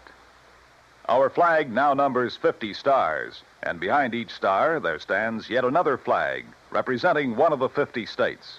Wisconsin's state flag bears the state motto, Forward, and a likeness of the state mascot, the badger. The word badger was a nickname for the miners in southwest Wisconsin. During the mining boom just prior to 1830, the people who came from Illinois mined only during the good season and left during the bad. They were called suckers, just like the fish in the streams. But the busy Wisconsinites, with either too little time to leave or to build a house, moved into abandoned mine shafts to live as badgers. The Wisconsin banner pays tribute to these industrious natives. Wisconsin's state flag, the flag of the 30th state to enter the Union, was adopted on April 26, 1913. And now, Act 3 of yours truly, Johnny Dollar and the Charmona Matter. Mona Keeley stood there in the door of the den, a .25 caliber Colt in her hand. For she'd caught me going through the drawer of a desk, through papers that showed only too clearly why the loss in a storm of a $100,000 yacht might well have been carefully planned. Why she wished that her husband had gone down with it. You shouldn't have done it, Johnny. You shouldn't have looked in that desk. Pretty good proof, isn't it, Mona, that the wreck of the Charmona was no accident. I don't know how your husband worked it and still managed to get back to shore alive. You don't know what you're talking about. But he almost didn't make it, if what you've told me is the truth. Maybe that's because he didn't anticipate that the storms from Hurricane Audrey would hit Lake Erie. Maybe it's because... Well, we'll soon find out. Will you? Yes, when we drive over to the hospital in Cleveland and talk with him, if he's really there. Oh, he's there, all right. And you and I are going for a drive, but not to Cleveland. All right, now. Oh, put that thing down, Mona. Sorry, sweetheart. That little thing in your hand is about as accurate as a slingshot. Now, why don't you... No, don't move. I still don't get it, though. Oh? What? And I'm sure you must have been in with your husband on his deliberate sinking of the yacht. If you think Charles sank it deliberately, Johnny, you're all wrong. Then I certainly don't get it. Because if... Oh, now, wait a minute. You've made a couple of cracks about... What was his name? Paul? Do you want to know the truth? Paul was the pilot for Charles, and there's been no word about him. So he must have gone down with the Charmona. That's why I'm lonely and feel the way I do. Mona, this whole thing smells worse to me every minute. He was young, and he was kind, and he loved me. I was glad when they found that Charmona had gone down, because the money for it would be mine. And I could get free of Charles, and Paul and I could... That's why I hoped Charles was gone. Yeah, another $35,000 for you. You're about the crummiest lot I've ever run into. Look at this, Mona, here on the desk. What? This solid gold table lamp. What about And it? there beside you, that expensive mirror. What are you talking about? Well, look. Why did you do that? To get this gun away from you. No, you... Oh, you... A lot of good this would have done you with the safety on. I'll kill you for this, Johnny. No, I don't think so. And I don't think the police would like it if you tried. Oh, no. Do you think they'd blame me for trying to stop you from going through the papers in my desk? For shooting you? No. Wait. I didn't mean that. I couldn't have shot you, Johnny. Johnny? Before we go, is there anything you'd like to tell me? Go? Where? Is there anything you'd like to tell me about why Charles really sank the Charmona? No. And I don't think you'll ever know how and why the Charmona went down. Want to bet? No, stay right there. Now I've got the gun, remember? Hello? What? Charlie? No. This is a friend of the family. Oh, well, this is Harry Nelson. You gave me a real start. I thought Charlie'd come back from his watery grave. He has, Mr. Nelson. What? Yes, he's in a Cleveland hospital. He's okay. Oh. Well, then I'll talk to him when he gets back. You see, I'm the man who was going to give him $98,000 for the Charmona when he got her back from Detroit. Oh? Oh, yeah, sure. But since the Coast Guard tells me she was a complete loss, well, naturally, I think I'll have my deposit back. I'm sure you'll get it, Mr. Nelson. Yeah, okay, Mr. What did you say your name is? Bye. Who was that? Someone who threw some very interesting light on this whole matter. Come on. Where? Our little drive, remember? To Cleveland. During the 5-hour drive to Grace Hospital on the outskirts of Cleveland, I questioned her, using every trick I could, but she refused to talk. The theory that Charles Keeley had deliberately sunk his yacht had gone up in smoke. If he had a buyer for it, he wouldn't need to try to collect the insurance on it. But I still knew the whole case was anything but lily white, and hoped that Keeley could explain a few things. When we arrived at the hospital, there was a police lieutenant in Keeley's room and a stenographer. When she saw them, Mona gasped slightly and sank into a chair, to which the lieutenant promptly handcuffed her. As Charles Keeley talked, the whole case became crystal clear, and at the same time about as sordid as anything I'd ever heard. I should have realized what was up when Paul Matthews suddenly refused to make the trip back to Buffalo with me. He was my pilot, Lieutenant. I phoned the Coast Guard about him as soon Yes, sir. It was on the Coast Guard's tip that we ordered Paul Matthews picked up. Picked up. Then he's all right. Shut her up, Lieutenant, or get her out of here. As I started to say, they not only picked him up, but found where he bought the various parts for the little device he used. Good. Device? What are you talking about, Lieutenant? Let me tell him. Sure, go ahead, Mr. Keeley. Then the stenographer will have it all down on the record. I should have known what was up when Paul suddenly decided not to go back with me just before sailing time. You see, I've suspected for some months that he and my wife behind my back... Charles. Shut up, you rotten little... Go on, Mr. Keeley.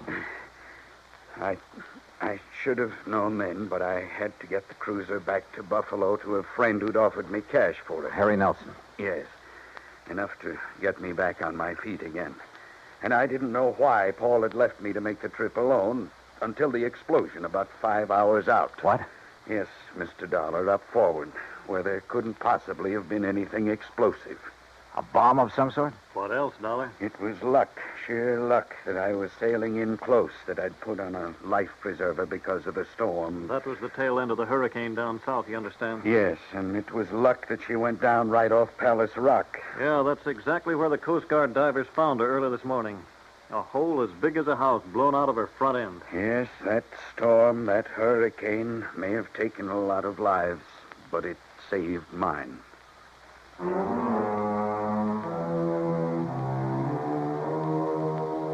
All I can say is I'm glad there are courts to take care of situations like this. I myself would hate to have to dirty my hands any further. Yeah, it probably does take all kinds to make a world. But believe me, the world would be a lot better off without some of those kinds. The claim on the yacht, sure, it'll have to be paid. And to a man I honestly think is trying to live a decent life for a change. Expense account total, including incidentals and the trip back to Hartford, $103.80. Yours truly, Johnny Dollar.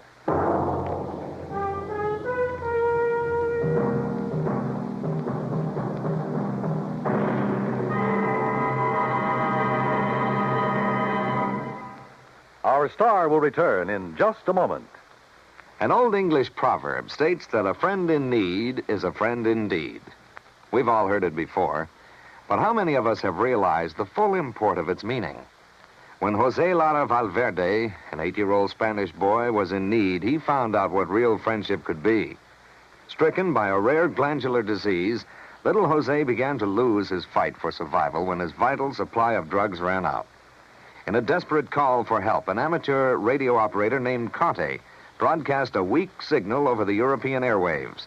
The plea was picked up by a ham operator, Hans Ketterle, in Germany, who relayed the urgent message to a nearby United States Air Force unit.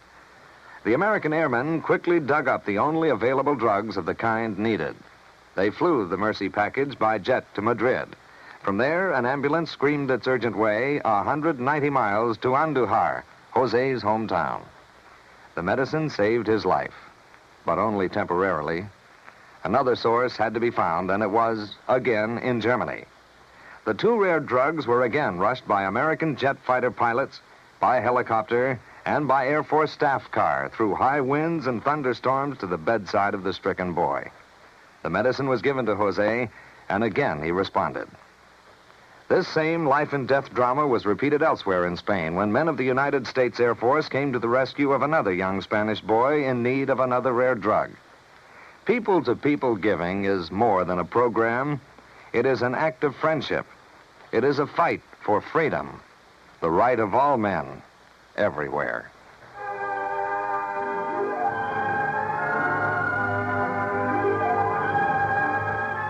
Yours truly, Johnny Dollar, starring Bob Bailey, originates in Hollywood.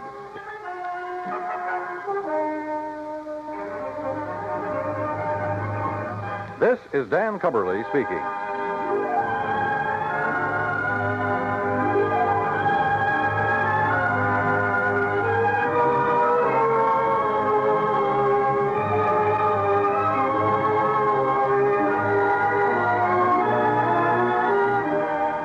This is the United States Armed Forces Radio and Television Service.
It's time now for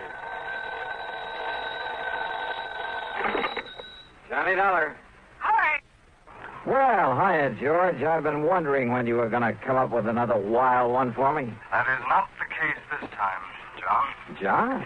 Tell me, how is your, well, have you had a security clearance lately? Well, sure, in connection with that rocket fuel case I handled.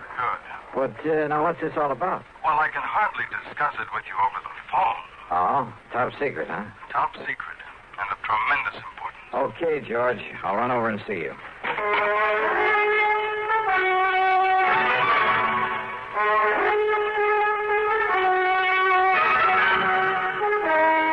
CBS Radio brings you Bob Bailey in the exciting adventures of the man with the action-packed expense account, America's fabulous freelance insurance investigator. Yours truly, Johnny Dollar.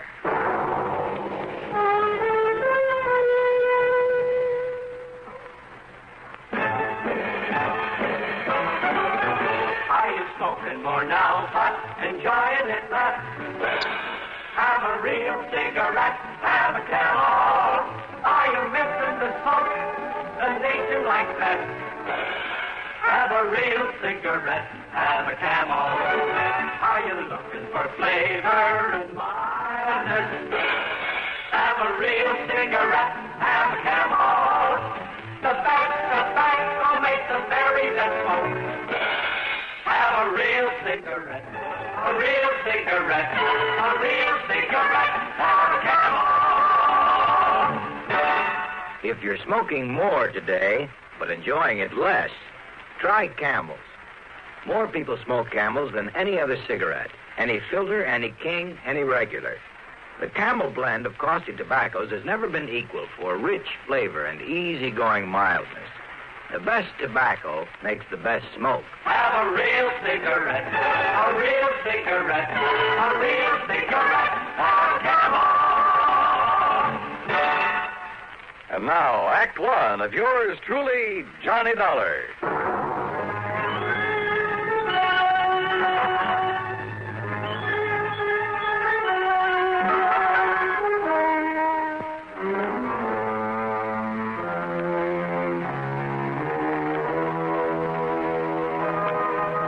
Expense account submitted by Special Investigator Johnny Dollar to Floyd's of England, North American Office, Hartford, Connecticut.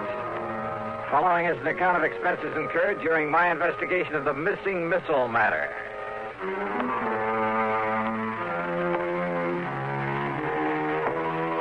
When George Reed starts calling me John, well, it must be pretty important. So expense account item 1, $1.25 for a taxi over to the square on the office of Floyd's of England. We'll use this rather isolated office in the back so as not to be disturbed. Yeah, okay. Or overheard. Now, if I seem to be somewhat vague about this whole thing, I assure you it's only because of my own rather limited knowledge of... Well, sit down, Joe. Oh, yeah. Well, you can hardly expect me to investigate something unless I know what it's all about. Well, John, out on the West Coast... Oh, come off this John stuff, will you? I'm sorry, Johnny. But now listen. Yeah, shoot. Out near Los Angeles, in North Hollywood to be exact, is a small plant that operates as the Smithwick Paint Remover Company. Oh, what's so all-fired mysterious about that? Not one drop of anything even faintly resembling paint remover has ever been put out by them. Huh? Actually, that name is only a blind, a cover-up. Yeah? For what? An outfit that might better be called the Smithwick Missile Development Company. Government stuff, huh? Johnny, they have no official connection with our government whatsoever. But unofficially? That's the sort of question we never ask. So far as anyone knows, our government simply doesn't recognize them, gives them no support, financial or otherwise. So far as anyone knows. Which means they receive no protection from Uncle Sam either. So Floyd's of England writes the insurance? Precisely. Under orders from our top brass. Well, what's happened out there? What's the trouble? Johnny, it appears from what Smithwick told me on the phone that one of their missiles is missing. Oh, well then. What? Yes. Oh, now look, George, I heard of a guy who mislaid a bass drum once and somebody who had an elephant stolen. Johnny. Oh, one of those missiles? Oh, wait. Hey, maybe he was talking about one that got lost in outer space. But then why send for me? They have nothing whatsoever to do with the firing of those things. But don't you... A small plant out there, did you say? Yes. Oh, then it simply doesn't make sense. Now, George, Johnny, all I know is what Dr. Smithwick told me over the phone. I agreed to have you go out there immediately. He'll be waiting for you there whenever you get there. Well? Okay, George, whatever you say.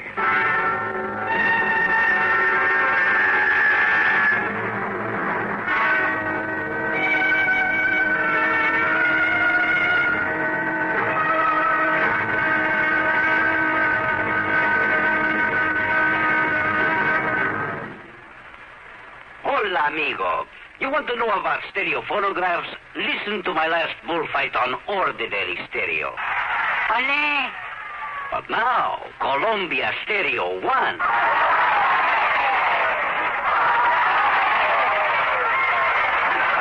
There is a corrida de toros. Free life like Magnifica. There is such a big difference in stereo phonographs. With most, all you get is a couple of speakers shooting in different directions. But with Columbia, hombre, you get fantastic stereo projection. What it does is to send circles of sound sweeping through every inch of a room. You are surrounded with live sound, live feeling, live passion. Ole! Ole! How they cheered me. Ask your Columbia phonograph dealer to demonstrate Stereo 1 by Columbia. Prices start as low as $39.95 for portables, $129.95 for consoles. El Picador! Who let that bull out? And now, Act Two of yours truly, Johnny Dollar and the Missing Missile Matter. Expense account item 2, $8 for a plane to New York. Item 3, $176 1/4 for a 707 to Los Angeles. I arrived about 6 p.m. Pacific time. Item 4, $50 deposit on a rental car, and I drove to North Hollywood, to the so-called Smithwick Paint Remover Company. As I walked into the reception room at the front, a good-looking blonde hurriedly closed the door in back of her that led to a huge room full of desks and drawing boards, but no people. Yes, sir. Oh, my name is Dollar, Johnny Dollar, and I'm here. Johnny Dollar, the insurance investigator.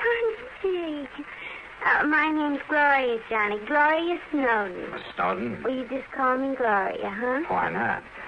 But look, I've come to see Dr. Smithwick. Oh, that's too bad, Johnny. He isn't here.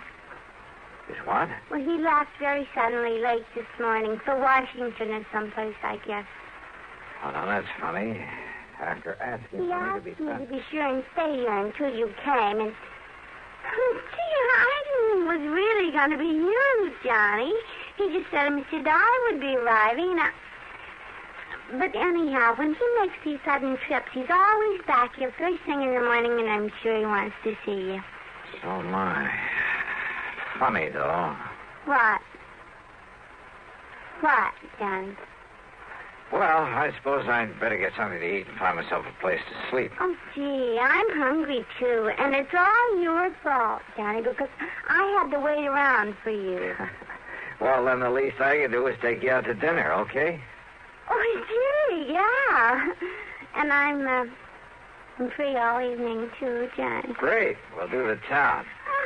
Now, is there a hotel or a motel around here where I can hang my hat? Oh, gee, I don't...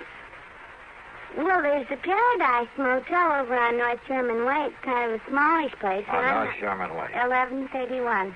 Then just let me drop off my luggage, shower and shave, and I'll pick you up. Where do you live, Gloria? Oh, I'll just wait here for you. I have a couple of things I ought to do before I leave. Okay, whatever you say. And you don't mind? Taking me to dinner, I mean? Are you kidding?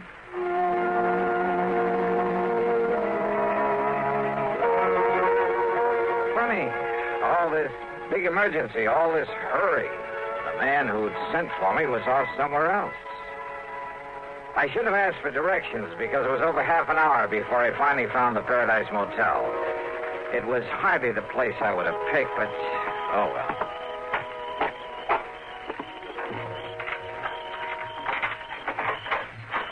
Yeah, here you are, Mr. Dollar. Number 7. Okay. This be satisfactory? Yeah, sure.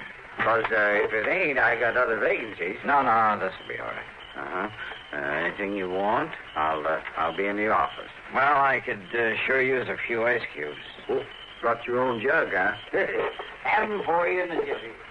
Good. Now, let's see. Shirts will go in here, I guess. Huh? That's about the fastest service I ever heard of. Mister, you certainly don't waste any... Hmm?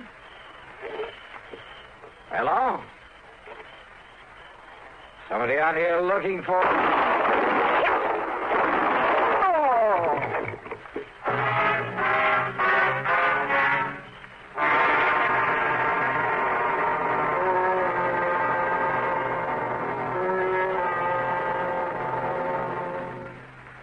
Act 3 of yours truly, Johnny Dollar, in a moment.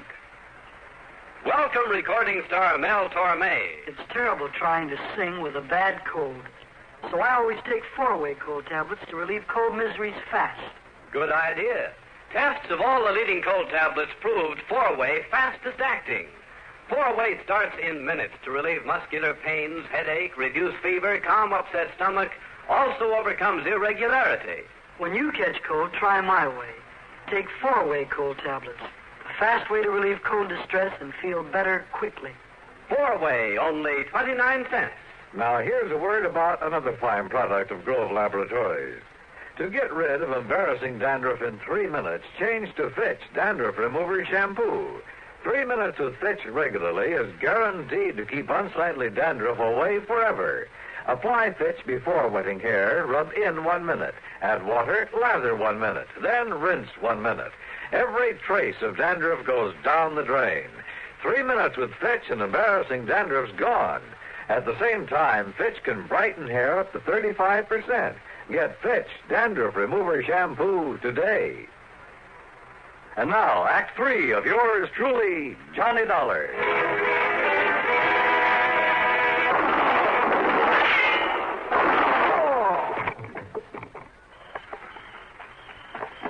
Mr. Dollar, what was that noise? Well, you been hurt? Then that was shots I heard. Mr. Dollar? Whoever fired him was a pretty lousy shot, thank heaven. Oh, then you're okay? You mean he missed you? Oh, how do you know that wasn't just a backfire you heard? Backfire? Yeah, from some passing car. Well, don't you tell me that was any backfire. Wait a minute. He, did you say? Well, yeah. Well, did you see him? Get a look at him. Oh, no. I was in back at the ice machine. Well, he could have gone into the office to look up my room number. I heard the noise and that car pulling away, and I just come running. Yeah, that car must have been waiting around the other side of this motel. Now, look, mister, what'd you say your name is? Barnwell. Jed Barnwell. And, Mr. Dollar, I'm going to call the police. No, don't.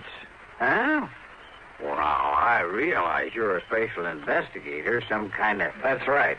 And I don't want you to call the police in on this, not yet. But now, look... That's an order. You got the authority? Not only that, but, look, I want to rent another room from you. Oh, you mean you'll pay for both of them? That's right. You have another vacancy? Well, if you want the truth, you're the only guest I got tonight. I can understand that. So you take whichever unit you want, and I'll sign you into it. No, just let my name appear on the register for this one. Then you toddle off to bed and forget about me. Well, and here. Here's a 5-spot for getting me the key to the one next door, number 8. Oh, yes, sir. Yes, sir. Whatever you say, Mr. Dollar. And you still want them ice cubes? Brother, I sure do.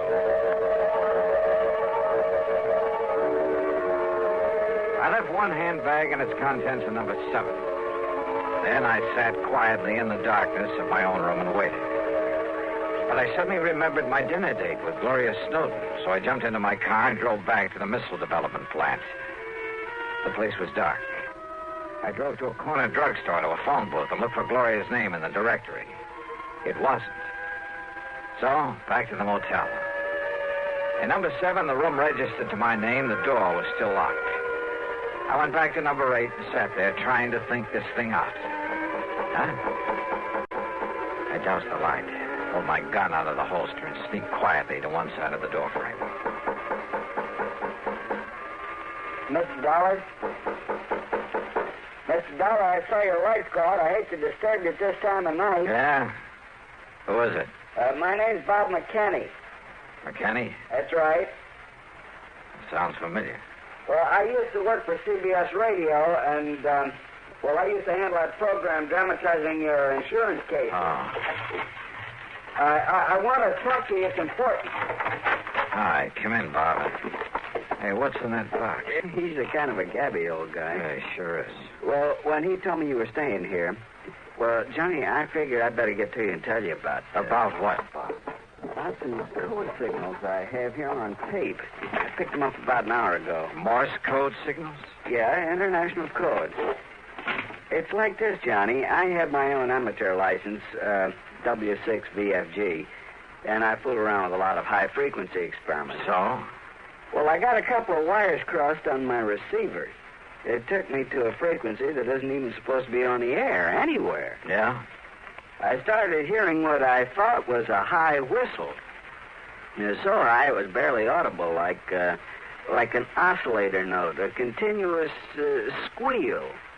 Only it broke off now and then. Well, now, Bob, in spite of finding a key myself a long time ago, I'm afraid this is a little outside Wait, Johnny. my... I've also been experimenting with this tape recorder, running the tape and recording at about 5 feet a second instead of 7.5 inches a second. Yeah, well, excuse me, but listen, please. Okay, I'm listening.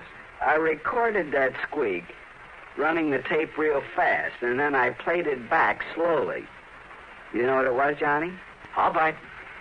It was ultra-high-speed transmission, code transmission. Oh? And when I played it back as slowly as I could, so I could read it, will you listen to it? I've got a variable speed on this. Can you read international code? Go ahead, Bob. Turn it on. Yeah.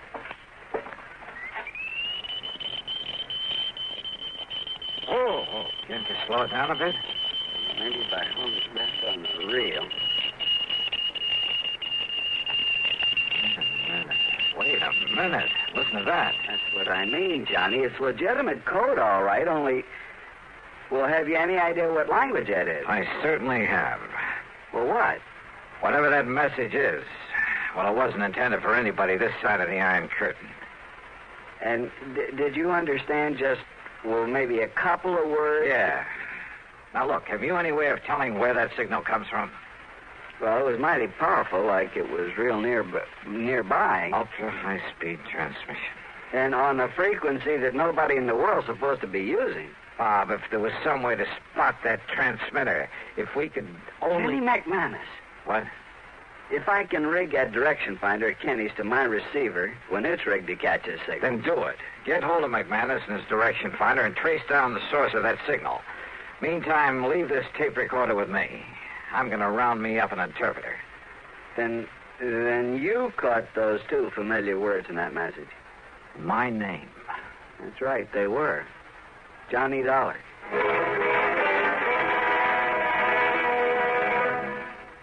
Act 4 of yours truly, Johnny Dollar, in a moment. And now here's a message from the watchmakers of Switzerland. Swiss vacation. Swiss vacation. Win a fabulous vacation for two in beautiful Switzerland. Enter the Swiss Vacation Contest. It's easy. Nothing to buy. Pick up a free entry blank at a jewelry store or other store that sells quality watches. Then in 25 words or less, complete this statement. A quality watch is the best value because there are 1,000 prizes. First prize, a 21-day vacation for two in Switzerland. You fly deluxe Swiss Air both ways.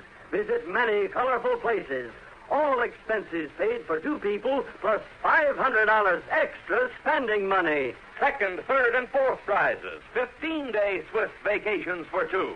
Also, 4 mink stoles, 8 Bolex movie cameras and projectors, 12 Hermes typewriters, 160 $100 watches, 812 gala assortments of Tobler Swiss chocolates. Enter the Swiss Vacation Contest today. Free entry blanks at your jewelry store. And now, Act 4 of yours truly, Johnny Dollar.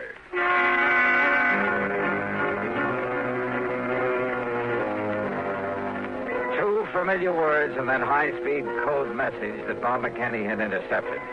So high-speed it sounded like a continuous squeal until we played back the recording slowly and recognized it for what it really was. A secret message in that foreign language. Those two words were my own name, Johnny Dollar. My one good police contact there on the West Coast was Lieutenant Harry Golden of the Homicide Squad. Sure, it was out of his line. It was the middle of the night. But he rounded up Alan Orloff, an interpreter, sent him over to see me. It was nearly 8 a.m. by the time I transcribed the code message. And then when Orloff finished translating it. Mr. Dollar, do you see what this means? I certainly do, Orloff. Not only the threat against you, sir, because you are working on this very case. I know.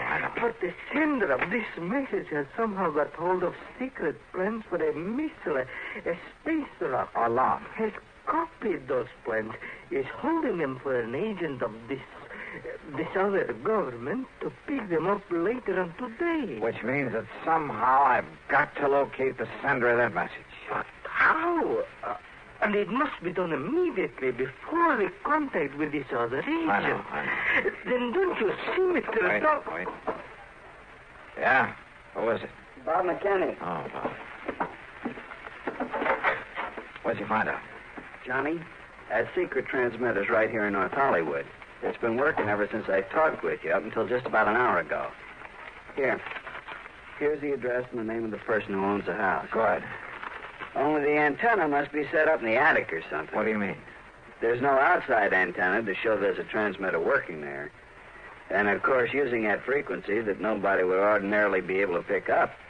If it hadn't been for my dumb luck in receiving an ultra-high-speed transmission. Did you record any further messages? I got them right here on tape, on this recorder. Good. Then while you transcribe them so Mr. Orloff can translate them, I'm going to the address you have on this... Huh? Kind of figured the name of that sender might surprise you. Surprise, huh? That is the understatement of the week. I'm going over to that missile development outfit. And I hope and pray Dr. Smithwick is there now.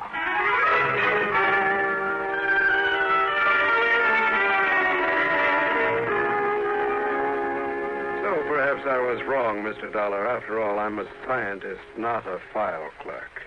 But I was certain the plans for that missile were missing from the vault just before I was hurriedly called to Washington. Dr. Smithwick. Contrary to our usual policy, I asked the government to send some men here to investigate. They'll probably arrive here shortly. Doctor. Yet now on my return, I find the plans intact in their proper place. Oh, those plans were stolen, all right. And for the benefit of one of the big foreign powers. What? But that could only mean that someone here in this organization... Right. You mind if I call in your receptionist? Gloria Snowden. I want her in on what I have to say. You mean to say you tell that stupid little girl about this? You think I need to? Well, Dollar, it's because of her lack of intelligence that it's safe to have her about. Any bets? Gloria. Yes, Johnny? Come in here, please. Oh, gee, sure. Hi, Doctor. Now, Mr. Dollar. Doctor, Gloria was the only one beside yourself who knew I was out here, who could have arranged or carried out the attack on me last night. Attack? More important, she's the last one you'd suspect of being able to gain access to your vault, of taking the plans, having them copied, and preparing to turn them over to a... Well, it sounds corny, but to a foreign agent. Are you serious? Whatever you mean by that. However, having intercepted a radio message sent out from a transmitter hidden away in her home. Well, this, Doctor, is a slowed-down, intelligible tape recording of that message. Well, I don't know what... Well, Gloria, or whatever your real name is. Very well, Dollar. And, of course, neither of you gentlemen can be allowed to leave this office. Gloria, that gun. That's right. Any famous last words, Dollar? You know, Gloria, this tape recording is the only real evidence I have against you. What? So what? So here. Maybe you'd like to have it. Oh, no, you...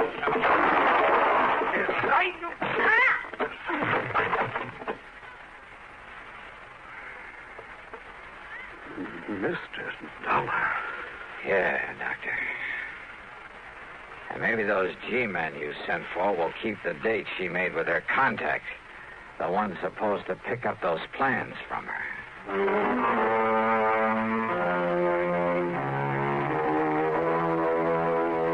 The government boys were more than glad to take over, and I hope they can find some way to reward Bob McKinney, who really solved this case. Expense account total, including the trip back to... wait a minute. Forget it. In so good a cause, it was the least I could do. Yours truly, Johnny Dollar.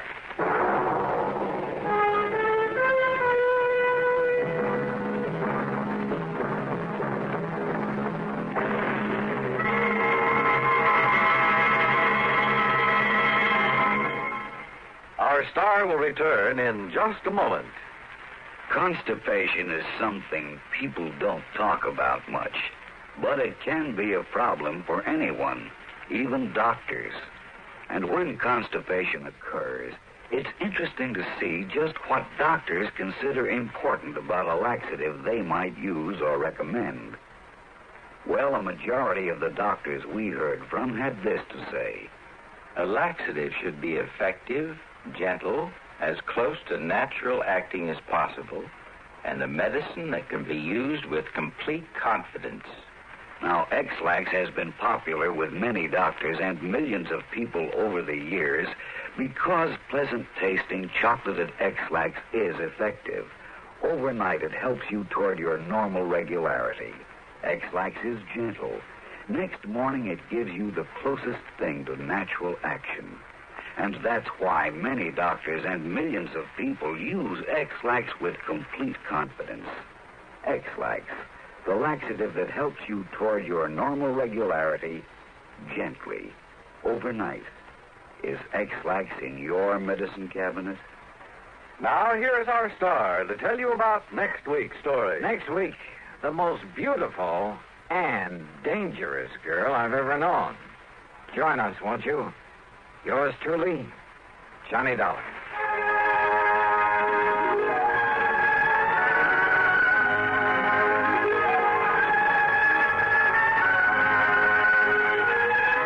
Yours truly, Johnny Dollar, starring Bob Bailey, originates in Hollywood and is written, produced, and directed by Jack Johnstone.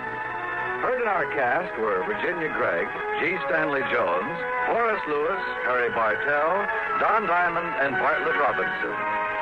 Be sure to join us next week, same time and station, for another exciting story of yours truly, Johnny Dollar. This is Dan Coverly speaking. This is the CBS Radio Network. And this is Radio 59 WROW. From Hollywood, it's time now for... Johnny Dollar. George Reed here.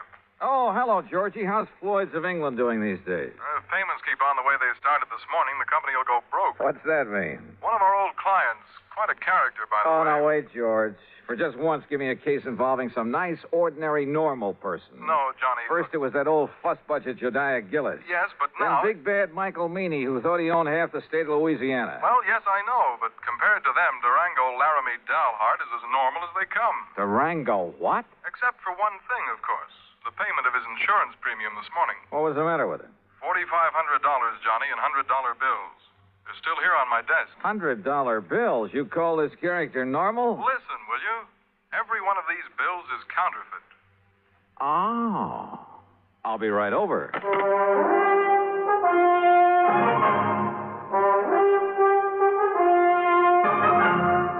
Bob Bailey in the exciting adventures of the man with the action-packed expense account. America's fabulous freelance insurance investigator. Yours truly, Johnny Dollar.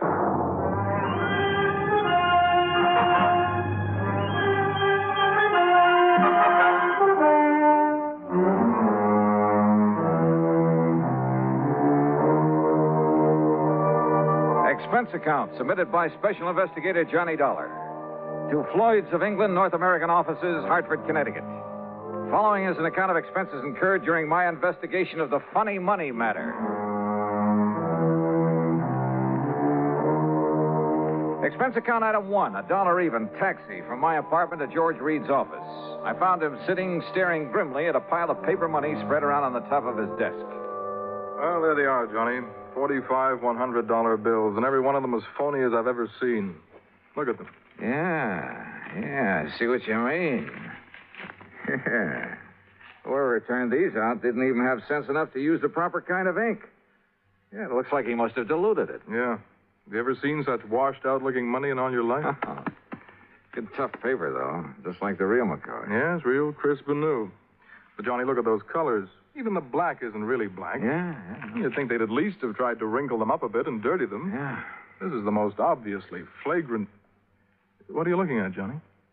Well, this is unusual. For counterfeit, that is. What?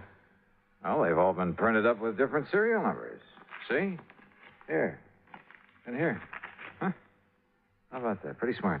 Funny, isn't it? The thing that usually makes this stuff easy to spot is the same number on all the bills. Sure. And whoever made these was clever enough to think of that. Had sense enough to use good paper, too. Uh-huh. But he certainly slipped up when it came to the color and quality of the ink. As for the press work... Well, I don't pretend to know much about phony money, George. Who needs to? And heavens knows I don't see too many $100 bills. But to me, this engraving looks just about perfect. That's just what I'm saying. Perfect plates, sense enough to change the numbers, good paper. Yet look at the result. Yeah. Has he ever tried anything like this before? What? Durango? Yeah. And just for the sake of the record, what is his real name? That's it. Durango Laramie Dalhart. Oh, I can't believe it. And the answer to your first question is no. Durango is as honest as the day is long. Well, maybe you mean he was. Well, maybe. But if so, I want to know why. There'd have to be a mighty good reason, believe me. Running out of dough is the best one I can think of. But he's always had plenty. After all, $4,500 to spend on insurance year after year. Well, just who is he? And where is he? He lives on a ranch in Oklahoma. What kind of a ranch? I don't know. But it must be awfully big. Where in Oklahoma? A place called Bum Spung. Bum Spung? Yes. Oh, now, look, George. This whole thing is beginning to get a little too thick. Durango, Bum Spung, Laramie Dalhart, whatever it is.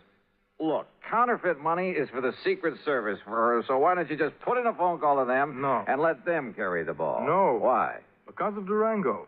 I simply can't believe he'd deliberately hand over a lot of phony money. He's been paying on that policy for years. Always in cash? Always in cash. Crisp, new, legitimate $100 bills. Up till now. Were you here when he left these? No.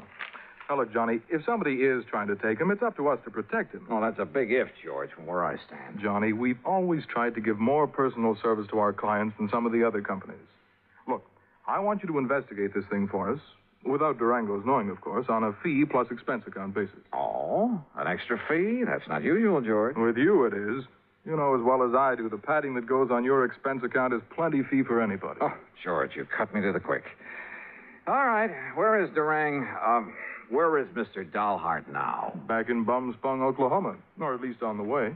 But I thought he just left this money this morning. Every year he follows the same pattern. Comes east for a fling. You know, New York and all the nightclubs, that sort of thing. Then, just before leaving, he drops in here, makes his premium payment, and is gone. So? George, I still think you should have called in the Secret Service. But I'll take this on for just one reason. What's that? I want to find out what kind of a place could ever deserve the name of Bum Spung. Since George had already arranged for plane travel as far as Enid, Oklahoma, item 2 is a mere $8.55 for incidentals along the way. I arrived in Enid shortly after noon. Item 3, $2.60 for lunch. Item 4, $50 deposit on a rental car. And the owner of the Drive Your Own agency wore a silly little smile as he gave me the directions to Bum Spung. Anyway, I headed due north on Highway 81 across the Oklahoma flatland. Some 26 miles or so further on, after passing through Pond Creek and crossing the Salt Fork of the Arkansas River, I spotted a rather crude, weather-beaten sign indicating that the place I was looking for was somewhere up a dirt road to the left. Road? That's a laugh. And it twisted and turned for seemingly endless rough miles along the riverbank.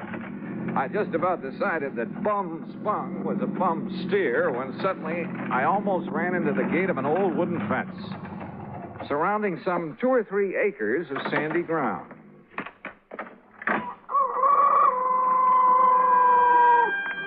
And there they were. A huge, ramshackle, unpainted building that passed for a house. An even more dilapidated affair, propped up with timbers that probably served as a barn. There were a couple of broken-down outbuildings, too. And on a small irrigated plot in the back, 2 cows. Steers? Well, anyway, 2 rather sad-looking bovines munched on the faded grass. There were some decrepit-looking chickens, a mangy old dog. There was a horse of sorts in a small corral. The windmill, its whole tower sagged with fatigue, and the rudder on it slapped idly against the broken vanes. But right next to it, in complete contrast, stood a spanking new Cadillac convertible. And on the other side of the house, hanging some flimsy pretties on a clothesline, she was maybe 23 or 4, a brunette, and wearing a pair of well-tailored white riding breeches and a tight flowered silk blouse. She was slim, and she was pretty, and had a couple of rosebuds tucked in her hair. Hi. And about as out of place as anything I ever saw. I said hi. It was like seeing the vision of a goddess. Come on in. Just swing aside that post that you left. It's what Durango called the gate. Oh, yeah. Durango, did you say? Don't tell me this is Bum Spunk. It sure is. Didn't you see the sign down the road? The vast acreage within this broken-down fence is the cattle ranch of Durango Laramie Dahlhart, who happens to be my uncle. I'm Carol Dahlhart. Who are you? Why, my name's Johnny Dollar. Dollar? That seems to me I've heard that somewhere. Oh? What are you doing out here? Oh, just driving around, summer vacation. You look like a city man. I was intrigued by that sign down the road. Curious about what Bum Spunk could mean. Bad water. Bad spring, so the Indians called it Bum Spunk. Ah. Durango liked the name, so he bought up these 2 acres and settled here. And this is all there is to his ranch? What's the matter with it? He likes it. But I'd had an idea. Well. Yeah? Nothing. From what you've told me, I think I'd like to meet Durango. Is he around? You trying to kid me or something? I haven't told you anything about him. Now look, Johnny Dollar. Yeah, look! Suddenly she turned, drew an old Colt 45, and as I ducked, she let go with it. Holy! I got him, see? She got him all right. A small snake that had poked up out of a hole in the ground some 25 feet away, and she got him right through the head with both shots. Oh, God darn rattlesnake? Rattlesnakes? That looks to me like a poor old gopher snake, what's left of them. So what's the difference? Could have been a rattlesnake. Hey, you were plenty fast with that gun. Yeah, gotta be. Or old Durango wouldn't have me on the place. There's no use for anybody to... Hand me a couple of those clothespins, will you? I gotta get these things hung up. Yeah, sure. Here. You said you're his niece. That's right. Only one left to take care of the old buzzard. You live here with him? Part of the time. Well, enough to look after him, make sure he don't get lonely, that he's got enough food in the house, that kind of thing. And I stick around when he goes out on the West Coast or back east for a fling. That's where he is now. Yeah, and he's due back. Hand me that slip out of the laundromat. Sure. Here you are. I take it that convertible's yours, huh? Yeah, that was my birthday present. Oh, your family must be pretty well heeled. Family? Me and Durango, we're all that's left. Give me them stockings now. Sure. But certainly Durango... Why not? He gives me a new one every year. And this ranch is all he owns? Except for his money. Says he has a barrel of it. Well, he must have. Or else... Or else what? Nothing. Go on with what you were saying. More clothespins. Yeah, here. And when he kicks off, I get it all. And I can give up the filling station. Filling station? Well, you must have passed it, just the side of Enid. Durango says a woman's no good unless she's got a job, so I got a filling station. Let somebody else run it for me, though, and Durango don't know the difference. Or at least he don't care. The main thing is I'm around to keep him happy and give him somebody to cuss at now and then. And say, why am I shooting off my face to you this way? I don't know, but don't stop. There. Them clothes will be dry in an hour, and if you're still here, you can help me take them down again. Okay. Carry that basket for me, and I'll give you a cool drink in the house. Hey, great. You say Durango is due back here, huh? Mm-hmm. Why, don't save yourself time traveling by plane instead of train, I'll never... Johnny, if you're just around here on vacation, I'll eat my shirt. Why'd you come here? And don't give me any guff. All right, come on. Pour me that drink, and I'll tell you. Now, I'll tell you. If you're here to pull something on... Oh! What's it? Son of a dog blasted gopher. Oh, Easy now. Don't you easy now, me. I busted my ankle. Oh, it's just a little sprain. Here, arm over my shoulder. Okay. Dang fool that I was to kill that gopher snake back there. Oh, Johnny, it hurts. Then I'll carry you. You know. Oh, that's better. And hey, boy, you got muscles. You know. Huh? What the? Well, take me over to the sofa. What's the matter, Johnny? What stopped me was the inside of the ramshackle old house. Clean, modern, well-furnished. Even the kitchen with its gleaming porcelain, electric range, huge refrigerator, and freezer. Modern in every way. Well, don't just stand there staring. Get some water, hot and cold for this ankle. While you're at it, pour us a drink at the bar over there in the corner. I could use a good, stiff snort.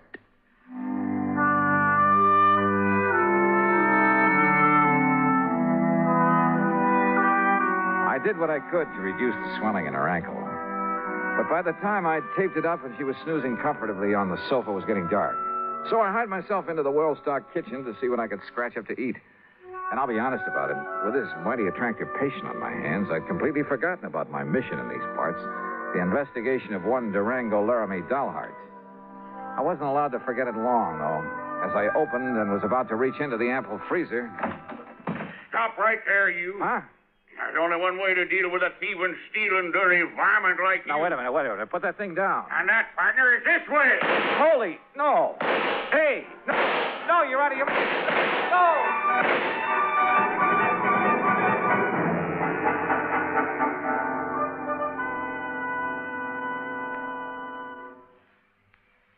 Act Two of yours truly, Johnny Dollar, in a moment.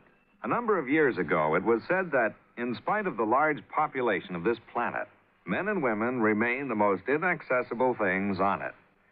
Today, we see this lack of understanding among peoples of the world reflected in headline stories. But it isn't because the people of the world are enemies. All people want to be friends. Long before the termination of World War II, Reverend Eugene Wood, a Methodist minister from Oceanside, California, went into a Scottsdale, Arizona camp where German prisoners of war were interned and offered his services to the imprisoned men. Among other things, Reverend Wood taught the men English, and he taught them about the United States of America. During the following years, after the men had been repatriated to their native Germany, nearly half of the internees corresponded frequently with Reverend Wood. Those men expressed a unique understanding of the people and the country of the United States of America. This great feeling of friendship and understanding prompted the minister to make a pilgrimage to Europe to seek out the men he had befriended in the prisoner of war camp in Arizona. This gesture on Reverend Wood's part gained him a fantastic welcome everywhere he went. In all the places he visited, he spread the gospel of love and friendship and had it returned to him. There were no enemies, only men with the love of freedom, the right of all men, everywhere. And now, Act Two of yours truly, Johnny Dollar, and the Funny Money Matter.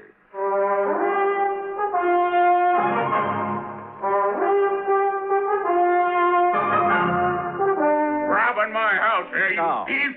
Now, wait a minute. Not my old Durango's around. Durango, you old maverick! Watch it. Cut out that shooting while I'm trying to sleep. Ain't had a chance like this in years. Will you cut it out? Quit it, cut it out, I say. Now, me too. Take a swing at me, will you? Right. Holy Moses. Okay. Yeah, and here's your gun. Keep it in your pocket where it belongs.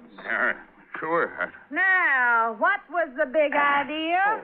Well, whenever you bring one of these fancy boyfriends of yours around to my house, I got a right to have a little fun with them, ain't it? Fun? Is this your idea of fun? Crazy gall darn fun. Look what you did to the stove. You blowed it full of holes. Yeah, the old wood stove would have held up. Here, buy yourself another one. There's $500 nice new dollars. Hey, wait, let me see Now, what about those. that window and the jars on the shelf? Okay, here. You should have saw him when I started throwing that lid all around him. Sure. Here, Johnny, let me wipe off some of that jam that fell on your head. Johnny? Johnny who? Johnny Dollar. And I take it you're Durango Laramie Dollheart. Nah, sure am. Fastest shot in the country, too. My pa learned how in Durango, my ma learned how in Laramie, and I'm better than both of them was. Only thing is, I get no chance to show off no more. Durango, you crazy idiot. What's the idea? No harm, man, no harm. Yeah, take a slug of this. You forget all about it. I'll get a glass. Glass, a man drinks out of the bottle. Go ahead, Johnny. Oh, well, thanks. Bad enough a he-man has to live around all this feminine fripsy and lace curtains and rugs all over the floor and You know, stuff. Dad blame well, you like the way I fixed up this old dumpy ears, Durango. Yeah. Now, wait a minute. Look, you two. Yeah, you know dang well a man gets tired just sitting around, no matter how pretty it is. Why else do you suppose I got to get away every now and then to San Francisco or New York or some of them places where they got some noise and excitement? Is that right, Johnny Dollar? Just leave him out of this. Why? What's he doing here, anyhow? Well, Durango, I'll tell you why. Because he's just driving around on his vacation, and he happened to get to the end of the road, and I made him come in. That's why. Thanks, girl. You got any objections? Now, I'll say this. He's got a lot more get-up and guts than most of the boys you bring around here. That larrup on the chin he give me is...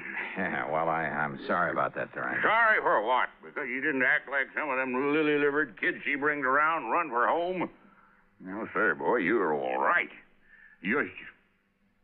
Carol, what the Sam Hill you got on your foot? Well, it's high time you noticed. Well, what happened to it? I like to have busted my ankle in a gopher hole, and if it hadn't been for Johnny, I'd still be laying out in the yard howling with pain. Yeah, me, I'd seen that happen. I thought she'd broke her leg. I'd liable to took her out and shot her. But Johnny, boy, you done a real good job on my little ticket. Here, honey, I have to get back on the sofa. No, now, let Johnny. He's a lot gentler. And besides, well, I kind of like him. You hear that, Johnny? You better look out when a pretty girl starts talking to you like that. You're sure fixing to get lassoed and thrown. Well, I can think of a lot worse things. Durango, you just shut up and fix us up some victuals. We're hungry. Yeah, sure. No sooner than I get back here and some woman starts giving me orders. Take it easy now, girl. Oh, I don't need help. I'm feeling fine now. I just wanted to talk to you. Hey, you should have stayed on that sofa. What, missed all the fun? Fun? You too? You know. Oh, thanks. Hey, sit beside me, Johnny. Well, sure. Why not? Now, none of that mush stuff. That isn't what I meant. Oh, I can't say as I'd mind it with you, Johnny. Well, now, if that isn't an Hey, invitation, get some nice steaks, a couple of chops, maybe some pancakes and beans to fit you up. Be all right? Just make it good and take your time.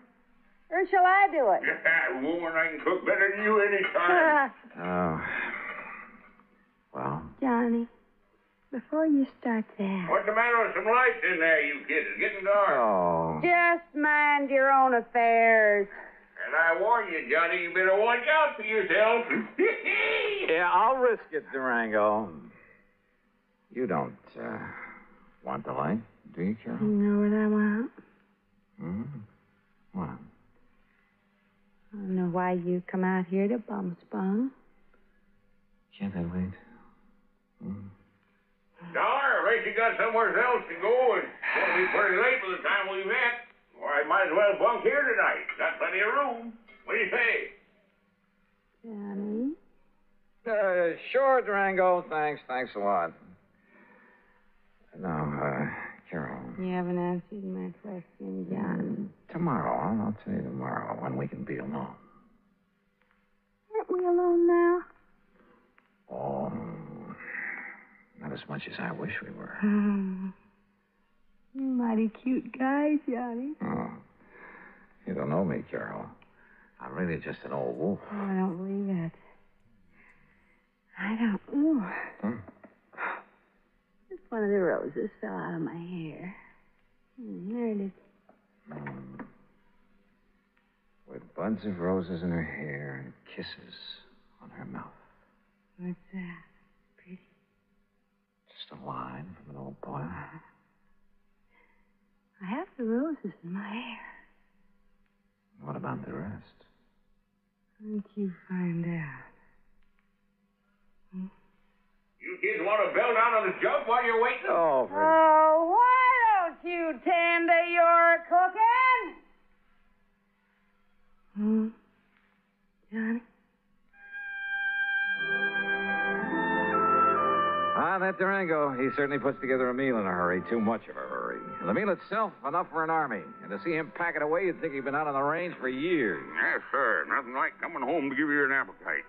Here, scoop yourself up some more beans, Johnny. I still hadn't made any progress in my investigation and encouraged him to talk about himself. He did, willingly. And how much of it was true was something else again.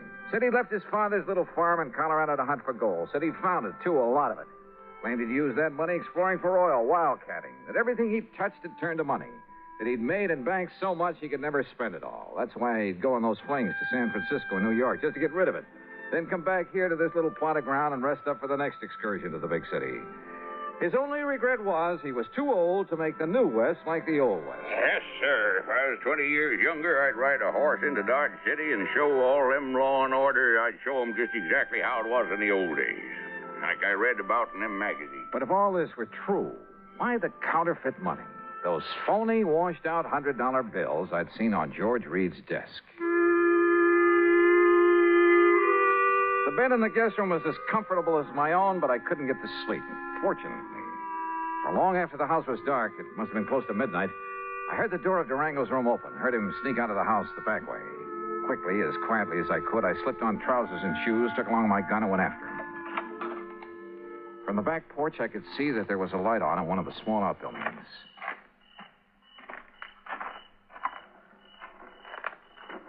With my ear pressed tightly to the side of the little shack, I could hear it only too plainly.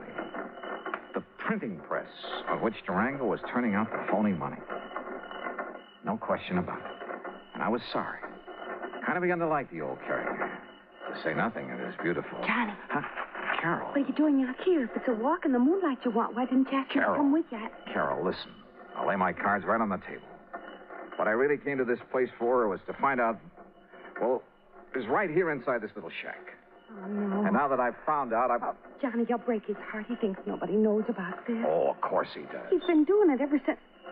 And he thinks that even I don't know about I'll it. bet. Oh, Johnny, please, you'll spoil everything. Why not? It's about time, isn't it? And he means no harm to anybody. What do you mean, no harm? Are you kidding? Or maybe you're in this whole thing with him. Are you?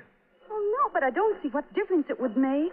Johnny, baby, Oh, don't pull that stuff. It's time for a showdown. Hey, what's the racket? What's going on, huh?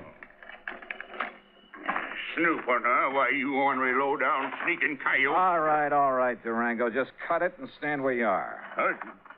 Well, what are you doing with that gun? I only hope you won't make it necessary for me to use it. Johnny. Open up that door, Durango. I want to see what you've got inside there. Go ahead now, open it. Yeah. Now, look, son, there ain't no harm in what I'm doing in there. No harm? That seems to be a pat phrase around here. Well, it's just that well, ever since I made my pile, everywhere I'd go, I'd spend a lot of money. So you told me at great length. Always, maybe it was sort of showing off a bit, but when I'd draw it out of the bank, I'd make them give me brand new money. And, you know, to impress the folks, like a big shot up in Hartford where I pay my insurance for Carol here every year. In brand new $100 bills, supposedly. That's right, and no supposedly. But this last insurance payment to George... Yeah, I know, but... Johnny, it wasn't my fault. The bank didn't have some nice new ones for me, and they couldn't get them in time either, so I had to... Well, this was the next best. Oh, that's a likely Johnny, story. please. Open that door. Oh, God, I kept hoping nobody'd find Come on, open it. Okay. There wonder the... That's the washing machine there. And that's the soap and plenty of strong bleach and the starch to make 'em nice and crisp. Oh, no. And that there's the ironing board where I press 'em out real nice and flat. They'll never believe it. But it does make 'em look real pretty and new. Honest, Johnny. I didn't think there was no harm in it.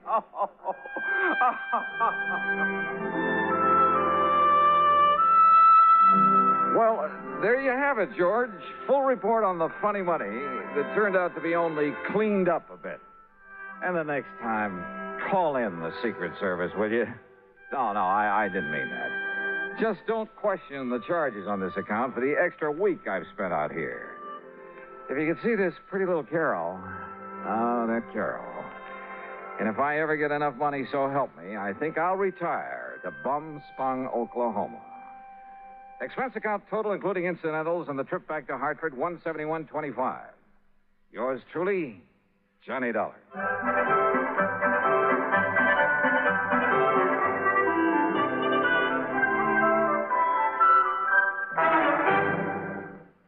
Now, here is our star to tell you about next week's story. Next week, well, just remember one thing. That old saying about a cat having 9 lives. And be sure to join us, won't you? Yours truly, Johnny Dollar.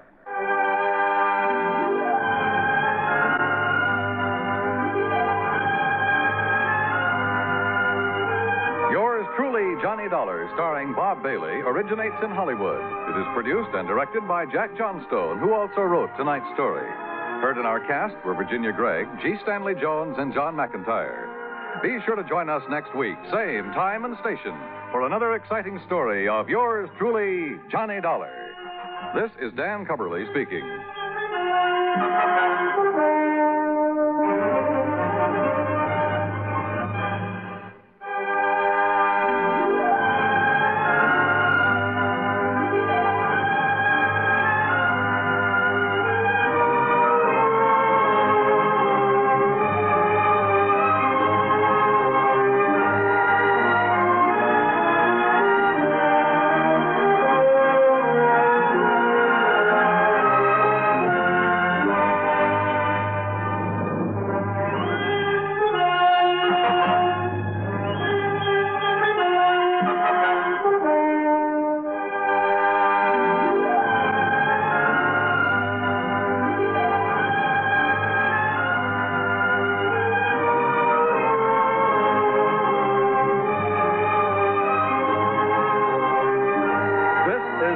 United States Armed Forces Radio and Television Service.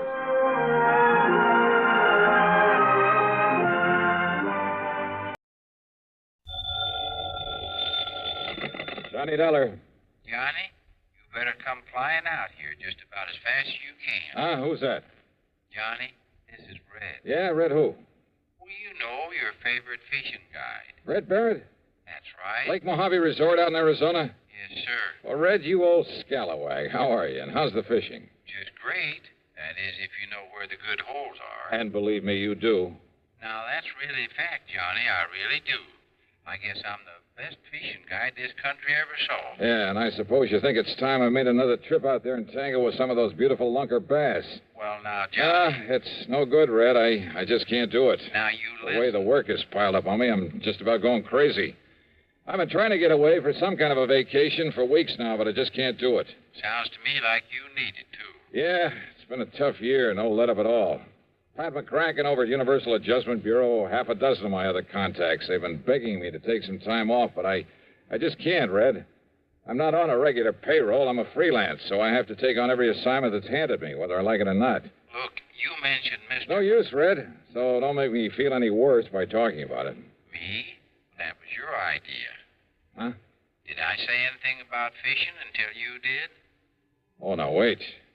You mean there's some insurance matter I ought to look into out there? It was this Pat McCracken you mentioned that said I better call you. Oh, great. And he's the one who's been after me to take a rest. So, what's happened out there? That's the thing. It ain't what has, but what's going to happen. Yeah? Like what? Come on, get to the point, Red. Well, Johnny, when it does happen, well, it's going to be pretty tragic for Lake Mojave Resort. You mean somebody's trying to wreck the place? Something like that? Much worse, Johnny. Much worse. Well, what is it? Well, I just don't think I ought to tell you over the phone. But, Red, unless I know... And if somebody was to hear me talking to you this way... Red, look. And anyhow, you'll find out soon enough when you get here, Johnny. And you won't like it. No, sir. Red, quit stalling, will you? Of course, if you just want to sit around up there in Hartford and let a terrible thing like this happen without even raising a finger... Well, I just can't believe you'd do that. Look, will you stop beating around the bush and... Red? Red. I can't tell you over the phone. It's too awful. Now listen, you old goat. But, Johnny, they say there's an airplane leaves New York City just about 12 o'clock noon. So what? So it'll get you in Las Vegas about 9:45 tonight. Okay? What do you mean, okay? I mean, just you be sure and be on it. And I know you will. Oh, now look, I can't... Goodbye, Johnny. Red! Oh, if that crazy old coot thinks I'm going to fly all the way out there just because he... And yet, if he was serious...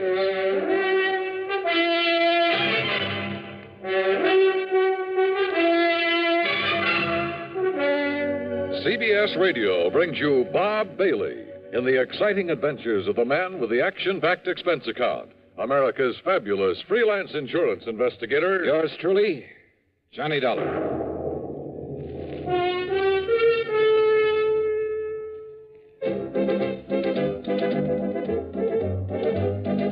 Winston tastes good like a cigarette should. Winston tastes good like a cigarette should. Winston gives you real flavorful, rich tobacco flavor. Winston's easy drawing too. The flavor comes right through to you. Winston tastes good like a cigarette should. A modern filter? Sure, Winston has it. But that's only the beginning of a Winston. Up front, up where it really counts, Winston packs exclusive filter blend. Light, flavorful tobaccos, specially selected and specially processed for filter smoking. Filter blend. That's why it's fun to smoke Winston, America's best-selling filter cigarette. Winston tastes good like a cigarette should. And now, Act One of yours truly, Johnny Dollar.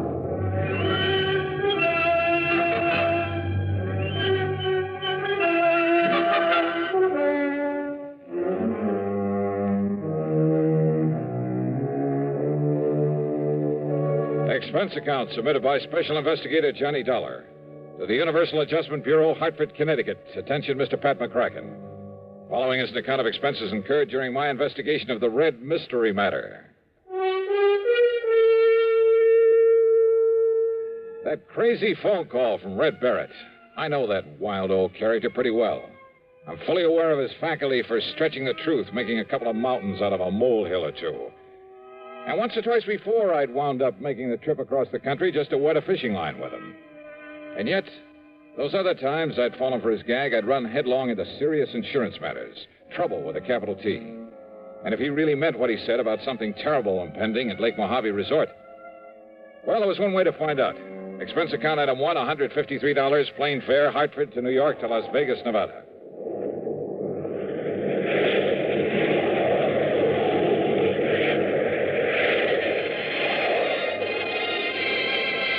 The awesome beauty of the clear night sky over the desert, with its billions of stars twinkling in the black sky above, is something I'll never tire of. The stars seem close enough to reach out and touch them. As the plane hit the glide path down to the landing strip at the south end of Las Vegas, the myriad, many-colored lights of the city winked and sparkled like the lights on a gigantic Christmas tree. Yeah, from the air, Las Vegas, the fabulous city of chance, is just plain beautiful. I'd like to have stuck around Vegas for a while and tried my hand at some of the casinos and clubs along the gambler's alley they call the Strip, but I had other things to do. So, item 2 was $50 deposited on a rental car. And within minutes after the plane landed, I was heading south and east across the desert, down toward Davis Dam, down to Lake Mojave Resort.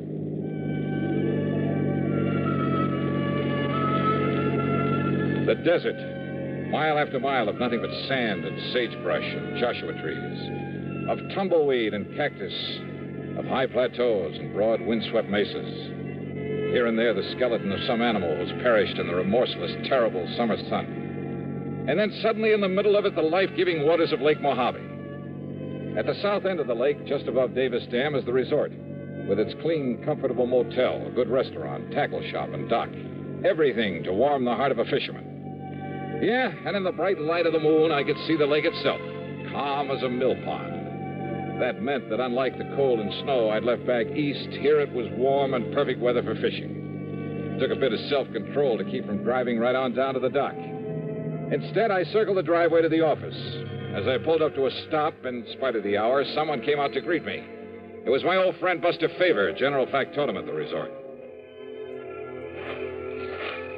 Yes, sir? Can I help you? Yeah, Buster, I think you can. What? Why, it's Johnny Dollar. Yeah, none other. Hiya, Buster. Johnny, it's a miracle. I don't see why. When I get word there's trouble around here. Oh, then you know, huh? Buster, I only know that something is about to... Even the police haven't had a chance to get over here yet. The police? Johnny, I sure hope he's all right, that you can find him. Yeah, find who? Why, Red. Red Barrett? You mean you didn't know? Buster, what's happened to him? Johnny, Red has... Well, he's disappeared. Oh? And I could be awfully wrong, but from the looks of things, Johnny... Wait a minute. You think somebody could have murdered him? Come on. Take you over to his room. You can see for yourself. Look, Red phoned me in Hartford, Buster. He told me that... Think he had some premonition that something was going to happen to him? Well, that's just it. He didn't seem worried about himself. All he would say was... Well, it sure looks like he should have been worried, Johnny. Here now. Holy. Yeah? The room, a housekeeping unit, was a shambles. Clothing pulled out of the drawers and closet, as though somebody had ransacked the place looking for something. That stuff's all part of the uniforms he was wearing while he was working, Johnny. How much personal clothing stuff he had, I don't exactly know. So, if anything... The furniture, though none of it was actually broken, was overturned and cluttering up the floor. On the electric range in the kitchenette were the pots and pans he'd apparently used to cook his dinner. Some fish bones lay on a plate on the table. Probably one of the bass he caught this afternoon. Poor old fellow went out fishing as usual, not realizing what was going to happen to him after he came back here and had his supper. Now, wait a minute, Buster. Yeah, Johnny? That he left here in a hurry is pretty obvious. Or his body was hauled out of here. But I still don't see anything to indicate he was murdered or even badly hurt. Well, look here, then. Look, Buster, you know as well as I do how unpredictable Red is. Well, I know, always but... getting restless, always talking about going somewhere else, doing something else. I know, Johnny, Look, he's told me a dozen times about a gold mine he hoped to go to back there and work someday, 50 or 60 miles north of here, up near Lake Mead. He's told me about offers to work as a guide for other fishing spots. Johnny... So what makes you think he didn't just pack up and leave for some other place, some other job? Without letting us know? And leaving things this way? Red? Sure he would. So unless you can show me some good... Oh. Yeah, Johnny. It's blood there on the floor. I'm sure of it. Yeah, it's blood, all right. It still hasn't even dried either. Yeah, I see. All right. When did you find he was missing? When Ham Pratt... What do you remember Ham? The manager of this place, sure. Well, after supper, Ham came over here to talk to him, and, well, this is what he found. Do you know of any enemies he may have had? Red? Oh, no, sir. Of course, all of us used to get out of patience with him now and then. Some of the crazy things he'd do, the wild stories he'd tell, but there wasn't one of us didn't love the crusty old coot. Same thing applied to everybody else who knew him. Then why? Why would anybody want to do him in? I don't know. I can't figure it out. But it sure looks like somebody did, Johnny. You can see the evidence yourself. Yeah, maybe. What do you mean by that? Red's phone call that brought me out here. If he'd thought that he himself was in danger, don't you think he would have said so? Yeah, I guess Red would have built it up, too. Would have made it sound real dramatic. Sure he would. But instead he told me something tragic was going to happen to the resort. Like what, Buster? Like nothing I can possibly think of. But now, Johnny, this blood on the floor. Yeah. Hey, did Red have a car? Yeah. Where is it? It's gone, Johnny. Whoever did whatever they did to him must have used it to carry away his body. The poor old... Buster, I've just got a lead on it. Oh, Ham, come in. You see, I phoned everybody up and down the lake to look out for Johnny. Ham, how are you? Buster's told you about Red? Yeah, and in spite of this so-called evidence around here, I still Johnny simply doesn't believe the Red was murdered. But there's blood on the floor, the way things were left around. Or, Johnny, have you some reason for thinking he wasn't? First, I want some definite reason why he was. But look... Now, Johnny... If you want the truth, I think you've both gone overboard about this. Are you kidding? Give me a reason. A reason for killing him, for anybody killing him. Just one good reason. Well, now, Johnny... Johnny, there's blood on the floor. Yeah. Yeah, this. What is it, Johnny? Johnny? You, haven't called in the police yet? Oh, I was just about to when you arrived. Don't you think I'd better call them then right away? Well, yeah, Johnny, why don't you do that? No. No? I've done something better, Johnny. I spread the word up and down the lake, all the way up the Colorado River by telephone. And listen, it's paid off. And that's what I came in here to tell you about. Well? I just got word that a car, same description as Red Barrett's, that it was seen pulling off Highway 93 about 33 miles this side of Boulder City. Oops. What, Johnny? You want me to find poor old Red, huh? Well, of course, if the poor old fella's still alive. Then maybe I will. And when I do, I have a sneaking suspicion I may have a score to settle with you two. Now, just a minute, Johnny. If you mean to imply that either of us did him... I didn't say that. Well, then, Johnny, what do you mean? You don't know, Buster? Well, if you think you can find Red, and if I can be of any help to you... No. That's exactly what I don't want. Well, now, Johnny... Just let me work out this little mystery myself. Well, of course. No help, no interference from either of you. Johnny, this isn't like you. I don't understand. You don't, huh? I swear it. Yeah? We'll see.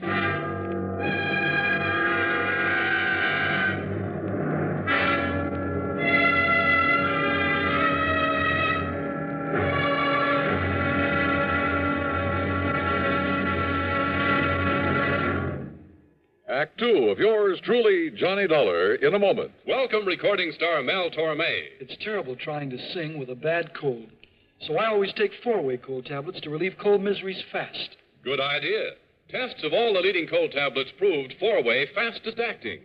4-way starts in minutes to relieve muscular pains, headache, reduce fever, calm upset stomach, also overcomes irregularity. When you catch cold, try my way. Take 4-way cold tablets. The fast way to relieve cold distress and feel better quickly. 4-way, only 29 cents. Now, here's a word about another fine product of Grove Laboratories. To get rid of embarrassing dandruff in 3 minutes, change to Fitch Dandruff Remover Shampoo. 3 minutes with Fitch regularly is guaranteed to keep unsightly dandruff away forever. Apply Fitch before wetting hair, rub in 1 minute. Add water, lather 1 minute. Then rinse 1 minute. Every trace of dandruff goes down the drain.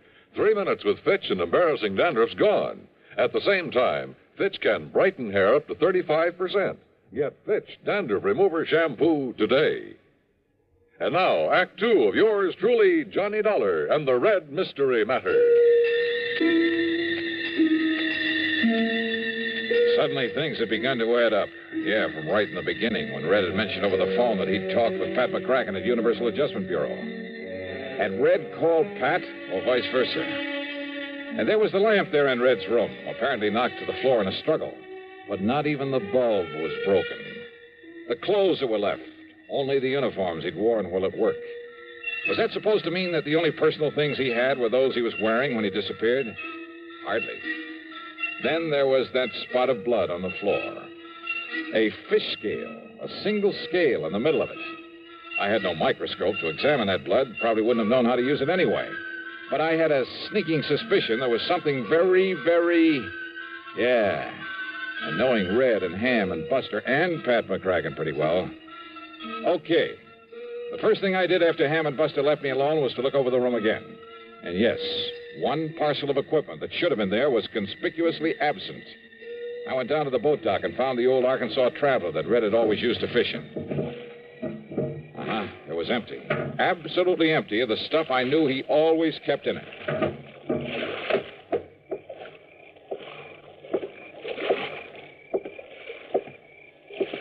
Johnny? Wow. What are you doing up and around this time of night, Ham? Oh, just sort of checking up on things. Yeah? Or checking up on me? Oh, now, Johnny. You hoping to find some lead on Red there and his boat? I found exactly what I expected, Ham. Nothing.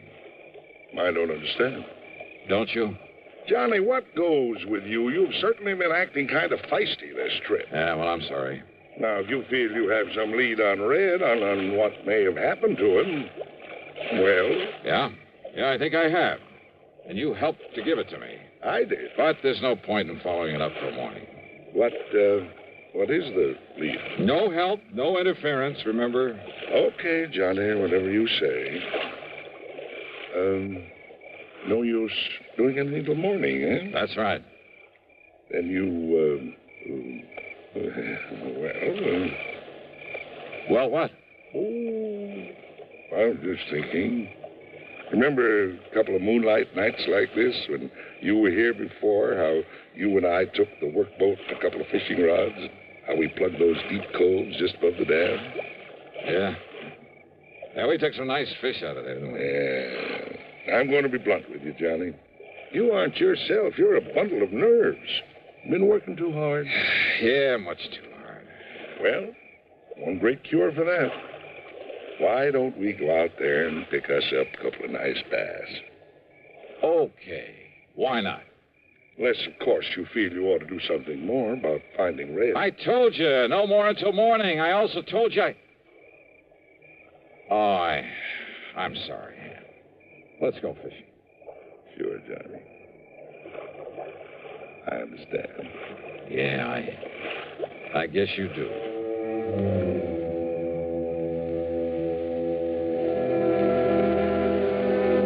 Maybe I had been a little feisty, as Ham had put it. And he was right about the fishing out there in the smooth black water with the bright moonlight overhead. When those 2 6-pounders hit my lure and I carefully played them into the boat, believe me, they did more to bring me back to normal than anything else in the world could have. That night, for the first time in weeks, I slept like a baby. Then, first thing in the morning, well, the whole thing really wasn't too hard to figure out. Red was a fisherman every day of his life. But I'd found no sign of his tackle there in the room or in the boat he'd always used. In other words, no matter how or why he'd left, he himself must have taken those things with him. Also his personal clothes and stuff, but naturally not the uniforms that belonged to the resort. The blood on the floor from one of the bass he'd had for dinner, carefully put there after he'd turned the room inside out. As for his whereabouts, Ham had given me the clue when he told me Red's car had been seen at the highway turnoff 33 miles south of Boulder City.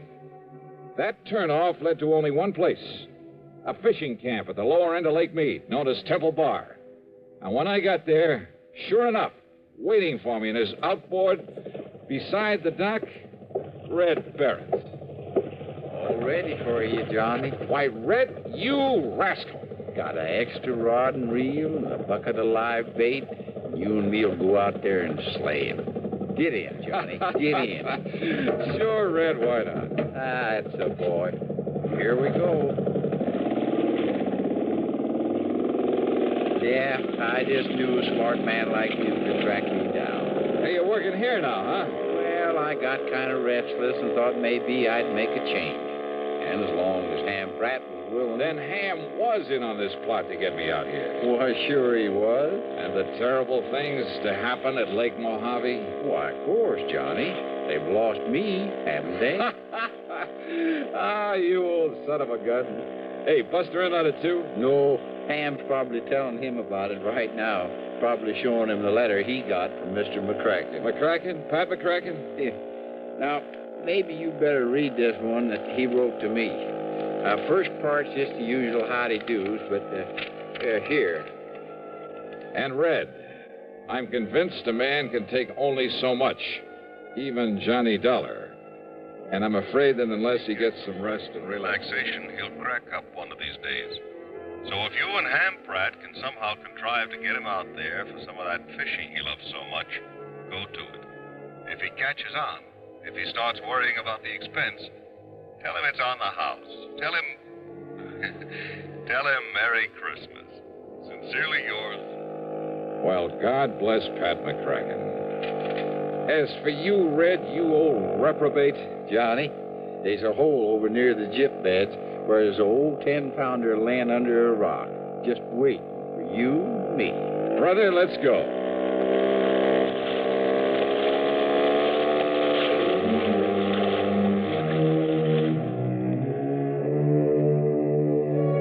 A very wise man once said that the time a man spends in fishing is never deducted from his lifespan.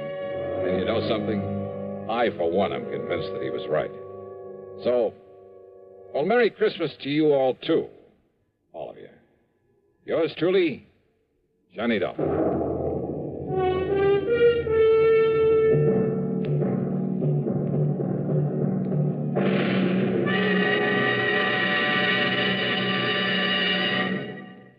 Our star will return in just a moment. Every year, some Christmas celebrations are ruined by fire. A little precaution can prevent a Christmas fire from happening in your home. First of all, make sure your tree is on a firm foundation so it can't fall over. Then be sure to use only approved lighting. Wiring that's frayed may be dangerous. Replace it. Never use lighted candles. Let all the glow of Christmas come from within, not from fire. With a safe Christmas planned, here's an idea for Christmas giving. Almost Christmas, no time to lose. Lots and lots of gifts to choose. Give him, Give her a gift set by Yardley. For her an array of all new Yardley gifts, $1.50 to $13.50. A Yardley Red Roses spray mist and soap set, $3.50. All prices plus tax. Yardley. Give him, Give her a gift set by Yardley. Now, here is our star to tell you about next week's story. Next week, a man, a girl, and a gangster. That's right. They add up to trouble. For me. Join us, won't you? Yours truly, Johnny Dollar.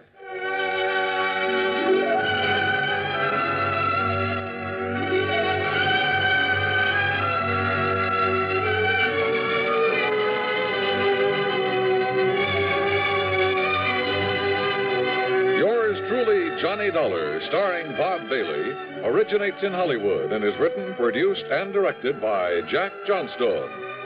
Heard in our cast were Forrest Lewis, Barney Phillips, Alan Reed Sr., and Lawrence Dobkin. Be sure to join us next week, same time and station, for another exciting story of yours truly, Johnny Dollar. This is Dan Coverly speaking. Now stay tuned for Suspense, which follows next on the CBS Radio Network. From Hollywood, it's time now for Johnny Dollar. I have a call for you from Hartford, Connecticut. One moment, please. Oh, thank you, operator.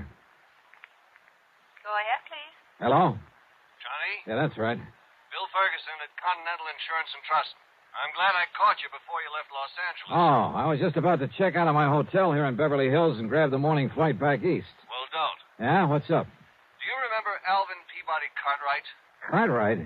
That wild old character who lives up in Lakewood a few miles north of Hartford? That's the one. Batty as they come, but worth a lot of money. Hey, you can say that again. Oh? That robbery I cleared up for him last winter?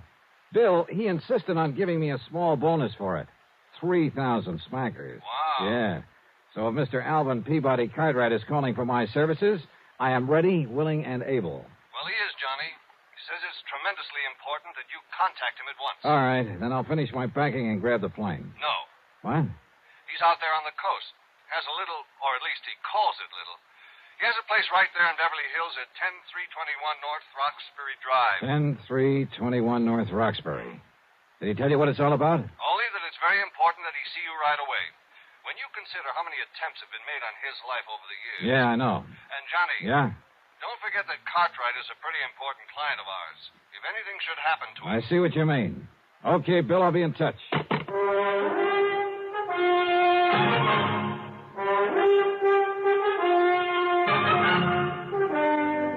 Bob Bailey in the exciting adventures of the man with the action-packed expense account. America's fabulous freelance insurance investigator. Yours truly, Johnny Dollar.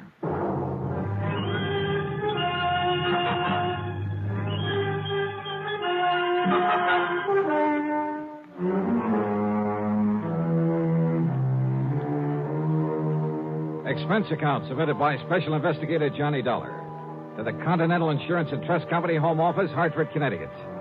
Following is an account of expenses incurred during my investigation of the life at stake matter.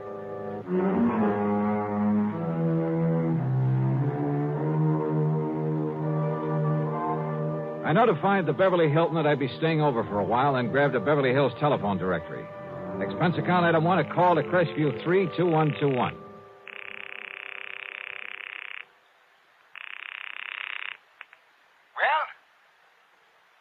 Mr. Cartwright? Cartwright? Yes, sir. Cartwright, huh? Well, that's very interesting. I beg your pardon? What's the matter? Don't you hear good? I said that's very interesting. You see, my name is Cartwright, too. No, you misunderstood. So, what can I do for you, Mr. Cartwright? Listen, would you? This is Johnny Dollar. Dollar? Oh, now, what's the idea of trying to confuse me that way? I'm Cartwright. You remember. Yes, sir. And, Johnny. Yeah? How did you do it? Do what?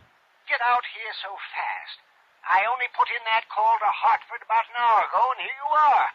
I mean, how did you manage it? Oh, well, you see, Mr. I know these new jet flights are pretty fast, but... Now, Johnny, you haven't been fooling around with some of those rocket ships, have you? No. I'm afraid not. I just happened to be here already, you see. I was working on a case up at Morro Bay. Oh, and did you solve it? Yeah, it came out all right. Well, congratulations. Johnny, you are a wonder. And I think you deserve some kind of a reward for it. So, maybe I'll think of something. Oh, well, thanks, but that won't be necessary. Whatever you say. I know that I'm deeply indebted to you for the things you've done for me, so, Johnny... Well, don't worry about it. Whatever you say. Well, nice to talk to you. Goodbye. Yeah. Now, wait a minute. What? Wait a minute. Well, can't you see I'm busy? But you sent for me. I did. Yeah. You called Hartford, said you wanted to see me right away. Oh, of course I did. What's the matter with you, anyway? Of course I want to see you. Jonathan Peebles, too. Right away. Who is Jonathan Peebles? He's an old friend of mine. He lives out here. I telephoned him to come a-running, too. Oh, well, what's it all about, Mr. Cartwright? Well, just you get yourself on over here to my house, and I'll tell you. And don't you waste any time. You just hurry. Pretty important, huh? Important? It's vital. Well, is somebody threatening you, something like that? I said it's important, Johnny. And I mean important. Okay, Mr. Cartwright. I'll be right over. Hurry, Johnny. Please. Yes, sir. Yeah, old man Cartwright was as wacky as a bedbug. But what Bill Ferguson had told me was true. A lot of people had tried over the years to get to him, get to his money. So I phoned the desk for an Avis rent-a-car and started down from my room. I say started. The youngster who came barreling down the hallway chasing a hula hoop was probably a very nice kid, a great joy to his parents. May even grow up to be president of the United States. But as I started out the door, that hoop caught me between the knees and down my leg. Daddy! Mommy! I killed him! I came to a couple of hours later on a table at the dispensary, I guess you'd call it, there at the hotel. I was conscious of a good-looking blonde in starched white uniform standing beside me, holding a wad of cotton a few inches from my face. That's better now. That's better. How is it? Now, once more, take a good, deep breath. Inhale, Mr. Dollar. Oh. What? Just smelling salts. You had quite a bang on the head. Yeah. You should see what you did to that metal door panel. When the child's parents say that if there's anything they can do, they... No. Nurse, where's my coat? Oh, here. But you ought to rest a while. No, sorry. I gotta get out of here. And thanks. I dashed out to where my rental car was waiting for me and drove to the address on North Roxbury Drive in a wealthy section of Beverly Hills. A beat-up touring car that must have dated back to the early 30s was parked in the driveway. The front door of the house stood wide open. Mr. Cartwright! Mr. Cartwright! Oh, hello. Is that you? He isn't here. What? Are you Mr. Dollar? Are you Mr. Dollar? Yeah, that's right. I'm Jonathan Peebles, Alvin's friend, and... Oh, Mr. Dollar. Yeah. What's the matter? He's gone. Something's happened to him, and... Oh, Mr. Dollar. Well, yeah? Well, from what I saw, from what I've found around here, Oh, Mr. Dollar, he's been murdered. He what? I'm sure of it. He's been murdered.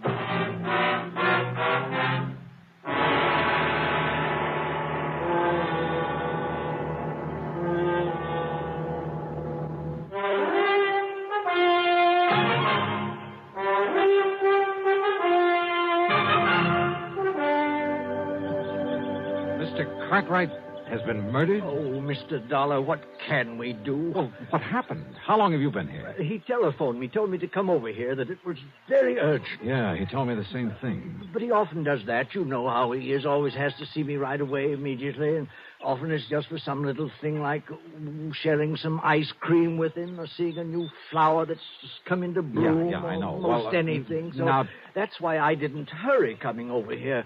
And anyhow, Betsy doesn't like to be pushed. Who is Betsy? Well, that's my nice old car that's parked out front. Didn't you see it? Oh, yeah, sure. I named it Betsy after an old white horse I used to have when I first came to California. I see. A wonderful horse. And would you believe how old she was when she finally died? No, and I don't care. Now, about Mr. Cartwright. Oh, yeah. Oh, dear Mr. Dollar. Well, when I finally got here a few minutes ago, I was surprised to find the front door standing wide open. But then I wasn't surprised either, if you know what I mean. I certainly do not know what you mean. Well, I mean that he often left it open that way, and I told him 1,000 times he shouldn't do it, that it was careless of him, and that one of these days some ruffian knowing about all the money he had... Well, I told him, Mr. Dollar. Yes, I'm sure you did, but that doesn't do us any good right now. No. Look, before we go any further, Mr. Peoples, just who are you? One of the many of Alvin Cartwright's eccentric old wealthy friends? No, I beg your pardon. I didn't quite mean that the way it sounded. Well, I should hope not. Believe me, I may be eccentric, but I am not wealthy. If it wasn't for beneficial finance, I couldn't even keep up the payments on Betsy. You mean to say you're still making... Oh, now, wait a minute. Mr. Cartwright. Oh, yes, of course. So, well, anyway, I came into the house and I called to him. I looked around for him, but there was no one here. No servants? No. And anyway, he keeps changing them so often that, well, I just can't keep up with him. So I looked all through the house. Any sign of a struggle, anything like that? No. Then I looked out the window, and I saw them. Who's them? 2 men walking out the driveway from back where the garage is. What did they look like? They were awfully rough-looking, but they were well-dressed, so I thought perhaps they were a couple of Alvin's new servants I hadn't met, but... Oh, if I'd only thought about that tool robe they were carrying, and the way it was dripping. Oh, wait a minute. What's a tool robe? Oh, it's like a big, heavy suitcase, like a small wardrobe trunk. Well, it's more like a suitcase. Oh. It was heavy. They could hardly carry it. And, oh, Mr. Dollar. Wait a minute. Listen. You said it was dripping. Oh, yes. Oh, all over the drive. Come on. I think we better take a look. And close that front door. Oh, yes. Come on. These men were coming from the garage. That's right, yes. But Alvin doesn't have a car, so what could they be doing there? Is that where he kept his old luggage? Yes, and the frozen food locker and some garden tools. Oh, there. Now, look. Yeah, I see. Oh. Good Lord. Oh, yes, it's blood, isn't it? Yeah. Oh, they've killed him, dismembered him. Then, oh, Mr. Dollar.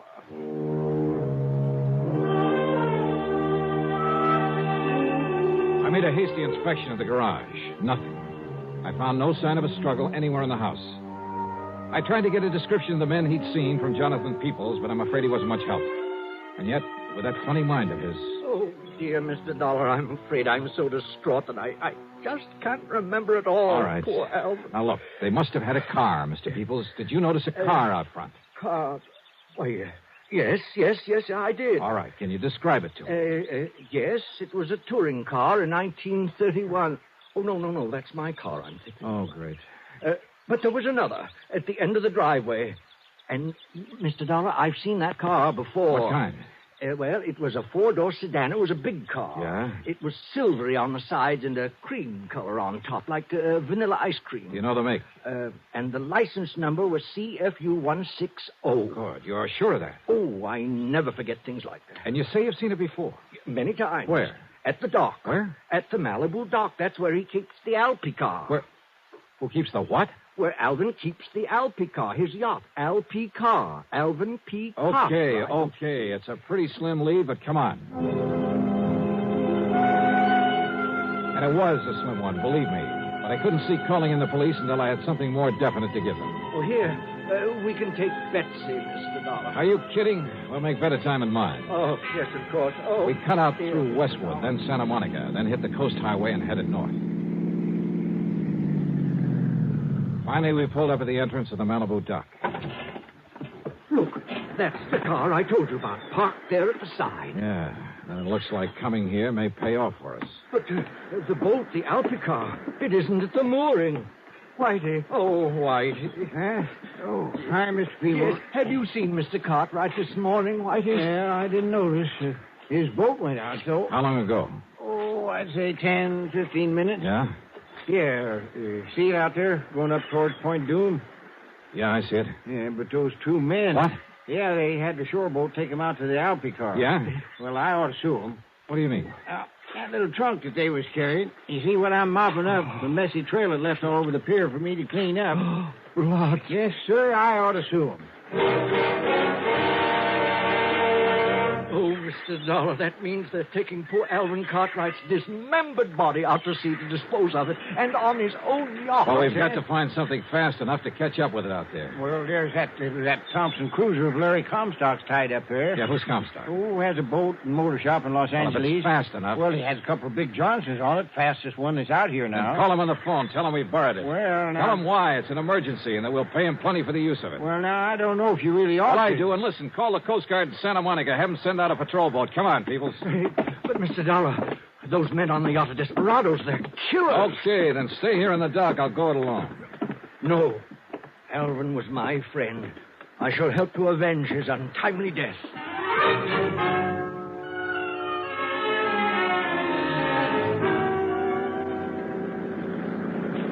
Maybe I should have left him behind. Of course, I had a gun with me. But that wouldn't keep him from stopping a bullet if the men aboard the Alpha car decided to shoot it out. I opened the throttle wide on the twin outboards, and within 15 minutes, we overtook the big 75-foot yacht. Much to my surprise, it was simply cruising along. Of course. So as not to arouse suspicion. That's why, Mr. Dollar. Yeah, possibly. And yet it must be pretty clear to them that we're chasing them. Look, the man at the wheel.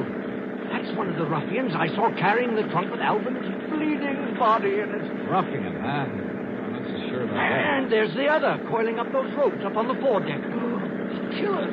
Look, you better stay down low, Mr. Peoples. They're stopping the boat. If there's going to be any shooting... Look, there's Alvin. What? Yes, Alvin. He just came up on deck. Holy...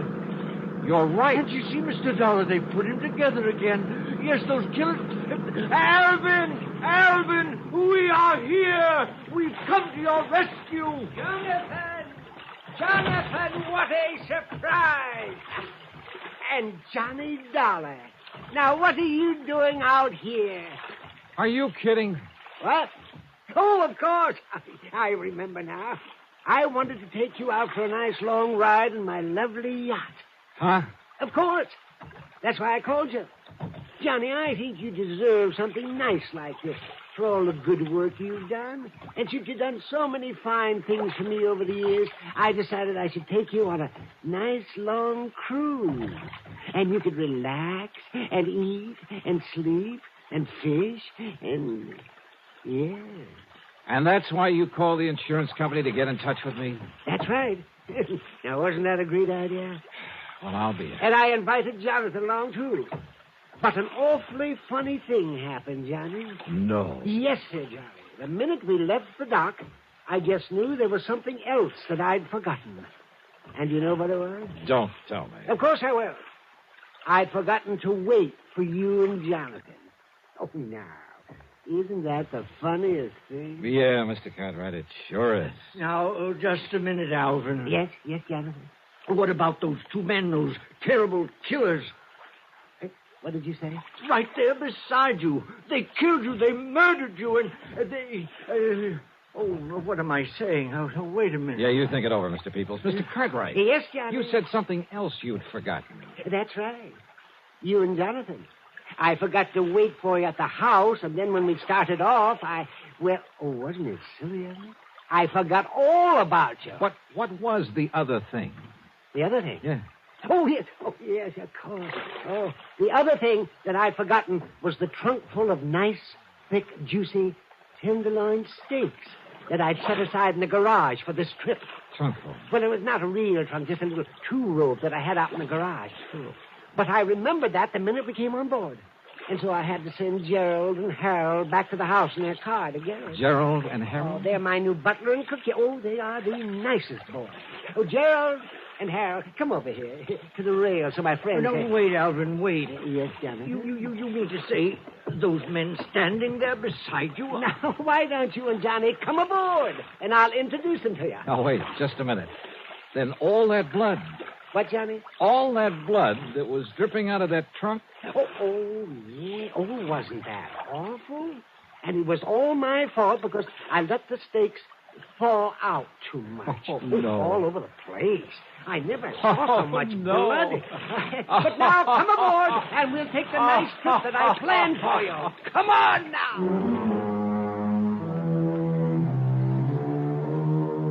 Hey, you know something? It's crazy. It's wild. But it does my heart good to get tangled up in something like this sometimes. Helps keep away the ulcers. As for the expense account, forget it. Alvin Peabody Cartwright shoved a check into my hands before I left that would cover the expense account 12 times over. As for Larry Comstock, the man whose boat I'd appropriated, well, when he heard the story of what had happened, he wouldn't accept a penny for it. So, that's that. Yours truly, Johnny Dollar.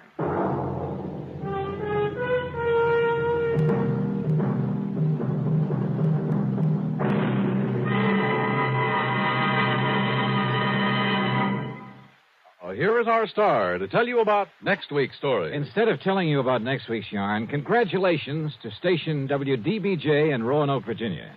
35 years on the air. Pretty good, huh? Yours truly, Johnny Dollar.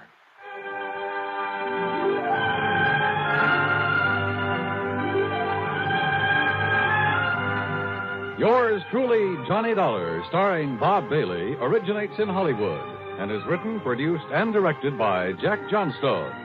Heard in our cast were Virginia Gregg, Gene Tatum, Howard McNear, Forrest Lewis, Joseph Kearns, and Paul Dubov. Be sure to join us next week, same time and station, for another exciting story of yours truly, Johnny Dollar.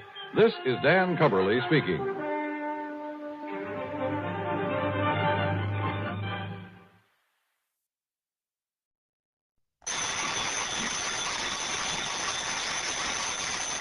Johnny Dollar. Well, it's about time. Huh? John, where have you been?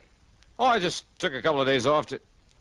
Hey, now, wait a minute. Who are you? This is Harry Branson at Philadelphia Mutual Liability and Casualty Insurance Company. Harry, where have you been? What?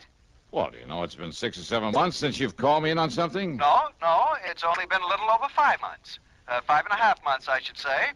As a matter of fact, it's actually 5 months. Okay, Harry. So where have you been? Well, as a matter of fact, I've been right here in my office at Philadelphia Mutual, here on Walnut Street. John, you're trying to change the subject. Yeah? From what? Why, from the insurance matter that has me concerned at the moment. What insurance matter? The one I'm calling about, of course. Harry. After all, it was you who insisted that we sell him the policy. Oh, it was, huh? Though for the life of me, I still can't believe that that's his legitimate name. Smokey Sullivan. Well, it's as true and legitimate as any... Smokey? Well, what about him? John. Yeah? Well? I told you it was only because of your stubborn insistence that we agreed to insure that underworld character. Okay. So what's happened to him? Has something happened to him, John? Well, has it? I don't know. Well, if you don't know... Harry... Well, will you see what you can do about it? But you haven't told me about what? Good heavens, man, do I have to give you a printed diagram, spell out every... Okay, Harry. I'll grab a train, maybe a plane. I'll be down there to see you. Well, now, I don't know that that's at all necessary. It is if I'm to get any sense out of you. Why, John. Yeah.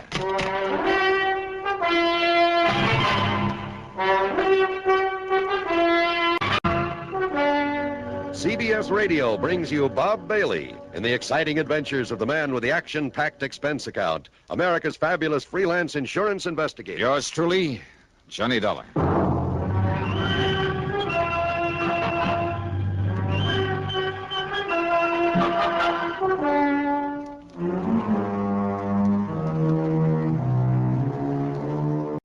Expense account submitted by Special Investigator Johnny Dollar.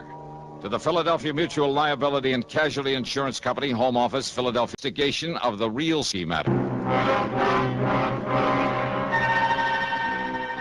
In spite of the way he sounds, in spite of his being a literal-minded, excitable worrywart, Harry Branson is a good insurance man. Whatever he lacks in, well, imagination, spark, he more than makes up for in methodical attention to every detail of his office operation. Paradoxically, then, except for Harry himself, Philly Mutual's home office ticks along like a smooth-running watch. If I was promised an assignment at 9 o'clock of a Monday morning, believe me, it was never a second late. Nor was there ever any question about the size of my fee or expense account, so long as it was justified. Which is one reason I always jumped at the chance to take on a case from Philly Mutual. And now, if my old friend Smokey Sullivan was in trouble, okay then. Expense account, item 1, 1425, taxi out to Bradley Field, plane to Philadelphia, taxi into Harry Branson's office on Walnut Street. Okay, Harry, what's it all about? John, I tried to tell you over the phone it was not necessary for you to come on down here. What you told me over the phone didn't make any sense. And I suppose you'll expect the company to pay your expense account? Huh? Well, we shall just see about that. Oh, now, wait a minute. Yes? Well? Now, look, Harry, if something serious has happened to Smokey Sullivan... Did I say anything like that over the telephone? Well, I'm sure you didn't waste your company's precious money on a long-distance call just to say good morning to me. Of course not. And you did mention Smokey. I certainly did. Well, come on, Harry. What's it all about? Arsonist, thief, racketeer, mixed up in more unlawful, illegal, sordid crimes, Harry. and by his own admission, too. Well, so what if he was? He isn't anymore. I hope Now, would you're you tell right, me? John. I certainly hope you're right. Well, I am right. But he did have a record. Oh, and look. why a fine, conservative, respectable old company like Philadelphia Mutual, Harry. why you should demand that we issue a combination life and accident policy on such a person. What's the matter? You gone off your rocker or something? I beg your pardon. Don't you realize that your company and half a dozen others all over the country ought to be proud to serve a guy like Smokey? Guy. Insure him for nothing, too, and for as much as he wants. John, a company hardly prospers by doing a thing like that. Harry, don't you read the reports on my investigations? Of course. Don't you know that 2 out of the last 4 cases I've handled for this grand and glorious company of yours would never have been solved if it hadn't had Smokey Sullivan's help? Of course, I know. If it hadn't been for his knowledge of the underworld and cities all over the country, his contacts there, do you think I would have gotten to first base, flushed out those crooks, saved your company a lot of precious money? Well, of course, each time, Smokey was risking his neck to give me a hand. Now, you remember that. Well, of course, Sure. You've been all for it, his giving me and you a hand in these things. Of course, Of course, you what? Well, I'm sure he deserves our every consideration. You bet he does. But a man like him, with a past record like his, I mean, all the figures, the actuarial tables... Show that he's a pretty poor risk, huh? Exactly. All right.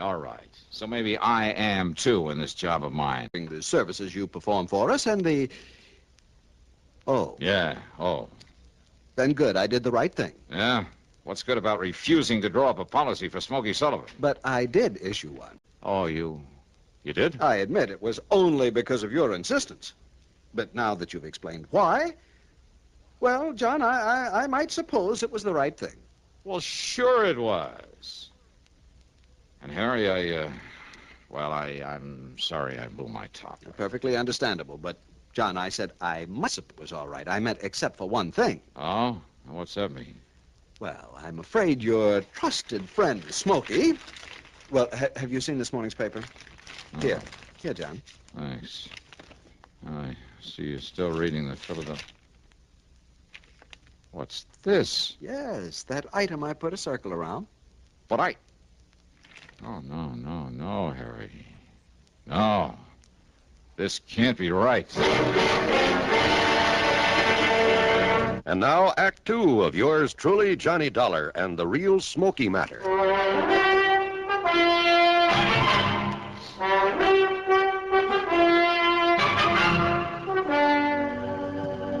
Read it, John, the whole news item. Toy factory. Burned to the ground. And I'm afraid your dear trusted friend, Smokey Sullivan... Millersburg Toy Company. Total loss. Certain proof of arson. Yes, John? Captain Oscar Fletcher of the arson squad states that the unusual technique employed indicates beyond the shadow of a doubt it is the work of a man who, although he is not known to have operated in this area since serving a prison term some years ago, True. is unquestionably the work of... Oh, no, Harry, this is wrong. I'm afraid not, John. That fire was set by Smokey Sullivan. You mean the arson squad is going to pin this on him because whoever did it happened to use a method that... No, I won't believe it. You didn't read the rest of the item. Why bother if they think I'm going to let him pin it on Smokey just You'd because better read it, John. Why? I mean about the body they found in the ashes. Body? The police are certain that it's Smokey. Oh, no. Oh, yes. All right, look. Maybe Smokey was a torch man. Maybe Smokey was a lot of things before he went straight. And that distinctive ring they found on one hand of the body? So what? The same ring known to have been returned to Sullivan following his term in Dannemora prison. So what? Doesn't mean a thing. Smokey would know more. Here's another recipient going to his way. You reckon me? Don. You for one, it's enough to get caught in one of his own fires. Well, now, of course, that's something... Yeah, sure. That's something you would know about, but I would. And I know it's ridiculous. Just as ridiculous as this Captain Fletcher deciding the job was done by Smokey. John Fletcher is considered one of the top men... Fletcher's a jerk. Oh, Harry, what are we arguing about? All we have to do is get hold of Smokey, let him prove he didn't do it. Get hold of him. That's right. That is the trouble, John. What do you mean?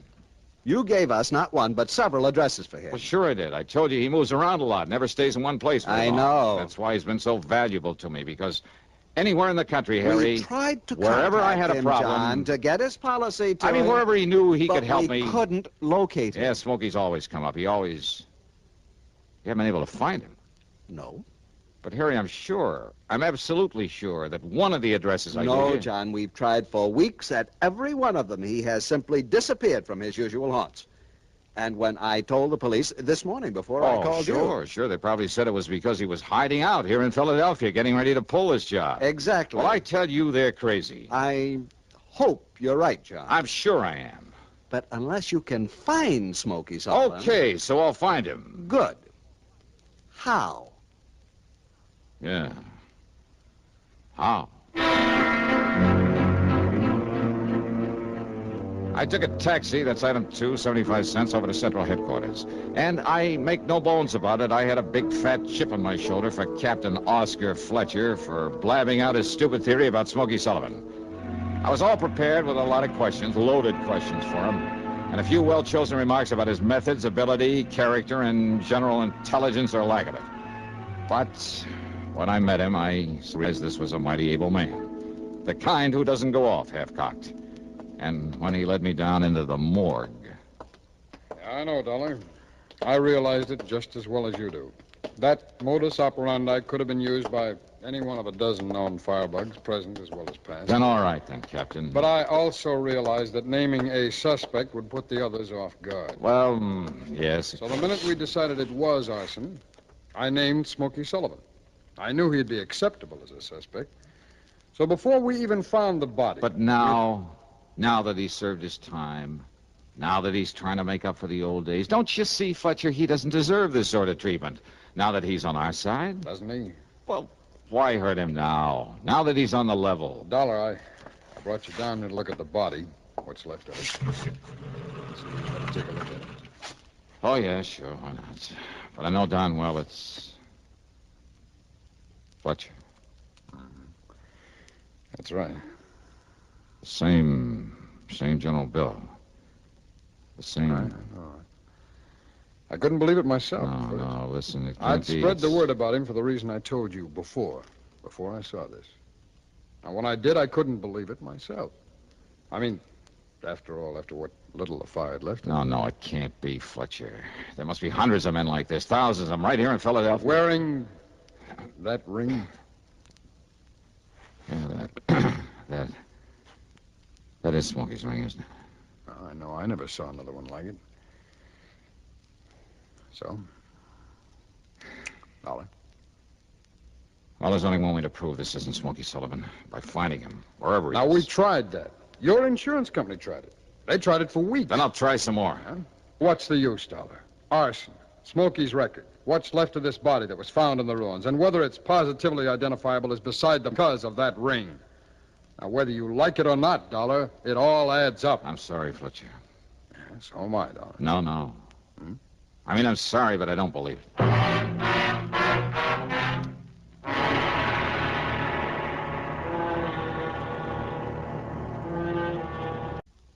Are you married? How many children do you have? Some people resent being asked such personal questions. They resent it even when a census is being taken. Would you? Or do you know that our Constitution requires the taking of a census every 10 years? And do you know that the purpose of the census is to find out how many people are living in each state? For our Constitution guarantees each state the right to send members to the House of Representatives in accordance with the size of its population. A little state may have only... For the men who wrote our Constitution sought to make our government one that will represent all of the people all of the time, so that your country and mine shall be our country under God. And now, Act 3 of yours truly, Johnny Dollar.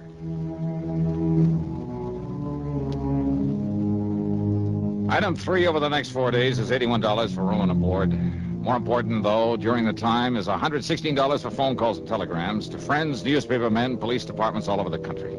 Anyone I could think of who might be able to help me locate Smokey Sullivan. Nothing. Okay, Smokey had gotten restless again, as he had many times before.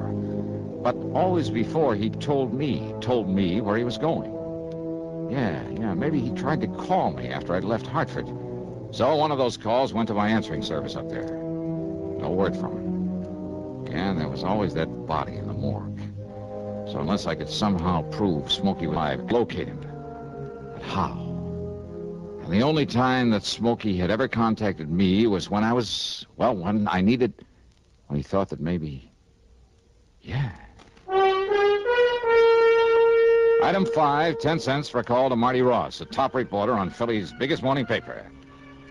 I told him he'd find a story in exactly half an hour at the corner of 13th and Pine. A story that he ought to give out to all the wire services. Item 6, $50, deposit on a rental car. Item 7, a call to headquarters, and I didn't give the desk sergeant my name, only the license of the car I'd hired. Okay, then. The first time I drove across the intersection of 13th and Pine against the light, only a few people on the sidewalk noticed it. And, of course, some of the cars trying to cross with the light. The second time I ran it, though, there was a cop there, and I thought I caught a glimpse of Marty Ross. I made the cop my target. And when I made the pass at him, nearly running him down... Hey! Let me pick it! Oh! Oh!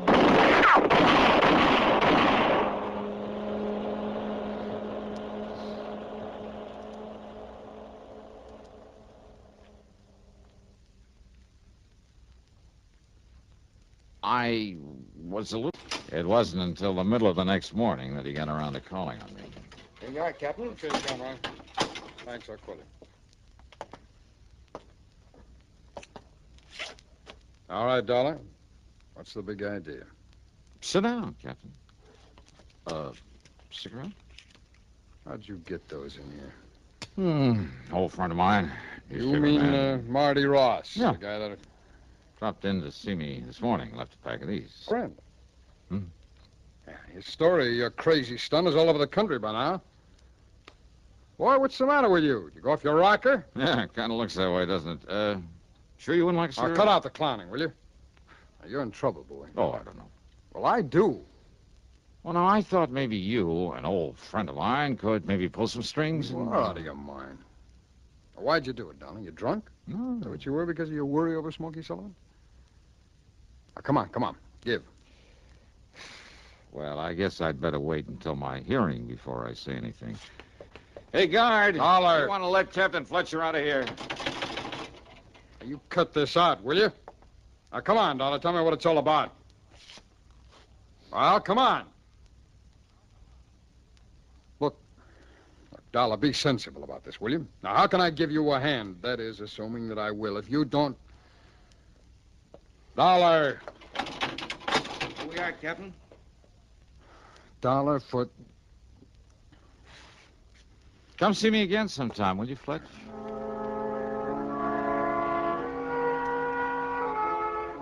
Well, after 2 days in that cell, even the guard wouldn't listen to me, just kind of sneered at me. I began to think that maybe I'd overplayed my hand. I asked if he'd get Captain Fletcher back to see me. No response.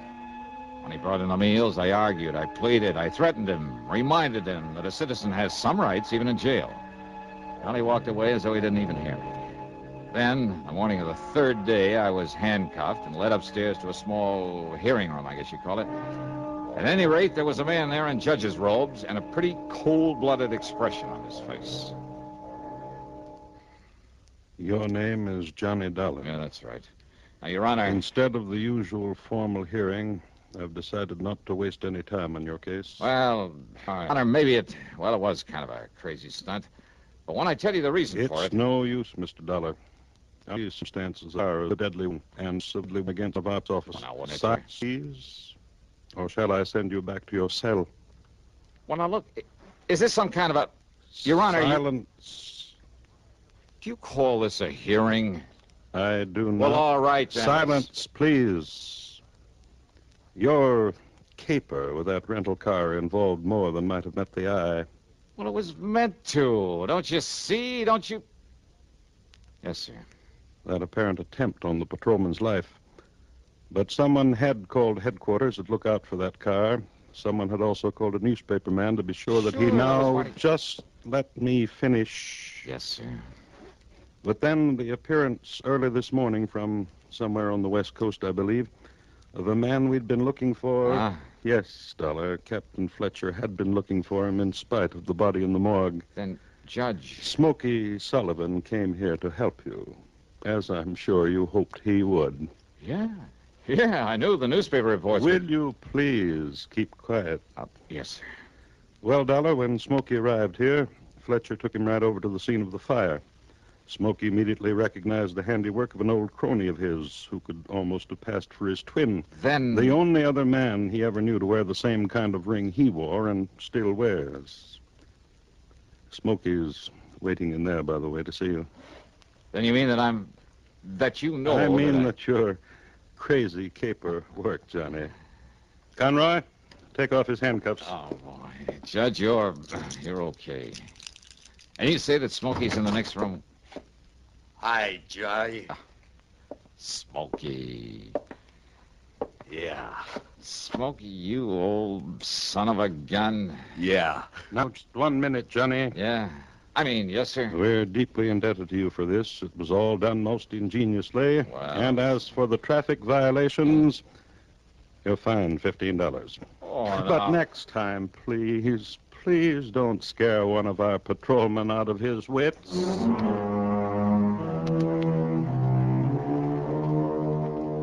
Well, sir, the reunion with Smokey was a dilly. And, of course, it goes on this expense account, as does a slight gratuity for him. And the cost of his trip from the coast and back. Yeah, he's settled out there now. So the total, including my fine and my own trip back to Hartford, $621 even. Yours truly, Johnny Dollar.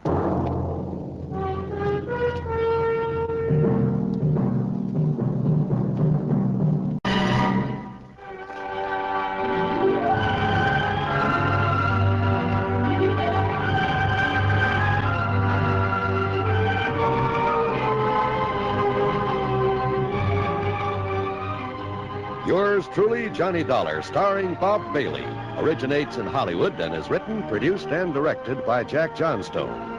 Heard in our cast were Harry Bartell, Stacey Harris, Lou Merrill, Vic Perrin, Tom Hanley, and Bill James. Be sure to join us, Johnny Dollar. This is John Wald speaking. Johnny Dollar has come to you through the worldwide facilities of the United States Armed Forces Radio and Television Service.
From Hollywood, it's time now for... Johnny Dollar. Earl Foreman, Johnny. Hi, Earl. How are things in sunny Florida? I think I'll move to California. What? I mean, get away from this crazy insurance business as far as I can. You sound like you have a problem. I sure have. A real wild one. Trying to get rid of $65,000. That's a problem? It's insurance on a policy bought and paid for by one Albert Schuyler Kingman. Well? He died and left the money to his only child, his son Henry. Well, what's the matter? Can't you find him? Find him? That's just the trouble, Johnny. I've found two of them.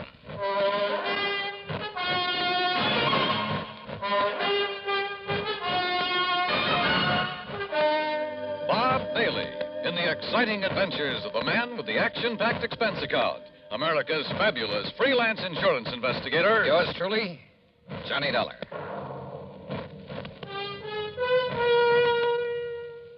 And now, Act One of yours truly, Johnny Dollar.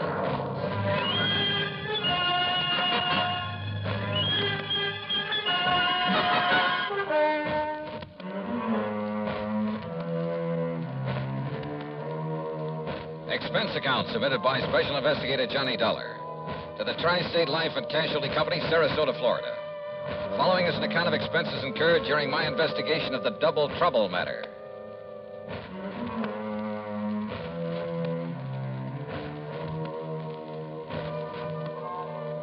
Expense account item 1, 8320, plane fare and incidentals, Hartford to Tampa to Sarasota, Florida. Item 2, $1.75 for a cab to Earl Poorman's office in the Conroy building. That's right. After waiting 20 years for this sole beneficiary to show up. 20 years? Well, like I told you, the insured was Albert Schuyler Kingman. $65,000. Yes, he was a widower, lived up near Elizabeth City, North Carolina. And he had a son named Henry. Henry was his sole heir and beneficiary of his policy. Okay. And you say that Kingman died 20 years ago? Yes, during that big hurricane back in 38. Remember it? Did about $40 million damage up and down the coast. Earl, I was a mere child at the time. Oh, sure. How old was Henry? Well, he was 10, just a kid. Anyhow, it was several days before the old man's body was found. And the boy? No trace of him. Disappeared. In due course of time, because of the statute of limitations, the old man's estate was, well, I guess it went to the state. But not his insurance, huh? No. We kept the matter of the insurance open, company policy. Requires a lot of legal finagling, but in the company's history, they've turned up beneficiaries as much as 15, 18 years after death. How? By advertising. And that's what accounts for the sudden appearance of two Henry Kingmans, each claiming to be the beneficiary of Albert Kingman's policy, and each having a logical, legitimate story. Each saying he didn't know about the insurance until he saw the ad. Where are these boys, Earl? Right here in Sarasota. They arrived yesterday. They arrived together? No, a couple of hours apart, unknown to each other, they say. I hope you made it perfectly plain that one of them has to be a phony and that when he's found out, it's going to go pretty rough with him. Naturally. But, Johnny, I can't find anything wrong with either of their stories. You know, their background, where they've been, and so on. Where are they staying, Earl? A couple of dingy little motels on the edge of town. Now, look. Here's the file on them, or rather on the old man. Well, I don't know that that's going to be much help. There's information about not only Kingman, but his wife, who died before him. There's a lot of miscellaneous information about the boys. I mean, the boy, where he went to school and Sunday school, who his teachers were, the names of some of his friends. There's a lot of stuff here. Well, then, maybe I'd better go through it. Sure. Now, look, it's getting late. You're going to stay with Gertrude and me, as usual. Oh, that isn't necessary, Earl. Well, she'd kill me if I didn't bring you home. So, come on, we'll drive on out to the quay, have cocktails and some dinner, and you can spend the evening poring over that material. Come on.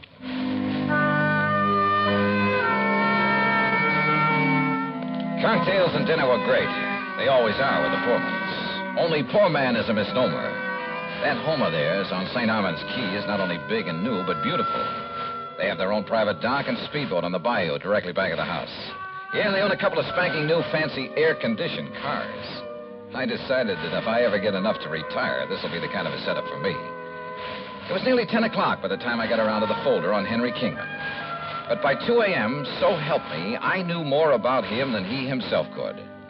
Yes, I was all set to expose one of these claimants as a phony, a fraud. Had the whole situation right in the palm of my hand, I thought. But, brother, I had no idea of what was coming. Believe me.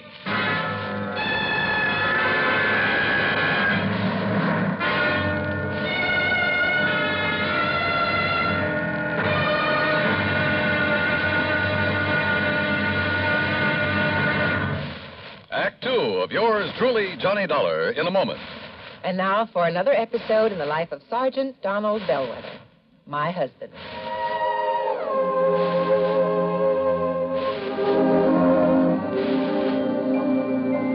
Reba!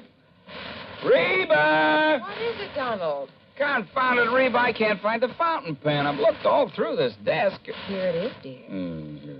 You must have used it as a marker when you were reading this book. Let's see, this great literary classic, Six Gulch. All right, never mind about my reading habits. Just look at the coverage we're going to get with this new auto accident policy. Let's see. Yeah. Collision. $50 deductible. Fire, theft, public liability, property damage, medical benefits. In other words, we have complete coverage. That's right. Of course, it's going to cost us money. I'm sending the company a check right now. Gee, it's too bad we don't live in Rhode Island. Rhode Island? Why? Well, because then our rates would be lower. Rhode Island has less accidents per capita than any other state. Oh. Well, which state has the highest? Let me see. Here it is, Nevada. No, by golly, Nevada's second highest. Alaska has the most. Really? I didn't know that. Mm-hmm. You know, it's just too bad we can't eliminate traffic accidents completely. Not only would it save life and limb, but it'd be a lot less strain on the pocketbook. Yeah, that's for sure.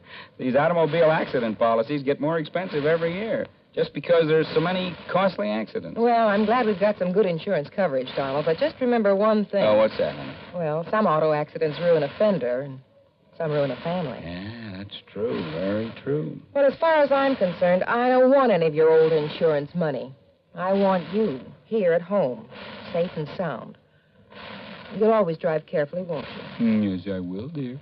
That's my Donald. That's my doll.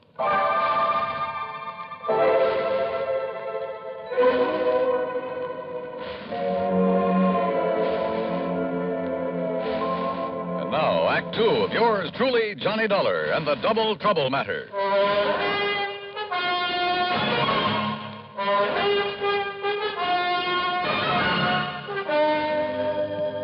By 9:30 the next morning at a cheap little motel on the north edge of Sarasota, I'd spent nearly an hour carefully questioning Henry Kingman, number one. And I was getting nowhere. Obie O'Brien? Well, sure, Mr. Dollar. He was one of the kids I used to play with back in Elizabeth City. He and Bobby Tank. Yeah? You see the scar on my arm right here?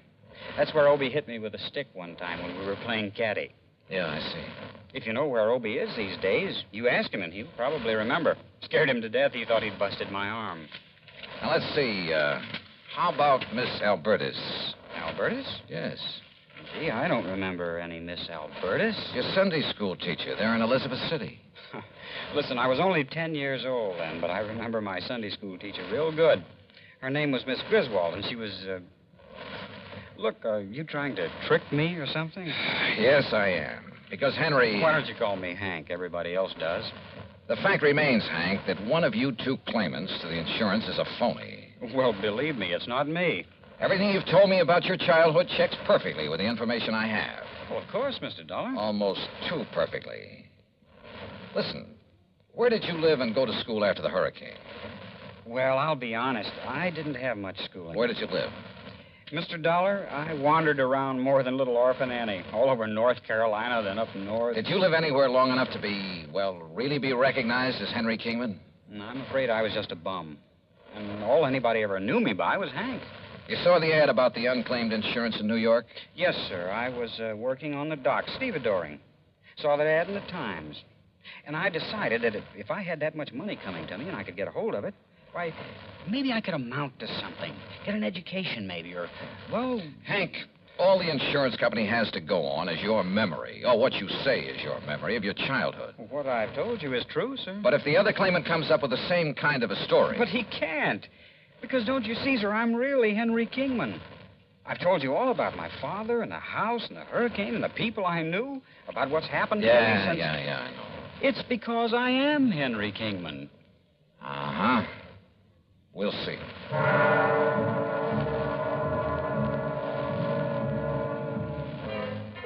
I tried to trip him up in a dozen ways, but with no success. He had a logical, reasonable answer for every question about his past and present.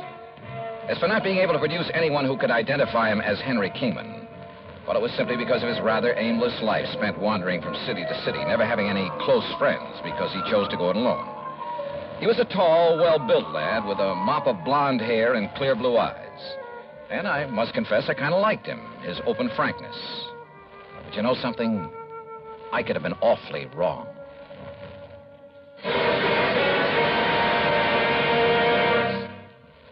Although most men by nature don't feel in a combat mood much of the time, there are some who just can't get enough of a good fight, particularly if there is good, sound reason for it.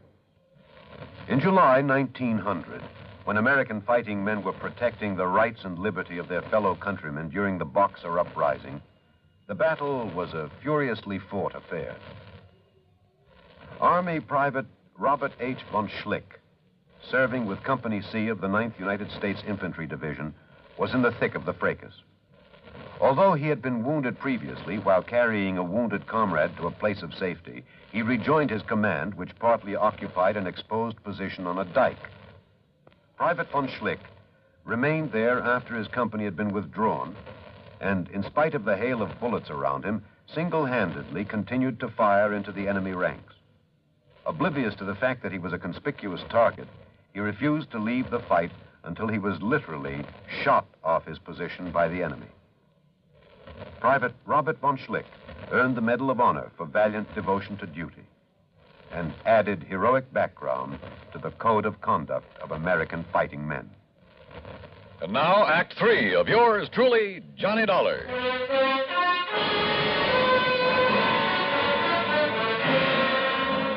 I got into the car that Earl Portman had loaned me and drove to the motel east of town to see Henry Kingman, number 2. Tall, dark, and well-dressed, he was terse and to the point. And he answered all my questions with the same ease and conviction as the other boy. In only one major respect did his story differ. Oh, sir, I can't name you a single person who can identify me as who I really am, Henry Kingman. And for a very simple reason. What's that, Hank? It's Henry, Mr. Dollar. And the reason is that right after the hurricane, I was adopted by a family that just moved into nearby Bridgeton. Their name was McGovern, so I took their name. Go up to Bridgeton, ask them. Show them my picture, anything you like. They'll all tell you I'm Henry McGovern. Only my foster parents knew that I was really Henry Kingman. Knew? They both died about 7 years ago. And they told nobody else who you really were? No, not even the preacher. They'd wanted a son for years. Now they had a son. And they didn't want anyone to come along and take me away from them. Then how did you find out that you're Henry Kingman? If you are. I'll ignore that last part of your question, Mr. Dollar. They didn't tell me until my 21st birthday. Bridgeton. Isn't that the little town up near Currituck that was completely destroyed by fire a couple of years ago? Oh, yes, of course. I'd forgotten. There isn't a living soul up there anymore. Oh, but I'm sure a man like you could track down some of the people who live there. Uh-huh. When were you last in Bridgeton? I went up north right after my foster parents died. As I told you, I've been living and working in New York. Now, look here, Mr. Dollar. Well? Hasn't everything I've told you checked perfectly with what you know about my father, my childhood, everything? Hasn't everything I've told you proved to be true? Isn't it proof that I'm Henry Kingman? There's only one trouble. What's that? You're not the only one who has that kind of proof.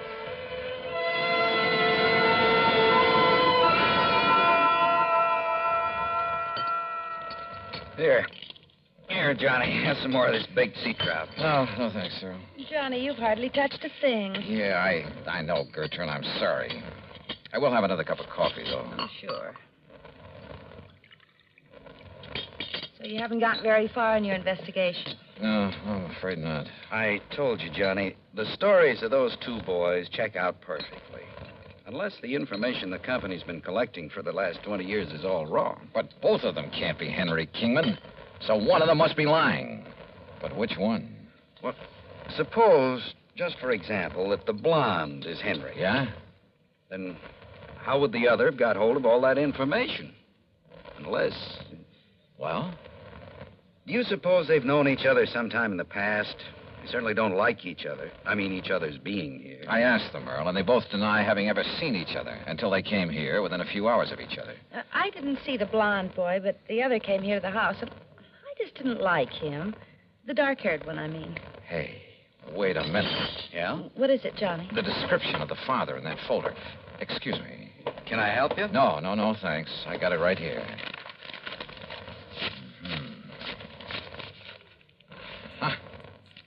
Find it? Hey, listen. Does Dr. Crutcher still live up the street? Sure. Do you want me to drive you over? No, thanks. I'll walk. Johnny, what'd you find I'll in that see you folder? later. Walking up that street, and there was no moon, turned out to be a big, fat mistake. In the first place, I almost bumped into a palm tree in front of the house. In the second place, I didn't see what stepped out from behind the next palm tree until it was too late. Huh? What do you want? Oh!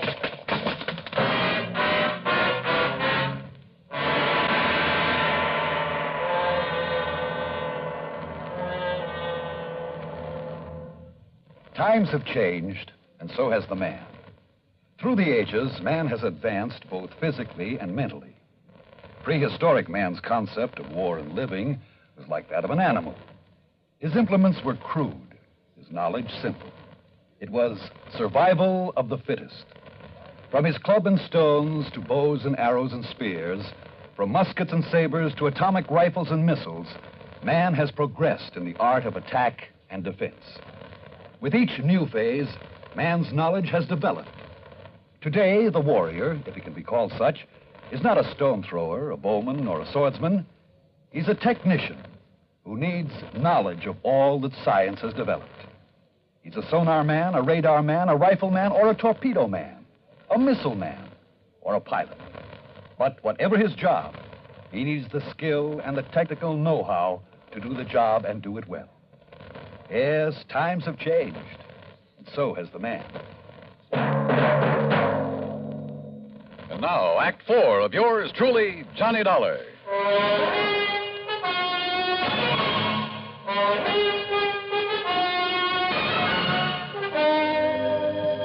Decided maybe I'd better drive him over anyway, Doc. And that's when I found him lying out there by the palm tree. Well, it's lucky you did, Earl, but I think these smelling salts will bring him around. Whoever attacked him must have seen you coming and... Hold it. What's... It's okay, Johnny. Yeah, then what's Doc Crutcher? Who socked me? You don't know, Johnny? I sure don't. Oh, but, brother, I have a suspicion. A couple of them. Here, Earl, I brought him a cup of good hot tea. Tea? Sure. Get him a slug of brandy. Oh, well, sure. Only make it scotch. Good man, Doc. You feel okay now? Yeah. Earl, listen. Yeah? Get on the phone. Call the motels where those boys are staying. Tell them to get over here immediately. Better still, I'll drive over and get him. Meantime, Doc. Yeah? Here's your scotch, Johnny. Thanks. And if you want some more... Just a minute, woman. Where's mine? Oh, of course, Doc. I'm sorry. Neglect me, huh? Hey, listen, Doc. I want to ask you a couple of questions. What about? Heredity. Heredity? Yes. Okay. Shoot.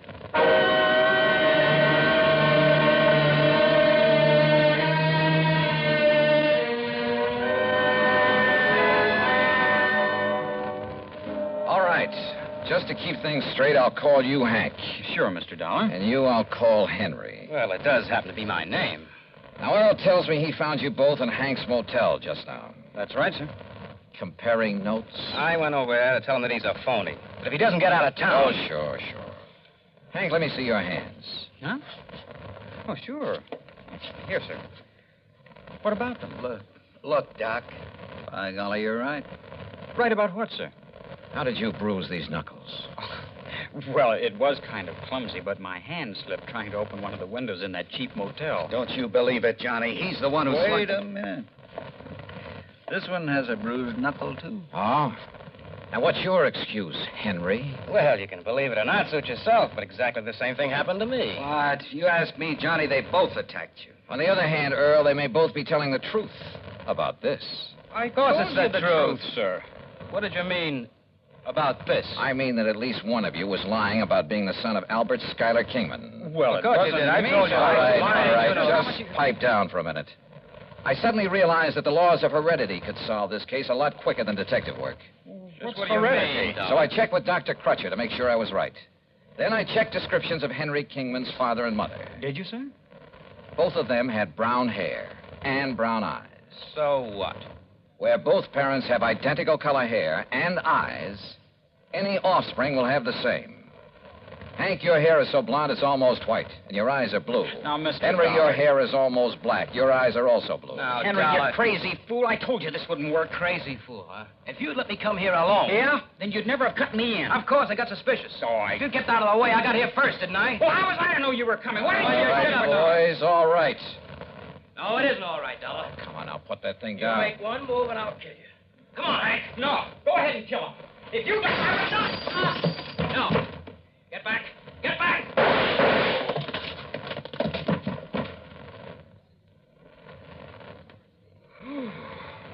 Johnny, you outdrew that Henry like... Wow. Yeah. Take a look at what happened to Hank. Huh? Is everything all right, boys? Holy... Gertrude, what did you hit him with? Earl, I never did like that old bass anyhow.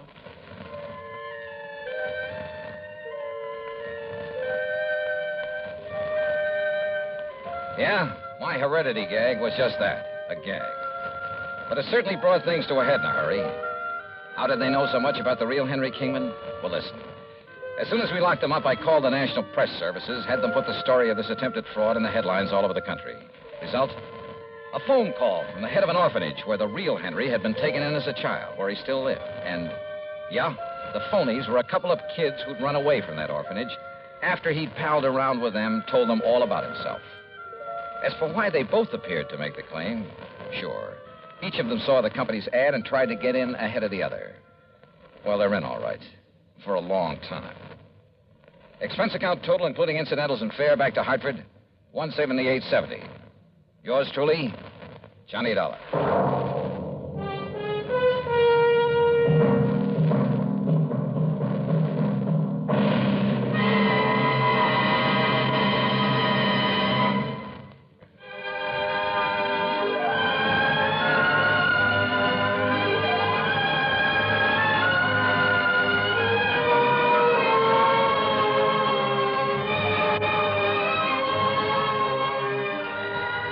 Truly, Johnny Dollar, starring Bob Bailey, originates in Hollywood and is written, produced, and directed by Jack Johnstone. Heard in our cast were Virginia Gregg, Vic Perrin, Sam Edwards, James McCallion, and Parley Bear. Be sure to join us next week, same time and station, for another exciting story of yours truly, Johnny Dollar. This is Dan Cumberly speaking.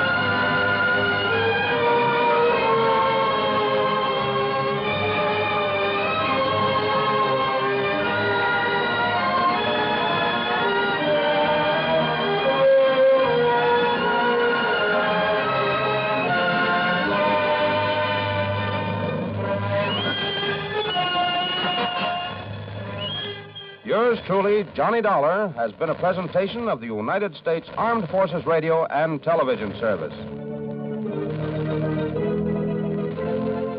From Hollywood, it's time now for... Johnny Dollar. Dollar, this is Fred Starkey. Starkey? Worldwide Mutual out here in Columbus, Ohio. Oh, sure, Fred. How are you? Look here, Dollar, if you're free for a couple of days, I'd like to have you come on out here. Oh, what's it all about? Mrs. George Hemingway Tilford. Ever hear of her? Tilford? No, I don't think so. Pretty wealthy, especially since a fire a few months ago. It destroyed a big lumber yard that her husband left to her. And Dollar, she wants to see you right away. Did she tell you why? No, she's being very mysterious about it. Something to do with that lumberyard fire, I suppose. Well, she simply wouldn't say, but she insists on having you come out to see her. Well, as long as your company won't quibble over the expense account. Yes, I guess we're stuck for it. Plus my usual fee, of course. Well, now, that depends on what you mean by usual. Let's talk about it when I get there.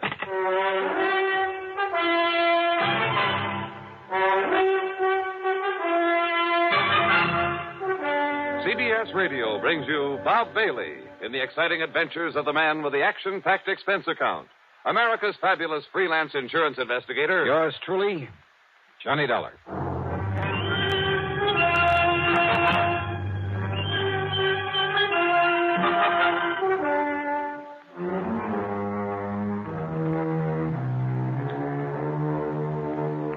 Expense account submitted by Special Investigator Johnny Dollar to the Worldwide Mutual Insurance Company, Columbus, Ohio office.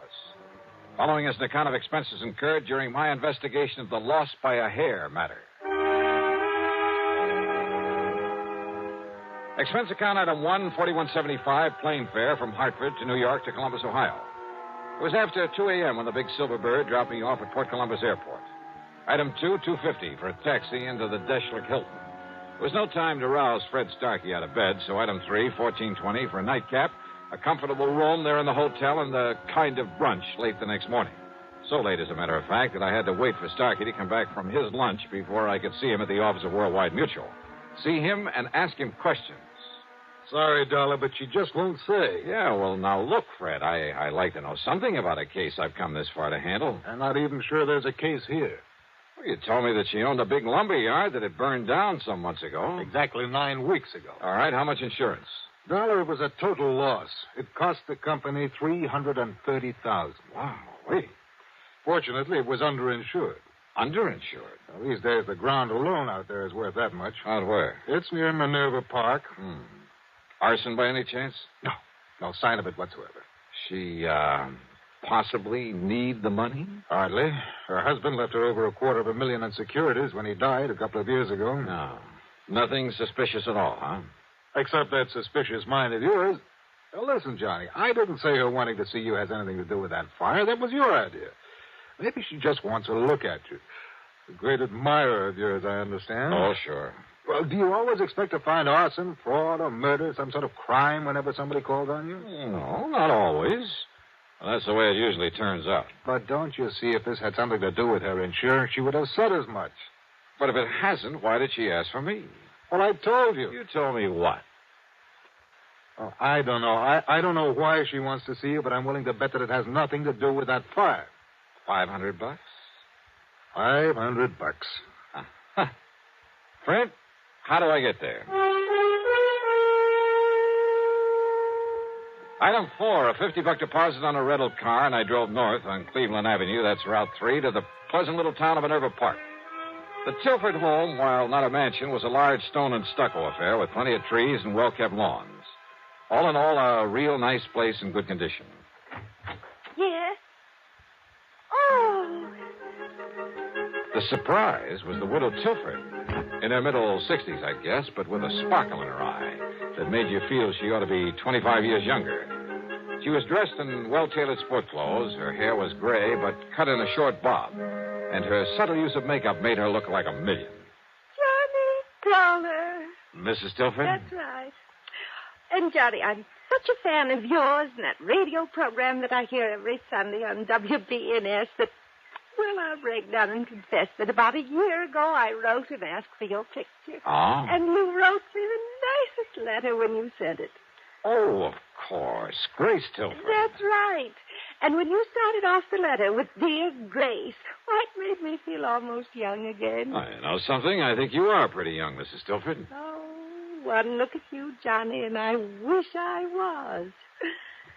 But with this old heart of mine hitting on only about one cylinder... Come in. Yeah, sure. And now listen. We're going to bypass the living room and sneak into the library. Sneak in? Yes. So that we can talk alone for a little while. You see, your 3 suspects are there in the living room. You see? Just, what do you mean by suspects? Right in here, Johnny, and they won't disturb us. Okay. Now, sit down and be comfortable. Thanks. Now, Johnny, I suppose you're curious about why I sent for you. Yeah, well, according to Fred Starkey, it's all a big mystery. Oh, mystery's right. Was right. But, Johnny, I've solved it. Oh? Yes. The mystery of why my lumberyard burned down a few weeks ago. You mean it was set? That's exactly what I mean. I had no proof in the beginning, no reason to think it was set, but I have now. By whom, Mrs. Tilford? Oh, I wish you'd call me Grace, Johnny, just to flatter me a bit. Okay, sure. But who set the fire? All right. You said 3 suspects out there in the living room. That's right. Would you like to go in and meet them? And then pick out the one it is?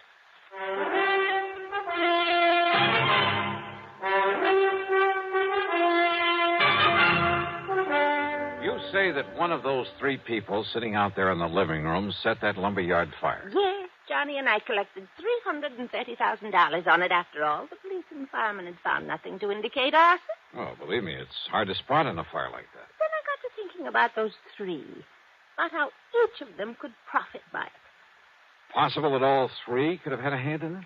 Oh, if those three get together on anything, trust each other. Oh, never, never. Okay, then. Then a couple of days ago, I learned something. Proof that one of them did it. Which one? Well, if I know you, you're clever enough to find out. But if you already know, and suppose the one who did it knows that you know. Oh, not a chance. Oh, at least I don't think there is. And at least none of them has made any move against But me. if one of them... you better tell me which one. Well, now, Johnny, do you ever tell who's the guilty one on your radio program right at the beginning? Oh, now, let's face it, this is a little bit different. If you're holding out just for the sake of a big dramatic climax. Well, yes and no. Oh, come on. Now, listen, Miss Telford. Grace. All right, Grace. But now, please, listen to me. You listen, Johnny. I said I have proof, but I have to be absolutely sure. And there's where you can not only help me, but you'll know exactly how to proceed, how to take him in, or her, without danger to the rest of us. Well, listen, will you? If the guilty one knows that you know, you might be in pretty serious danger. Even with you around? Yes, even with me around. Well, I'm simply not going to tell you until you've met them and drawn your own conclusions. Okay, then let's get in it. All right. The middle-aged man is Harry W. Shelder, my husband's business manager before he passed on. He's not only very clever, but his sole interest in life is in money. I see. He did very well for my husband, but I've always felt he was really looking out for himself. But why set off the lumberyard? Because replaced by homes and stores and supermarkets that could be worth millions, he said. Ah, and you refused to do that? Yes. The lumber company had been in our family for generations. Gave me all the money I could want, so I wouldn't change it. But if it just happened to burn to the ground? Exactly.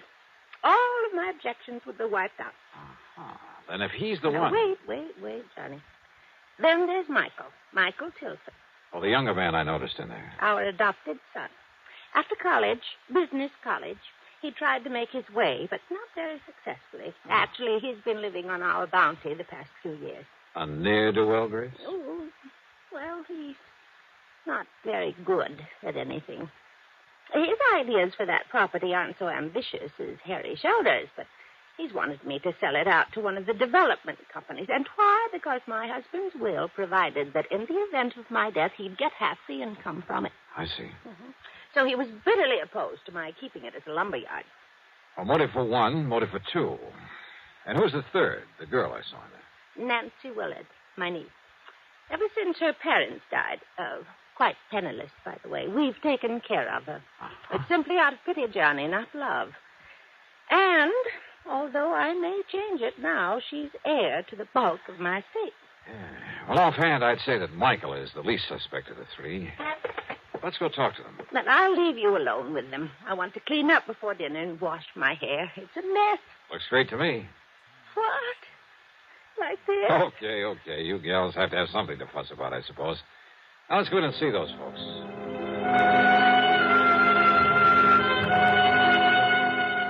Under the circumstances, there was nothing I could do but play along with her little game, her dramatic little mystery matter.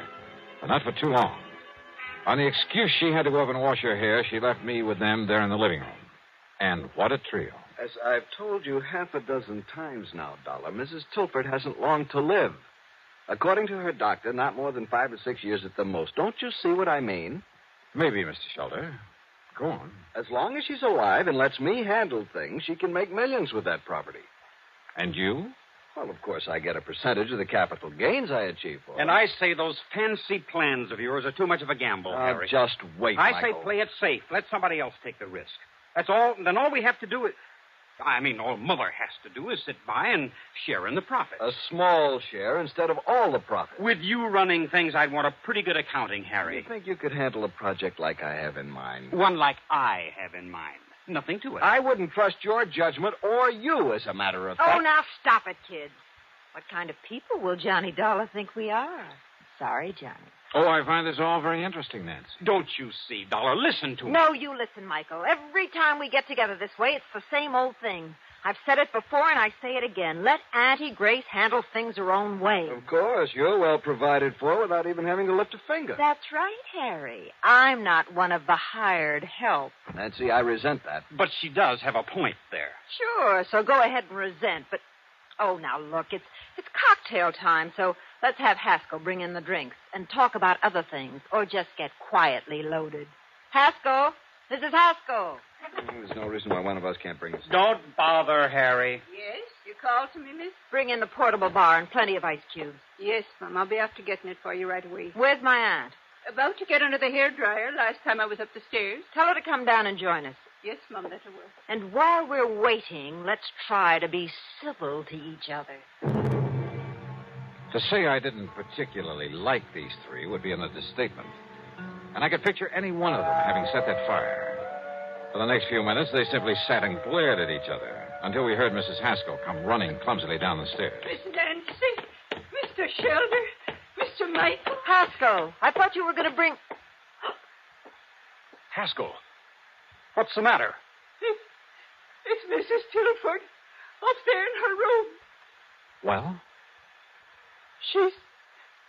She's dead.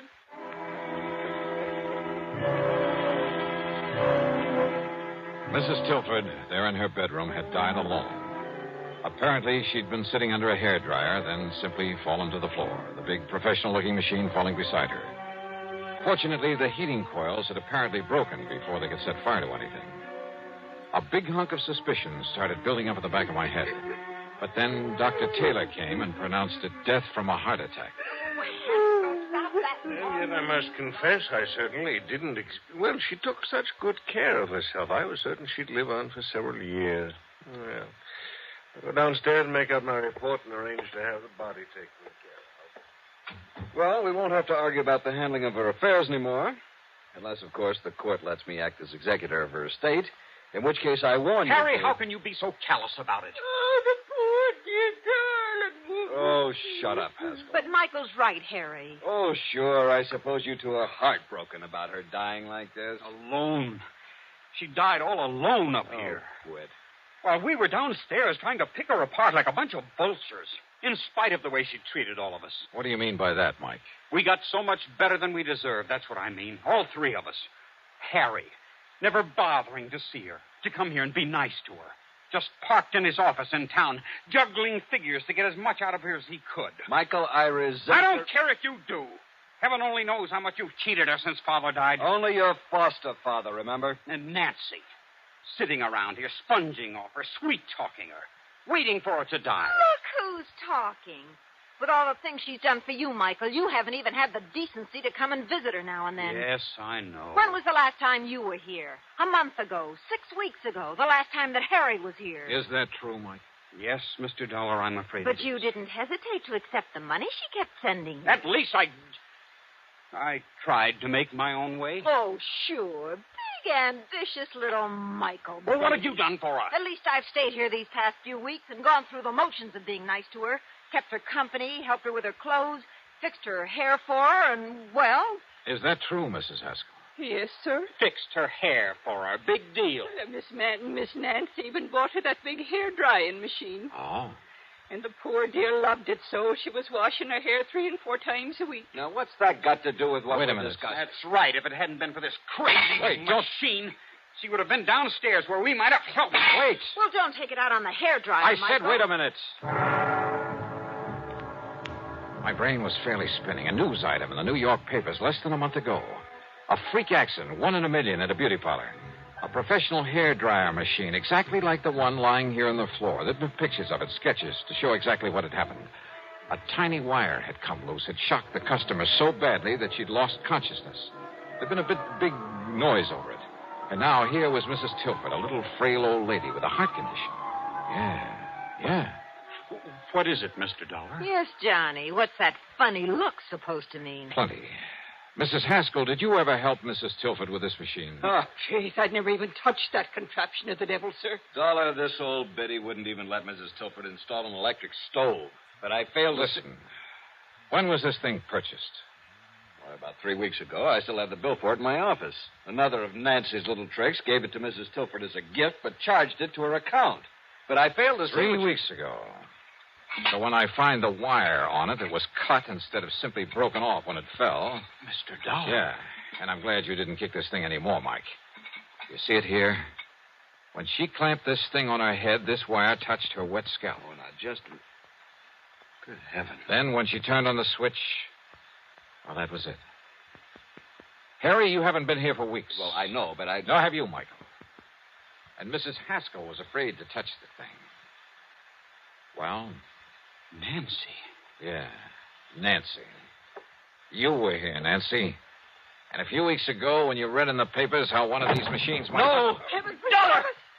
Oh, put it down, Nancy. No. I'll kill you. I'll kill all of you.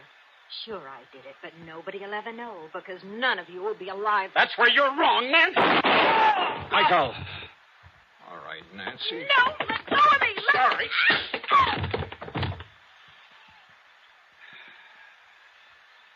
Learned a little lesson in clean living from this, Harry? Yes. Yes, Dollar. I'll call the police.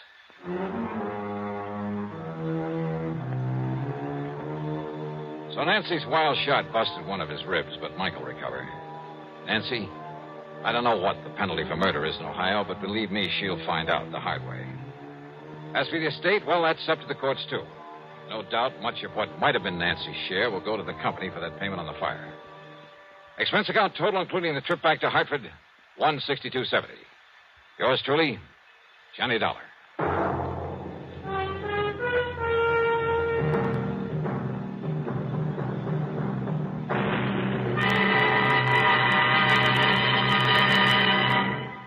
Our star to tell you about next week's story. Next week, a night in Paris that brings me fun, romance, and a quick brush with that old character known as Death. Join us, won't you? Yours truly, Johnny Dollar.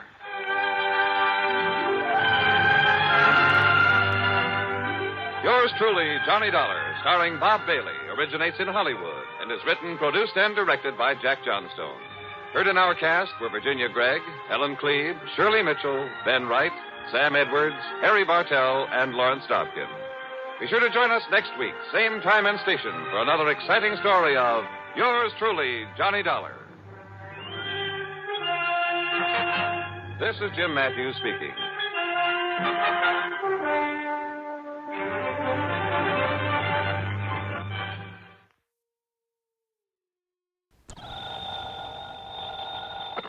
Johnny Dollar. Dollar, the investigator? That's right, insurance investigator. Then you're the man I want, the man I need, immediately. Well, it just happens I'm late for an appointment, Mr. What did you say your name is? I didn't, but it's Lynch.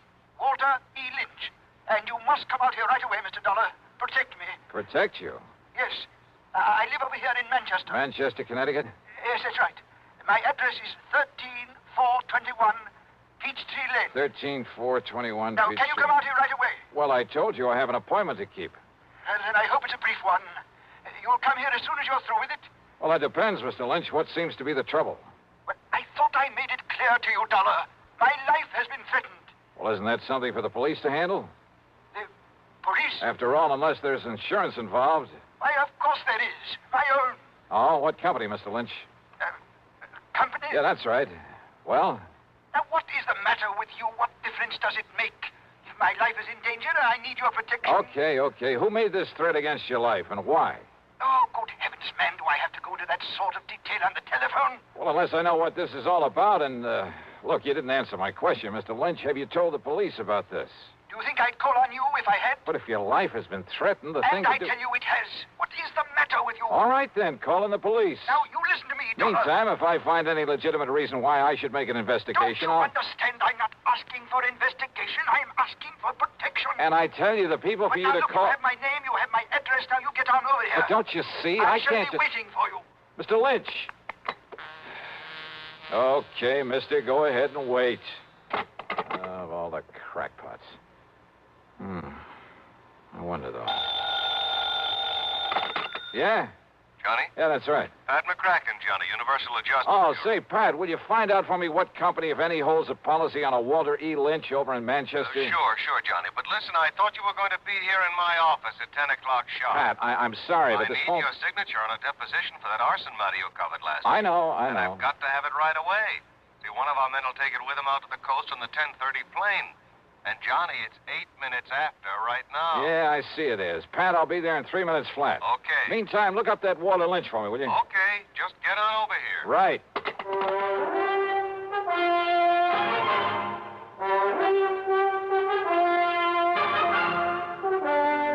CBS Radio brings you Bob Bailey in the exciting adventures of the man with the action-packed expense account, America's fabulous freelance insurance investigator. Yours truly, Johnny Dollar.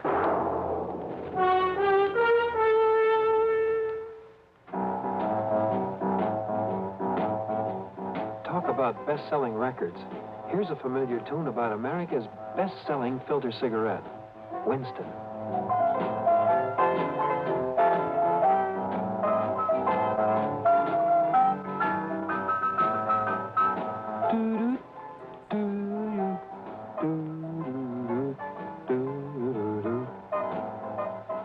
Winston gives you real flavor, full, rich tobacco flavor. And you know, that's because only Winston has filter blend up front. Choice, flavorful tobaccos, specially selected and specially processed for filter smoking. No wonder Winston tastes good, like a cigarette should. Smoke Winston. And now, Act One of yours truly, Johnny Dollar.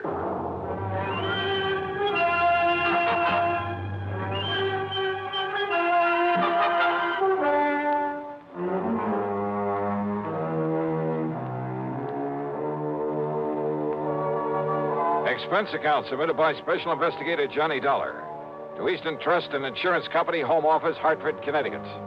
Following is an account of expenses incurred during my investigation of the Hapless Ham Matter.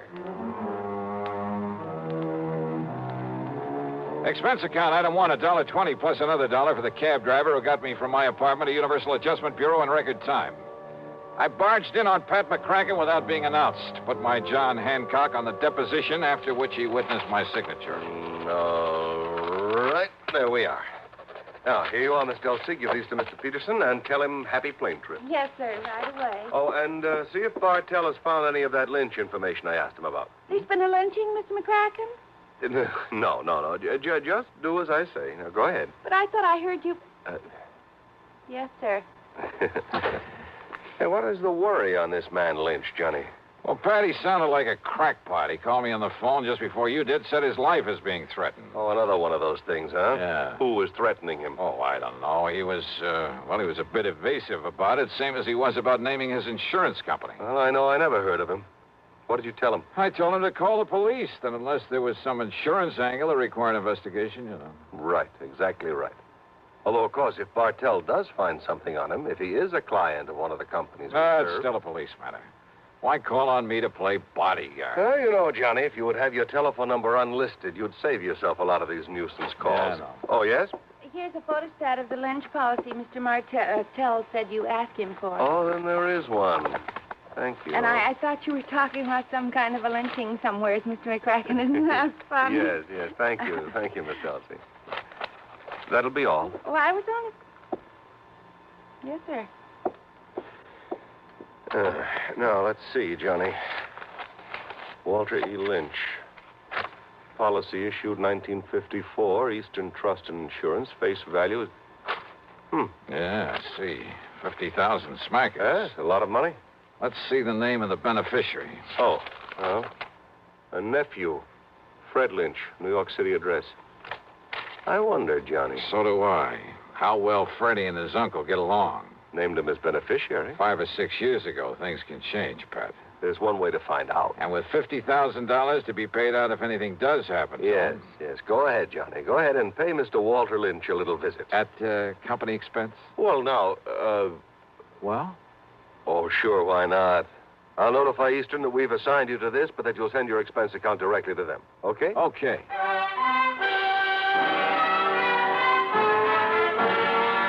It was only about 13 miles from my place to Manchester, and I used my own car, but I saw no reason for not using the old expense account, so item 2 was $4.60 for a tank full of gas.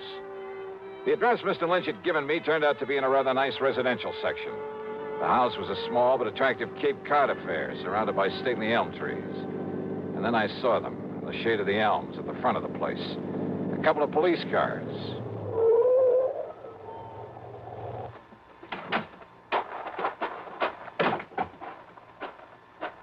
Just a minute there, mister. Huh? Oh, hi, officer. Who are you and what do you want around here? Oh, my name is Dollar, Sergeant Johnny Dollar, insurance investigator. I came here to see Mr. Lynch. Insurance investigator, huh? Any credentials? Better let me see them. Oh, sure, you're okay. Here you are. Hey, what's happened around here? Okay, Dollar. You boys act pretty fast, don't you? What do you mean? Is Mr. Lynch in some kind of trouble? I'd call it worse than trouble, Dollar. He's dead. He's what? That's right. Murdered. Well, then I'd better get inside there and see what's what. Yeah, Dollar. Sure, maybe you better.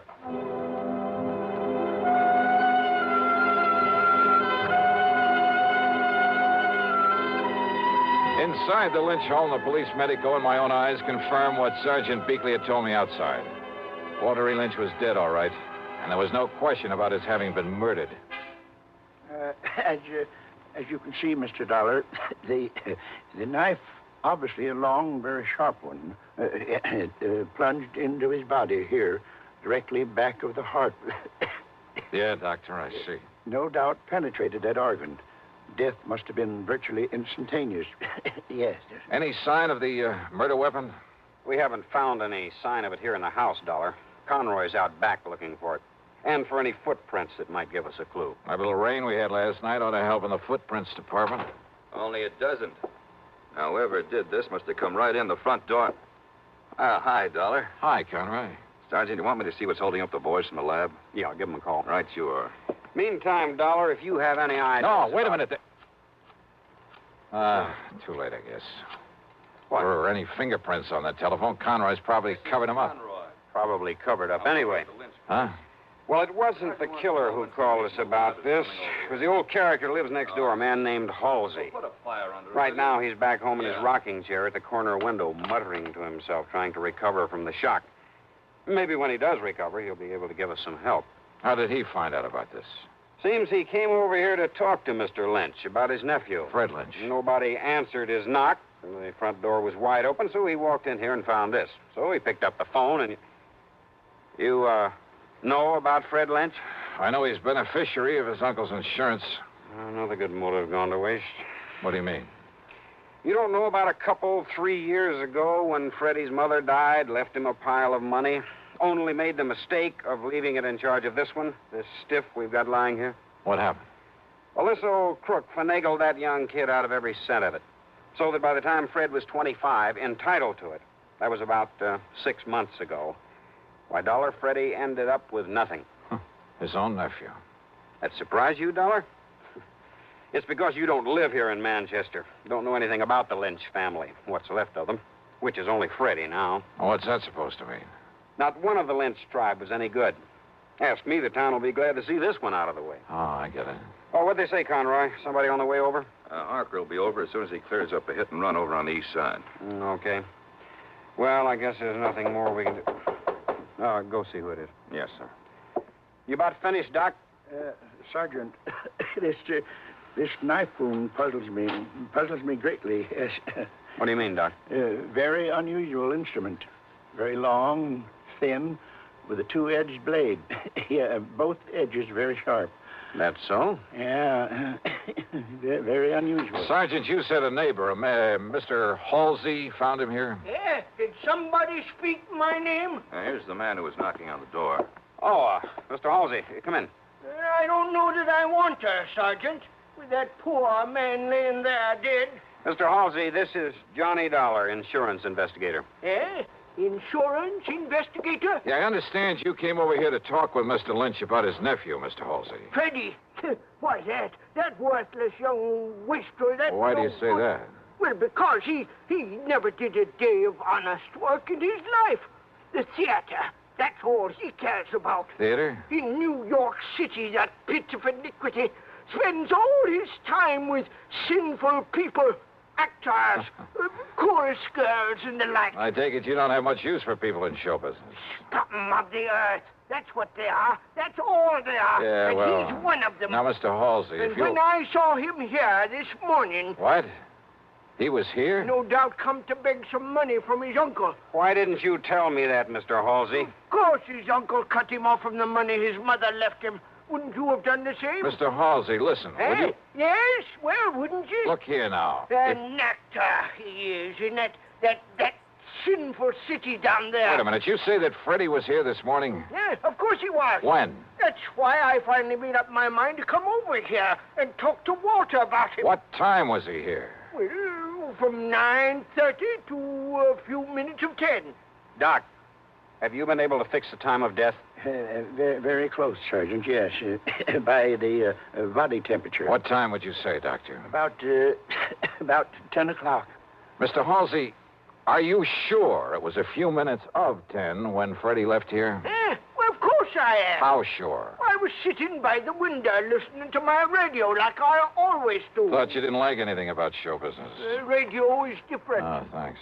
Freddie left his house just before the WDRC announcer gave the time as 10 a.m., and radio time is accurate time. I see what you meant, Sergeant, about a motive going to waste where Freddie was concerned. What are you talking about, Dollar? The doc says death was about 10 a.m. I know. So? And Mr. Halsey, you're sure that Freddie didn't come back here after 10? What's the difference? Of course I am. These eyes of mine may be pretty old, but they never miss anything. Well... What's the difference, Johnny? Freddie's the one that killed him. Lord knows he's the one logical suspect. No, Sergeant. Doc says approximately 10. So, all right, it was a few minutes of before Freddie left here. So Freddie killed him. Now, look, everything ties up.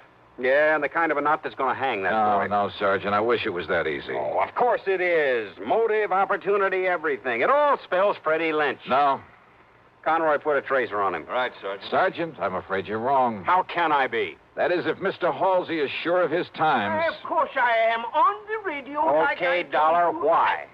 Because Walter E. Lynch was still alive after 10 o'clock.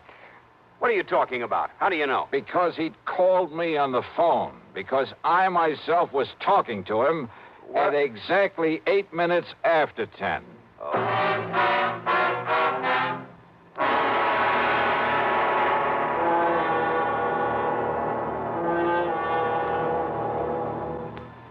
We'll continue with Act Two of yours truly, Johnny Dollar, in exactly 1 minute. Here's Hollywood star Mona Freeman. Who feels like acting with a miserable cold? I relieve cold distress the fast way with 4-way cold tablets. Yes, tests of all the leading cold tablets proved 4-way fastest acting. Amazing 4-way starts in minutes to relieve muscular pains and headache, reduce fever, calm upset stomach, also overcomes irregularity. When a cold strikes, do what I do. Take 4-way cold tablets. It's the fast way to relieve nasty cold distress and feel better quickly. 4-way, only 29 cents. Now, here's a word about another fine product of Grove Laboratories. Had dandruff for years? Now get rid of it in 3 minutes with Fitch Dandruff Remover Shampoo. 3 minutes with Fitch regularly is guaranteed to keep unsightly dandruff away forever. Apply Fitch before wetting hair. Rub in 1 minute. Add water, lather 1 minute. Then rinse 1 minute. Every trace of dandruff goes down the drain. 3 minutes with Fitch, embarrassing dandruff's gone. Fitch can also leave hair up to 35% brighter. Get Fitch Dandruff Remover Shampoo today. And now, Act Two of yours truly, Johnny Dollar, and the Hapless Ham Matter.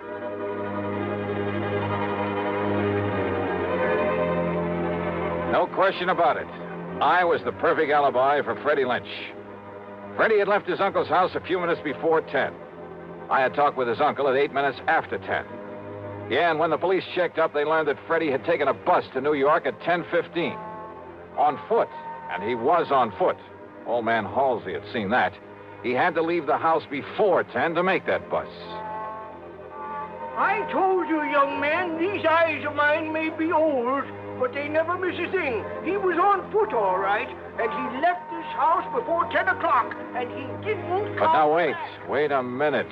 If someone else came in here to commit the murder after Freddie left, why hadn't old man Halsey seen that person? You're right, Dollar. Nobody else came here, so it must have been Freddie killed his uncle. All right, now look, Sergeant. Only how could he? Because if you talked to Mr. Lynch at 8 minutes after, and Freddie was on his way to the bus station, and he had to be... Wait, then Sergeant. it's impossible. Dollar, this really bugs me. All right, listen, the murder weapon. Very unusual.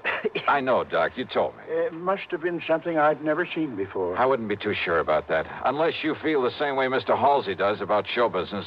What? Terrible, sinful, iniquitous, immoral. Yeah, maybe you're right on this one. What are you getting at, Dollar? Getting out. Was that an express, that bus that Freddie took to New York? No, it was a local. But I don't see with luck in my own car, I can beat him down there. Do you know where he lives, Mr. Halsey? I certainly do. All right, where? At 1231 West 43rd Street. Good. I'll see you later. Now, Dollar... Oh, Sergeant, maybe you can fix any tickets for speeding I pick up along the way. Somehow, just lucky, I guess, I managed to reach the address in New York without getting pinched. A $10 bill to the superintendent, that's item 3, got me into the rooms of Freddie Lynch. The walls were plastered with theatrical programs and playbills, most of them from summer playhouses, off-Broadway shows.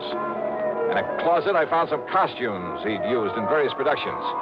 In one corner was a battered shield with a broken spear beside it. Some heavy oriental belts and jewelry. The long robe of an Arabian desert rider with a sort of turban to go with it. Yeah, everything fitted in very nice.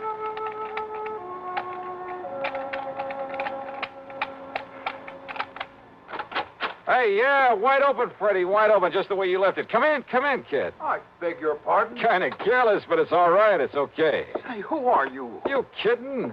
Jerry Allen, the agent, you know. Agent? Yeah, where you been, Freddie? When you didn't answer the letter and the telegram I sent you, where you been, huh, kid? Oh, you're a theatrical agent? What else? Listen, look, hey, kid, get this. I got a part for you, great part, a great one, a good salary, too. Of course, you got to let me represent you in the deal, but all I want's the usual 10%. Well, how about it, huh, kid? Jerry Allen, you say? Yeah, sure, that's right. Oh, we never been introduced, but I caught you in half a dozen things, and you're good, boy, good, real good. Well, I like to think so. Sure you are. And being it's my business, I got to keep adding to my stable of actors, see what I mean? So if you want this part, well...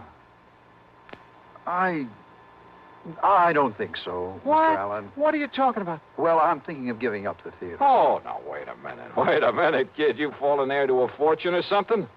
Why do you say that? Of course, if you don't want the part. No, wait. Perhaps I'd better do another play or two. Good. And you'll let me represent you? Well, Freddie? Oh, why not?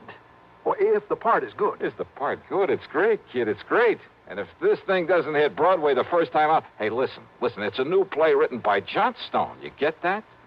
Johnstone? No, I'm afraid I don't recall ever... Oh, sure you've heard of him. Why, man, he's had more hits. Oh, and listen, Freddie, listen to this part. All right. I'm listening. Okay, starts out a young man, just about your age. Second act is 20 years later. Hey, you think you can do it?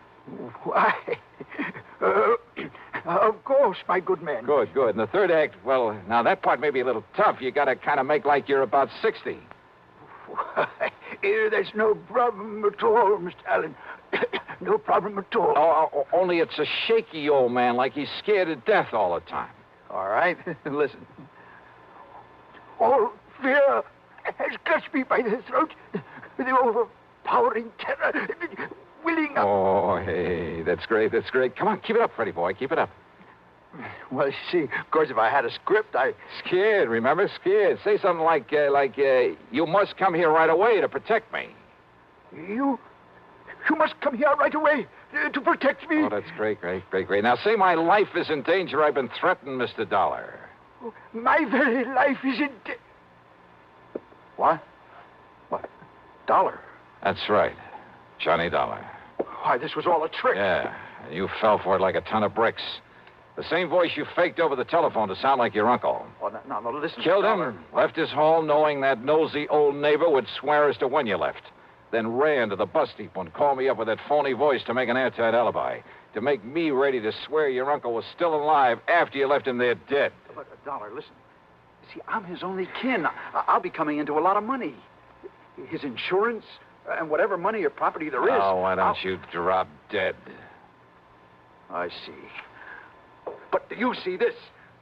So that's what you did it with. Yeah, that's right. Arabian, isn't it? I stand back. Long, thin blade with a double edge. From one of your costume plays? Now stand back, I say. Sure. I don't need to be close to you to use this. Whoa! Oh, my hand. You've broken my hand. Funny. I didn't think I was that good a shot.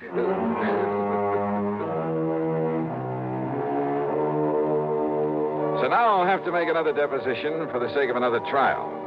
And I'm sure that hamming it up in court won't keep Freddie from playing out the rest of his life in front of a captive audience. Expense account total, including a flock of incidentals, well, let's call it $100. Yours truly, Johnny Dollar.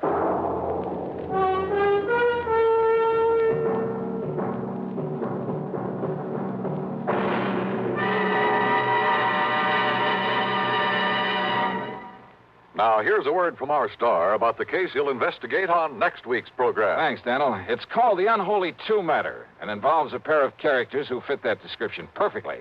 One of them a killer. And if you're at all curious about what to do when you've got the situation well in hand and then suddenly a gun is shoved into the middle of your back, well, join us, won't you? Right here on your favorite station at the usual time on Sunday. Yours truly, Johnny Dollar.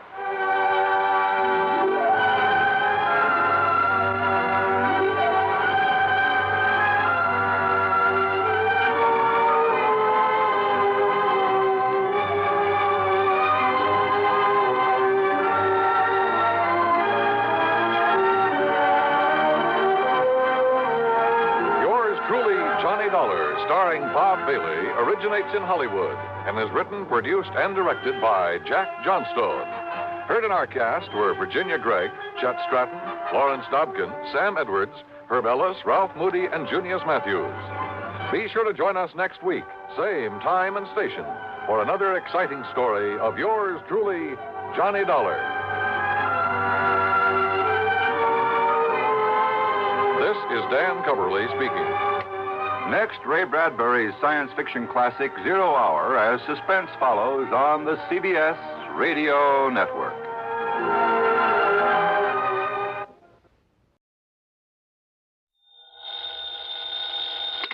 Johnny Dollar.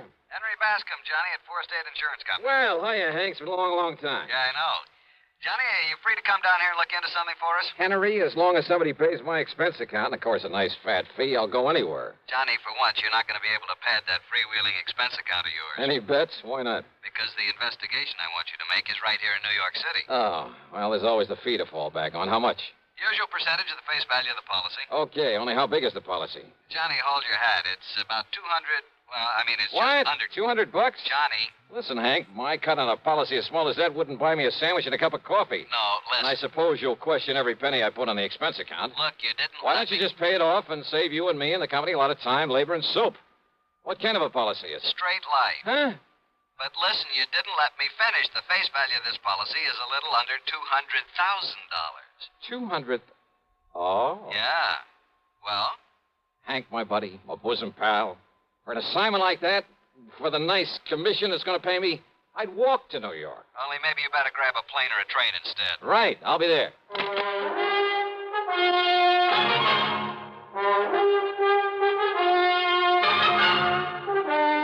CBS Radio brings you Bob Bailey in the exciting adventures of the man with the action-packed expense account, America's fabulous freelance insurance investigator. Yours truly, Johnny Dollar.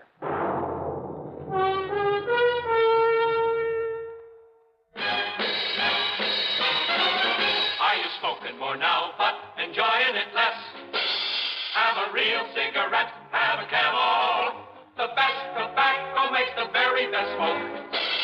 Have a real cigarette, have a Camel. Are you looking for flavor and mildness? Have a real cigarette, have a Camel. The best tobacco makes the very best smoke. Have a real cigarette, a real cigarette, a real cigarette, have a Camel. If you're smoking more today, but enjoying it less, Try Camels.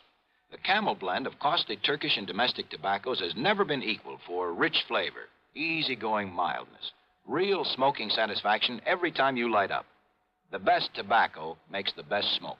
Have a real cigarette, a real cigarette, a real cigarette. Have a Camel. And now, Act One of yours truly, Johnny Dollar.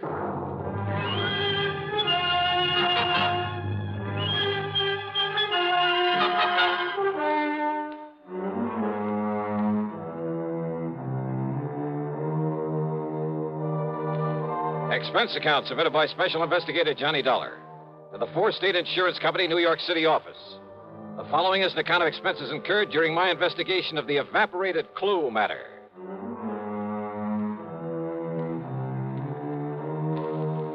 Expense account item 1, $5.25 for a taxi out to Bradley Field.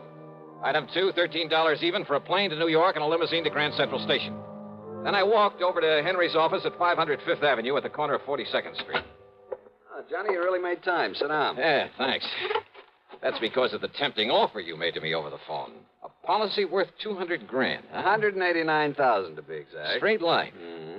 On whom? Mr. Jonathan R. Kenworthy. Kenworthy? Very, very wealthy. Retired some years ago after selling off the Kenworthy copper mills. Oh, yeah, sure. Been living here in New York for the past 20 years. Big fancy apartment overlooking the East River. 714 East 52nd Street. Expensive neighborhood. Oh, I told you he was loaded. So what happened to him? He was murdered, Johnny. Oh? Yeah. And who was the beneficiary of this nice, juicy hunk of insurance? His grandson, Carlton M. Kenworthy. And that's the answer to your next question, too. Now, what do you mean by that?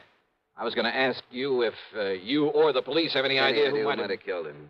Yeah, that's right. And I told you, this young Carlton Kenworthy, his grandson, who is also the sole heir to all the rest of his estate. Oh, no, wait a minute. That's a pretty strong accusation, Hank. You have any proof? None whatsoever.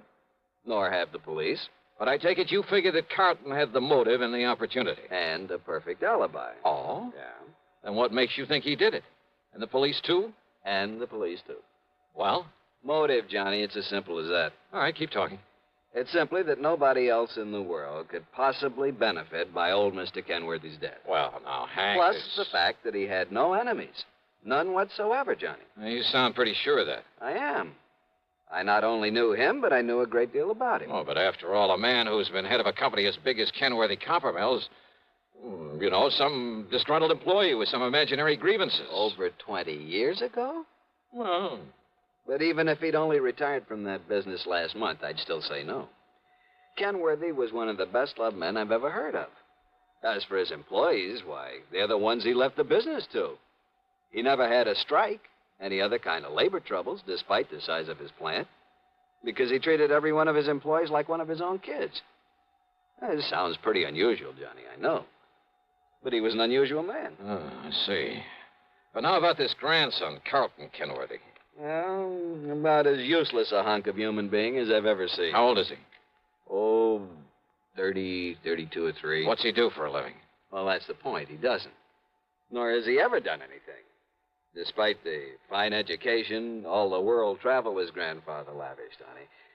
Johnny, if you want a perfect definition of a playboy, I can give it to you in 3 words. Carlton Manson Kenworthy. And he gets the whole estate as well as the insurance. He's known in every nightclub on Manhattan Island. He and that leech Alan something or other who pals around with him. Alan? Yeah, Barker or Baxter or something. Theaters, nightclubs, expensive restaurants, all the racetracks when they're open, wherever they're open. And they toss money around like confetti. Where does Carlton get it? From his grandfather, who's always sponging off. What about this pal of his, this Alan, whatever his name is? Barker. That's his name, Alan Barker. Well? He sponges off Carlton. Oh, they're quite a pair, Johnny. Well, did the grandfather approve of this kind of stuff? I don't think he really knew what was going on. According to the old man's attorney, who is a friend of mine, he was led to believe that Carlton was investing in various business ventures. Oh. The point is, the boy needed money. And the surest way of getting it, plenty of it, was by having his grandfather dead. Yeah, well, you've built up quite a case, Hank, but it still isn't enough to hang him, not by a long shot. Have the police been able to pin anything on him? Not yet, apparently. I told you he has a perfect alibi. When did it happen? Last Tuesday. Who's handling the police investigation? Lieutenant Randolph Singer at the... Randy Singer? Great. Randy just happens to be one of the best homicide men in this fair city of yours. Well, he certainly hasn't Hey, impressed listen, me. if they've got him working on it, and if you have got a case against Carlton Kenworthy, Hank, I'll see you later. Where are you going, Johnny? Over to see Randy Singer.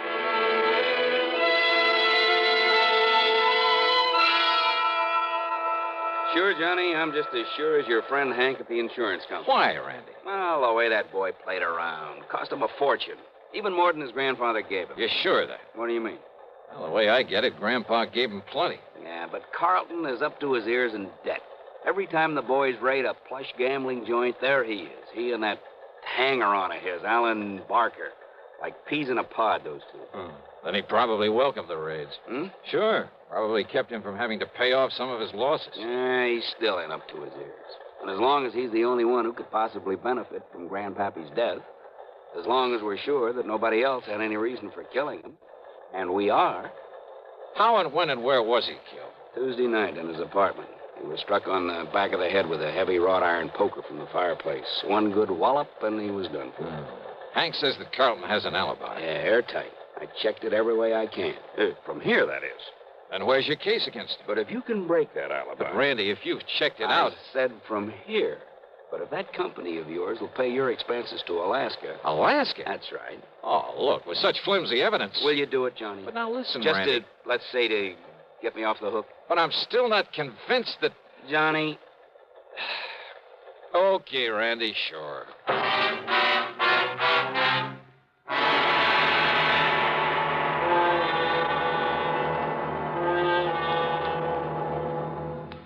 Act two of yours truly, Johnny Dollar, in a moment. Meet star Stuart Irwin. Nothing's worse for an actor than a nasty cold. To feel better quickly, I take wonderful four-way cold tablets, the fast way to relieve cold distress. Right. Tests of all the leading cold tablets proved four-way fastest acting. Four-way starts in minutes to relieve muscular pains, headache, reduce fever, calm upset stomach, also overcomes irregularity. Take my advice. For your next cold, take four-way cold tablets, the fast way to relieve those cold miseries. Four-way, only 29 cents. And now here's a word about another fine product of Grove Laboratories. To get rid of embarrassing dandruff in 3 minutes, change to Fitch Dandruff Remover Shampoo. 3 minutes with Fitch regularly is guaranteed to keep unsightly dandruff away forever. Apply Fitch before wetting hair, rub in 1 minute. Add water, lather 1 minute. Then rinse 1 minute. Every trace of dandruff goes down the drain. 3 minutes with Fitch and embarrassing dandruff's gone. At the same time, Fitch can brighten hair up to 35%. Get Fitch Dandruff Remover Shampoo today. And now, Act two of yours truly, Johnny Dollar, and the Evaporated Clue Matter.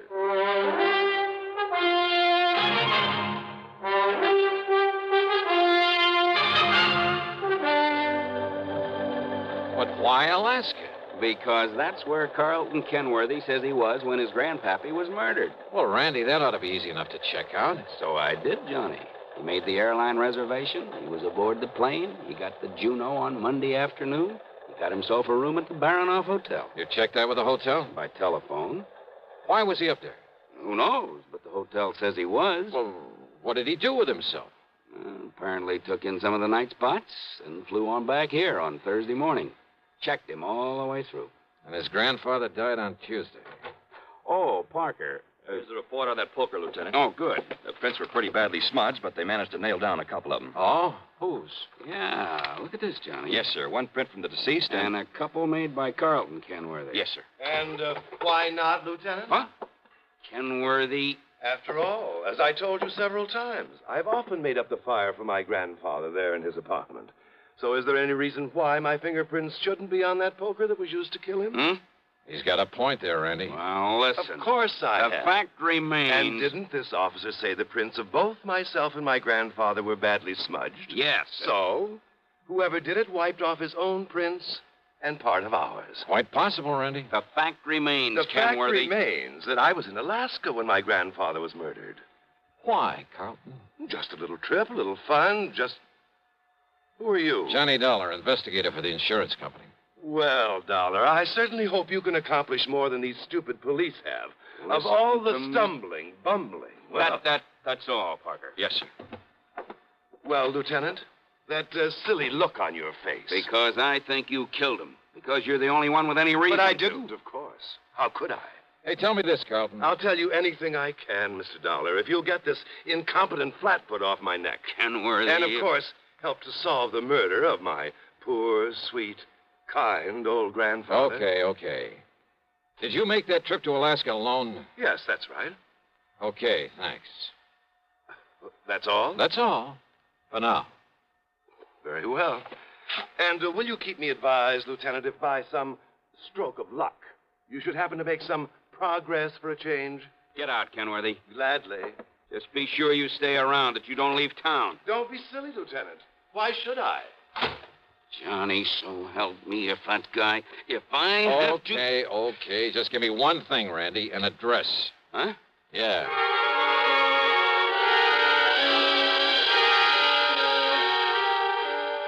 I could see why Randy'd harbor no love for Carlton Kenworthy. His attitude there at headquarters got under my skin, too. Expense account item 3, $1 even for a cab to Alan Barker's apartment. And I saw immediately why Randy had said they were like two peas in a pod, despite the fact Carlton was a good deal huskier. They were so much alike, I wondered if there was some blood relationship. Hardly, Mr. Dollar. We're simply good friends, that's all. Our tastes are alike in liquor and women. We like to do the same things, and... well, that's why we get along so well together, why we're known as the Inseparables. Alan, did you know that Carlton was going to Alaska? I certainly did. I drove him to his plane on Monday, and on Thursday I met his return flight and drove him back to his flat. Missed him like the very devil, incidentally. You keep a car here in the city? In the garage down in the basement. What did you do while he was away? Felt terribly at loose ends, but then I had my car washed and greased and took a long trip. Oh, when? I left Monday evening. Where'd you go? Oh, I drove several hundred miles. Took little side roads and byways that probably aren't even on the map. Think perhaps you could retrace your route? Good heavens, no. Oh, I did end up somewhere near Albany before starting back Wednesday morning. Uh-huh. Did you stay in Albany?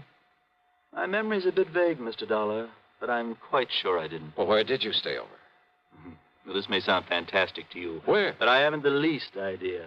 I took a couple of bottles with me. And they, coupled with the fact I was in completely unfamiliar country and that at night one little roadside motel looked as good as any other, well, I just don't know. You know, you make things sound pretty bad for yourself, Alan. I beg your pardon?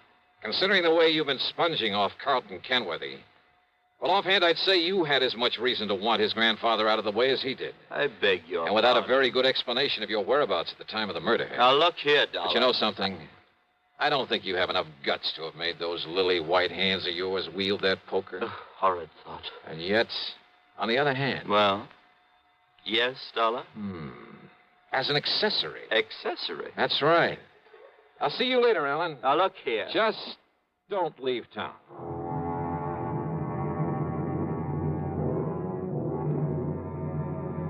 Carlton? Possibly. Alan? Well, I don't know. I don't pretend to be an expert judge of character. But I'd swear that Alan wasn't capable of killing a man. And yet, as Randy had said, unless we could somehow break Carlton's alibi. And then I got an idea. It would take time. It would be expensive. But with $189,000 of insurance involved, yeah, I decided to take a flyer.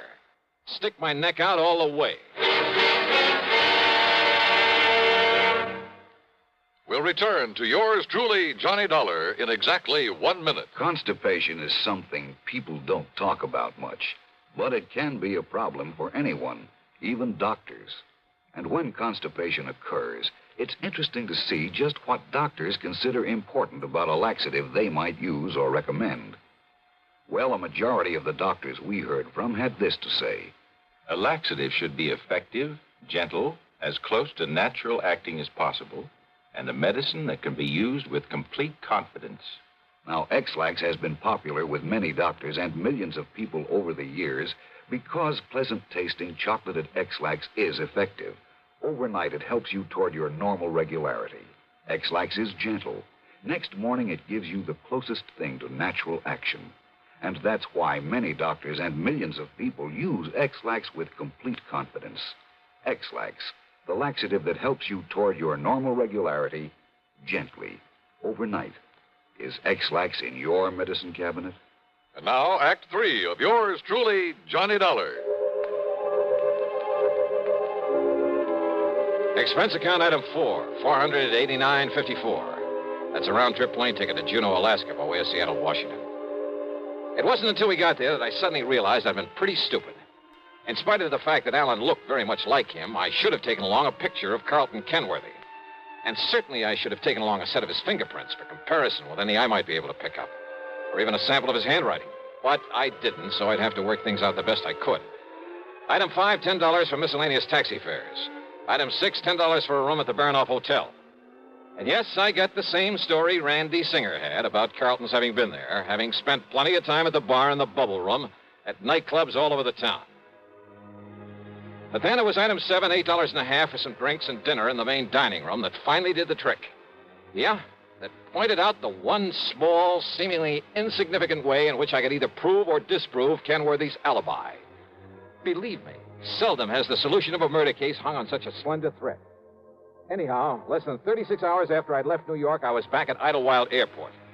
Item 8, 10 cents for a phone call to Randy Singer. Item 9, $7.50 for a fast taxi into 18th Precinct headquarters. Johnny, where you been anyway? Did you get in touch with Carlton? He's right here in my office. Good boy, Randy. Well, hello, Carlton. Ungodly hour to drag a man out of bed and over here. Yeah, have a bad night of it? Alan and I did do the town a bit. Have you found some lead, I believe you call it, on the killer of my grandfather? Yeah, maybe. Do you mind if I sit down? Maybe you'd better. Where were you when your grandfather was murdered? Why, I've told you, Juneau, Alaska. You know Alaska pretty well? I know nothing about it. This is my first trip and a very brief one. You stayed at the Baranoff Hotel? That's right. Check with him, and you'll find I was there on Monday, Tuesday, and Wednesday. Did you eat there at the hotel? My dinners, yes. But I fail to see what that could Just answer my questions, would you, please? Why not? Okay, now. Monday night. Cocktails in the bubble room? That's right. But what difference could that possibly... And what did you have for dinner? Now, that's a stupid question. Yeah? But if I can prove you weren't where you say you were when your grandfather was killed... If you can, Dollar, and I know that you can't, but if you could, I would gladly confess to this murder, regale you with gruesome details, tell you anything you like. Wise guy. I asked you what you had for dinner Monday night there at the Baranoff. Oh, I see. You think if I say I had something that wasn't on the menu that Just night... answer my question. Or perhaps you'll check to see if the dinner was put on my bill, so I'd have to sign for it, leave a sample of my handwriting. But I paid cash for everything. I asked about your dinner. Well? Dollar, of all the asinine, idiotic... Shrimp cocktail, a salad, a steak, and some coffee. Get that stuff anywhere. But now, Dollar... Mike? What? The coffee. Really, if this is detective work, if this nonsensical questioning... Well? No, Mr. Dollar. I had my coffee with cream and sugar. Oh, you ordered cream? I used the cream that was on the table. Look here, now, of all the silly, absurd, childish Cream was on the table? Of course it was. Real cream? Yes, and the sugar was real sugar. That's beside the point. But what you hope to gain by all this, stupid... Oh, you mean you solved this heinous crime without knowing about the sugar, little boy? That's right. Because you'd already told me you were never there. What? Because Alan went up there instead, didn't he? Using your name to establish an alibi for you. Now, what miraculous deduction leads you to... Because of your certainty about that cream on the table. Of course I'm certain. Doesn't any decent restaurant put cream on the table? No, not up there. What? What's that, Johnny? But he didn't tell me that. I don't know why, Randy. Maybe no big dairy farms yet. Maybe just plain habit. Maybe they like it better. Dollar, how did you find out about But on that? every table, even in the best places, you'll find no cream. But a little can of evaporated milk. Like to check on it? Well, I'll be doggone.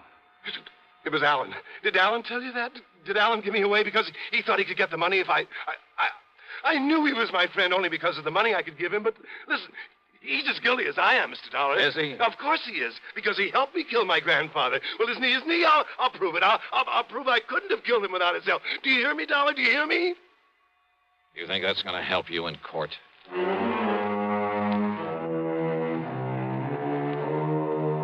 Believe me, if I were to put down all I think about the Alan Barkers and Carlton Kenworthys and all the rest of that rotten... why bother? What's the use?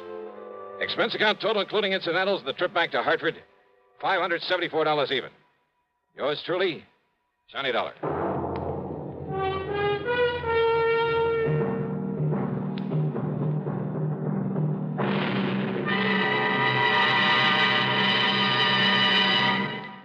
Now, here's our star with a word or two about next week's program. And a welcome to a couple of more stations that have joined us. WBRK in Pittsfield, Massachusetts, and WKNY over in Kingston, New York. We're glad to have you with us. And, man, how this network grows and grows. As for next week, well, I wonder just how you'd feel sitting on top of a nuclear explosive device, knowing the darn thing may go off any second and blow you to kingdom come. I know how I feel. And I'll tell you all about it on my program next Sunday, as usual, right here on the CBS radio station that brings you all the best in programming. The story's a real cliffhanger, and I'm sure you'll like it. Join us, won't you? Yours truly, Johnny Dollar.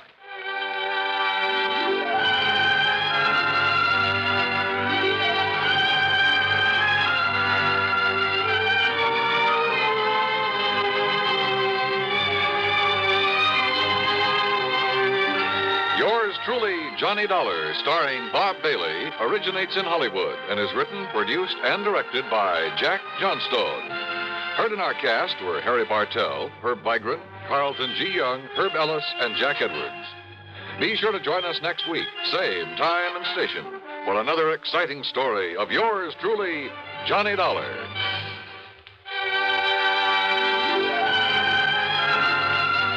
This is Dan Coverly speaking. Suspense follows on the CBS Radio Network. Better buys are your reward. And Orange Motors 404. Get your orange guarantee from the largest dealer in Albany. In the heart of Auto Row, Orange is the place to go. Orange Motors has the parts it's true, plus 44 years of experience too. Orange Motors, if you're wise, for better service, better buys. It's easy to have a new Ford Falcon in your garage. Orange Motors has an excellent choice of Falcons in all colors, automatic or standard shift, 2-doors or 4-door. For a nominal down payment, you can own a Ford Falcon for as low as $50 a month. Think of it, a new Ford Falcon for only $50 a month. Want one? Come to Orange Motors in Albany. Better Ford buys, used or new, at $7.99 Central Avenue. Orange Motors, if you're wise, for better service, better buys. Radio 59, WROW, first on the dial in Albany, Troy, and Schenectady. From Hollywood, it's time now for Johnny Dollar. George Reed speaking. Oh, good morning, George. Is it? Well, sure. The birds are singing, the bees are buzzing. And there are whales in the Gulf of Mexico. So there are. What? You know anything about whales, Johnny? Can't say that I do. Well, neither do I. And neither does our agent down in Gulfport, Mississippi. Can you go down there? Well, yeah, sure, but what's this all about? I told you, a whale. Oh, come on. You people didn't insure it. Now, George. Oh, Johnny, of course we didn't. But we did write a floater policy covering 80 pounds of ambergris. Amber who? Gris comes from a whale. Very valuable, used in the making of perfume. Oh, yeah. We issued the policy a week ago. Yesterday, the stuff disappeared. How much did you cover it for? $20,000. And our agent down there is W.C. Owen. Got it? Owen, huh? Yes. You really shouldn't have any trouble locating the stuff. No? Why not? Because, and I quote Mr. Owen, ambergris smells worse than a hound dog which has caught a skunk.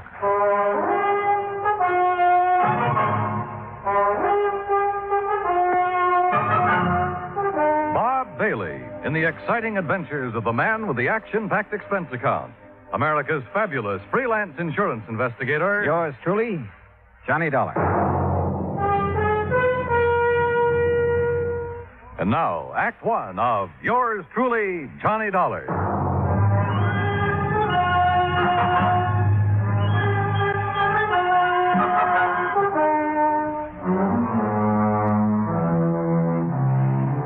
Expense account submitted by Special Investigator Johnny Dollar to Floyd's of England, American Branch Office, 443 North 15th Street, Hartford, Connecticut. The following is an account of expenses incurred during my investigation of the Meany Mirage matter.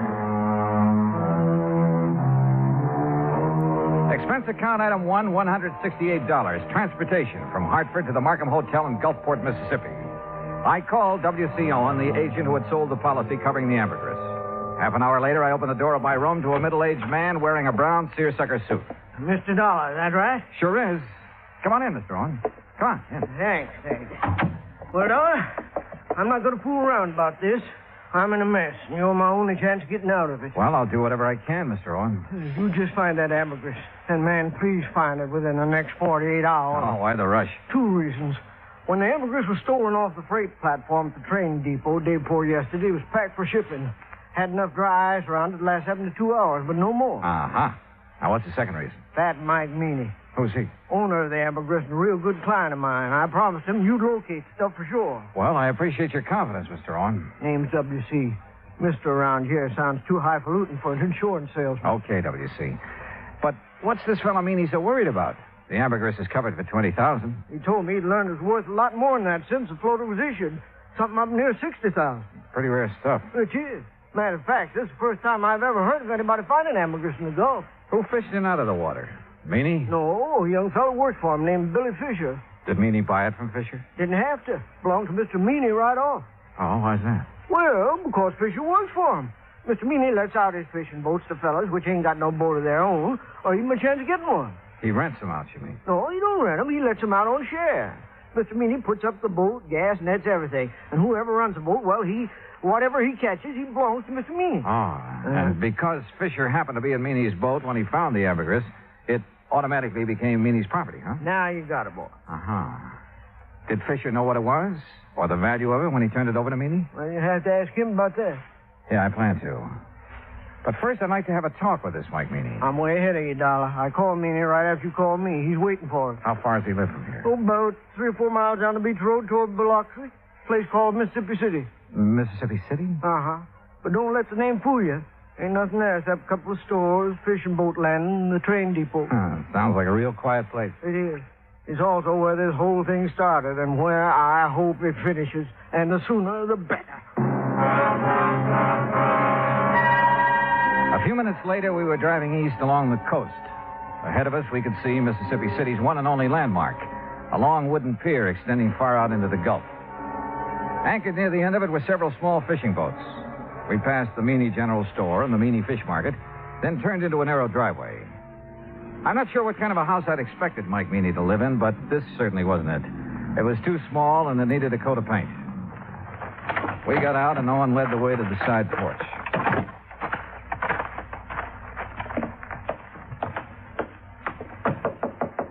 Mr. Meany, you at home?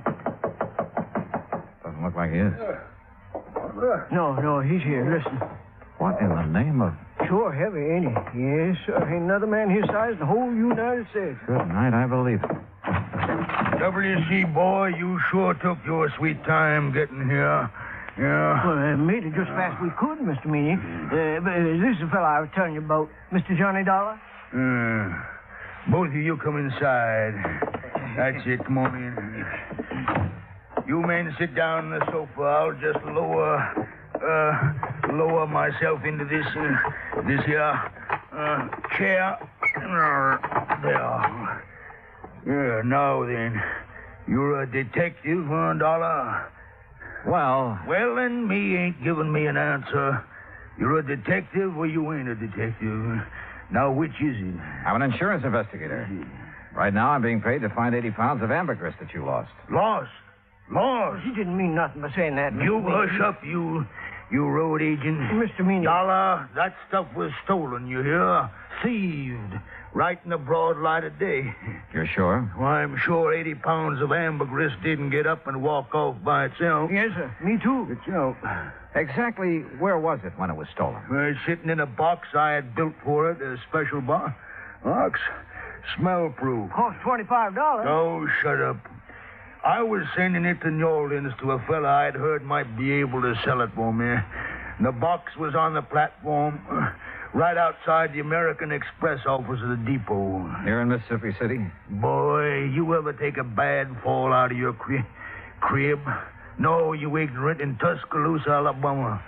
Where do you think that depot was? Well, it could have been in Gulfport. No, it couldn't never do business there. Okay, so I'm wrong. No, but that's the first time you ever admitted it. Had the box been checked in at American Express? You mean had the freight been paid in New Orleans? Yes, that's what I mean. That scrounging, ignorant, no good. Had it been paid, Mr. Meany? No, it hadn't. Why not? Because the rat I trusted with the ambergris and sent down to the station to see it got on the train. Yeah? He'd promised. He'd give his word.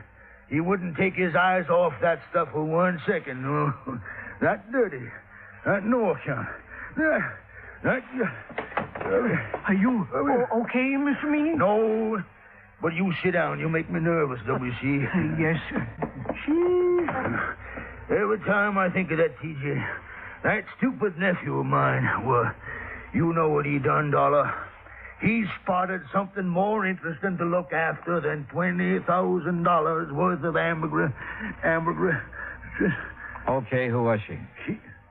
Oh, W.C. told you. No, I didn't. No, sir. Mr. Dollar, he's just clever. Yeah, well, anyway, according to T.J., this young female pulled up in an open car across the road from where he was at, and it wasn't until he got up close that he could see that she was wearing a strapless bathing suit. You see, Mr. Dollar, T.J. thought... He knows what T.J. thought, you miserable.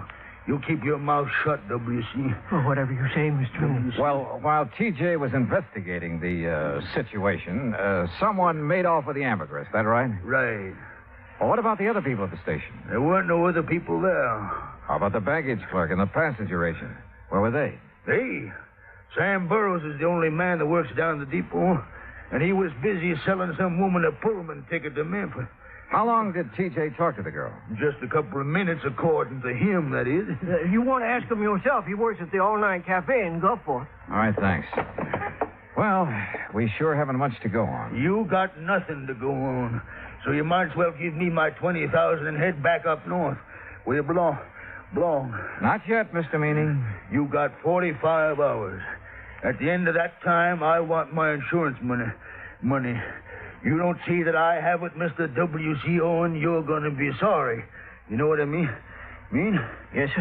I know. Owen didn't say another word until we'd pulled out of Fat Mike Meany's driveway and had turned left going on down the beach toward Biloxi. I suppose you think I should have stood up to him a little more, huh? No, I figured you had your reasons for not wanting to get into an argument with him. See those boats off the end of the pier? The small fishing boats, uh-huh. Well, they belong to Meany. He's also got money invested in half the business place along the beach. You know what that means, Dollar. Yeah, well, where I come from, he'd pull a lot of weight. That's it. And anybody he gets riled at, well, one word from him and a good many of my clients would be screaming for me to cancel their policies. Like that, huh? Just like that. Hey, where are we going? Billy Fisher's. These ways, this here's the boarding house he lives in. Come on. Uh-oh. Okay, boy. Okay. Easy now, easy. That's it. Good boy, good boy. Didn't you know the dog is back in this house? Well, afternoon, Miss Harvey. Oh, well, my goodness, Miss Owen, this is an unexpected pleasure for sure. Why, thank you, ma'am.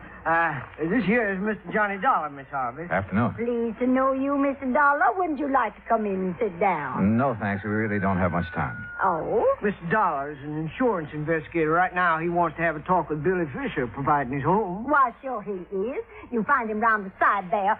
Oh, but... Yes, sir? Well, he's with Jane Higgins, Miss Owen. Jane Higgins? Oh, you know her pa rented that old Miller place again. The girl that got Billy into that trouble. Oh, yes. What kind of trouble, Mrs. Harvey? Well, it happened when the Higginses were down here 2 years ago. Billy and Jane have always been sweet on each other. But being as Billy is Billy and doesn't have a thing of his own, not even a job, except fishing one of Mr. Meany's boats. Well, Jane's pa just put his foot down. But didn't mean a thing to Billy. No, sir. At least not until old man Higgins got a sheriff after him. That still didn't stop Jane. And finally, the Higginses just packed up. They didn't come back until just 3 weeks ago Saturday. How old is the Higgins girl now? Oh, 18, 19. And she hasn't changed one bit in those 2 years. No, sir. She's just over here all the time. She'll be some fur fly when her paw finds out. There they are now. Billy? James. Hi. Come over here a minute, Billy. Someone wants to see you. Sure. Billy, Now, this here's Mr. Dollar. Hi. Howdy. Miss Higgins, Mr. Dollar, and Mr. Owen. Hello, Miss Higgins. Billy, I wonder if I could speak to you alone for a moment, huh? Yes, sir. What do you want to talk to me about? Mr. Meany and the ambergris you found. Oh, that. Where did you find it, Billy?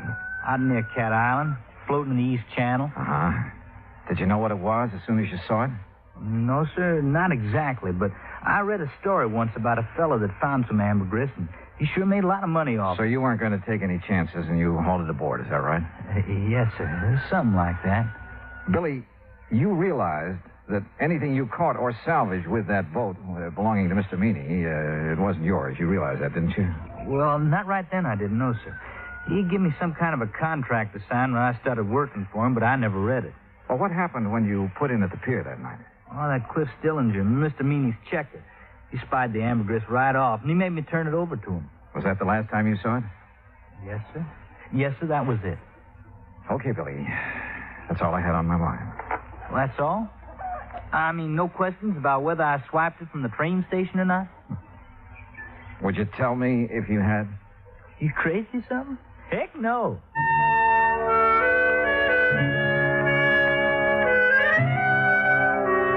After saying goodbye to Jane Higgins and taking a rain check on a dinner invitation for Mrs. Harvey, Owen and I drove back to town. I was tired and I was discouraged, and I needed a good night's sleep, so I had him drop me off at the hotel. At the desk, I found a message to call long-distance operator 19. A few minutes later, the call was completed. George Reed speaking. Hi, George. Thought it was you. Johnny, where in blazes have you been? I've been trying to get hold of you all afternoon. Oh, something important? No, I was just curious about the weather down there. Oh, well, it's great. Warm, but not too warm. Johnny. Okay, George, what's happened? One of the boys upstairs got wind of that ambergris claim. So? So he just happens to have a friend who's an ichthyologist. Well, bully for him. Johnny, this ichthyologist says that ambergris comes only from the sperm whale. And there has never been a sperm whale alive that would be caught dead swimming in the Gulf of Mexico. What? You follow me, Johnny? I think so. If there's never been a sperm whale in the Gulf, then that stuff you people insured couldn't have been... But, George, if it wasn't ambergris, what was it? I don't know, but unless you find it, we're stuck for $20,000. Holy smokes.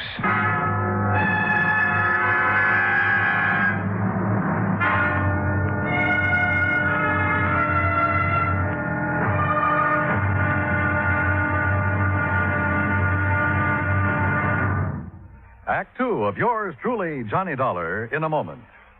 Our flag now numbers 50 stars, and behind each star there stands yet another flag for each of the 50 states. New Mexico's flag is an ancient Zia sun symbol, a red circle on a field of yellow, radiating from 4 points, which we might indicate as north, east, south, and west, are 4 parallel lines. 4 was a sacred number of Zia, the number most often used by the giver of all good gifts. The earth had 4 main directions, each with its own gifts. The year had 4 seasons, each with a different offering for mankind. The day had 4 phases: sunrise, noontime, evening, and night. Life had its 4 divisions: childhood, youth, manhood, and old age. Everything in life and nature was bound together in a circle, the circle of life and love, without beginning and without end. And in this great brotherhood of all things, man had 4 obligations. He must develop a strong body, a clear mind, and a pure spirit. 4th, and most sacred, he must spirit to the welfare of his people. From this simple symbol, the Zia sun, we read the legend of a wonderful philosophy. The flag's colors of flaming red and golden orange represent the banners of Ferdinand and Isabella, which were carried by Columbus across the Atlantic. New Mexico's state flag, the flag of the 47th state to enter the Union, was adopted on March 19, 1925. Now, Act Two of yours truly, Johnny Dollar, and the Michael Meany Mirage Matter.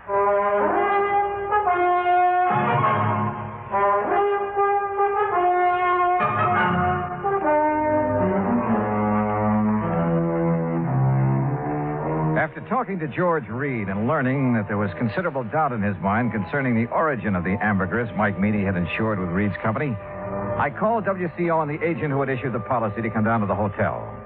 He was as shocked and surprised as I'd been. Johnny, I just can't believe it. Yeah, well, it's true. At least according to a man who studied the habits of sperm whales for years. Oh. And those kind of whales never come into the Gulf? No, not according to him. What if ambergris isn't ambergris? What is it? W.C., your guess is as good as mine. But whatever it isn't worth $20,000. No, guess not. Johnny? Yeah? You don't think Mr. Meany's trying to pull a fast one, do you? Trying to defraud the company? Yeah. Oh, no, I doubt it. He has all the money he'll need for a while. Yeah, that's for sure. Tell me, W.C., did Meany have the ambergris analyzed before he asked you to insure it? Matter of fact, he did. Even showed me a letter which said that the stuff was ambergris. You remember who made the analysis for him? A chemist over in Biloxi. Don't recall his name offhand, but he signed that letter he gave Mr. Meany.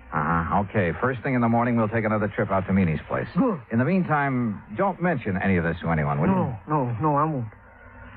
Johnny? Yeah? I should have checked on that chemist, shouldn't I? And I shouldn't have been so anxious to take Mr. Meany's word. Well, we all make mistakes. Not big ones. Not big ones like this. Johnny, we just got to find that stuff. Because if we don't, we'll never know if it was ambergris or not. Will we? No, W.C., we won't. I felt sorry for Owen. I knew as well as he did that the company might recall his franchise unless we could prove it was ambergris that had been insured. And at the moment, I was quite sure we couldn't do that. The next morning, the coffee shop was crowded, so I started up toward the center of town, looking for another place to have breakfast. I was about 4 or 5 blocks from the hotel when I heard someone calling me. Mr. Dollar. Johnny. Oh, yeah. Good morning, Jane. Morning yourself. Well, what are you doing in town so bright and early? I'm going on a shopping spree. Oh? A girl can't get married and just any old thing, you know. I guess you can't. Oh, well, who's the lucky guy? Well, who do you think? Billy Fisher? I certainly wouldn't marry anyone else. Well, Jane, it's none of my business, but I heard. You heard that my father's dead set against Billy, didn't you? Yeah, something like that. Well, he is. But there isn't much he can do about it. I'm over 18. Besides, he's going to change his mind about Billy. I hope so. He's going to be real sorry he ever treats Billy the way he has. Jane, look, I haven't had breakfast yet. How about joining me for a cup of coffee? Oh, I'd love to. Where we go? Oh, how about over there, the all-night cafe? All right. Oh, no, do you know what time it is, Mr. Dollar? Just 10 after 9. Why? Well, I just remembered something important. I'll see you later here. Funny. Or is it? I crossed the street and entered the all-night cafe. Behind the counter, wearing a white T-shirt, apron, and a Valentino-type hairdo, was a man about 23 years old. Morning. What'll it be? Ham and eggs and coffee. I want them eggs. Over easy, okay? It's okay with me. I ain't eating them. 2 half-nice with pig. You want your coffee now? Yeah, please. Do you happen to know a man named Mike Meany? I should. He's my uncle. Oh, well, then you must be T.J. That's right. How come you know me? I was talking to your uncle yesterday. My name's Dollar. Oh, yeah. Yeah, he told me if you come around, I should tell you anything you want to know. Well, what happened at the depot that afternoon, T.J.? Didn't he already tell you that? I'd like to hear your side of it. Well, ain't much to tell. I was sitting there waiting to put that box in the 303, and this here gal drove up. What happened then? Man, she gave me just about the biggest come-on I ever did get. So you left the freight platform and crossed the road to talk to her? Well, shoot, Mr. Dollar. I didn't see nothing wrong in doing that. There wasn't nobody around. Oh, there must have been. Yeah, I reckon so, but I sure didn't see you. T.J., did that girl tell you her name? Yeah. What is it? Betty Lou Miller? Betty Lou Miller. Yeah. Now, look, mister, I'm busy. No, wait. Have you seen her since then? Well, sure. When was that? Well, just now, out in the street. She's the gal you was talking to. I finished my ham and eggs and walked back to the hotel. Owen was waiting for me, but before we drove to Mike Meany's house, we made a stop at the railroad depot. The agent remembered everything that had happened that afternoon, the ambergris had been stolen, including the name of the woman who had purchased the Pullman ticket to Memphis at the time of the theft. After thanking Sam for his help, we went on to the Meany place. Come on in. Sit yourselves down. Thank you, Mr. Meany. Dollar, Dollar, you find my ambergris yet? No, sir. But I think I know who has it. What do you mean? You mean you know who stole it from the depot? I think so, Mr. Meany. I'm not sure. Well, boy, you just let me have their name. Yes, sir, I'll get the sheriff out here and see their foot under the jail. Now, you come on. Tell me, who did it? No, sir, I'm sorry. I'll tell you when I'm sure and not before. What? Well, when's that going to be? Depends. Depends on what? Whether you'll help me or not. Why, you ignorant, stupid Yankee. You know good and well, boy, I'll help you. Yes, sir. Now, what? What do you want me to do? Give Owen here the letter you received from the chemist that analyzed the ambergris. Is that all? That's all for now. But, boy, you Dollar, where do you think you're going? To see a lady, Mr. Meany. Owen, I'll call you as soon as I'm sure. Right. Good luck, Johnny.